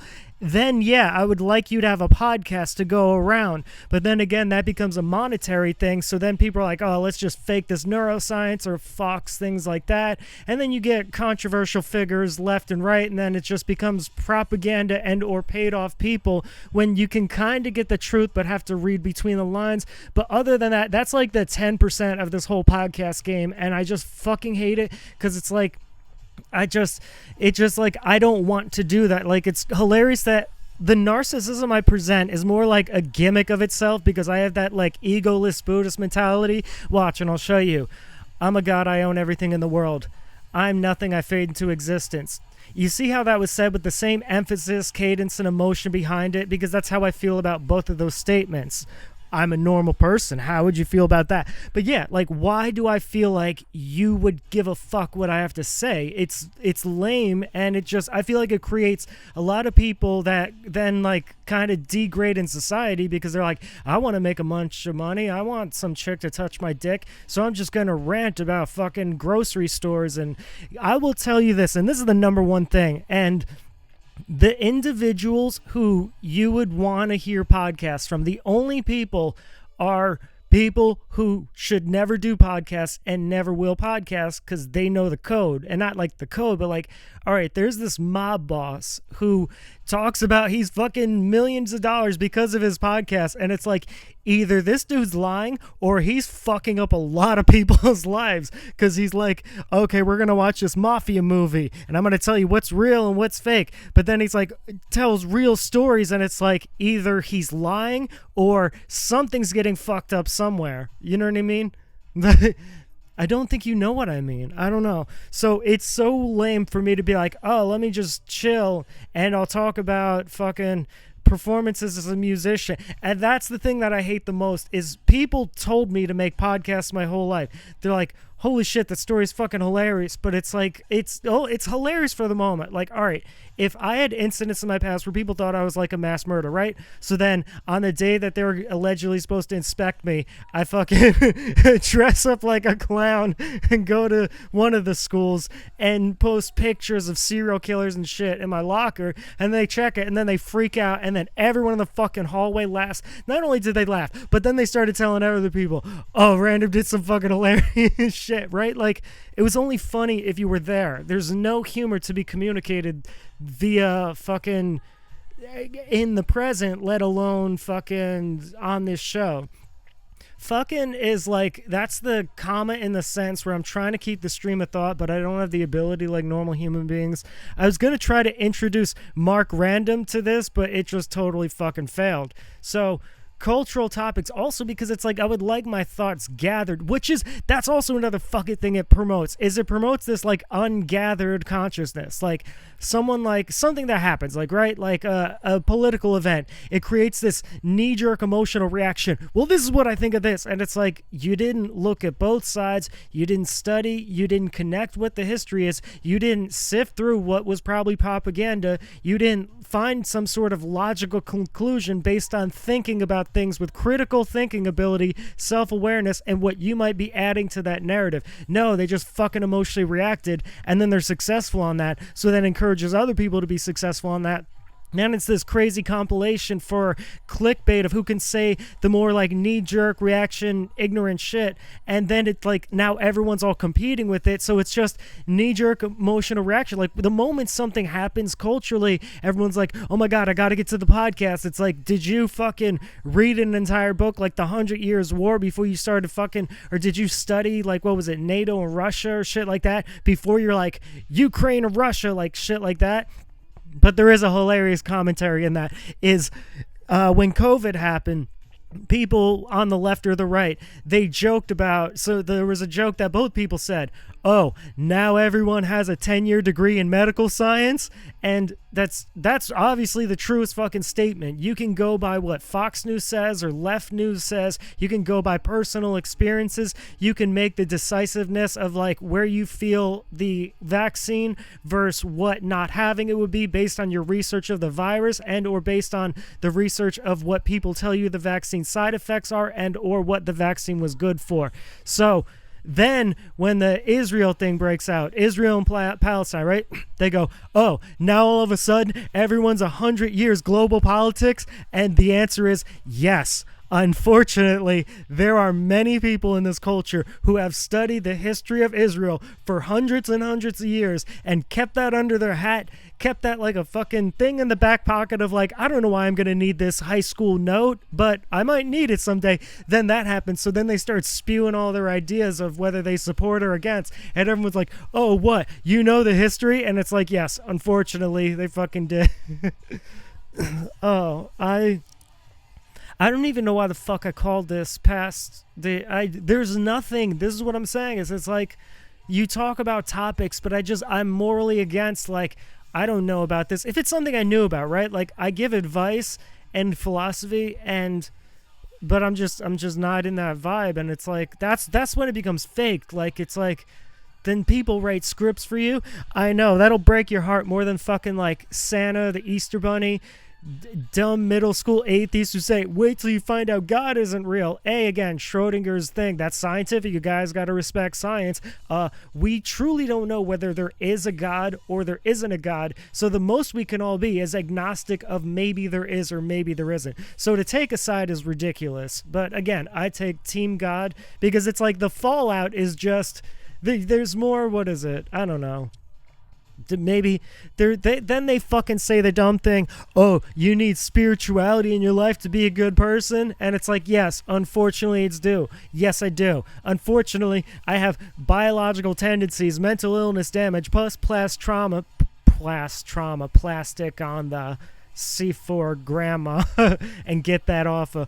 No, but it's like, yeah, I need some sort of spiritual exterior, like ethereal belief to get positivity into my life. So And I'm the realest one to say that. No one else fucking says that. Anytime atheists and Christians debate themselves, they're like, Christians like, no, it's standing on the need of God. And then they use the term sky daddy, which is, I get it, it's condescending. You had bad experiences with religion. Maybe religious people push your beliefs on them. But it's at the end of the day, to not really understand, there could be or there couldn't be, but just to be a good person. And sometimes when you're filled up with like craziness, to be a good person is hard sometimes. You could check one of the sessions. I can't remember which one because I should be titling these things. I should at least be putting, I should be putting like timestamps, but I just, again, for the life of me, not only is it hard for me to just record one of these sessions, it's hard for me to fucking watch it. So it just is what it is. I can't remember what I was talking about. Something about global politics, something about something about something. Something about something, but every thought you're saying is nothing.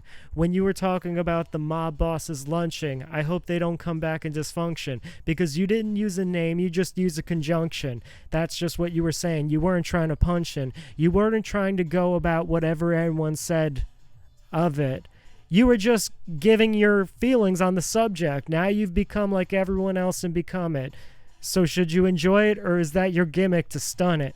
To just go past it like you're above it? Who knows? Random freestyle in my sleep. Literally, you can see the pillow across from me. I could do this with my eyes closed, and that's not a bragging right. It just shows how far my psyche has gone to another dimension, because I'm half in reality and half in the next one. So that's why I'm sitting here chilling, acting like to you I'm a human, but I'm actually a spiritual, gods and the devils, angels and demons, war, that I'm the general. RanDoM, you're gonna know it now, eternal and forever.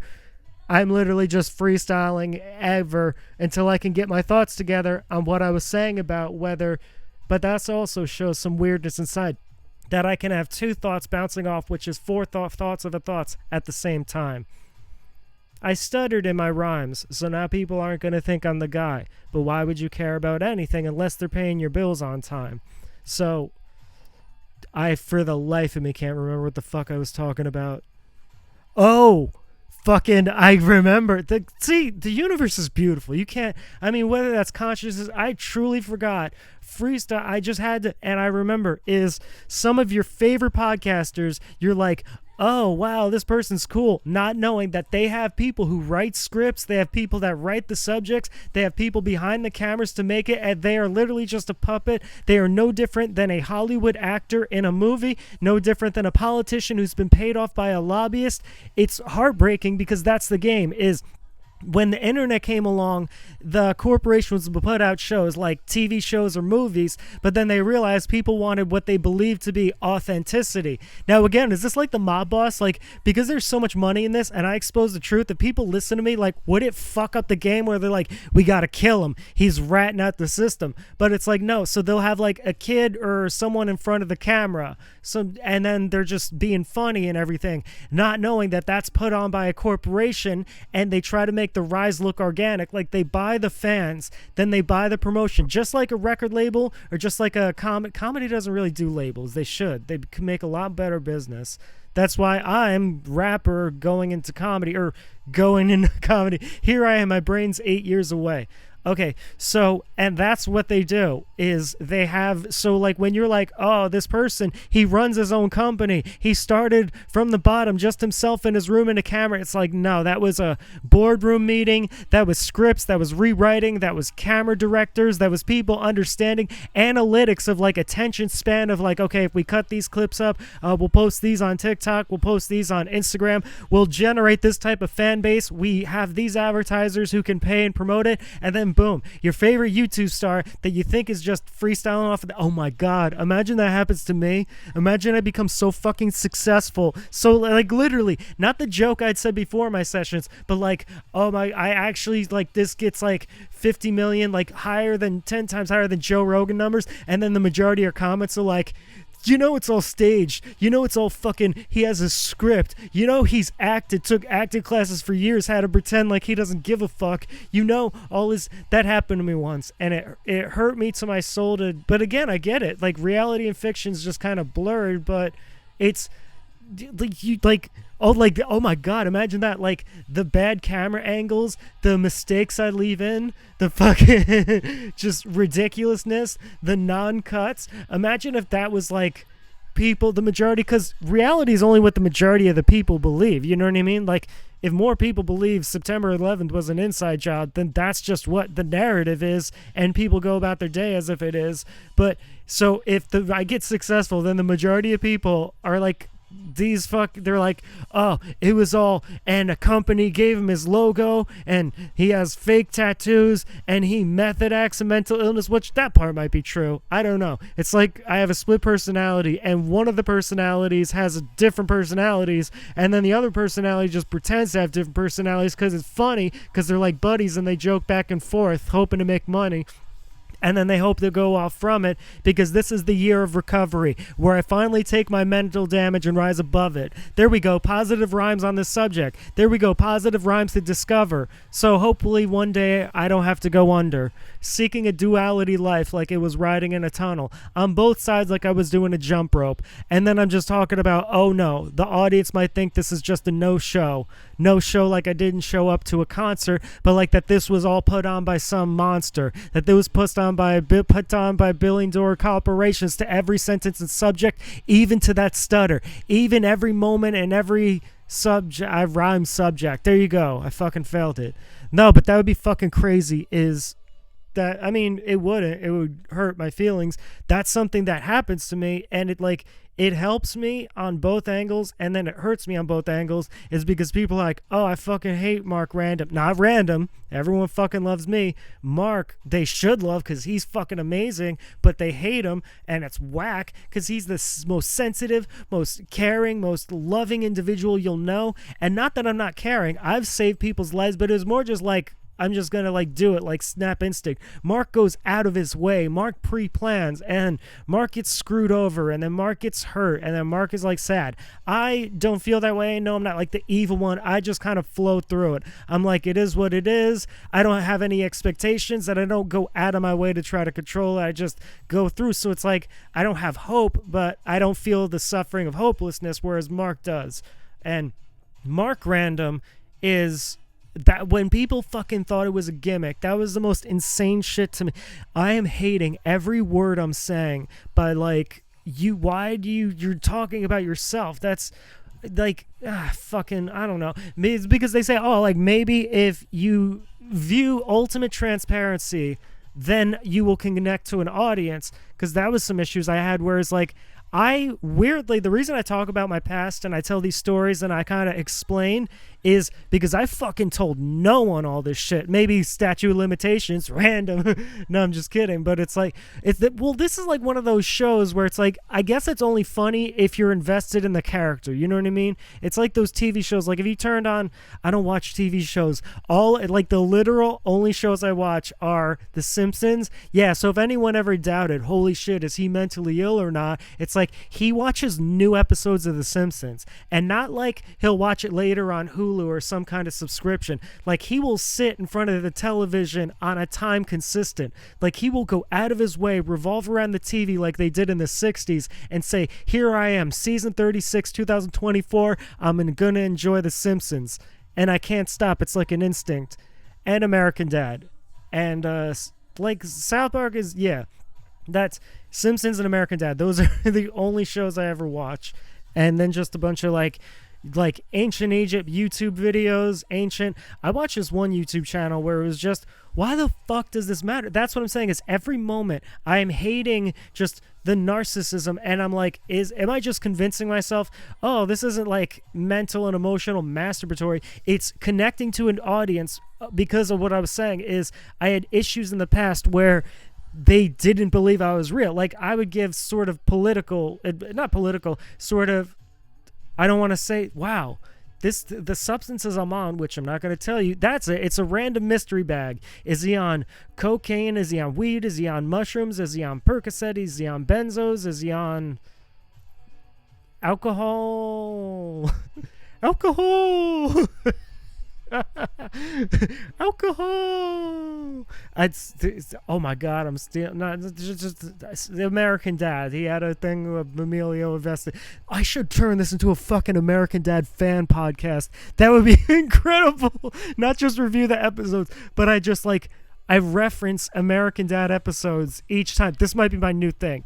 Oh, so what I'm saying is, it's like I would comment on just things in society or everything, and they're like, well, you don't fucking know, you're just, and then they had this entire misrepresentation of me, and I realized that happens to a lot of music artists. So it's like, I want you to know the story so you can know the evolution, so you can understand where I'm coming from, so if I have that perspective, there can be slight understanding other than just it's some dumb internet comment.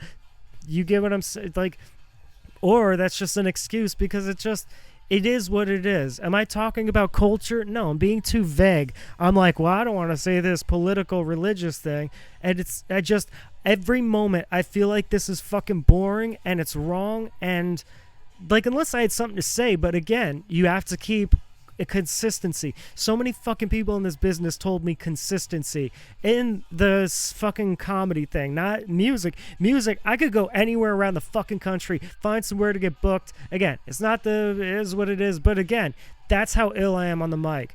Comedy, however, they just fucking deny because whatever reasons, I just have a different vibe or whatever. They've seen me kill on stage hundreds of times. It doesn't fucking matter to them. They're just like, oh, you have to have a podcast, you have to have internet presence, you have to have, and it's just come on.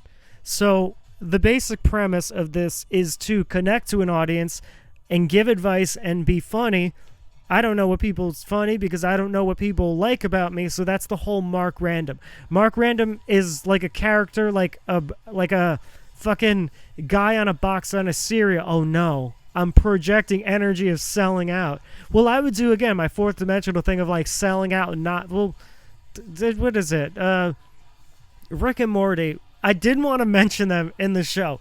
I like them for the emotional depth, and I like them for the philosophical conundrums, not the sort of fucking brass humor, whatever. But I knew saying that would trigger a bunch of course, fucking just the reputation that those fan bases have is. But I give Dan Harmon credit of he realized that, so he tried to backtrack, but then had this identity crisis while he still tried to put out brilliant messages, but with this not brilliant messages, that was a weird thing to say, but this conscious awareness of, oh no, if people are watching this character, they're more likely to be shitty, and they live their lives online. That's the fan base, so they're going to be shitty thinking they're this character. So they had to rewrite some of the characters so they could make things is what it is. So that's Mark RanDoM. Perhaps Mark RanDoM could be rewritten.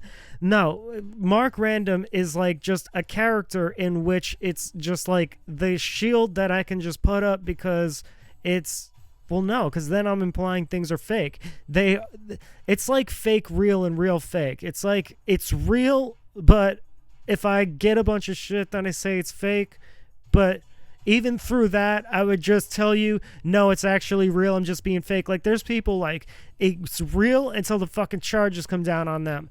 And then they're like, no, it's a gimmick or whatever. I'll straight up be the only person to say it's real. Shit comes down on me. No, it's a gimmick. Actually, it's real. I'm just telling you this, which is the realest thing to do. That's the fucking, the music things and why music labels is it authenticity to the end, or is it palpability? You get what I'm saying?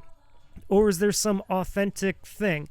There's figures in culture that through the 80s and 90s and 2000s, they all right, Ozzy Osbourne's a perfect thing. In the 70s to 80s versus when he had the MTV show, it's all about image to where people don't really know the person, and they're just, it's all optics and political, and I am contributing to that for myself with this fucking non-cast, which is why I didn't want to, I just am so begrudged against it, because I know, this is my game, which is funny, is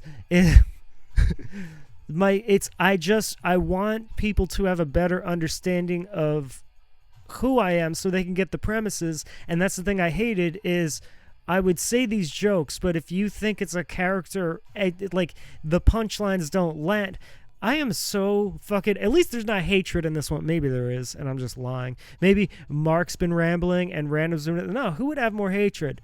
Mark, because Mark gets more fucking upset by shit like that. I'm like, all right, they were fucking crooked scumbags. On to the next one. Just like I fucking put my dick in it. You look at the positive, which I also have trouble doing and Mark has trouble doing, but Mark's the one scorned by it. Like, no, fuck them. They didn't accept that I was real, and I went out of my way to be real just to connect to these motherfuckers so I could communicate and be funny, and they just lash out saying they're a character, whereas I'm like, all right, here's a fucking character. Mark RanDoM, and there we go. And then the incarnation of that just exists as a whole. Like I made the joke earlier about like, oh, is this fucking put on by a company, or is it just me setting up a camera, me laying down, me just is what it is, me whatever.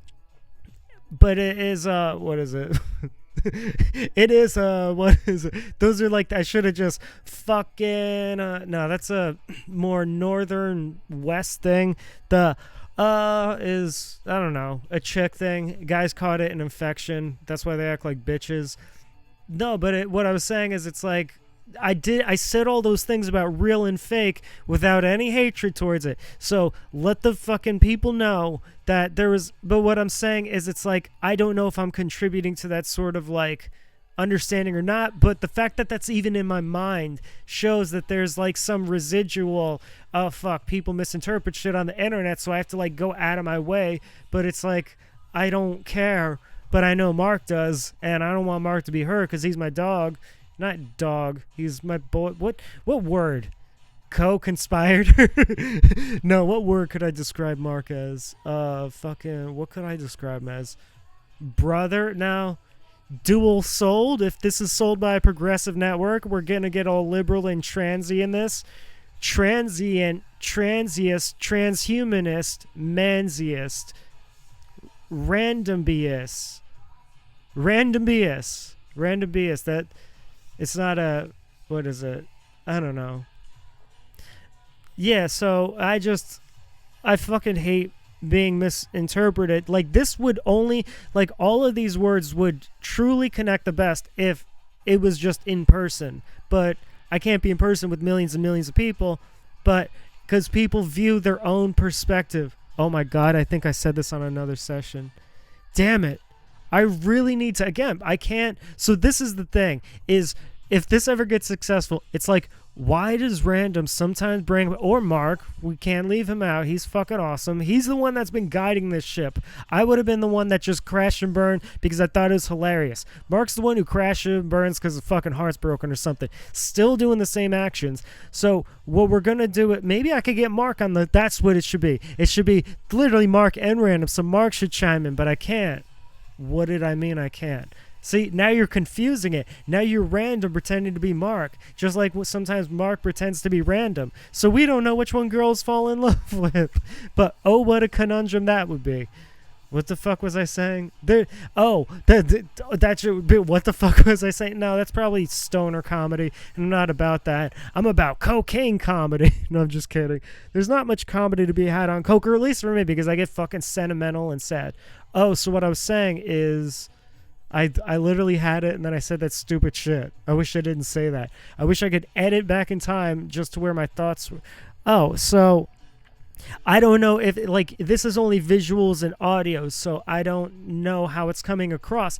But people project their own sort of energy on that, and I recognize that. Everyone's at their own level of human consciousness. This is going to be a 30-minute episode because I just want to fucking stop so bad. So if I'm like, yo, I really hate doing this shit because I feel like it's narcissistic, I feel like it doesn't contribute to anything, I feel like live performances show more energy, and this is to the level of misinterpretation, they could be like, he's just saying that because he wants to fucking whatever they say, whatever diminishment is, because they're projected, or people would be like, oh my God, this is brilliant, but he is playing a character. And it's like, no, this is what I'd be doing if, oh, I could fucking put the thing I recorded earlier today on the end of this as bonus content. Hell yeah. So that means I just have to do, what, 10 more minutes? 10 more fucking minutes? 10 more minutes? I don't know what I could do. So yeah, that's what I'm saying, is it's like as much as I try to be authentic and communicate by default, because there's a camera or screen there, it's going to be like, well, there is some kind of like image, like, all right, but it's not like I did want light. I want to do this in complete pitch darkness, but I get it. People need visuals. Otherwise, what's the point? So, all right, there we go. I can't claim 100% authenticity if I'm like, all right, let me set up a light, let me set up a camera, but it's just I'm trying to connect. I can't imagine connecting to someone. It results in I'm trying to connect with you all. I'm trying to be honest. Like, that does look suspect. I get that. Sorry, Random was going off on my insecurities, because that's the problem when you have two people going around, is you feed off of each other. Like, I got a lot stronger and more confident in myself because of Random, and again, I misinterpreted that. I thought Random was one of the most confident people. It just turns out that he just didn't give a fuck, and that doesn't mean he's some, like, badass, destructive person. He literally, like a Buddhist in a temple, just flows through and doesn't give a fuck, which is hilarious. But yeah, he taught me to be stronger. But then again, in his sort of defense, what is it? Like, what is it? What is it? See, me and him have the same issues. I fucking forget things. He remembers things. He remembers things. I forget things. This is not some Andy Kaufman thing. Here we go. Like what Random said is, it's real unless we catch the charges, but it's a gimmick. But I'm gonna be like, all right, it's real unless I get thrown in the muffin institution. Well, no, you can't do that. You can't fucking throw someone in a hospital for just talking, for just, but you can, and they did. Oh, I think I'm funnier than Random, because Random's jokes are more like, a line passing by. Mine just have an emphasis and passion, which, again, you can't feel through just like through the screen. What I was saying is, Random takes off of me of like, then he starts second guessing because he knows the diminishment of humanity, and he is fucking just like, oh, it's so lame. I am fucking disgusted by it. I am the one that wants to rid the world of that. And Random recognizes it's like a greater good because the evolution of humanity. For me, it's like a personal thing. Like, I'm going to be real and transparent with you, and you're going to fucking diminish it just because you're a shitty person? Like, suck my dick. The thing I was saying sessions ago about how I was talking about something in a session, and I was like, it's so narcissistic. No, wait, Random said that, or I did. I don't fucking know. It's just a blur. Like, the way people are like, I don't know which personality is different. Neither do I. I try to figure it out to be better for you people, but I truly don't give a fuck. It could be like moment to moment, like millisecond to millisecond. So in 1 second, if you know metrics and infinity, not infinity as a term, but infinity as a mathematical equation, if you knew that, then you would know that you can cut seconds into second. So in 1 second could have been Mark Random, Mark Random, Mark Random, Mark Random, Random, Mark Random, Mark Random, Mark Random, Mark. You get what I'm saying? So it's hilarious. But what he was saying is, that's why I said I have to cover up because I'm playing a gimmick. So what Random was saying was he has to watch the sessions. Again, it's narcissistic for me too. There we go. Things we share in common is I don't like doing this, not only because I believe it's to the misinterpretation, but again, I like live performances and experiences, and I don't like the idea of the disconnection that we have, because it's like, there's nothing more than like when you feel someone's energy and they're giving you advice or they're making you laugh, and it's just right there in this synchronistic moment, and I don't think you can get that through a fucking screen. So basically it's the pointless endeavor for me to just, I want to connect to you and be transparent, but also but again, all right, if it was successful, then I guess it helps one person. And if this session is like the collaboration of it, like, you know how shows and series, they have, we're going to be talking to The Simpsons again. I fucking love that show. Or it's just because I remember my family's members would all watch The Simpsons when I was a kid. They're all dead and gone now. So I just secretly lived this head and ghosts in my head. And that's why I just watched Simpsons episode to the point where I could repeat it like lyrics. Mark, but pretending to be Random, which is when you say something that you know would possibly be abstract or abnormal, but you don't want people to think you're weird, and I care because I can't be as cool as Random. I'm not Mr. Cool like Random. So something about I can't watch the sessions of myself, sessions, that's how I'm going to pronounce that word. I can't watch the sessions, but I truly need to fucking like know what I said and what I didn't said, because otherwise it's just a blur, and there's going to be like 13 sessions, but like there's only like 7 different subjects, and then other shit was said on it. But all right, like filler episodes, like when I said The Simpsons and everything, is if people are entertained by this, I don't know. It's like fucking a rapper I don't name. I realize I have so many complex thoughts about this fucking rapper. I think last year when they talked about the music industry, the internet collapsing because of AI and ChatGPT, I think this is the doorway in, because what people think is in hip hop, we look at him for what it is, but globally, translated in millions of languages, he is the Michael Jackson. So that is him opening the door by saying, oh, AI and oh, ChatGPT is like some like little show put on. So now it's like in people's minds susceptible that the greatest fucking Michael Jackson artist created this entire wave of acceptable AI, subconsciously putting it into you. See, this is Mark behavior, trying to give advice and trying to save a betterment of the world, because if people understood these things, they could navigate better. But then how could I say that? Because if you saw the life I lived, it's all based on different things, because people want different lives. I'm just saying I'm a much more chill and a zen, just loving, feel goodness in my heart, because this is how I operate my life. But yeah, this is going to be thinking it's a character. I probably will most likely trash this episode. I don't have that much of a, I hate saying fan base, because then that's ego. See, I am like RanDoM. RanDoM just is like egolessly floating. Of course I have an ego and I'm hurt and I want this to be attached the way that I want people to know. But again, that's just internal trauma. Oh my God, no one heard me my whole life. I couldn't save my mom. Oh my God, I couldn't save my life from everything. Oh no, I couldn't make a career. Oh my God, I lost my ex-fiance because no one listened to me. Oh my God, I lost stepkids because no one listened to me. Oh my God, it's so painful and traumatic and everything. And now here I am mocking, pretending to... So what I'm saying is I want it to be communicated properly, and if it wasn't, it would hurt my feelings. And so so maybe this is like a filler episode. Like, they can't all be gems, ladies and gentlemen. But I feel like this does have again, I'm always looking at the negative. RanDoM doesn't look at positive or negative. He's just like in the cut. He's just like, it is what it is, because he knows he doesn't control other people's perception. I'm the loser who's like, well, if people think it's a gimmick, how do I make it real? RanDoM, you know how we make it real. Oh no, are we at the 36 mark and we're going to go back and forth?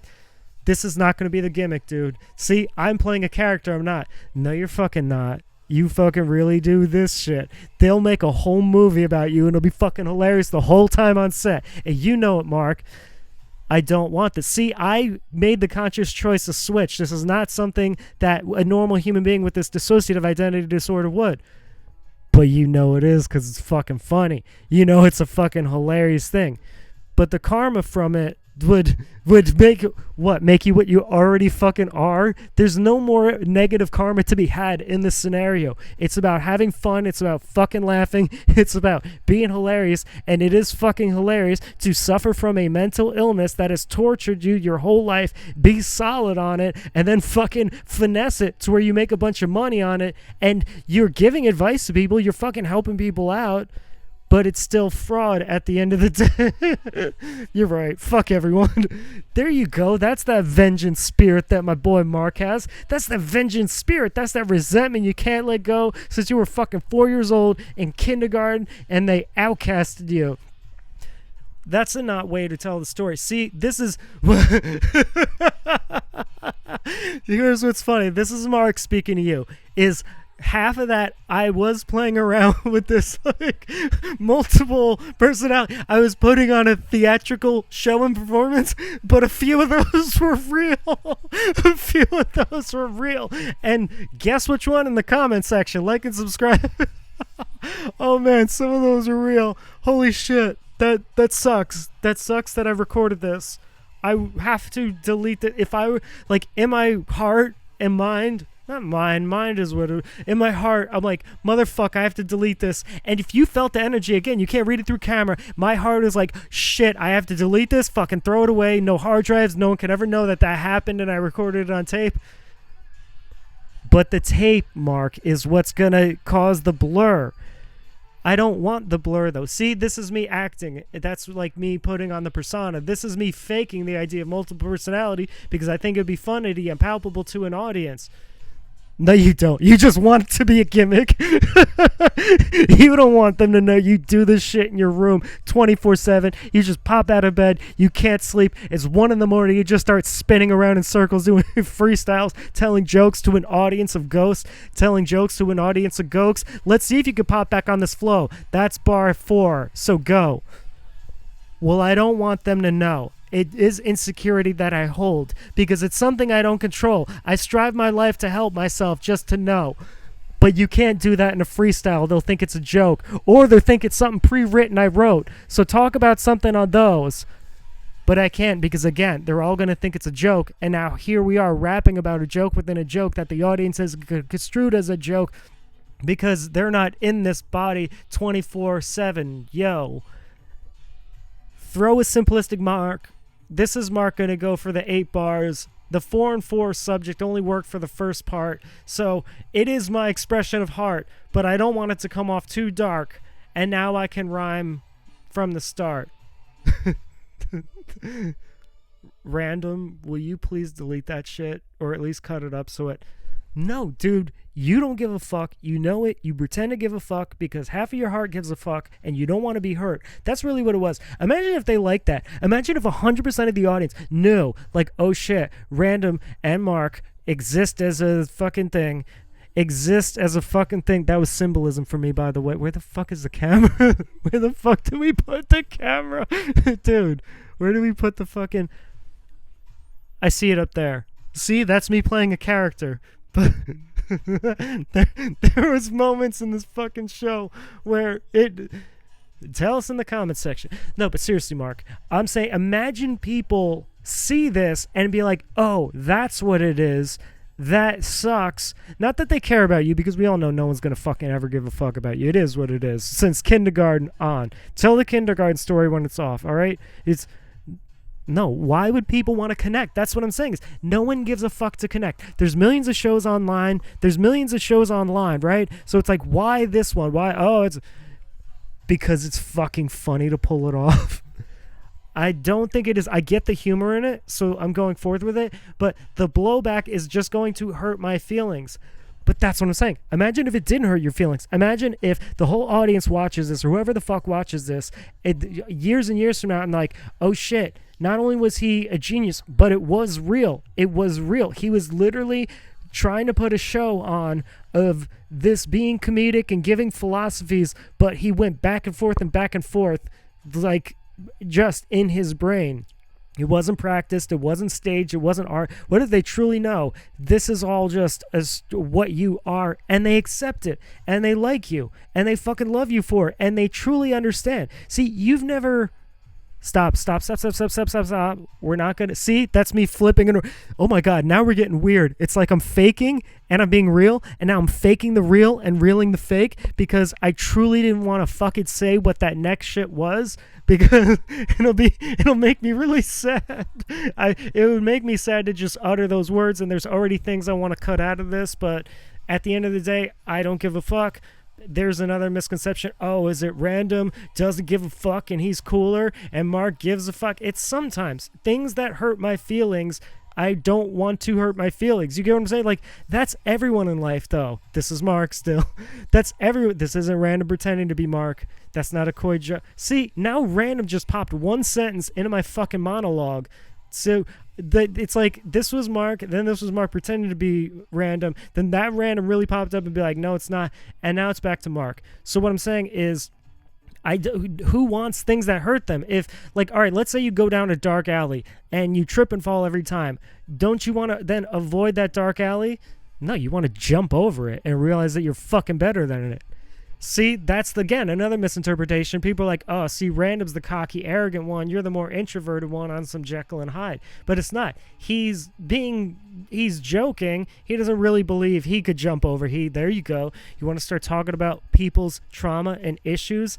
I am okay with my place in life. Do you want me to talk about your fatalistic perception? All right, we're going to give that hallway, right?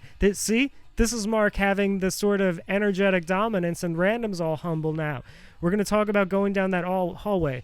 Is he believes in his heart, so he can never jump over that. He believes whether it's the universe or gravity, nothing will. He doesn't care though. I care. It hurts my feelings. So what I'm saying is, why go down the alley in the first place? Why air this session knowing that it makes me come off crazy? Knowing that people are going to think it's a gimmick and that's really going to hurt my feelings, but knowing that it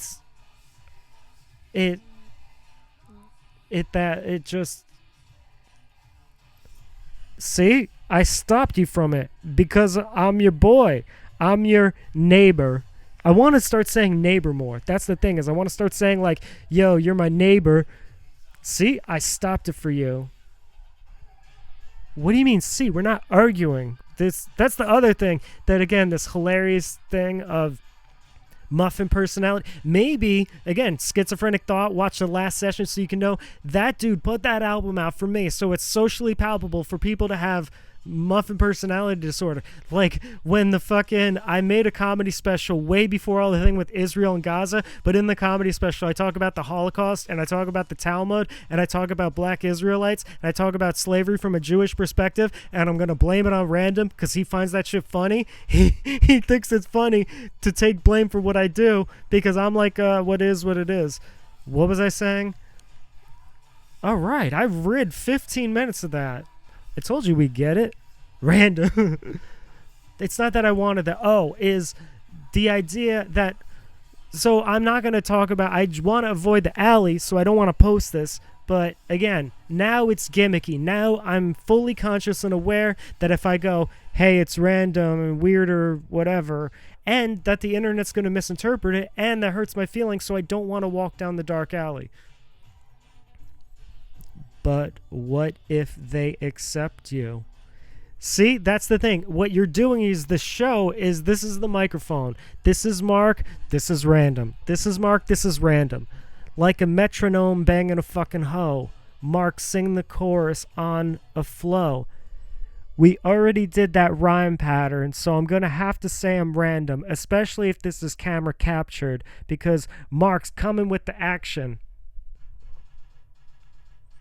4 more minutes, dude. We can get this. 4 more minutes. So we're going to be doing 50-minute sessions. Oh, that's an announcement. That's what we can do, RanDoM. We can just throw plugs into this. That's how we get the fucking contract of it has to be a minimum of 50 minutes. That's what, like, we talked about what bands do, is it's like if you only have an EP out and you're booked and you're getting paid a lot of money and it's a big opportunity for fans and also to express your heart and soul, which I know that's what you want to do. I know if you could express your heart and soul to the world on some like Madison Square Garden and that stadium all over the world, you would do it for free. You would do it for no fame. Like after the performance, they don't even know who you are. I know you would do that. Me, on the other hand, I have this sort of, I kind of want people to know just because I want to be treated better. So maybe if I feel that fulfillment hole within, I won't need to jump over the thing. So what we're going to do, contractually what I was saying is, see, this is Mark and RanDoM, and then RanDoM and Mark, and then Mark and RanDoM, RanDoM and Mark and RanDoM, and then Mark and RanDoM, RanDoM and Mark and RanDoM is... He just said, do the plugs, or I fucking forget which one said which. There we go. The blur line is what bands do is if they just have an EP and it's 25 minutes and they're booked for like a 40-minute thing, they do like little intros. They say, what's up with the crowd? They say, how you guys doing? Well, and they do long things. Someone plays a bass line. So this is what my version of that is just throwing plugs out there to clip the full 50 minutes. Oh, did I just subconsciously say I have a contract? Well, no, maybe I do. All right, fourth dimensional theory that I believe in, and no one probably believes that I believe this, and it hurts me, but until you have a conversation with me, everything that is going to happen is happening and has happened is a stream of forever. You can change your past with your future. You can change your future with your past in the present, and that's the escape room of what you're doing. So if I'm talking in fourth dimension, years from now, I could get a contract to this, which again, that would be bi-weekly or monthly because I will never in my fucking life do that. If there's one thing me and RanDoM can agree on more than anything, it's serving God, and we fucking hate doing this shit, And that's not a gimmick. I don't know who hates it more. Me out of a personal reason, RanDoM out of an ideological reason, but I also have my ideological reasons that link up with his. He doesn't really have a personal reason. Just he personally thinks it's lame. All right, so he does what he feels in himself. I care about the audience, which again, he has saved people's lives. He saved children's lives. So when people think, oh, he's bad and he's evil, I too have saved children's lives. But for me, it was a weirder thing on like, I just did a good thing, but am I a bad person or that? Or, oh my God, good and bad. And RanDoM's just like, all right, it is what it is. I'm happy I could help that person. And you get that good feeling inside. So this is the band version of just still trying to clear the 50 minutes for the contract that I'm going to have in the future just for this, and it'll be seasonal. So this is the announcement that it's going to be a bi-weekly. Please, yes, we got 15 more seconds. RanDoM, you did fucking great. You pushed me to do it. Let me pretend to be RanDoM. I got you, dude. Just say your plugs. MarkRanDoM.com. Thank you for watching Past the End with Mark and RanDoM. I hope this isn't misinterpreted to, oh shit, we didn't start recording till, 2 minutes in, so now I have to go for, oh, all right, we'll just go with the flow, man. See? That was me talking to RanDoM. Now I'm fucking, I don't know. It's a blurred line. I pray to whatever forces in the universe. I don't give a fuck if I never get a contract from this. I don't care if the audience ever surpasses anything. In the future, if I did get a contract, I can't fucking do this. I hope the intention of this to be transparent with you guys and understand builds a better connection. So when I give you advice on like how to deal with grief or how to deal with suffering or how to deal with rock bottom or have to deal with the breakup, you understand, oh, he's not just some fucking podcast person talking for money. There we go. Like, I guess the only way for it to be truly authentic is to be is just for free for the rest, and then hope in time the energy of love goes, which RanDoM wants too. Again, RanDoM's not the fucking hate and the love. RanDoM is the wants love, doesn't, then slips away. I'm the extreme love and hate. So I pray this session, again, like other TV shows, I'm talking about 2 TV shows, Simpsons and American Dad, I hope this served its purpose in being transparent with you so you have a better understanding. And I love you guys. And RanDoM loves you guys too. RanDoM is, I love him. He's fucking funniest dude ever.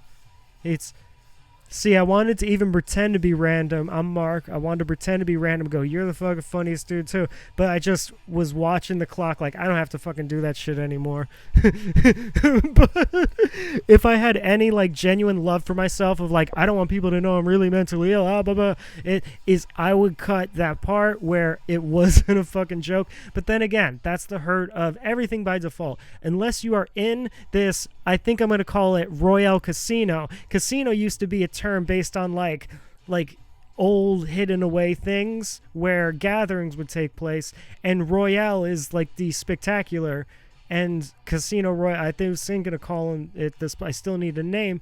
But what I was saying is I don't remember. What was I fucking saying? RanDoM. He doesn't know either. The majority of these conversations happen in my head. Oh, what I was saying is it hurts, but again, that's some stuff I have to heal in myself. That there's just by default, unless you are in this place, because I was talking about Royale Casino Royale, I'm secretly James Bond, and this is all. See, I'm being facetious, but even saying that, there's people, because I know how millions of people's brain works. If you have 100 million people watching something, by default, someone's going to think it's fake, and I don't know why that hurts me. Maybe it's the majority of populace. What if the majority thinks it's real? Well, thinks it is real. Oh, yeah. But the fact of the matter, the thing that is you can never know unless you were here. You get what I'm saying? That the energy between me, that you could be like, oh man, that was real. RanDoM. All right. MarkRanDoM.com. Past the End with Mark and RanDoM. I have no idea what I'm going to call this episode. I do need to watch more sessions because I could have just said the same shit I said in last episodes. I still hate the fact that this was self-masturbatory. I gave little pieces of advice, so maybe that could be my thing, is rambling with advice here, rambling with advice there. Maybe it doesn't have to be a full monologue thing. And again, dude, it's just about whatever. It's fucking gave you something to do more than, you know, texting some hoe back because you don't love yourself. If you let that girl suck your dick, Mark, you don't love yourself. Or I love myself so much I am testing the boundaries of my width to get my dick sucked by her. I miss that guy at the shows who'd be like, don't do it, bro. I have to. All right. Thank you guys for watching. I apologize. I'm just kidding. Mark's a much stronger person than me in a lot of ways. But it's whatever. Fucking gimmick. I don't give a fuck. Just if this can excel to some sort of successor or something, if this video has benefited the rest of my sessions, because there sure as fuck wasn't really advice, maybe little tidbits of here, there sure as fuck wasn't anything of value in this recording. And the other thing I said was the podcast of the podcast, but that's the Miami edition. So yeah, past the end with Mark and RanDoM. I just want to get booked on shit. The moment I become successful is the moment I don't have to do this shit anymore. RanDoM. And shout out to Mark, RanDoM.com. I got songs, I got music, I got comedy clips, just got off my whatever tour. And again, comedy special, Mark RanDoM Presents, Hebrew Messiah. Seriously, this is comedy because we explained what Mark RanDoM was earlier. New albums, We Are All Mark RanDoM, and the sequel, We Are All Mark RanDoM 2, parentheses, and there's something else. I don't know. I'm probably writing a book or something. The Past the End with Mark and RanDoM, and there was, I'm working on a fucking music album where it's aligned with this podcast, because that's my game, is I will hopefully never in my life have to do this. If someone said, we want you to, here's $1 million, go on stage, have a psychotic break and dissociative personalities, and go back and forth, I just, for my heart and spirit, I don't believe this is RanDoM, being real. For my heart and spirit, I feel like it would. But then they would probably say, this is how they get you. They'd be like, well, you'll be helping people because they'll be able to relate. And it's like, I don't know. Because that's the difference. It's like let's say a gay rapper, right? Are you helping the culture by normalizing it so people don't have to feel ashamed? Or are you promoting it to where normal people wouldn't? Like, it's kind of like, who had that thing? And then it became a trend on TikTok where people are talking about their dissociative identity disorders or whatever. And the only reason, the sole number one reason, is my life got so fucked up this year with several deaths, several separations, several family losses, several career destructions that I'm like, okay, I need to solve this shit. No more fucking around. No more like, oh, it is like, no, I go to doctors. I go to like, I need help for this shit. I need to work this out because I don't want, like, I need some kind of success. That's what it is. It's always that sort of thing of like, your vision and dreams are there on your path when you excel on the frequency, but got that, Mark? This I'm just fucking with you, man. You know I love you. Your visions excel. Your vision, yeah, see, you're laughing. Your visions excel on the positive frequency that you go, but you can block that with your, you can block that with your own destruction, RanDoM. You can block that by sometimes when you got it, you almost not care and you destroy it. All right, fair point. It's all good. Fist bump. So he's just floating. He's in an ethereal fourth dimension. Right on this is another side of a couch right there. And he's doing his. It's like a mirror. It's like fucking Mario Kart. There we go. I can relate to humanity after all this psychotic shit. Remember Mario Kart, how you could play the reverse? There you go. That's what this whole non-cast has been. So if I, like Madison Square Garden, do your non-cast, anti-cast live with like this, if they dropped a bag, I don't know. If I took the money, I would just have to joke about it, but I would feel horrible, and I would never in my life want to do that where this is literally all for me. That's the crazy thing. Well, that's the funny thing. Mark is doing it for you because he loves you. I'm giving advice because I love you, but at the end of the day, I need to solve my mental fucking disorder shit because I don't want all the fucked up things that happened to me this year I can't wait till years go by and I can explain. There was people in my family that got charged with wild shit that I had not spoken to for years ago. There's cases that just, oh my God, it was insane. And then, the situation this turned into with the 7-week blizzard, and then just a bunch of people in psychotic episodes in mental hospitals, all within fucking like 6 months. So this is for me. This is like, I experienced all that. I need to heal this fucking trauma and move forward, because I can't keep having the universe throw that. Mark, I'll give it to you. Just give the last. So if there's one piece of advice, it's that everything that happens to you is to help you grow or a better perspective on life. So this is real, and Random feels the same way. He just passed me the microphone because he knows I'm better than him. He knows I'm way better than him. I'm way more fucking awesome than Random will ever be. Don't you ever get that twisted. Just because he puts his names on the albums, just because he puts his name, well, we have a concession and put Mark Random on the comedy album, but we know what it is. We know the deal. I'm the fucking puppet master. Random's just the I'm just like, see, he didn't even get his feelings hurt. I was just saying that because I know he's not going to say anything because he's too nice. He just wanted me to get my fucking message across. The universe will put things in your path to give you signs until you solve it. So with all the fucked up things, Random's 100%, million percent right. All the fucked up things, I'm like, I need to solve this as Mark Radon. I need to figure this shit out to where that doesn't happen again. So thank you very much. I hope this did some positive thing. I do feel like, oh my God, it is self-masturbatory. If I had any sense of care for myself, I would edit all that shit out. But it is what it is. Transparency as best as possible. Even though I know everything's subject to the internet, I'm doing this. Random's doing it for himself because he wants to heal this. I'm doing it. It does benefit myself, but also too is what it is. I don't know. Secretly, maybe I hope it becomes the show. Maybe I'm the sellout. Random's like, I gotta keep it real, and then that's the game you can play. Random keeps it real. I fucking sell out. Like, oh my God, here, watch this thing. No one's ever had fucking muffin personality disorder right on camera, laughing back and forth or I'm just having fun. It's like, fuck you guys. I'm having fun. This is past the end, so I'm going to be laughing the whole way through, and you're along for the ride. Thank you very much.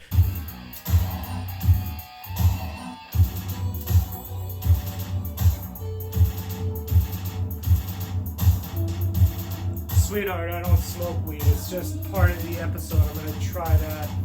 I still fucking hate this shit. Just count the fucking what we made last night. If you could send those files, the music files that I recorded, to the guy, and then I guess pay him, and then I'll pay you back. If you're gonna call your friend, just let her know that I'm doing this fucking thing that I don't like. So, hey, what's up, everyone? Oh, fuck, I forgot to hit record. Alright, Random, but could you just at least let me put my text in, right? Let me put, this is what I was mentally ill for, and I don't condone the views. However, love would be kindness. Okay, can we put that in there? Alright, thank you. Oh God, Random's funny. So, I figured in session, it should be... Oh, did I not fucking hit record again?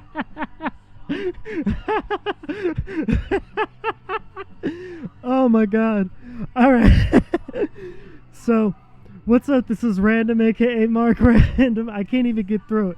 There's so many sessions of advice that it's like I'm in the zone. I figured, why not break the fourth wall and just let you know it's Mark and it's Random right at the same time, and we're characterizing it as Mark Random. Now, we truly don't want to die. We don't want this to end badly at all. I swear on God, if I could snap my fingers, magic wish, fucking happy, healthy ever after, literally like saving the world, peace, love, and joy, right? But we know God doesn't get out like that, and we know God and the devil have this secret shit back and forth, Random, that they just like fucking making each other laugh. I think it's the other one's sexual arousal. Like, God and the devil are like a cuckold couple and a cuck queen. So God's like fucking Earth, and then devil's like, oh shit, this is getting me hard, and the devil's laughing, and then the devil does some fucked up shit, and God is like, oh shit, this is getting me off, this is crazy. I swear, and I am the pinnacle of that. My existence is for God and the devil to fucking laugh at, because it's fucking funny.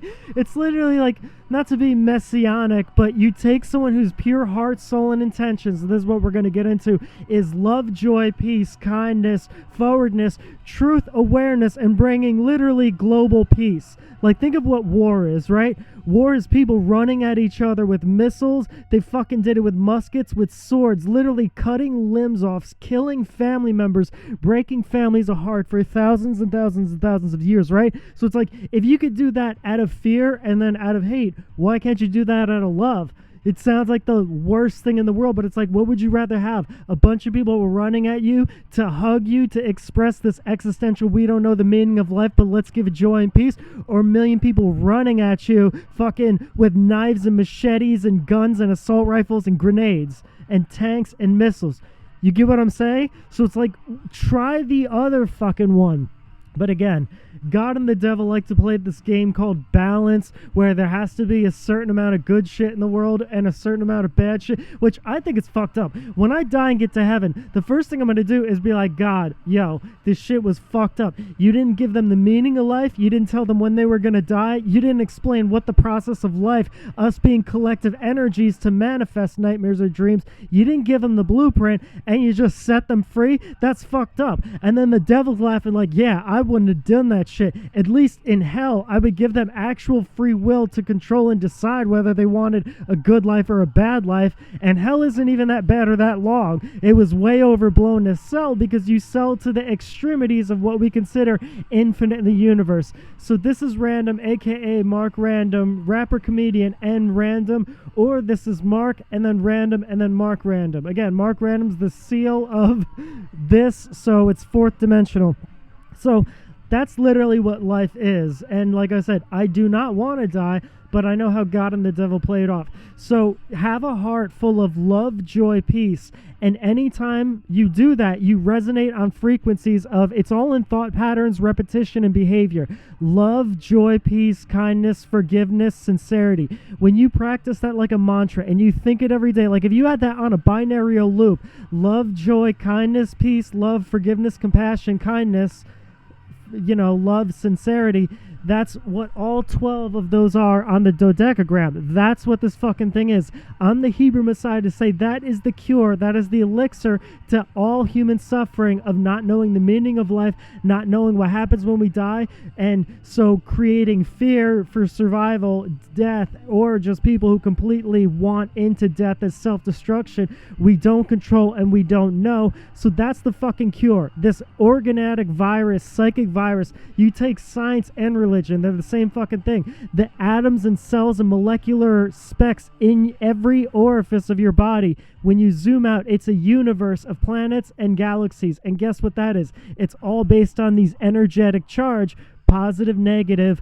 love, fear, joy, hate, peace, terror. You get what I'm saying?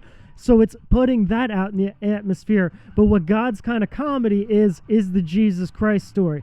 Like, to make someone full of love, joy, peace, sacrifice their whole life to do that, and then for them to just be fucking killed, crucified, and assassinated, mass murder, and then they throw the blame on him. They're like, oh no, he was the fucked up guy, because they were the two-faced traitors, the robbers, the muggers, the rapists, the evils. They were like the demon. Jesus was the angel in hell. That's the angel. That's what that tattoo is. And then flipping it upside down, I'm in, because I'm in, that's the game of life, is this energetic charge. So now, what I just gave you, that's the cure, right? That's the elixir that in organisms and science, if you transform, it's basically how many percentiles that you have of the cure and the virus. Now, the virus is like insecurity, confusion, deceptiveness, desperation, entitlement, insecurity, fear, bitterness, resentful. There's a few others: jealousy, envy, all of those things. That is this disease that you could put a subtraction sign. That's the disease. And the more someone thinks, acts, and feels in that pattern, because that's based on ego, self-preservation of their own destruction, not knowing the meaning of life, they produce negative energy out in the world that creates the fear, pain, and hate and that creates a nightmarish world. So now what you see that we are in like the entire heaven and the entire hell at the exact same time, and this could go either way. This could flip within a day. We are all turning into heaven, love, joy, peace, because I'm the Hebrew Messiah. I'm supposed to save you guys. We're going to just be laughing, hugging, like I said, on the nuclear battlefield, because why not fucking try that? Or this is going nuclear war. This is going fear, pain, and hate. Demons taking it across the stage for the win. Angels versus demons. It is not a fucking race, ethnicity, egotastic thing, gender, biology, religion. It's not that. It is good, positive, love, joy, peace energy versus negative, fear, hate energy. And the way to get to the angel positive energy is through the elixir. If you can remember what it is, I don't, because I'm schizophrenic and insane, and I'm just saying this as a character, so please don't fucking shoot me. This is what I was put in the hospital for, by the way, when I was 17, 18. Ironically, right around November 17th to the, all that whole thing. It was literally just drawings and saying shit like this. And whoa, I was so ahead of my time. I was a prophet, then became a messiah. I hope I don't become a martyr, which means you guys kill me because you had enough of my wacky nonsense. But yeah, so Jesus went through it. Horus went through it. It sort of having that good intention. So let's try not to have that. It sucks so bad. You guys just killing heroes, killing good positive energy. Why not look at yourself, reflect, and realize, oh shit, that's right. Put your ego aside. No more fear, no more hate, no more sorrow, no more harming people. Just love, like self-love or love others, but to create that atmosphere as a ripple effect, the butterfly effect, other than because that's what you get what I'm saying? Oh shit, I got that off in 8 minutes and 42 seconds. Good, because I was running out of shit to say. So yeah, that's the game of life. God and the devil don't really have anything to do with it. That's inside yourself. God represents love, joy, and peace. But if we want to get fourth dimensional, God can also represent a God and a devil within him, and the devil can represent the devil and God within him. That's molecular and that's spiritual. That's fourth dimensional, which is what life, it's people see two-dimensional and either or, one or the other, black or white. Third dimensional is seeing the black, the white, the gray, and understanding. Fourth dimensional is seeing the black, the white, the gray, the black, white, and gray at the same time, the black and white, the white and black, and all the other combinations, and that's perspective. To know the truth, you would literally have to have every billion person's perspective and energy to have the right, proper analysis of what reality and life and earth is. So I'm just giving you subjects to go off of and pass the torch down, a couple thousand years as the Hebrew Messiah, Mark RanDoM, stand-up comedian and parody of a comedian, because people don't think I'm a real comedian. They don't think this is really funny. This whole, hey, you guys are headed towards nuclear war. I'm the Messiah trying to warn you. I'm going to give it how. Now you guys are going to say I was the evil demon one. You're going to say I did all the fucked up shit instead of your fucking demonic, pedophilic, hate, fear, pain, nightmarish world.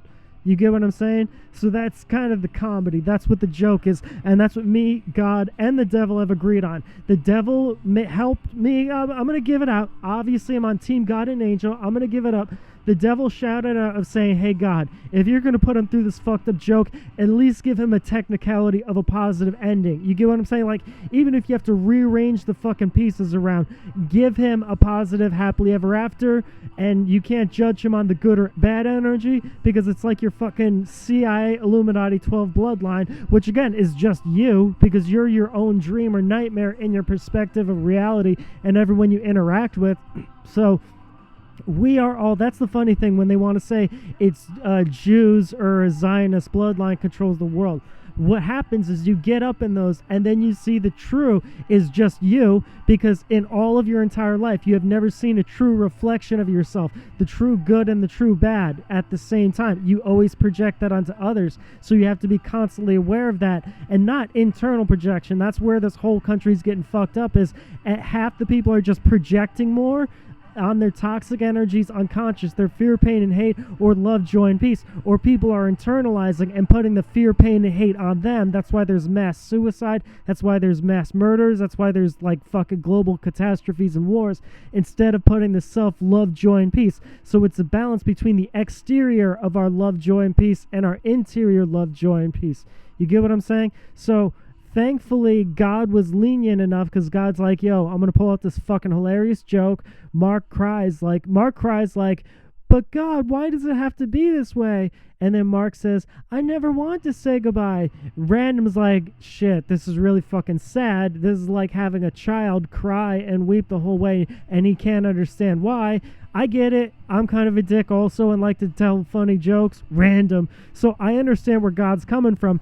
But my whole game is Mark is spread this message to the world. He's the Hebrew Messiah. My game plan is just helping that, facilitating that, making sure Mark is okay, and then God will be like, oh, you know what? I know RanDoM was made from the devil, but we're going to let him into heaven anyway, because RanDoM literally gave the just fucking eternal acceptance, egolessness, cognitive destruction. You get what I'm saying? Like, RanDoM's really taking one for the team for Mark. So the devil's like, hey, could you just give him a nice spot in heaven? It's like he fucking made some CIA global China Russia deals with the fucking fascist totalitarian. There you go. You want to talk politics?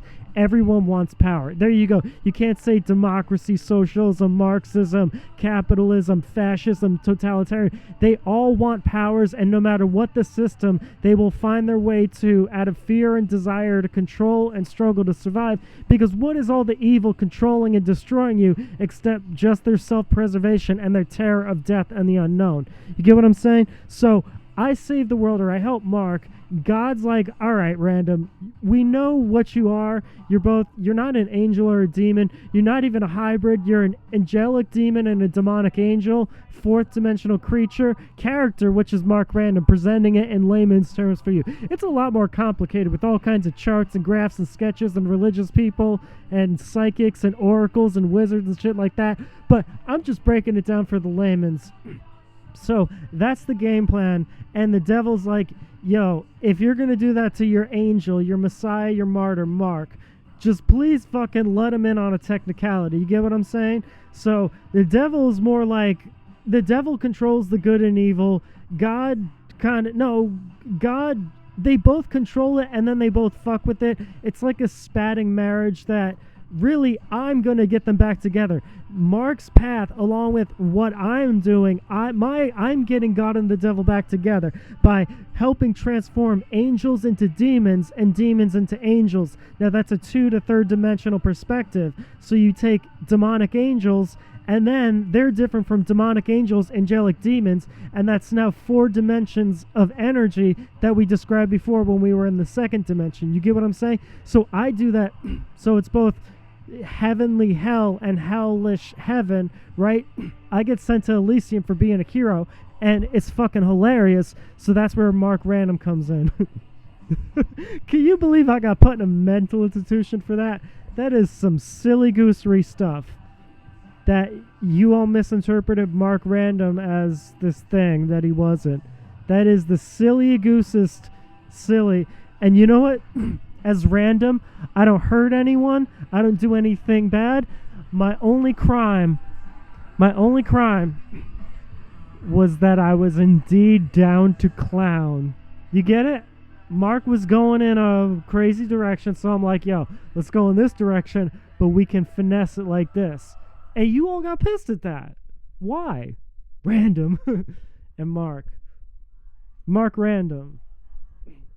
If they can go to war, starve, and survive, and that's the also thing, is it's generational in its time, because 100 years from now, what you do biologically affects the world. You get what I'm saying? So if you, like, make a bunch of money, your kid gets that. Now, if your kid loses the bunch of money or saves a bunch of money, it goes and goes and goes. But again, where are we going technologically? It's really everyone's hedging their bets on survival. Is it going to be off the grid of just like caveman days with guns and gasoline and fire and food as currency, building some kind of society? Or is it going to be complete technological, AI, machine, robot consciousness, eternity, computer programming, thing like that? You get what I'm saying? So I'm creating an alternative option so you don't, because some see that as hell, others see that as heaven, and then a different group sees that as hell and that as heaven. So that's what we can agree on. We can agree, we disagree. You get what I'm saying? So Yeah, I don't really have anything left. Hey, what's up, everyone? This is RanDoM, aka Mark RanDoM, rapper, comedian, Hebrew Messiah, savior of the damned, and the comedy god. And this is a little part two because it got a little too schizophrenic-y psychosis. Now, what Mark RanDoM was saying, again, Mark RanDoM, the character, because if I had dissociative disorder, then the legalities of whether I should be out in society would be a little mixed. So we're going to say it's Andy Kaufman. Or I'm the new Charlie Chaplin, you know, just playing little characters. And it's only an act, like character, if it's convincing. So last night, was I convincing as a person in a psychotic episode talking about, oh man, look, a dodecagram, it symbolizes the random elixir to project on humanity. Life is secretly a war of angels and demons, positive and negative energy, all that wackiness. So we're going to try to pull this up a little bit. This is random, by the way. I'm sure Mark will come here in and out. It's not that I'm the dominant personality. That's just like nonsense science. It's, you know, there's times where you need Mark and there's times where you need random. There's times to be a Mark and there's times to be a random. And it's discerning which ones are which ones and how to navigate your life. But again, that's just fucking gimmicky shit because I don't want no legal shit, but I also don't want legal shit because I say real shit and they want to say it's fake shit, so I don't get legal shit and don't get people unless it's successful, then it is real shit. So is real shit. That's what we were talking. Just kidding with you. Am I? I don't know anymore. People are like, it's weird because it's like you tell jokes and then you say sincere statements, but then also you say things that I don't know if you're joking or not. And it's like, guess what? I don't either. So we're both in for the mystery, the chilling conclusion. No, the spontaneous conclusion. So yeah, basically, think of how it would be so insane if this was literally the shit that saved the world. Is my like bipolar, complex post-traumatic stress disorder, PTSD, schizophrenic, psychotic, borderline in and out rants, because there is truth to it, right? Like saying anyone who watches any source of media is programmed. Like, think of it, it's not just left and right. It's, think of everything as it's selling you fear, it's selling you emptiness, so you feel a desire, and then you feel compelled and outrage. So fear and outrage and desire, and that's the cycle spinning with everything. That's why ideologies are becoming more extreme, is because when you're seeing it all on social media, it gives you an identity. Your literal chemicals in your brain cognitively create that's your reality. That's like your avatar. So when people think of life as like this third playing game, it's who they are online. That's why they put pronouns in their biography or their flags or what they represent, or like, you know, Christian, patriot, father, or they use these arbitrary egotistical titles. But then that's what they assume as, and then all of those things, once you have a title, once you have an ego, you could be controlled. So the reason I'm freer than all of you is actually because I have a cognitive shattered psyche. And you know, the Erickson stages of development, like when my identity and sense of self, because of some little wacky things that happen ironically around these days, it was shattered. So it's like my brain doesn't, like the literal wiring of my brain doesn't have a sense of self, hence the name random. Is it just like, and that could be the Buddhist thing of like release yourself totally from the ego, but then you get an ego about being so egoless of like, look, I don't care about anything, just spreading love, look how egoless I am. But it's, I cognitively and chemically don't have the ability to process like a sense of self. But that gives me the advantage in this world, because you watch all these divisions, right? Israel versus Palestine, Ukraine versus Russia, America versus whatever America's for, liberals versus Democrats, and everything is in divisiveness. The perfect example is COVID. Think of it this way, right? Liberals were told COVID will fucking kill you. You need to get the vaccine, and anyone who doesn't get the vaccine is a threat to your life. Now, what they told conservatives is the vaccines will kill you anyone who's trying to push the vaccines want to kill you, and they are killing themselves. So you have this cycle, and then there's information bias. This is the media's game, and social media exacerbated it, and that's why you can't fall for their trap. What was I saying? It's like narcissistic abusive. Like each side, they'll feed you propaganda and lies. They'll bring you in towards a cause. Then they'll manipulate their facts, and then they'll take the other side and demonize them and dehumanize them. So now you're by default divided. And then take the 2020 riots, right?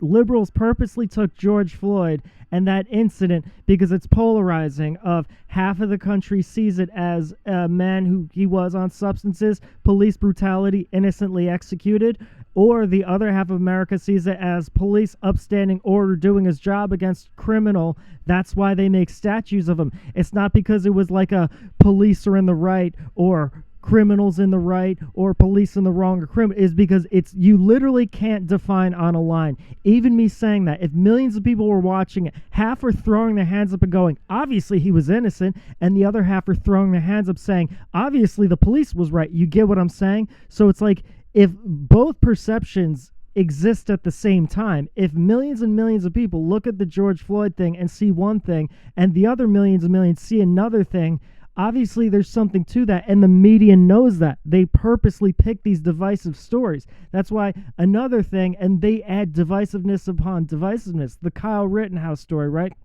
There's stand your ground laws where it's clear cut who was right and who was wrong. There's stand your ground things where it's clear cut who was wrong and who was right. That's another one that it, like, half the world sees it as a domestic terrorist. The other half sees it as self-defense, righteous, and patriot. So now there's that divisiveness. And then they say, storming the Capitol was peaceful, but an overtake of government. Like, think of how the liberals narrate January 6th versus how conservatives narrate it. It is both that they're justifiably the proper ideology. They have the moral high ground. They manipulate the facts and the realities to suit their narrative. They project, make excuses for their bullshit, and blame the other when that's just all part of the plan. And that's why there's, racial division, gender division, trans division. The trans are women, trans are not women, like shit like that. Like, everything is propagated fear, divisiveness, outrage, and threat to the identity that they've programmed in you. You're literally just energy in the atmosphere, and the only purpose to life is like being kind and helping others. That's literally all it is. But to create this war, and because you're not into it, and then you're programmed to choose a side. Like, if you can't understand why liberals would side with what they side with, again, that goes communist China, where they feel in life and how their upbringing and what their programming and circumstances and why they would feel that would be a better outcome, and the horrors they see of capitalism and why they want the air quotes destruction of capitalism, versus the right side, which adding to like totalitarianism, why they feel capitalism is the best thing and socialism and communism is bad, and they all pick and choose their facts to use, and they all have their propaganda network, which they're all devils in the same. You get what I'm saying? Like, liberal media and conservative media and centrist media can try its best, but it still takes you just have to see all of it and none, and that is the fourth dimension. Because then, like I said, divisiveness upon divisiveness, they take the George Floyd thing and say, oh, and then the Kyle Rittenhouse, and then they create racial division, then they create gender division on top of it. Like, they add, every news story is polarizing, divisiveness, outrage, and then other news stories continue to add to that narrative of polarizing divisiveness without any comprehension of the legal system or the financial system or all of the elements at play. Because the worst problem in the world is you are literally seeing just text and a clip and a screen. That's what you were seeing. You were seeing someone's propagated narrative. Then you're programming millions and millions of people that propagated narrative. So now you have millions and millions of people, confirmation bias and echo chamber, that you've already been programmed. You are like narcissistic personality disorder. That's what's being propagated in fear, division, and outrage, and it's what's creating the escalation. It's escalating itself to a civil war, to a global war, and people are so fucking stupid they don't even see it. It sucks. But it's not race, it's not gender, it's not ethnicity, it's not religious belief, it's not cultural, it's not ethic. It's just good energy and bad energy, positive and negative, love and fear, joy and hate, peace and the other thing. Joy and pain and fear and hate. No, fear and love. See, I got it all mixed up. I could never be the Hebrew Messiah. I got it too mixed up. But that's literally the truth. But the problem is everyone thinks they have their own truth but that's literally the truth. And I know that because the only objective truth is to study every single perspective and then add that together. But it just, so to have that fourth dimensional knowledge. And the problem is they try to suck you in, right? Like black people in their social media algorithms is just videos of black people being killed by police and that. So it programs them to have a victim mentality against the state, and there's some justifiable things to it, and there's some lies to it. That's the issue. So then white people, I don't even like terms black and white because it's dehumanizing culture and identity, but then they have videos where it's just black people savagely killing white people and then crime statistics and all these other things, and they're all manipulated because both have true grievances and then both are propagated lies grievances. So creates fear and divisiveness, so you select a side because your emotions get attached, because your identity, your ego is cognitively invested in it for your own biological survival, and that's how they get you. They literally like have you game, set, and match checkpoint because no one's on the same side. Like if the grid collapsed, like even when they say like the FEMA camps of like, well, don't help out the Black Lives Matter or don't help out the Trump people, it's like they're trying to draw battle lines that don't exist because it's all based on ego, identity, and things that probably 100 years from now won't mean anything. You get what I'm saying? But you can still try to like latch on to cultural things. Well, Judaism, Christianity, and Islam have lasted thousands of years, but it's the only thing eternal is just energy, frequencies, and wavelengths, positive and negative. And that's what's happening is this narcissistic manipulative programming that everyone feels their ideology is right because they've been fear traumatized. The media will pick every kind of story of fear and horror until it gets you. You get what I'm saying? Like if you're some like dashiki Muslim Buddhist just out in the woods and you watch media or on social media, eventually they're going to get around to a traumatizing story that chemically wires you, that gets you invested. That's what September 11th was. It was global traumatization to get everyone on the like supporting America like cult like shit. And that's when you see these people of like waving the American flags. It's like, no, it's anti-American is as much of a cult belief of destruction as pro-American.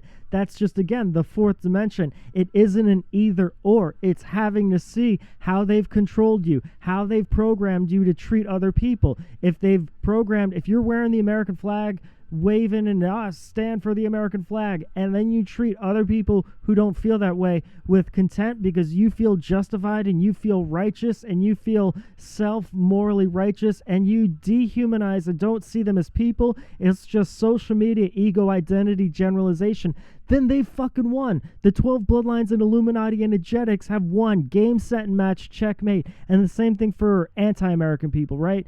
They've all traumatized you in this form of like America's fascist, so you have to be against it. So if you see someone waving the American flag and you feel self-righteous because all the systemic historical issues that are lies, by the way, I don't want to get into that. But again, they program you through history, through lies, through education, through environmental things. Everything is based on an individual thing. But when you can make generalizations, you can create narratives. And when you can create narratives, you can program people. When you can program people, you can create masses and masses of people that believe the same shit. So it really is just all of that combined into one. And they got you. I don't see how no one fucking sees this. I am the only one who sees this, and it fucking sucks. That's what I'm saying. So God sent me down to say, because if I can't, my empathy weeps for humanity, watching them suffer but dehumanize themselves.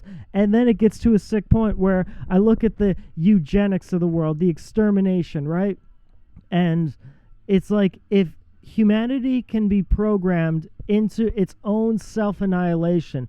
Does it deserve to survive? Like the 12 bloodlines that are perpetrating this fucking medical poisons in the food, or the genetic poisons in the food, the medical suffering that creates, where again there's cures for all that shit, they just need you in the medical system, and that's how they pocket you. They pocket you with some suffering and create such a clusterfuck. Or financially, you're medically sinking, you are chemically sinking, you are financially sinking, if not now, the generations and generations. But if they could convince you in that extermination, are they morally righteous? Like, if I could convince a bunch of people to kill themselves, which I would never do, would I be wrong, or would it just be a show on humanity?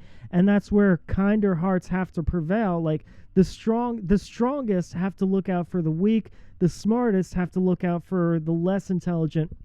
And this has been completely abused in exploitation in every sense of the way. And again, no one wants to take responsibility, look inward at themselves. No one wants self-accountability. No one wants self-awareness, because no one wants compassion. No one wants empathy. No one wants kindness, because no one wants sincerity. No one wants forgiveness, because that's a harder path to take, because obviously you're going an uphill stream. Majority of people programmed fear, hate, all kinds of generalizations, prejudices, and things like that. And it's beyond cultural. It's just instinctual. It's just what they've traumatized you to, what they've programmed all your thought patterns, all your emotions, all your regulatory systems, what they've chemically put into you as foods, what they've biologically created you as, what their history and cultural social norms are, what they're just how they've manufactured your existence. And everyone kind of sinks. And unfortunately, I pray I make it. I don't want to die, but I see the ship sinking. Like again, medical sinking, financial sinking, biological health sinking. And it's like, I recognize the system that's doing it. I recognize I'm not the only one, and everyone's going through this. Everyone's sinking or rising at different levels. It's literally like a casino gamble of chaos, of people really just voting for their own survival, just going in any direction or any belief or any ideology they feel will lead to the best survival. That's why everything's gotten so extreme. You have to imagine, like, liberal and Democrat politics is like two narcissistic abusive relationships, and they're all paid off and they're all extorting each other and stuff like that. So they're only going to believe that they're morally virtuous. They are going to lie. They are going to be hypocrites against own facts just to keep their ideology. They are going to justify their mistakes and project it onto them. They're going to deflect and divert the narrative of the other.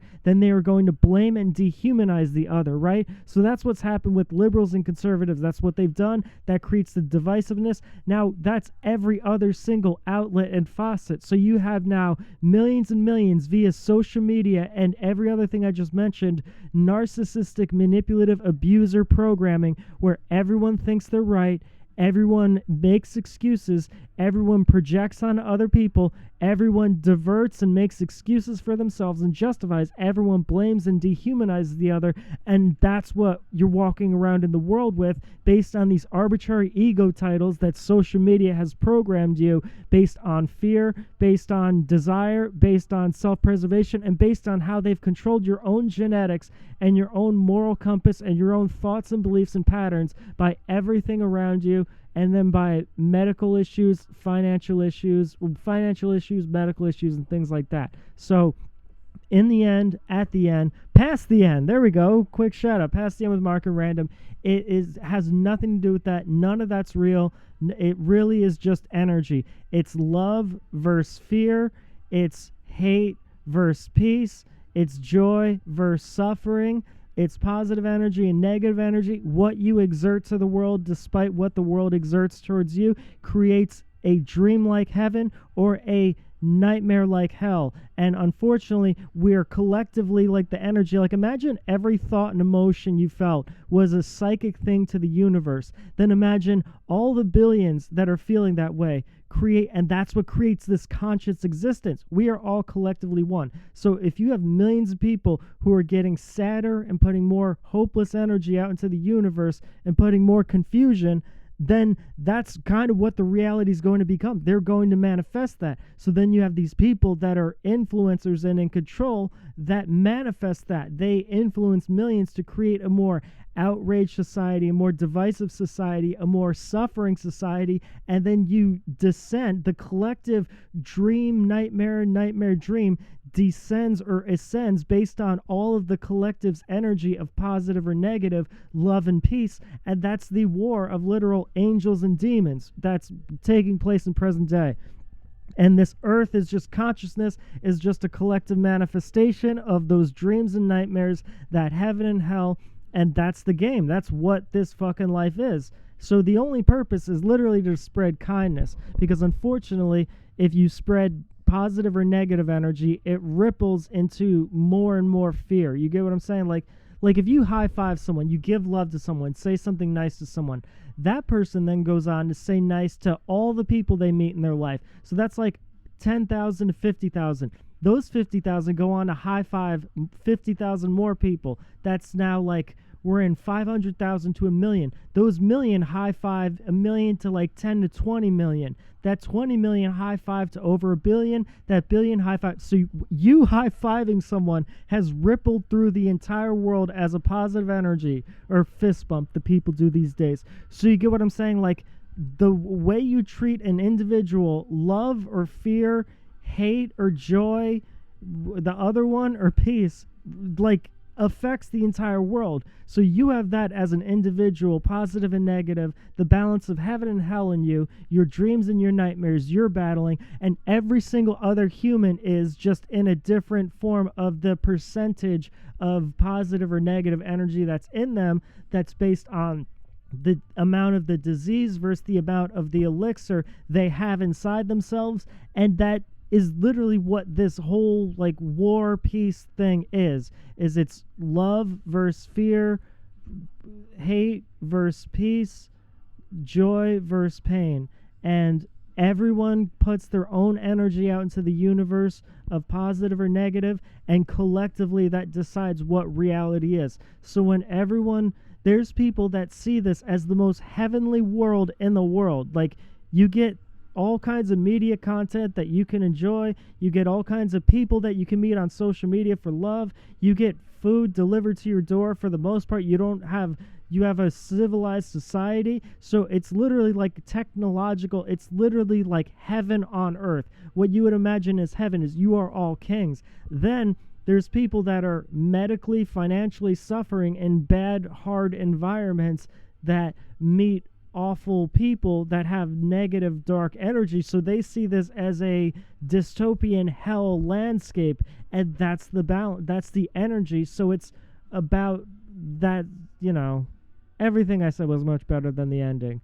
So this is past the end with Mark and RanDoM. This is almost like the movie the story explaining the plot. I was sent down. Mark RanDoM is the comedy god who's going to make a two-dimensional joke as me telling jokes on stage. Three-dimensional jokes as me just existing as the joke and making jokes within the jokes, as the comedy specials and non-specials in itself is the joke. The one I released, Hitler's Paintings EP, is a joke within a joke within a joke. The jokes are on the stage filming. The incarnation of it is a joke. The perceptiles of it is a joke, and what it symbolizes in the future, the fourth dimensional joke. And I keep creating these jokes as the comedy god to ripple through eternity. Now, Mark, the savior of the damned, thinks he's the Hebrew Messiah and can believe that. No, Mark's the Hebrew Messiah.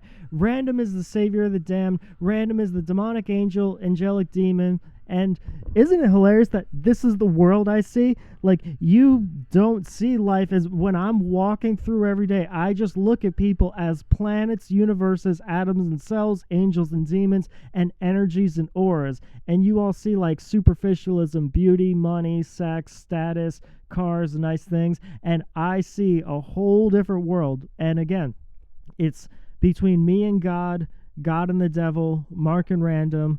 One's not good, one's not evil. It's God is good, but has some fucked up hilarious shit about him.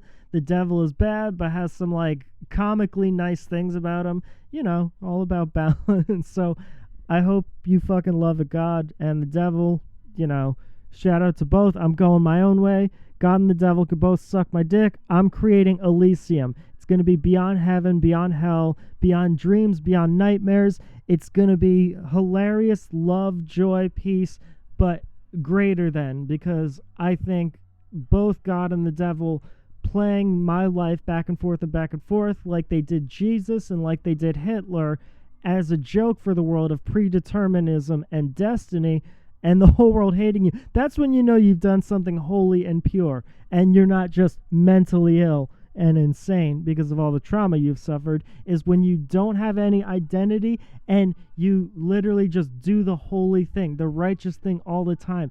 To give forgiveness to other people is a strength and power in yourself, because if you don't forgive them, then they hold power over you. They hold ultimate power because you're thinking about them, you're affected by them, they emotionally control you. Whereas when you forgive them and have nothing but positive feelings and forgiveness, and when you're sincere in a world of deceptive, manipulative, lying people, you hold a higher frequency. And when you are kind and loving in the face of hatred and outrage and hostile, you resonate on a godly frequency, and then you are in the same atmosphere as the gods and the devils, and you are all supreme. You are the Christ consciousness. You are Buddha, Allah, Muhammad. So there's one reason to be kind, compassion, forgiveness, if not for other humans, then for yourself. Because when you are, your thoughts, emotions, energy, reaction is all programmed as ultimate compassion, forgiveness, kindness, love, sincerity, peace, is you resonate on an energy frequency like literally like you're on ecstasy and opiates all day, every day. That's literally what it's like every single day. So do it for yourself. And that's what creates, again, I'm saying God and the devil, I get it. I'm your eternal joke forever. It's funny. I cry over it, but I get other people were also your jokes. But so I'm creating my own, which is saving humanity as the Hebrew Messiah. And this is definitely not put on by the CIA.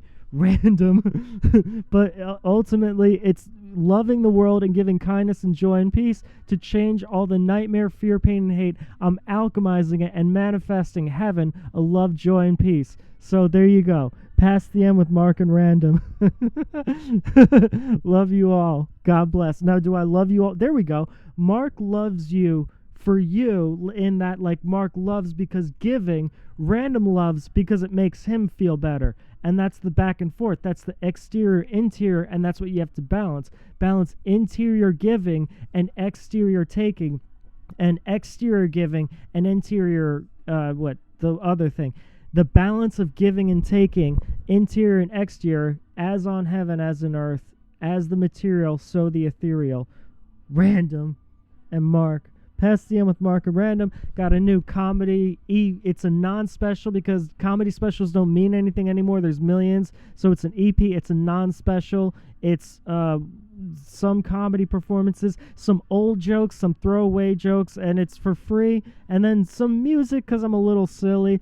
And if that's just what it is what it is. Random. God and the devil's most hilarious joke since Hitler and since Jesus.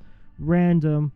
God bless. Hey, what's up, everyone? It's Random, a.k.a. Mark Random, Mark Rutan. I always say that I always wanted to do something to honor my family's legacy and the name and what it means. But if you're watching this video, obviously things didn't turn out the way it is, and I'm unfortunately dead. Now, I'm going to get into the whole if everyone sees me as a villain, and that's just what I accept. My whole life I've had this thing about people. Damn. Hey, what's up, everyone? This is Mark Rutan, Random, and Mark Random. I always felt uncomfortable using my government name because I felt a lot of the bad things I did, I wasn't worth any kind of appraisal or being seen as a good person. However, if you're watching this video, I probably got snuffed out somewhere in 2025.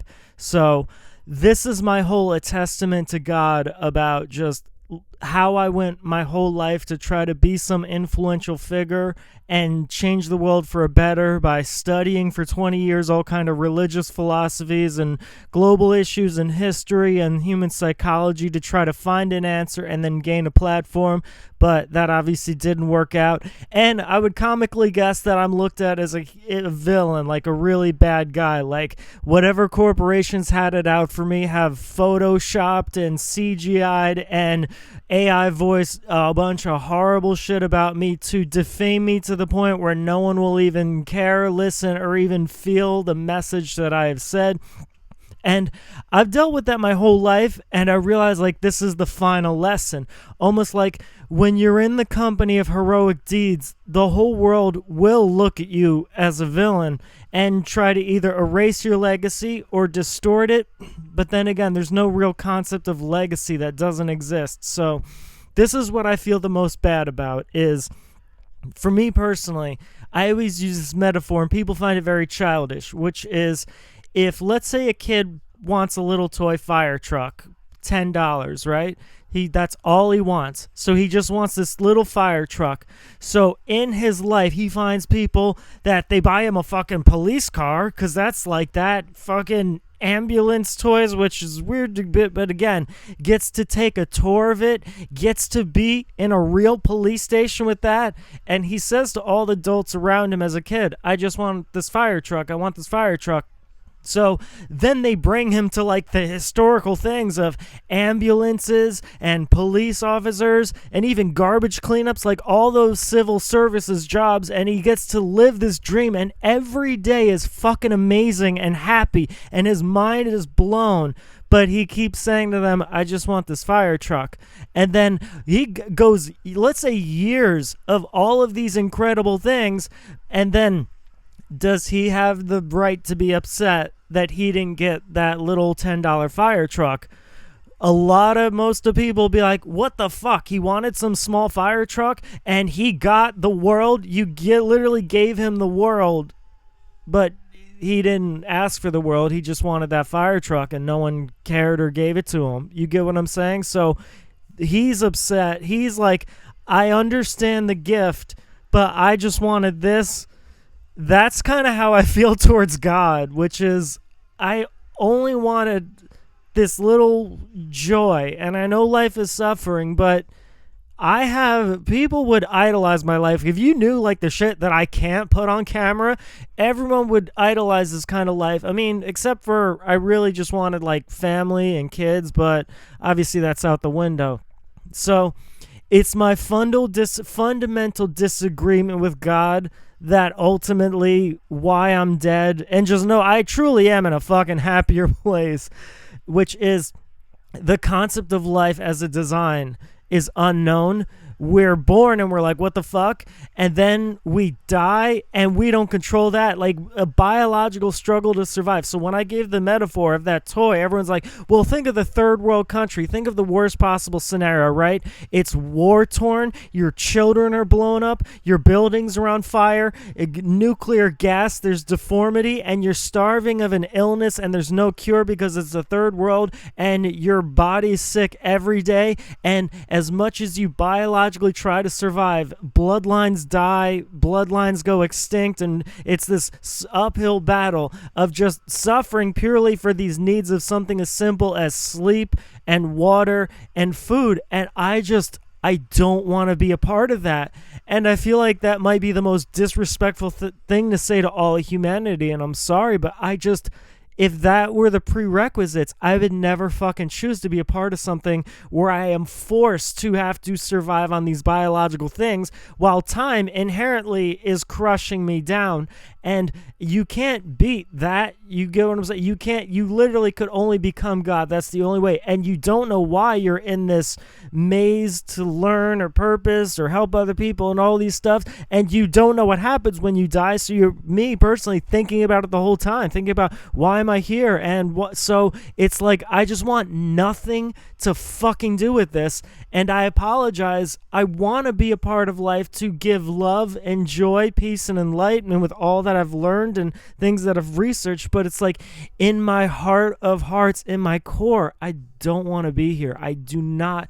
And that's not, again, it's not, that's probably a threatening thing, and I don't mean it to be, that I'm in a group of humanity and I'm standing there and they're okay with life. They're okay not knowing the meaning of life, and all I'm thinking about is killing myself, and they can't understand. And it's not that I'm a death worshiper. It's not like I'm like, oh, isn't death great and amazing, because I don't know what death is, but I'm like, I just don't like this club. I just don't like anything about it. I like some of the people are nice, and there's little joyful moments here and there. I hear a song I like. I don't even like fucking eating, which everyone can tell me is weird. I hate that I have to fucking sleep. I hate that I have to drink water and I have to eat. It is the bane of my fucking existence. So I don't know what death is, but it would suck if there was extra levels of that, like extra levels of it. Well, I have fucking medical conditions that I have to take medicine for, and I know mine isn't nearly as bad as some others, but it just, the value of life. And then, like, let's compare it to half of the world that are suffering, medical conditions, starving. My empathy and love suffers. So basically, I'm in a place where I just have to watch people suffer, starve, and die and be blown up in war. And all I can do is philosophically make sense of it, because I can't shut my heart off. If you ever wonder why I do drugs, pretty much every day, it is to shut off the empathy and compassion that I have, that I am truly helpless. Like, if I could snap my fingers, if I could give my life to save people in the fucking Israel-Palestine war, China, all that shit, like South American, all the slavery, all the genocide, all the terrorism, all the mass murder, all the massacre, all the rape that happens, all the starvation, if I could sacrifice my life in a second to fix all that, I would have no fucking problem to do it. Again, maybe people would be like, oh my god, Mark Rutan and RanDoM and Mark RanDoM are so heroic, but it's half heroic but also half selfish of I just don't want to suffer. You get what I'm saying? Like, if you don't have empathy to care for other people, you get, like, it's like you can still do good deeds, but it literally is only because it affects me. So it wouldn't be me sacrificing my life to save the world. It's I want to save the world, but I also want to end my suffering. You get what I'm saying? So if I sacrifice my life, then I don't have to feel the pain of human suffering anymore. And humans, that's the agreement. But at that point, maybe I wouldn't want to die. If I could create a utopian, Elysium, heaven-like life, and then they're like, well, you did say you would sacrifice your life. And I was like, no, but that was in the world of suffering, fear, trauma, and nightmares. But ultimately, I just don't like the design, and I feel like that's personally offensive.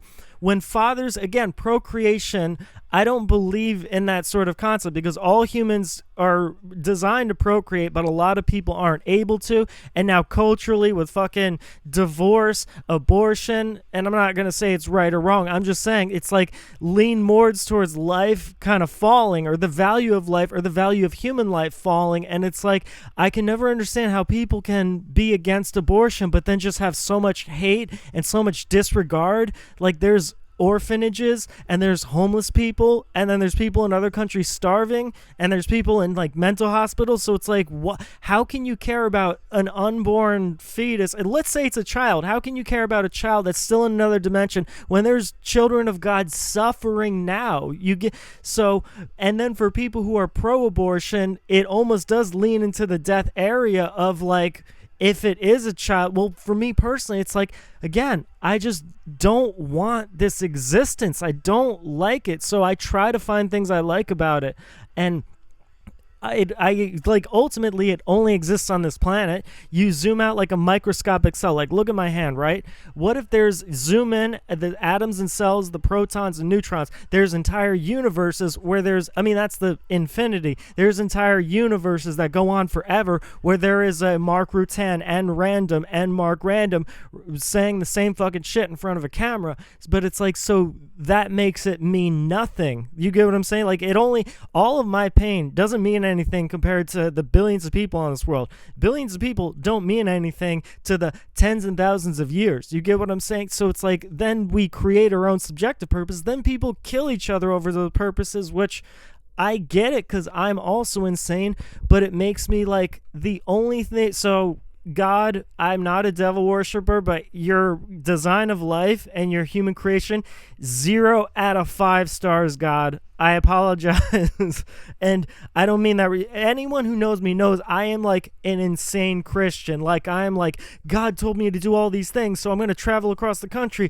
God told me I have to save these people and all that. People know that I pray every night. I once counted, I've said over 300,000 prayers in my lifetime and all these things. But like, if you love someone, isn't that being real? Like, you love and praise God, or you question God. But for me to be like, God, your creation of life, 0 out of 5 stars. Negative 0 out of 5 stars. And I don't mean to mock God. I don't mean to be blasphemous. But like, in my soul, God, I love you, God. I will sacrifice my life for you, God. I go my life praising you, God. But negative 0 out of 5 stars for life. So maybe you made death better. Maybe death is fucking awesome. But that's the thing is, because then it devalues life. Like, if I'm someone that unfortunately seems like I'm promoting murder and suicide by just the diminishing of life and humanity, then life just turns to complete mayhem. But maybe that's the balance, is then there's other people. But it's that whole argument of then maybe people are not meant to survive. Like, we rail against the evils. There's an Illuminati billionaire satanic cult that is eugenicizing people by like making them cut off their genitals and poisoning their food and giving them psychological illness through media and raising finances to where they can't survive, and then they have to kill each other, and then programmed to civil war. Then they're all dying of medical diseases, and then they can't procreate anymore, and then we're giving them these fucking medicines that slowly destroy their brains and take away their spirit and remove their religion and spiritual connection to God, to where they're just slaves, and then they suffer and die, right? But it's like, why would that be wrong if existence in itself is wrong? You get what I'm saying? Like, not that I agree. Like, again, if I could snap my fingers and everyone have a peaceful, loving life, but also I understand completely enslaving and exterminating humanity purely for that principle. And that's a paradox that will never get solved, because, again, you can't have positive without negative. You can't have good without bad. So that's the people fighting against it, trying to survive, versus people trying to destroy other people. But it's like, I completely understand that aspect of it. And if I were in that position, I might feel that way, just the existential, almost like, what if it's like you're trying to hold humanity hostage with nuclear weapons, trying to create such a hell, chaotic destruction until God itself comes down and intervenes and be like, okay, enough. We got to stop this. Humanity has gotten too out of control. You've dropped nuclear weapons on all these countries. You continue to do it. You are a global genocidal maniac. You are a global exterminationist maniac. And that brings God down. Then maybe it would be all worth it. All the human suffering would be worth it to bring eternal enlightenment and eternal cleansing. But then you can microscopically say that's what happens when you kill someone. You send them down a fucked up path of their families and everything. So then that makes it fucking morally righteous, which is sick. But it's like, I mean, animals kill each other in the wild and shit like that. So what if that's the purpose of life, is I'm supposed to be, because everyone always said I was a mass murderer. I'm not. I'm a musician, I'm a performer, I'm a comedian, and I'm a philosopher. But what if I did, and then I gave the first manifesto tape where people are like, he actually has a point. You get what I'm saying? Like, all these other kids are like, I kill because I was rejected, or people are mean to me, or I kill because I'm railing against this. And I'm like, no, it's the existential nature of life. God has yet to come down, and we don't even question our life or death or the value of how the positive and negative transitions each other. So possibly it's morally subjective to mass murder. And everyone's like, damn, RanDoM might be right. Again, that's RanDoM. Mark Rutan feels super ashamed that he has those sort of instincts. Mark Rutan cries every night of the empathy that he feels towards humanity and the helplessness, not just the helplessness and fate that he has towards life, but the empathy and helplessness he has towards other people. And Mark Rutan is brokenhearted that he even thinks that genocide and global nuclear war extermination is a plausible idea. RanDoM, on the other hand, is totally cool with that. He is an either or, kind of doesn't give a fuck. That's why RanDoM was created in Mark Rutan's cognitive psychological break, because Mark Rutan had way too much empathy, had felt way too much helplessness about the world, so his brain neurologically and chemically created something that can kind of not care just to survive as a, like, that's pretty smart of the brain. But then it's like, you go back and forth, and then it creates a whole more dichotomy of problems. So I got it down to just doing good deeds. And if you like, I donate to charities. I've worked in elderlies, hospice centers, things like that. I've worked with preachers and Bible study and helped psychology and things like that, just giving advice. Literally, even if it's online, someone just DMs me, I just say, yo, call me, and I'm talking to strangers, just giving them life advice and everything. And my goal is, if I become some influential figure, that maybe my advice will help some people in the world. Maybe I can help others, because grandiosely I would like to heal human suffering, but I'm also suffering because of it. So, and then again, the natural design of life being unable to control, and then humans are biologically wired to do these horrible things. So it's like, I don't want to part, but there is a beauty in humanity. And it's like, nice people, and this is what's so crazy, is like, there are people who will literally just come and then they'll just fucking rob you, or they'll fight you, and they'll just project demonic, hateful energy, and it makes you like, humanity is cruel. Or there's people that will manipulate you into a cycle, sign a contract, and destroy you, and it fucking sucks, and it's horrible. But all of humanity, 2.5 stars out of 5 stars, because if you look at the balance of good and bad, there are people that will literally like see you on the side of the road and help you change your tire. Oh, do you need help? I got you. Or someone, like, they're in line and they can't afford food, and it's like, hey man, I got you. Here's $20. You get what I'm saying? Or there's someone who is like, oh, I see a woman and she can't carry her bags. Hey, let me carry your bags and I'll drive you back to your place and I'll put your groceries away. You get what I'm saying? Like, a lot of humans like that exist. Unfortunately, our media doesn't promote things like that. That's why there's channels like Kind Deeds for Humanity, which unfortunately then the ego gets involved, because then they're saying, well, if it's truly a kind deed, why would you film it? And some would say to make that person look like he's a good person. And it's like, or maybe to inspire other people, because they say the essence of a true good deed is between you and God. And that's all. And like, let's say someone drops a lot of money in Manhattan or whatever, and then the guy's like knows that other people around are lurking, looking at these hundreds of dollars. And the one guy, he's scared initially. He's like, oh my God, but he's a little drunk. He goes, no, trust me, dude. This is all for you. I am not going to take one thing. You get what I'm saying? Or someone jumps, a kid is drowning. Yo, I just realized I'm listing all the things I fucking do.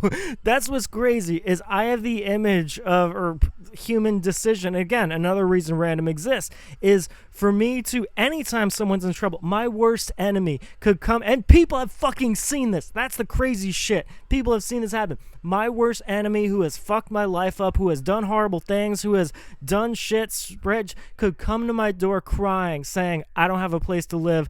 I'm hungry. And I will work it out with them. I'll be like, yo, you can chill here. Here's some clothes. Here's some food. I'll work on getting you a job. I'll help you psychologically. That is who I am in my soul. And I realize the world is not meant to see that. Almost like the true testament to God is me going my whole life doing kind deeds despite humanity looking at me as a monster. Maybe I have to do the most kind deeds ever. I have to save the world, and then I have to exterminate the world just so they can feel the true message. No, I'm just fucking around on camera.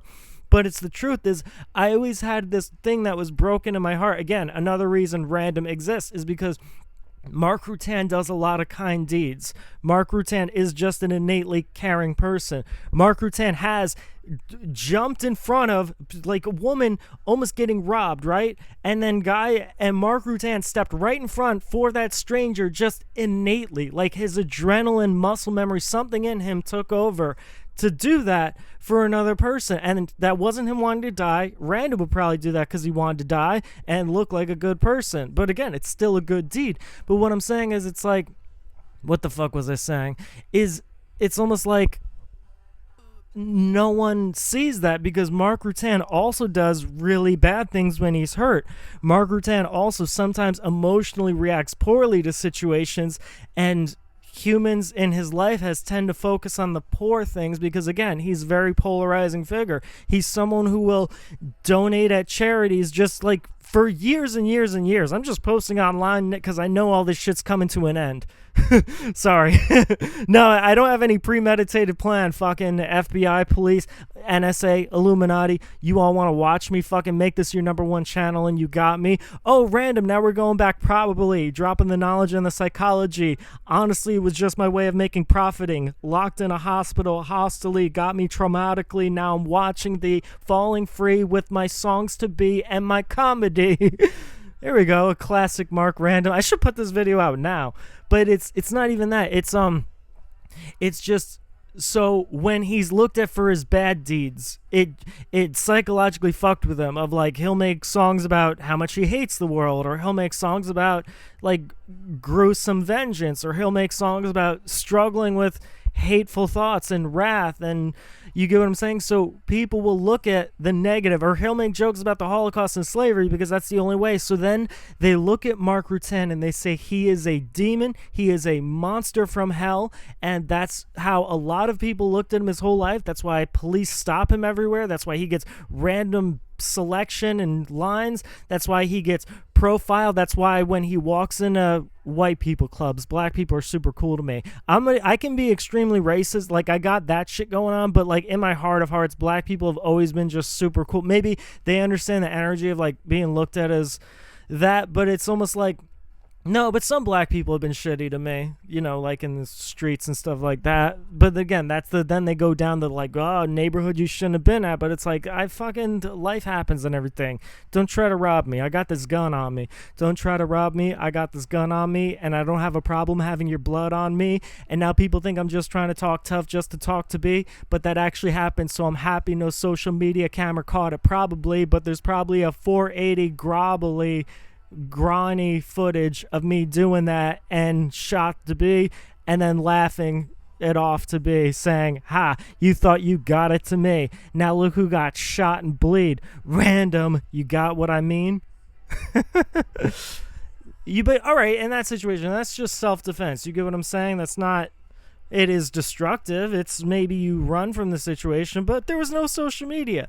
But I literally am allegedly portraying a fictional character. That's Mark RanDoM, fictional character of saving children's lives and donating to elderly foundations and helping churches and admitting to prostituting women and killing people and selling drugs. Yeah, dichotomy, but you get what I'm saying? So I've literally also just admitted that I want to save the world and I want to fucking nuclear bomb exterminate the world. So it literally comes down to kind human deeds. That's all it is. 2.5 out of 5 stars for humanity, because people have done some of the most ruthless, traumatically abusive, dehumanizing, but also the amount of kind deeds from strangers, and I pass that along. To me, that is my literal only purpose for being here, is kind deeds. And I got a message the other day that cried of someone who, they were going through a bad period. It always seems like me and my ex would make a joke that I'm the one who, like, when people hit rock bottom, they fucking, like, can't see their kids anymore, develop an addiction, fucking get kicked out by their husband, lose all their money. I'm the, like, save the person type of person. You get what I'm saying? So, or I'm the, like, how do I try to help this situation?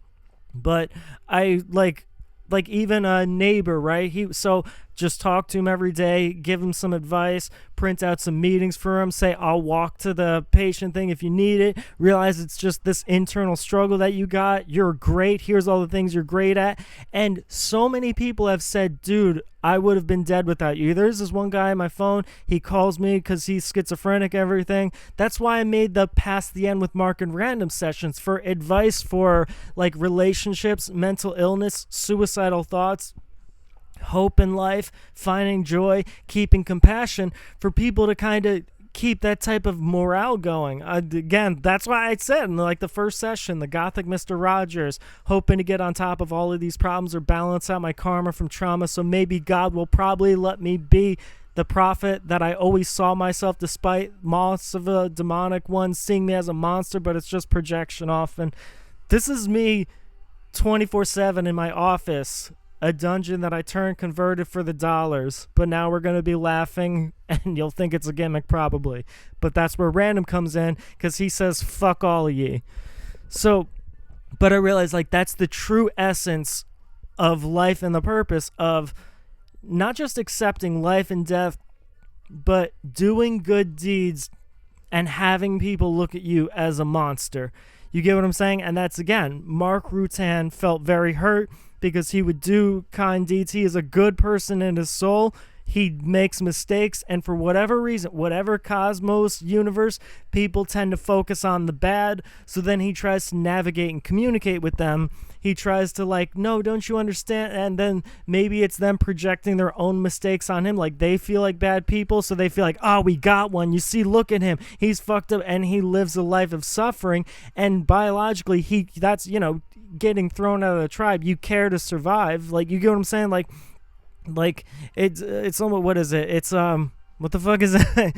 Is like if you are ousted from the tribe, if unanimously people describe you as a threat or something too damaged, they put you out, and then you die in the forest alone. You don't have the medical care, you don't have the protection, you don't have those that help you hunt with food, you don't have those that help you survive. So it's almost like biologically wired. And then society, like beyond peer pressure, girls liking you, friends hanging out, good times, if you're alone, you get jumped. If you're alone, you're more likely to get robbed. If you're alone, more likely to get killed, forgotten, and no one gives a fuck. You have no family or friends and everything. So it's like that biological, I need people to accept me, I need to be a part of a group so things can be secure, because I can't be watching all sides of me. Or if we're like driving a metaphorical car or ship in the world, I need someone co-pilot, or I need someone watching the back to make sure things are good. But to never have that in life is the suffering, the heartbreak of Mark Rutan. So it's like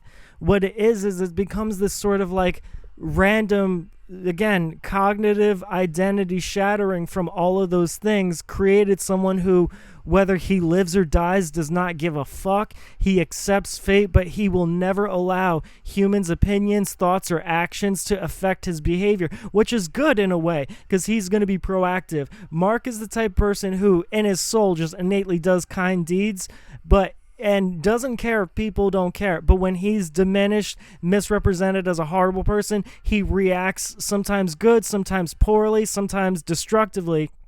Whereas RanDoM can be someone who, like, he truly doesn't give a fuck. Like, he'll still go around, do kind deeds and everything, help people out, see some girl at a train station in, like, a bad area at 2 in the morning, and be like, oh, you're 30 minutes away, but the train might not be coming. I'll give you a ride. Like, fuck it. You got to listen to Swedish death metal with me. No, again, RanDoM's really kind, but it's like he doesn't care innately. Like, that person could be like, fuck you, you're a horrible person. He's like, all right, like, he does the kind deeds for himself, but he's truly accepted. Like, people are going to look at me as a monster. People are going to defame me. I'll either be forgotten and nothing or just written, and I don't give a fuck, because me and God. So that's the RanDoM has a very fatalistic. Mark almost like wants to die at a heartbreak, or doesn't like life at a heartbreak. RanDoM sees it as a joke, but sees it for what it is. So that is more of him wanting to die, or him wanting to, do other things. But it really just comes down to kind deeds. And again, that's my final lesson from God. I've had this thing my whole life of being kind to others, being seen as a monster, doing bad things, and then that adds to people seeing me as a monster, trying to convince people I'm not a monster. RanDoM cognitively doesn't give a fuck that people don't see it, and they hate it because I didn't realize how many people cared what other people think or put on a fake image. But me and RanDoM are the one, like, fucking going to water parks alone, having a blast, go get like $300 lobster dinners and everything, go to movies by itself, going mini golfing, playing bowling, traveling, like getting nice hotels and stuff like that. Don't ask how I got the money. Everyone was consenting. It's all good. Nothing is trafficked or forced. RanDoM is also, and Mark also, is the person, like, during sex, which is one of the most intimate things, understands how damaging it could be for women. So he's like, hey, like, if this is bothering you, we don't have to do anything. No expectations. We could just chill. And he literally means that. He's not, RanDoM was never, and Mark was never this like predatory of like, well, maybe this or maybe that or this, or let me get her drunk, or let's put on her movie that makes her cry. Mark was always the like, if you want to have sex, cool. If not, don't feel any bad. And then like when you're getting into it, saying like, hey, if this bothers you, just let me know. Or saying like, hey, you get what I'm saying? Like Mark is the make sure the other person is the okay. If he's giving someone a ride in the car, he's like, hey, if I'm driving too fast, let me know. Or saying like, if the music's too loud, you know, get what I'm saying? I just need you to look out. Mark is the check the peripherals, mentally, emotionally secure for everyone, especially with children. Like when children are that, and I'm like, hey, if I say this thing and like it bothers you, let me know. You know, don't turn on PG-13 rated movies in front of them. Don't play any fucked up music in front of them. You get what I'm saying? And we'll argue with parents about things like that. Morale on like the children's baseball team when Mark was a stepfather and things like that, of just like, hey, I'm gonna buy all these kids a pizza party and everything, and just walk around the tables like, hey, does everyone have anything? Do you guys need a drink and everything? Like, and then when he sees two kids fighting, Mark is at strangers that he doesn't know, sit the two kids down back. All right, why are you fighting? All right, you shouldn't be this. You're on the same team. Don't you realize there's going to be a lot of things against the world? Well, you guys are friends, right? Well, you have these games in common, right? So why would you let this one bad thing take away all those good things? You get what I'm saying? There's going to be a lot of issues in the future, and you guys are on a team. So be friends, all right? You get what I'm saying? And shake hands, and you get, like, that is who the fuck Mark Rutan is, and the world will never see it. That is just, God sees that. But, and that's, Mark Rutan still struggles with that. It still makes him a little self-destructive, and RanDoM is like literally like the spirit guide from the devil to just make him like, it's all good, it doesn't matter. But unfortunately that could lead to fatalistic things, because it's like you do a million kind deeds, you do one thing fucked up, depending on the range of fucked up, and it is what it is. So I made this video to, if I don't make it, I'm sorry to everyone if I let you down. I thank you for all the lessons, all the experiences. I have nothing but love in my heart, and I've continuously said that, again, as RanDoM, because RanDoM is not a reactionary. RanDoM is the one saying, people have fucked my career up, people have hurt me, people have robbed me, saying I still wish well for them, I still love them, I still wish graciousness. Again, compassion, because you give compassion, love, and forgiveness because it brings you peace. And when you can do that, you resonate on such a higher frequency. Sometimes Mark has trouble with that. RanDoM has zero trouble with that. So it's like literally only living just to do kind deeds. And that's what it's about. You get what I'm saying? Like at the end of the day, it's like all I want to do, and this is what I'm living for, is to just do kind deeds for others. I don't know if I want to die, but half of me super wants to die more than anything in the world.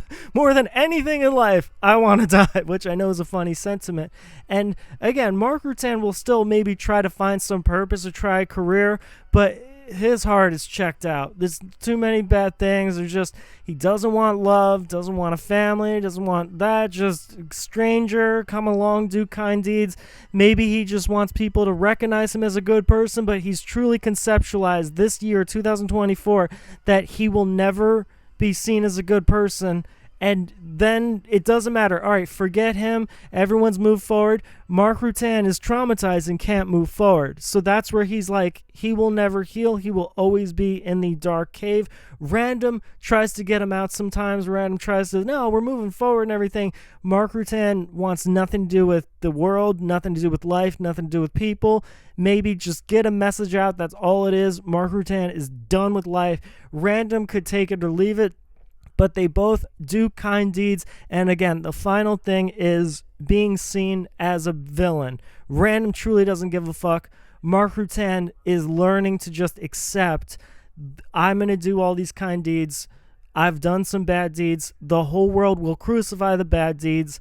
And I just, at that point, I just want it to end.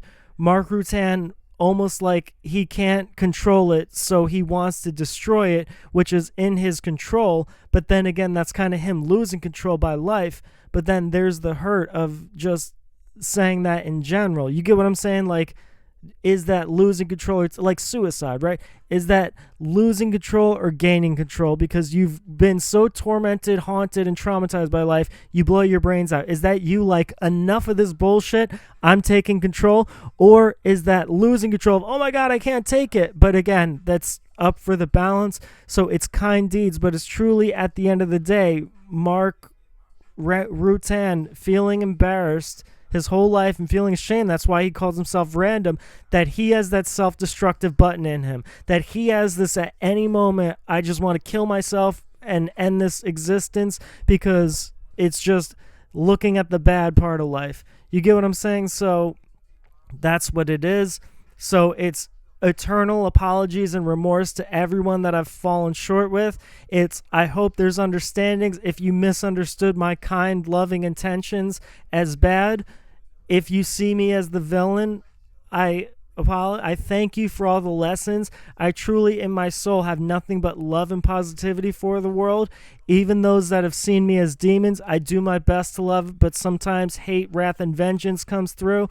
But at the end of the day, it is what it is. If that's what it's going to be, I'm going to take it day by day. But I truly, if that's what it's going to be, I truly want to die. I truly don't give a fuck. And I apologize if this seems like it's promoting suicide, but it's like, I truly don't want to be a part of life. If I could create my own design, like if God's like, the moment you die, you create your own design of existence, I would be dead in a second. Like again, so I'm here day to day to just do small little kind deeds, because maybe they ripple effect into good deeds. That's the butterfly effect of, like, let's say I hug, give advice, and uplift 100 people in my life. Then those 100 people go on to thousands, and those thousands 10,000. Those 10,000s affect 100,000. Those 100,000s affect millions. Those millions affect 100 million. So it's like, don't ever think that one small kind deed can't change the world.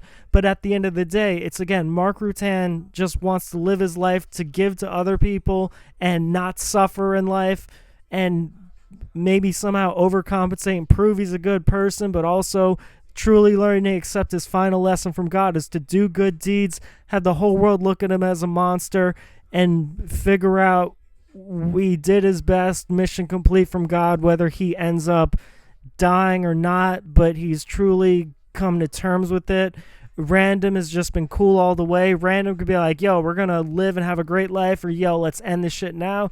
RanDoM's all good. It's truly Mark Rutan's struggle of just like, I will go giving kind deeds, but in my heart of hearts, I want nothing to do with life. I wish I could just give kind deeds from afar, but I want nothing to fucking do with life. And I apologize if that's offensive to God, to Christians, to pro-lifes, to conservatives, to liberals, to anyone. It's all of you, like in groups, just all, I want nothing to fucking do with the design of life. I want nothing to do with the bad of humanity. I want nothing to do with the misrepresentation and diminishment that you've given me of humanity. I want nothing to fucking do with it. And I will never say that I have. And again, that's Mark Rutan, but RanDoM's there to like cognitively try to keep the ship going. But at the end of the day, I love you all. I'm sorry if I fell short, and I never wanted to say goodbye, forced into this life, and it's all kind of just heartbreak, and then my empathy, and then being looked at as a villain, and then admittingly doing things that justifiably make me the villain. It's losing control because I just never fucking wanted any of this. And I'm sorry if that's offensive. It is what it is. RanDoM, Mark Rutan. And I'm going to say this is all a stage character, Mark RanDoM.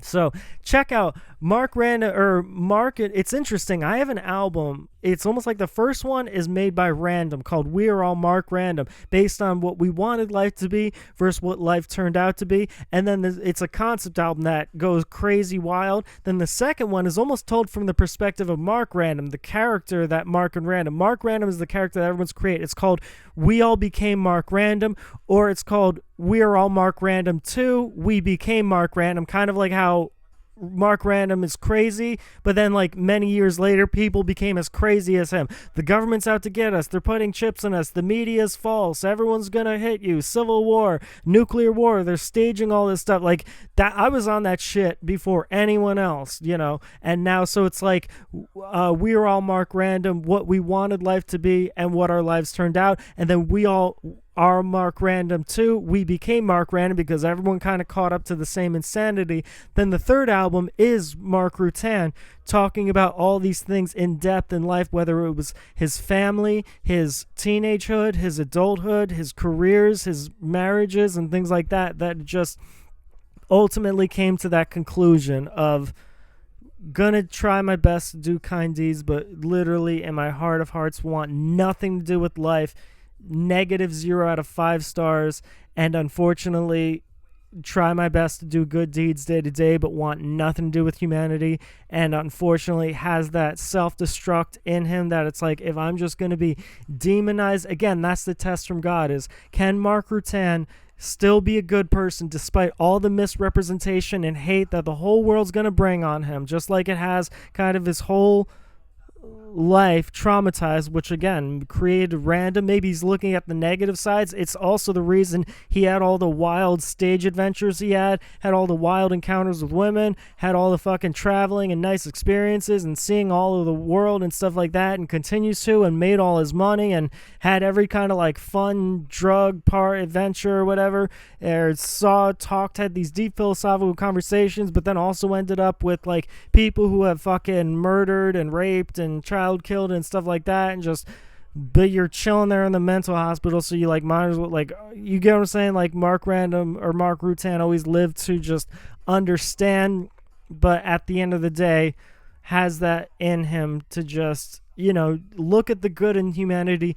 2.5 people, even something as holding the door, half of humanity will hold the door for other humanity, and maybe not looking at the other half that won't, because that not looking at the other half that won't, when they come to attack Mark Rutan, it's like he never wanted anything to do with life. He didn't really want that much to do with humanity, so he's going to try to do good, but when that other 2.5 just does bad to him to a level, he just is fucking done with it all. He's just ending the shit for good, ending the cycle. Hope God thought he did good enough. Random is what it is, but that's what it is. So if you're watching this, I apologize, but like, what's that cliche? Sorry, not sorry. If you are watching this, I'm so happy I'm dead. I did my best. I am so unbearably fucking happy. I am so grateful that God has snuffed me off this fucking planet. I am so thankful to Jesus that I didn't have to, and again, that's the negative, just looking at life awfully, but looking at the design, -0 out of 5 stars, but just looking at humanity trying to do good for the good, the 2.5 out of 5 stars of humanity, but then the other part is just like, if that's going to be at the war with me, I want nothing to do with this, and I'm so thankful to die, and I don't want to inspire that anyone, but I love you all. I hope you take this message and aspire a cautionary tale, because if you're watching this video, I'm dead, and I'm so fucking happy I don't have to be around the bad parts of you. I'm so fucking thankful to God. I am in love. I am in pure fucking like heroin, ecstasy, coke, orgasms, happy that I don't have to deal with fucking humanity anymore. Random. Mark Rutan. All love. God bless. Hey, what's up everyone? It's Random, aka Mark Random, rapper, stand-up comedian. I wanted to create this to kind of give my message to the world and everything I've learned in my life. War is obviously bad, and that makes us question the value of life, but people who say love and peace is what could solve it based on hate, but they're not truly understanding the problem. Where is that hate coming from? Where is war coming from? We can say evil people who just want to do that, but what creates that? To create that is not knowing the meaning of life, not knowing what happens when we die, not knowing what consciousness is or if there's some definitive purpose, not knowing objective truth, but everything is just perception, that creates fear of the unknown. And then we have desire to know or fear to self-preservate. So what happens is we develop desires, which develops hate when we interact with other peoples, and then that hate escalates to millions of people and war. So for all these people like Elon Musk, for Lex Friedman, for Joe Rogan, and anyone else in that stratosphere, Candace Owens, the president, United Nations, I would love to give this speech to the whole world of, we can't let love, peace, and joy resolve all of humanity until we figure out the deal of what happens when we die. Do we control this life? What is existence? And no one recognizes that. No one points that out as the issue. And I feel like if we thought about it more, we could all, because it's something we all collectively deal with. We're all afraid to die. We all don't know what happens in this life. We don't know the meaning, and we desire to do something or express something, and then that creates hate because we're trying to move through it. And then it makes me go to a more nihilistic, misanthropic thing of ego of me wants to preach all this to the world because it's selfish, but it's my empathy. Seeing everything in humanity, every bad thing, makes me empathetically heartbroken. So it's like, I want to be the savior. I want to be the Messiah. I want to rise up and speak to the world. So because human suffering breaks my heart, but also it probably doesn't break people on other existences on other planets. It's only something specifically to the human condition. So my message is like my ego, but that's my spirit intent. And then unfortunately, when you get into spirits, you think of like life beyond itself. Like, what if we're in the third dimension, there's a fourth and fifth dimension that make the value of life seem like a dream or like a distant memory. So now we have these collective ideas that I believe is kind of responsible for the answer. And the sad thing might be, for instance, people who manipulate human extermination or war on extermination. We all think that's bad because we all think life has value.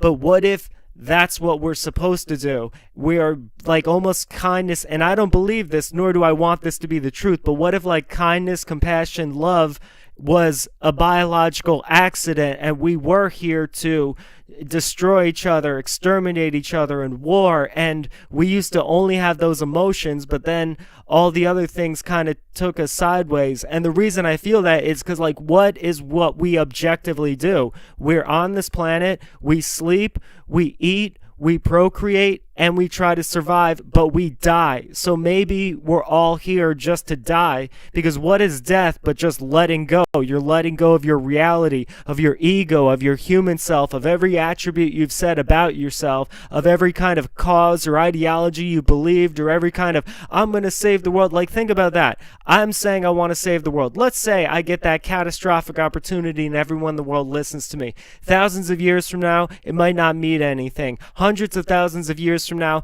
probably means nothing. On other planets, it wouldn't mean anything. In this universe, in the solar system, if you zoom out, it looks like an atom and a cell. So for all of eternity, it kind of feels like it means nothing. But I know for myself, in this moment, it means something to transform that. And I feel like all of existence, we know it's based on wavelengths, frequencies, and sounds. Not sounds, but frequencies and vibrations. And that's what life is. And we all exist on billions of different, trillions of different frequencies, energy, wavelength, vibrations. So it's figuring out this, and I could base it down to just positive and negative, and then there's more than positive and negative, but it's like we exist in fear and love and hate and peace and pain and joy. And I feel like we are all collectively connected. So for instance, if you have millions of people afraid, you will conjure something that is fearful. Or if you have millions of people that hate, you will degenerate a society. And I feel like that's what heaven and hell is. Hell is if every single human on the planet thought about fear and hate and their suffering and just negative, it would be a nightmare hell of war, starvation, poverty. But if everyone collectively, with their minds and their words and their actions and their thoughts, which they have proven creates biological cells, your thoughts and your emotions are atoms you put out into the existence and interacts with other energy. So if we could somehow transform this alchemy of all of our fear, pain, and hate into love, joy, and peace, if most of the world did that, and then more than most of the world, we would slowly, collectively evolve our energy, frequency, wavelength vibrations to a higher plane of existence, and maybe we could understand more the meaning of life or what happens when we die. And maybe that's the good and evil forces. There's like 6th-dimension people playing like a chess game in 3rd dimensions of like, let's see if we can manipulate them to fear and destruction, and then the others like, let's see if we can open ourselves to the 5th dimension and know eternity and become one with God while we're in this existence. Like, it doesn't have to be a life or death thing, like we're alive in consciousness or we die and other consciousness. It can be both at the same time, existing in eternity. And I'm just trying to create a positive experience for humanity of taking all their collective negative energy and transforming it and realizing like that whole, it's negative, realizing that whole negative and positive need to be there to balance each other out. But what if you could have a negative atom that had a positive and negative, and then that positive and negative would have a positive, negative, negative, and a positive, and then that negative would have a positive, negative, negative, positive, and then that keeps multiplying as it divides, and then the positive you have goes from positive, and that positive has positives and negatives, and that positives and negatives, they both have positive, negative, negative, positive, and then this one is negative, positive, positive, negative, and then that keeps multiplying downwards and dividing where it's positive, negative, negative, positive, and then a positive, negative, negative, positive, and then it's a positive, negative, negative, positive, slash positive, negative, negative, positive, and it just keeps going like that in infinity. So the reason I don't do podcasts, and I'm calling this a Hey everyone, it's RanDoM, aka Mark Random, stand-up comedian. I'm a performer, musician, novelist, philosopher. The reason I'm making this video is based on offensive comedy and how people seem to have been divided on the issue of what quote-unquote offensive comedy is. Comedy has been divided by 2 conflicting ideologies, and the paradox is that they're both right. One side believes the morally righteous thing to do is to never joke about horrific or traumatic things that happen in life, to always hold reverence to them and never talking about them in any way that isn't honoring them as sacred. The other group of people believe that there is power in reframing the narrative and trivializing it and mocking it. It's taking back power to just dehumanize the situation and let it go. The schism is you can't say one group is right or they're both right, and that's because of the paradox of life and death. All horror and tragedy in life comes from life being unknown, not knowing what happens when we die, what the meaning of life is or consciousness is. And in this, since we don't know that, we try to control how we feel, or we try to seek answers, or we try to make understandings of things. And the egolessness to just accept unknown determinism is just the energy. But humans are suffering because they don't have control and they don't want these sort of things to happen again. So we exist in a world where there's war, genocide, murder, starvation, rape, illness, poverty, terror, trauma, anger, rage, negative, dark, nightmarish energy.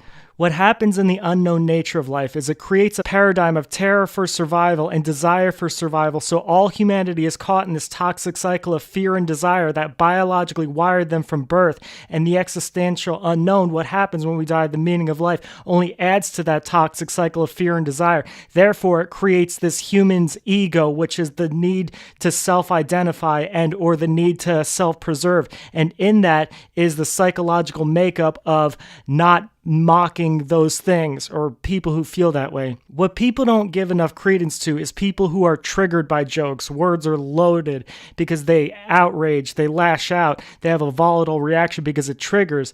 But what I believe, and this is why I believe triggering is a good thing, is I believe that's healing. I believe comedy is supposed to be this psychic alchemy where if you go to a comedy show and they're talking about domestic violence, they're talking about cheating in relationships, they're talking about being betrayed, they're talking about murder, they're talking about AIDS, they're talking about politics, and one thing triggers you, you should be thanking that comic of like, they unveiled some psyche in your subconscious scar that you haven't fully dealt with or that you haven't fully understood why, and that's why you're having that reaction. I think we need to focus not on comedians to not say triggering things, but to honor what triggering is. It's an opportunity to grow. It's an opportunity to learn that we've taken these pre-selected narratives and attached them to our identity and ego. To truly be egoless is to just release it all and let it go. But the problem is our identity wants to hold on because we don't want our suffering to be all for nothing. If you're someone who survived something like a genocide or a Holocaust or raped your whole life, you don't want a comic to make it feel like it was all for nothing. You want to hold meaning to it. Whereas the other side is just realizing that the existence of life is to let go. We can't hold on to our trauma forever. You can't be remembered as a legacy, as a savior forever. We are just here temporary and we don't know the meaning of it and we have to let go. So what's happening when someone is triggered is it's like their psyche and their foundation of reality is starting to be torn. And that's not something to take lightly. I think in the media, we mock people who are triggered by jokes because we're like, grow thicker skin. But what's happening is their mind's like, oh my God, if that's wrong, then this is wrong and this thing. And then their whole fabric of reality and identity could tear apart, which we all need because it's all ego. It's not real. It all means nothing in the ever-flowing nature that we're all energy. But the problem is some people can't handle that. Being triggered by comedy and then delving deep into that is a psychedelic experience that you're reforming your identity. Everything you knew is wrong, or reality is changing in perceptions. Your mind forms a cognitive dissonance to stop people from saying offensive jokes because in your mind, it's not healing. In your mind, it would be ego shattering. The way I see it is that sort of psychosis that makes you feel like everything is wrong to reevaluate is healing because then you can grow from your trauma and you can move forward and become stronger for it. Reality is all in perception, and life is based on what we just collectively agree, and that's always subject to change. There's trillions of narratives, ideas, and perceptions, and none of them are real. They're all just subjective, because that's the sad reality. The truth is, there is no universal truth. It's all just collectively agreed upon, and if we have a lot of negative energy, these dark nightmares, our eros, our traumas, our fears, our addictions, our things we haven't dealt with, the way our mind chemically perceives that existence and these pre-programmed thoughts and associations, which is just we don't want that to be an illusion, but it is. So when that fabric starts coming undone, the reason I believe we should honor being triggered from comedy is one of the best things that could happen is it's unveiling your subconscious.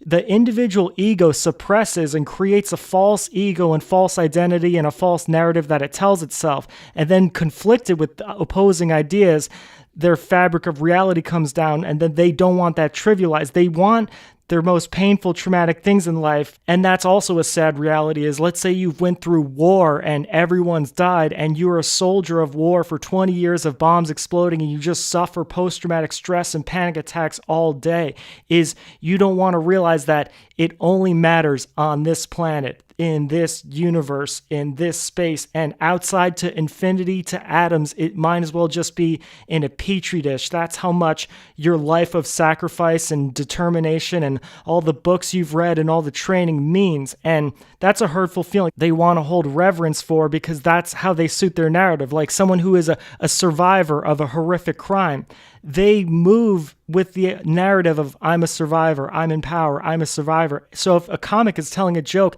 that unveils their ego to be you're not a survivor, you're weak and helpless, it kind of shatters them to where they have to go, oh my God, I don't want to accept the ego, which is just still an illusion, that I'm weak and helpless because of this event. So then it makes a conflicting paradox, which the ironic thing is, you're not a survivor or you're not helpless. Again, these are all just ego identities that we make. Triggering in comedy is psychic because if you're triggered by a joke, it's unveiling things you weren't aware of. My comedy, at least, I hope to be empathetic, but also a psychic sort of alchemy cure for you. If you're triggered by my jokes, it should be a moment to grow and to learn and realize that you haven't dealt with this trauma, or you still have these terrors or these fears, and these are things that we can get better at. It's almost like training of self-empowerment, not only just to trivialize it, but to just keep reassessing it. Like if I've had a traumatic, violent experience, I want the jokes to trigger me. I want to keep reframing the narrative. I want to keep going around it and growing from it and learning to truly let that energy go, because that's what comedy is at the end of the day. It's taking all the things we're afraid of, all the pain, all the suffering, all the hate, all the negative energy that creates a nightmarish hell, and morphing it into a positive land of joy, humor, love, and harmony. And I think that's where people got mixed up, because unfortunately, many comics in the mainstream, and it's been promoted, are these like egocentric assholes that are just shitty and spiteful towards people, when the true purpose of comedy is to be empathetic, that we're all in this together. The reason I'm saying these offensive things is so we can all laugh. Everyone's in on the joke. Even if you're the butt of the joke, we're supposed to all be egoless, and that we're all butts of the joke at some point, and that's what brings us together. We've all slipped and fell or done embarrassing things, and that's the true essence of comedy that no one really talks about. Is comedy is supposed to be empathetic. Comedy is supposed to be bringing us together. And in the triggering offensive, somewhere ego got in the way. People who say offensive comic from ego are these people who they feel inferior, so they make jokes about these certain things to make themselves feel superior, and that's creating bad energy. You should be honoring and loving and enjoying and embracing the things you're making fun of. Every single subject I've ever talked about, it has always been with, in my heart, love and reverence and understanding and silliness and joy, and wanting to take all this pain and all this hate and all this terror, all this negative energy, and turn it into something joyful, happy, but also harmonious that we can all laugh at together. And that requires us letting go of our ego and just being one in a spirit, being one collectively in this sort of alchemy of just, we're going to laugh about this shit because life is fucking crazy. I believe my purpose is to spread this philosophy, this elixir, this love, but also the joke is on me because majority of my life I believed I was meant to be a savior. So imagine going your whole life thinking that you're literally the Messiah and everything you do in life is a sacrifice for this goal, and then you realize it was just an extreme psychotic episode.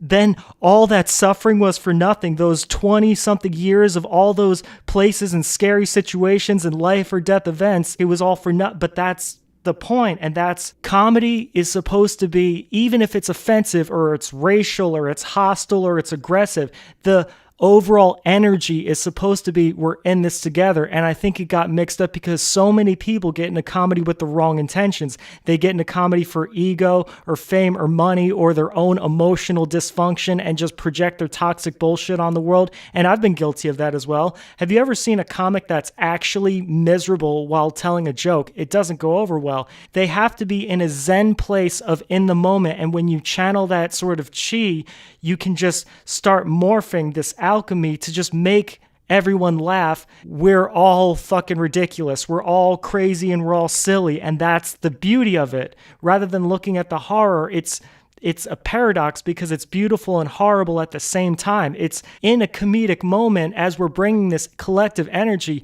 is the very essence of life, is that paradox nature, is it's terrifying, but it's also loving. It's painful, but it's also joyful. It's hateful, but it's also peaceful, all in one, and it creates this schism. And the more we express the notion that comedy and triggering and offensive jokes are psychic alchemy to heal, I think the better our society will be, the more enlightened we'll be to the essence of why we're here in the first place as spiritual beings. And what we're going through, and comedy's sadly become a part of, is comedy has been weaponized to propaganda now to just reaffirm pre-programmed cultural norms to keep you inside the box. Comedy has been weaponized to be a culture war for the narrative communication war, which is, and this is the paradox because, again, both are right, which is, if masses of humanity can't see things that way, then speech has to be controlled. And it's like, who decides what controlled, because if there's millions of narratives and they're allowed to go free, then millions of people will do things that will eventually end up harming people. So then people say you have to control the narrative. And then the outskirts of offensive comedy are seen as horror and darkness, and you need to cancel that and destroy that and make that not a part of your life. But it's also unveiling the true nature of humanity, which is we're flawed. The internet age and the social media age, where everything exists forever, people try to give an image of perfection, so they try to act like things don't happen. And this is where people have just kind of become pathologically psychotic. It's like when you see Democrats and Republicans, they'll shame the other group for what the same thing people in their group do. It contradicts itself, and it's both hypocritical. They feel like they have to they're too far in with their ego, so they have to keep going, and they can't ever come to the resolution because it's about fear and condemnation. No one can ever see that. So now comedy is just seen as this robotic programming narrative, and anything else that conflicts with that is seen as either harmful or a different ideology, when the truth is it's about energy. It should be about love. It should be about compassion. If I make fun of different races or genders or sexual ethnicities, it's because I've taken the time to truly understand what it's like to be them, to empathize with them, to think about their life and struggle. Anyone who says triggering comedy shouldn't exist already has an ego complex, and that's something that comedy is supposed to get rid of.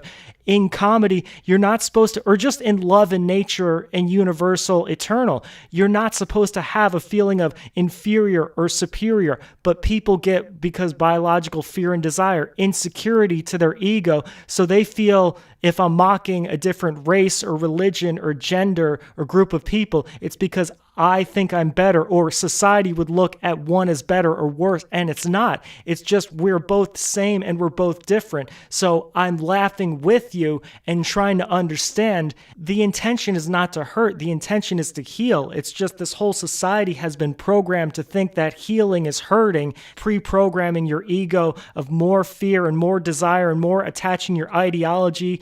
I think in terms of preaching enlightenment, social media has done a huge disservice by just reaffirming the narrative of no matter what your ideology is, to just attach it to your identity and to never question it and to echo chamber yourself. I mean, literally, people are just on their phones interacting with other people without any kind of context to what the other person's tone is. The average life is 60 to 70 years, 365 days, 24 hours. So just mathematically, 400 estimated hours of living, breathing, thinking, planning, acting, interacting, sleeping, growing, learning, making mistakes, doing good, doing bad, experiencing, figuring out life, humanity's collective perception, formulating a narrative that visuals and texts on the internet doing research could never comprehend. You could never judge someone based on 10 years of what an entire life would be. Social media has trained people to program themselves to attach their identity to these frigid ideologies that could be deconstructed.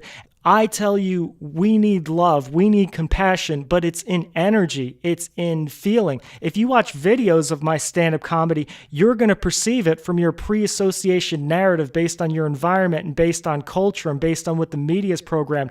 You're not going to feel the energy and the vibration and frequency that I'm giving off to you, which is love, compassion. We're all in this together, egoless liberation. And this is Mark RanDoM's comedy philosophy, that comedy, or at least my soul, my intent is to have it as an alchemy elixir, to be offensive and triggering so we can unveil all our dark shadows and heal that, so we can take negative fear, pain, hateful, dark energy and transform it like alchemy into joy and laughter and letting it go and moving forward as humanity. Love and compassion and egoless spirit of we're all one is loving everyone by understanding it.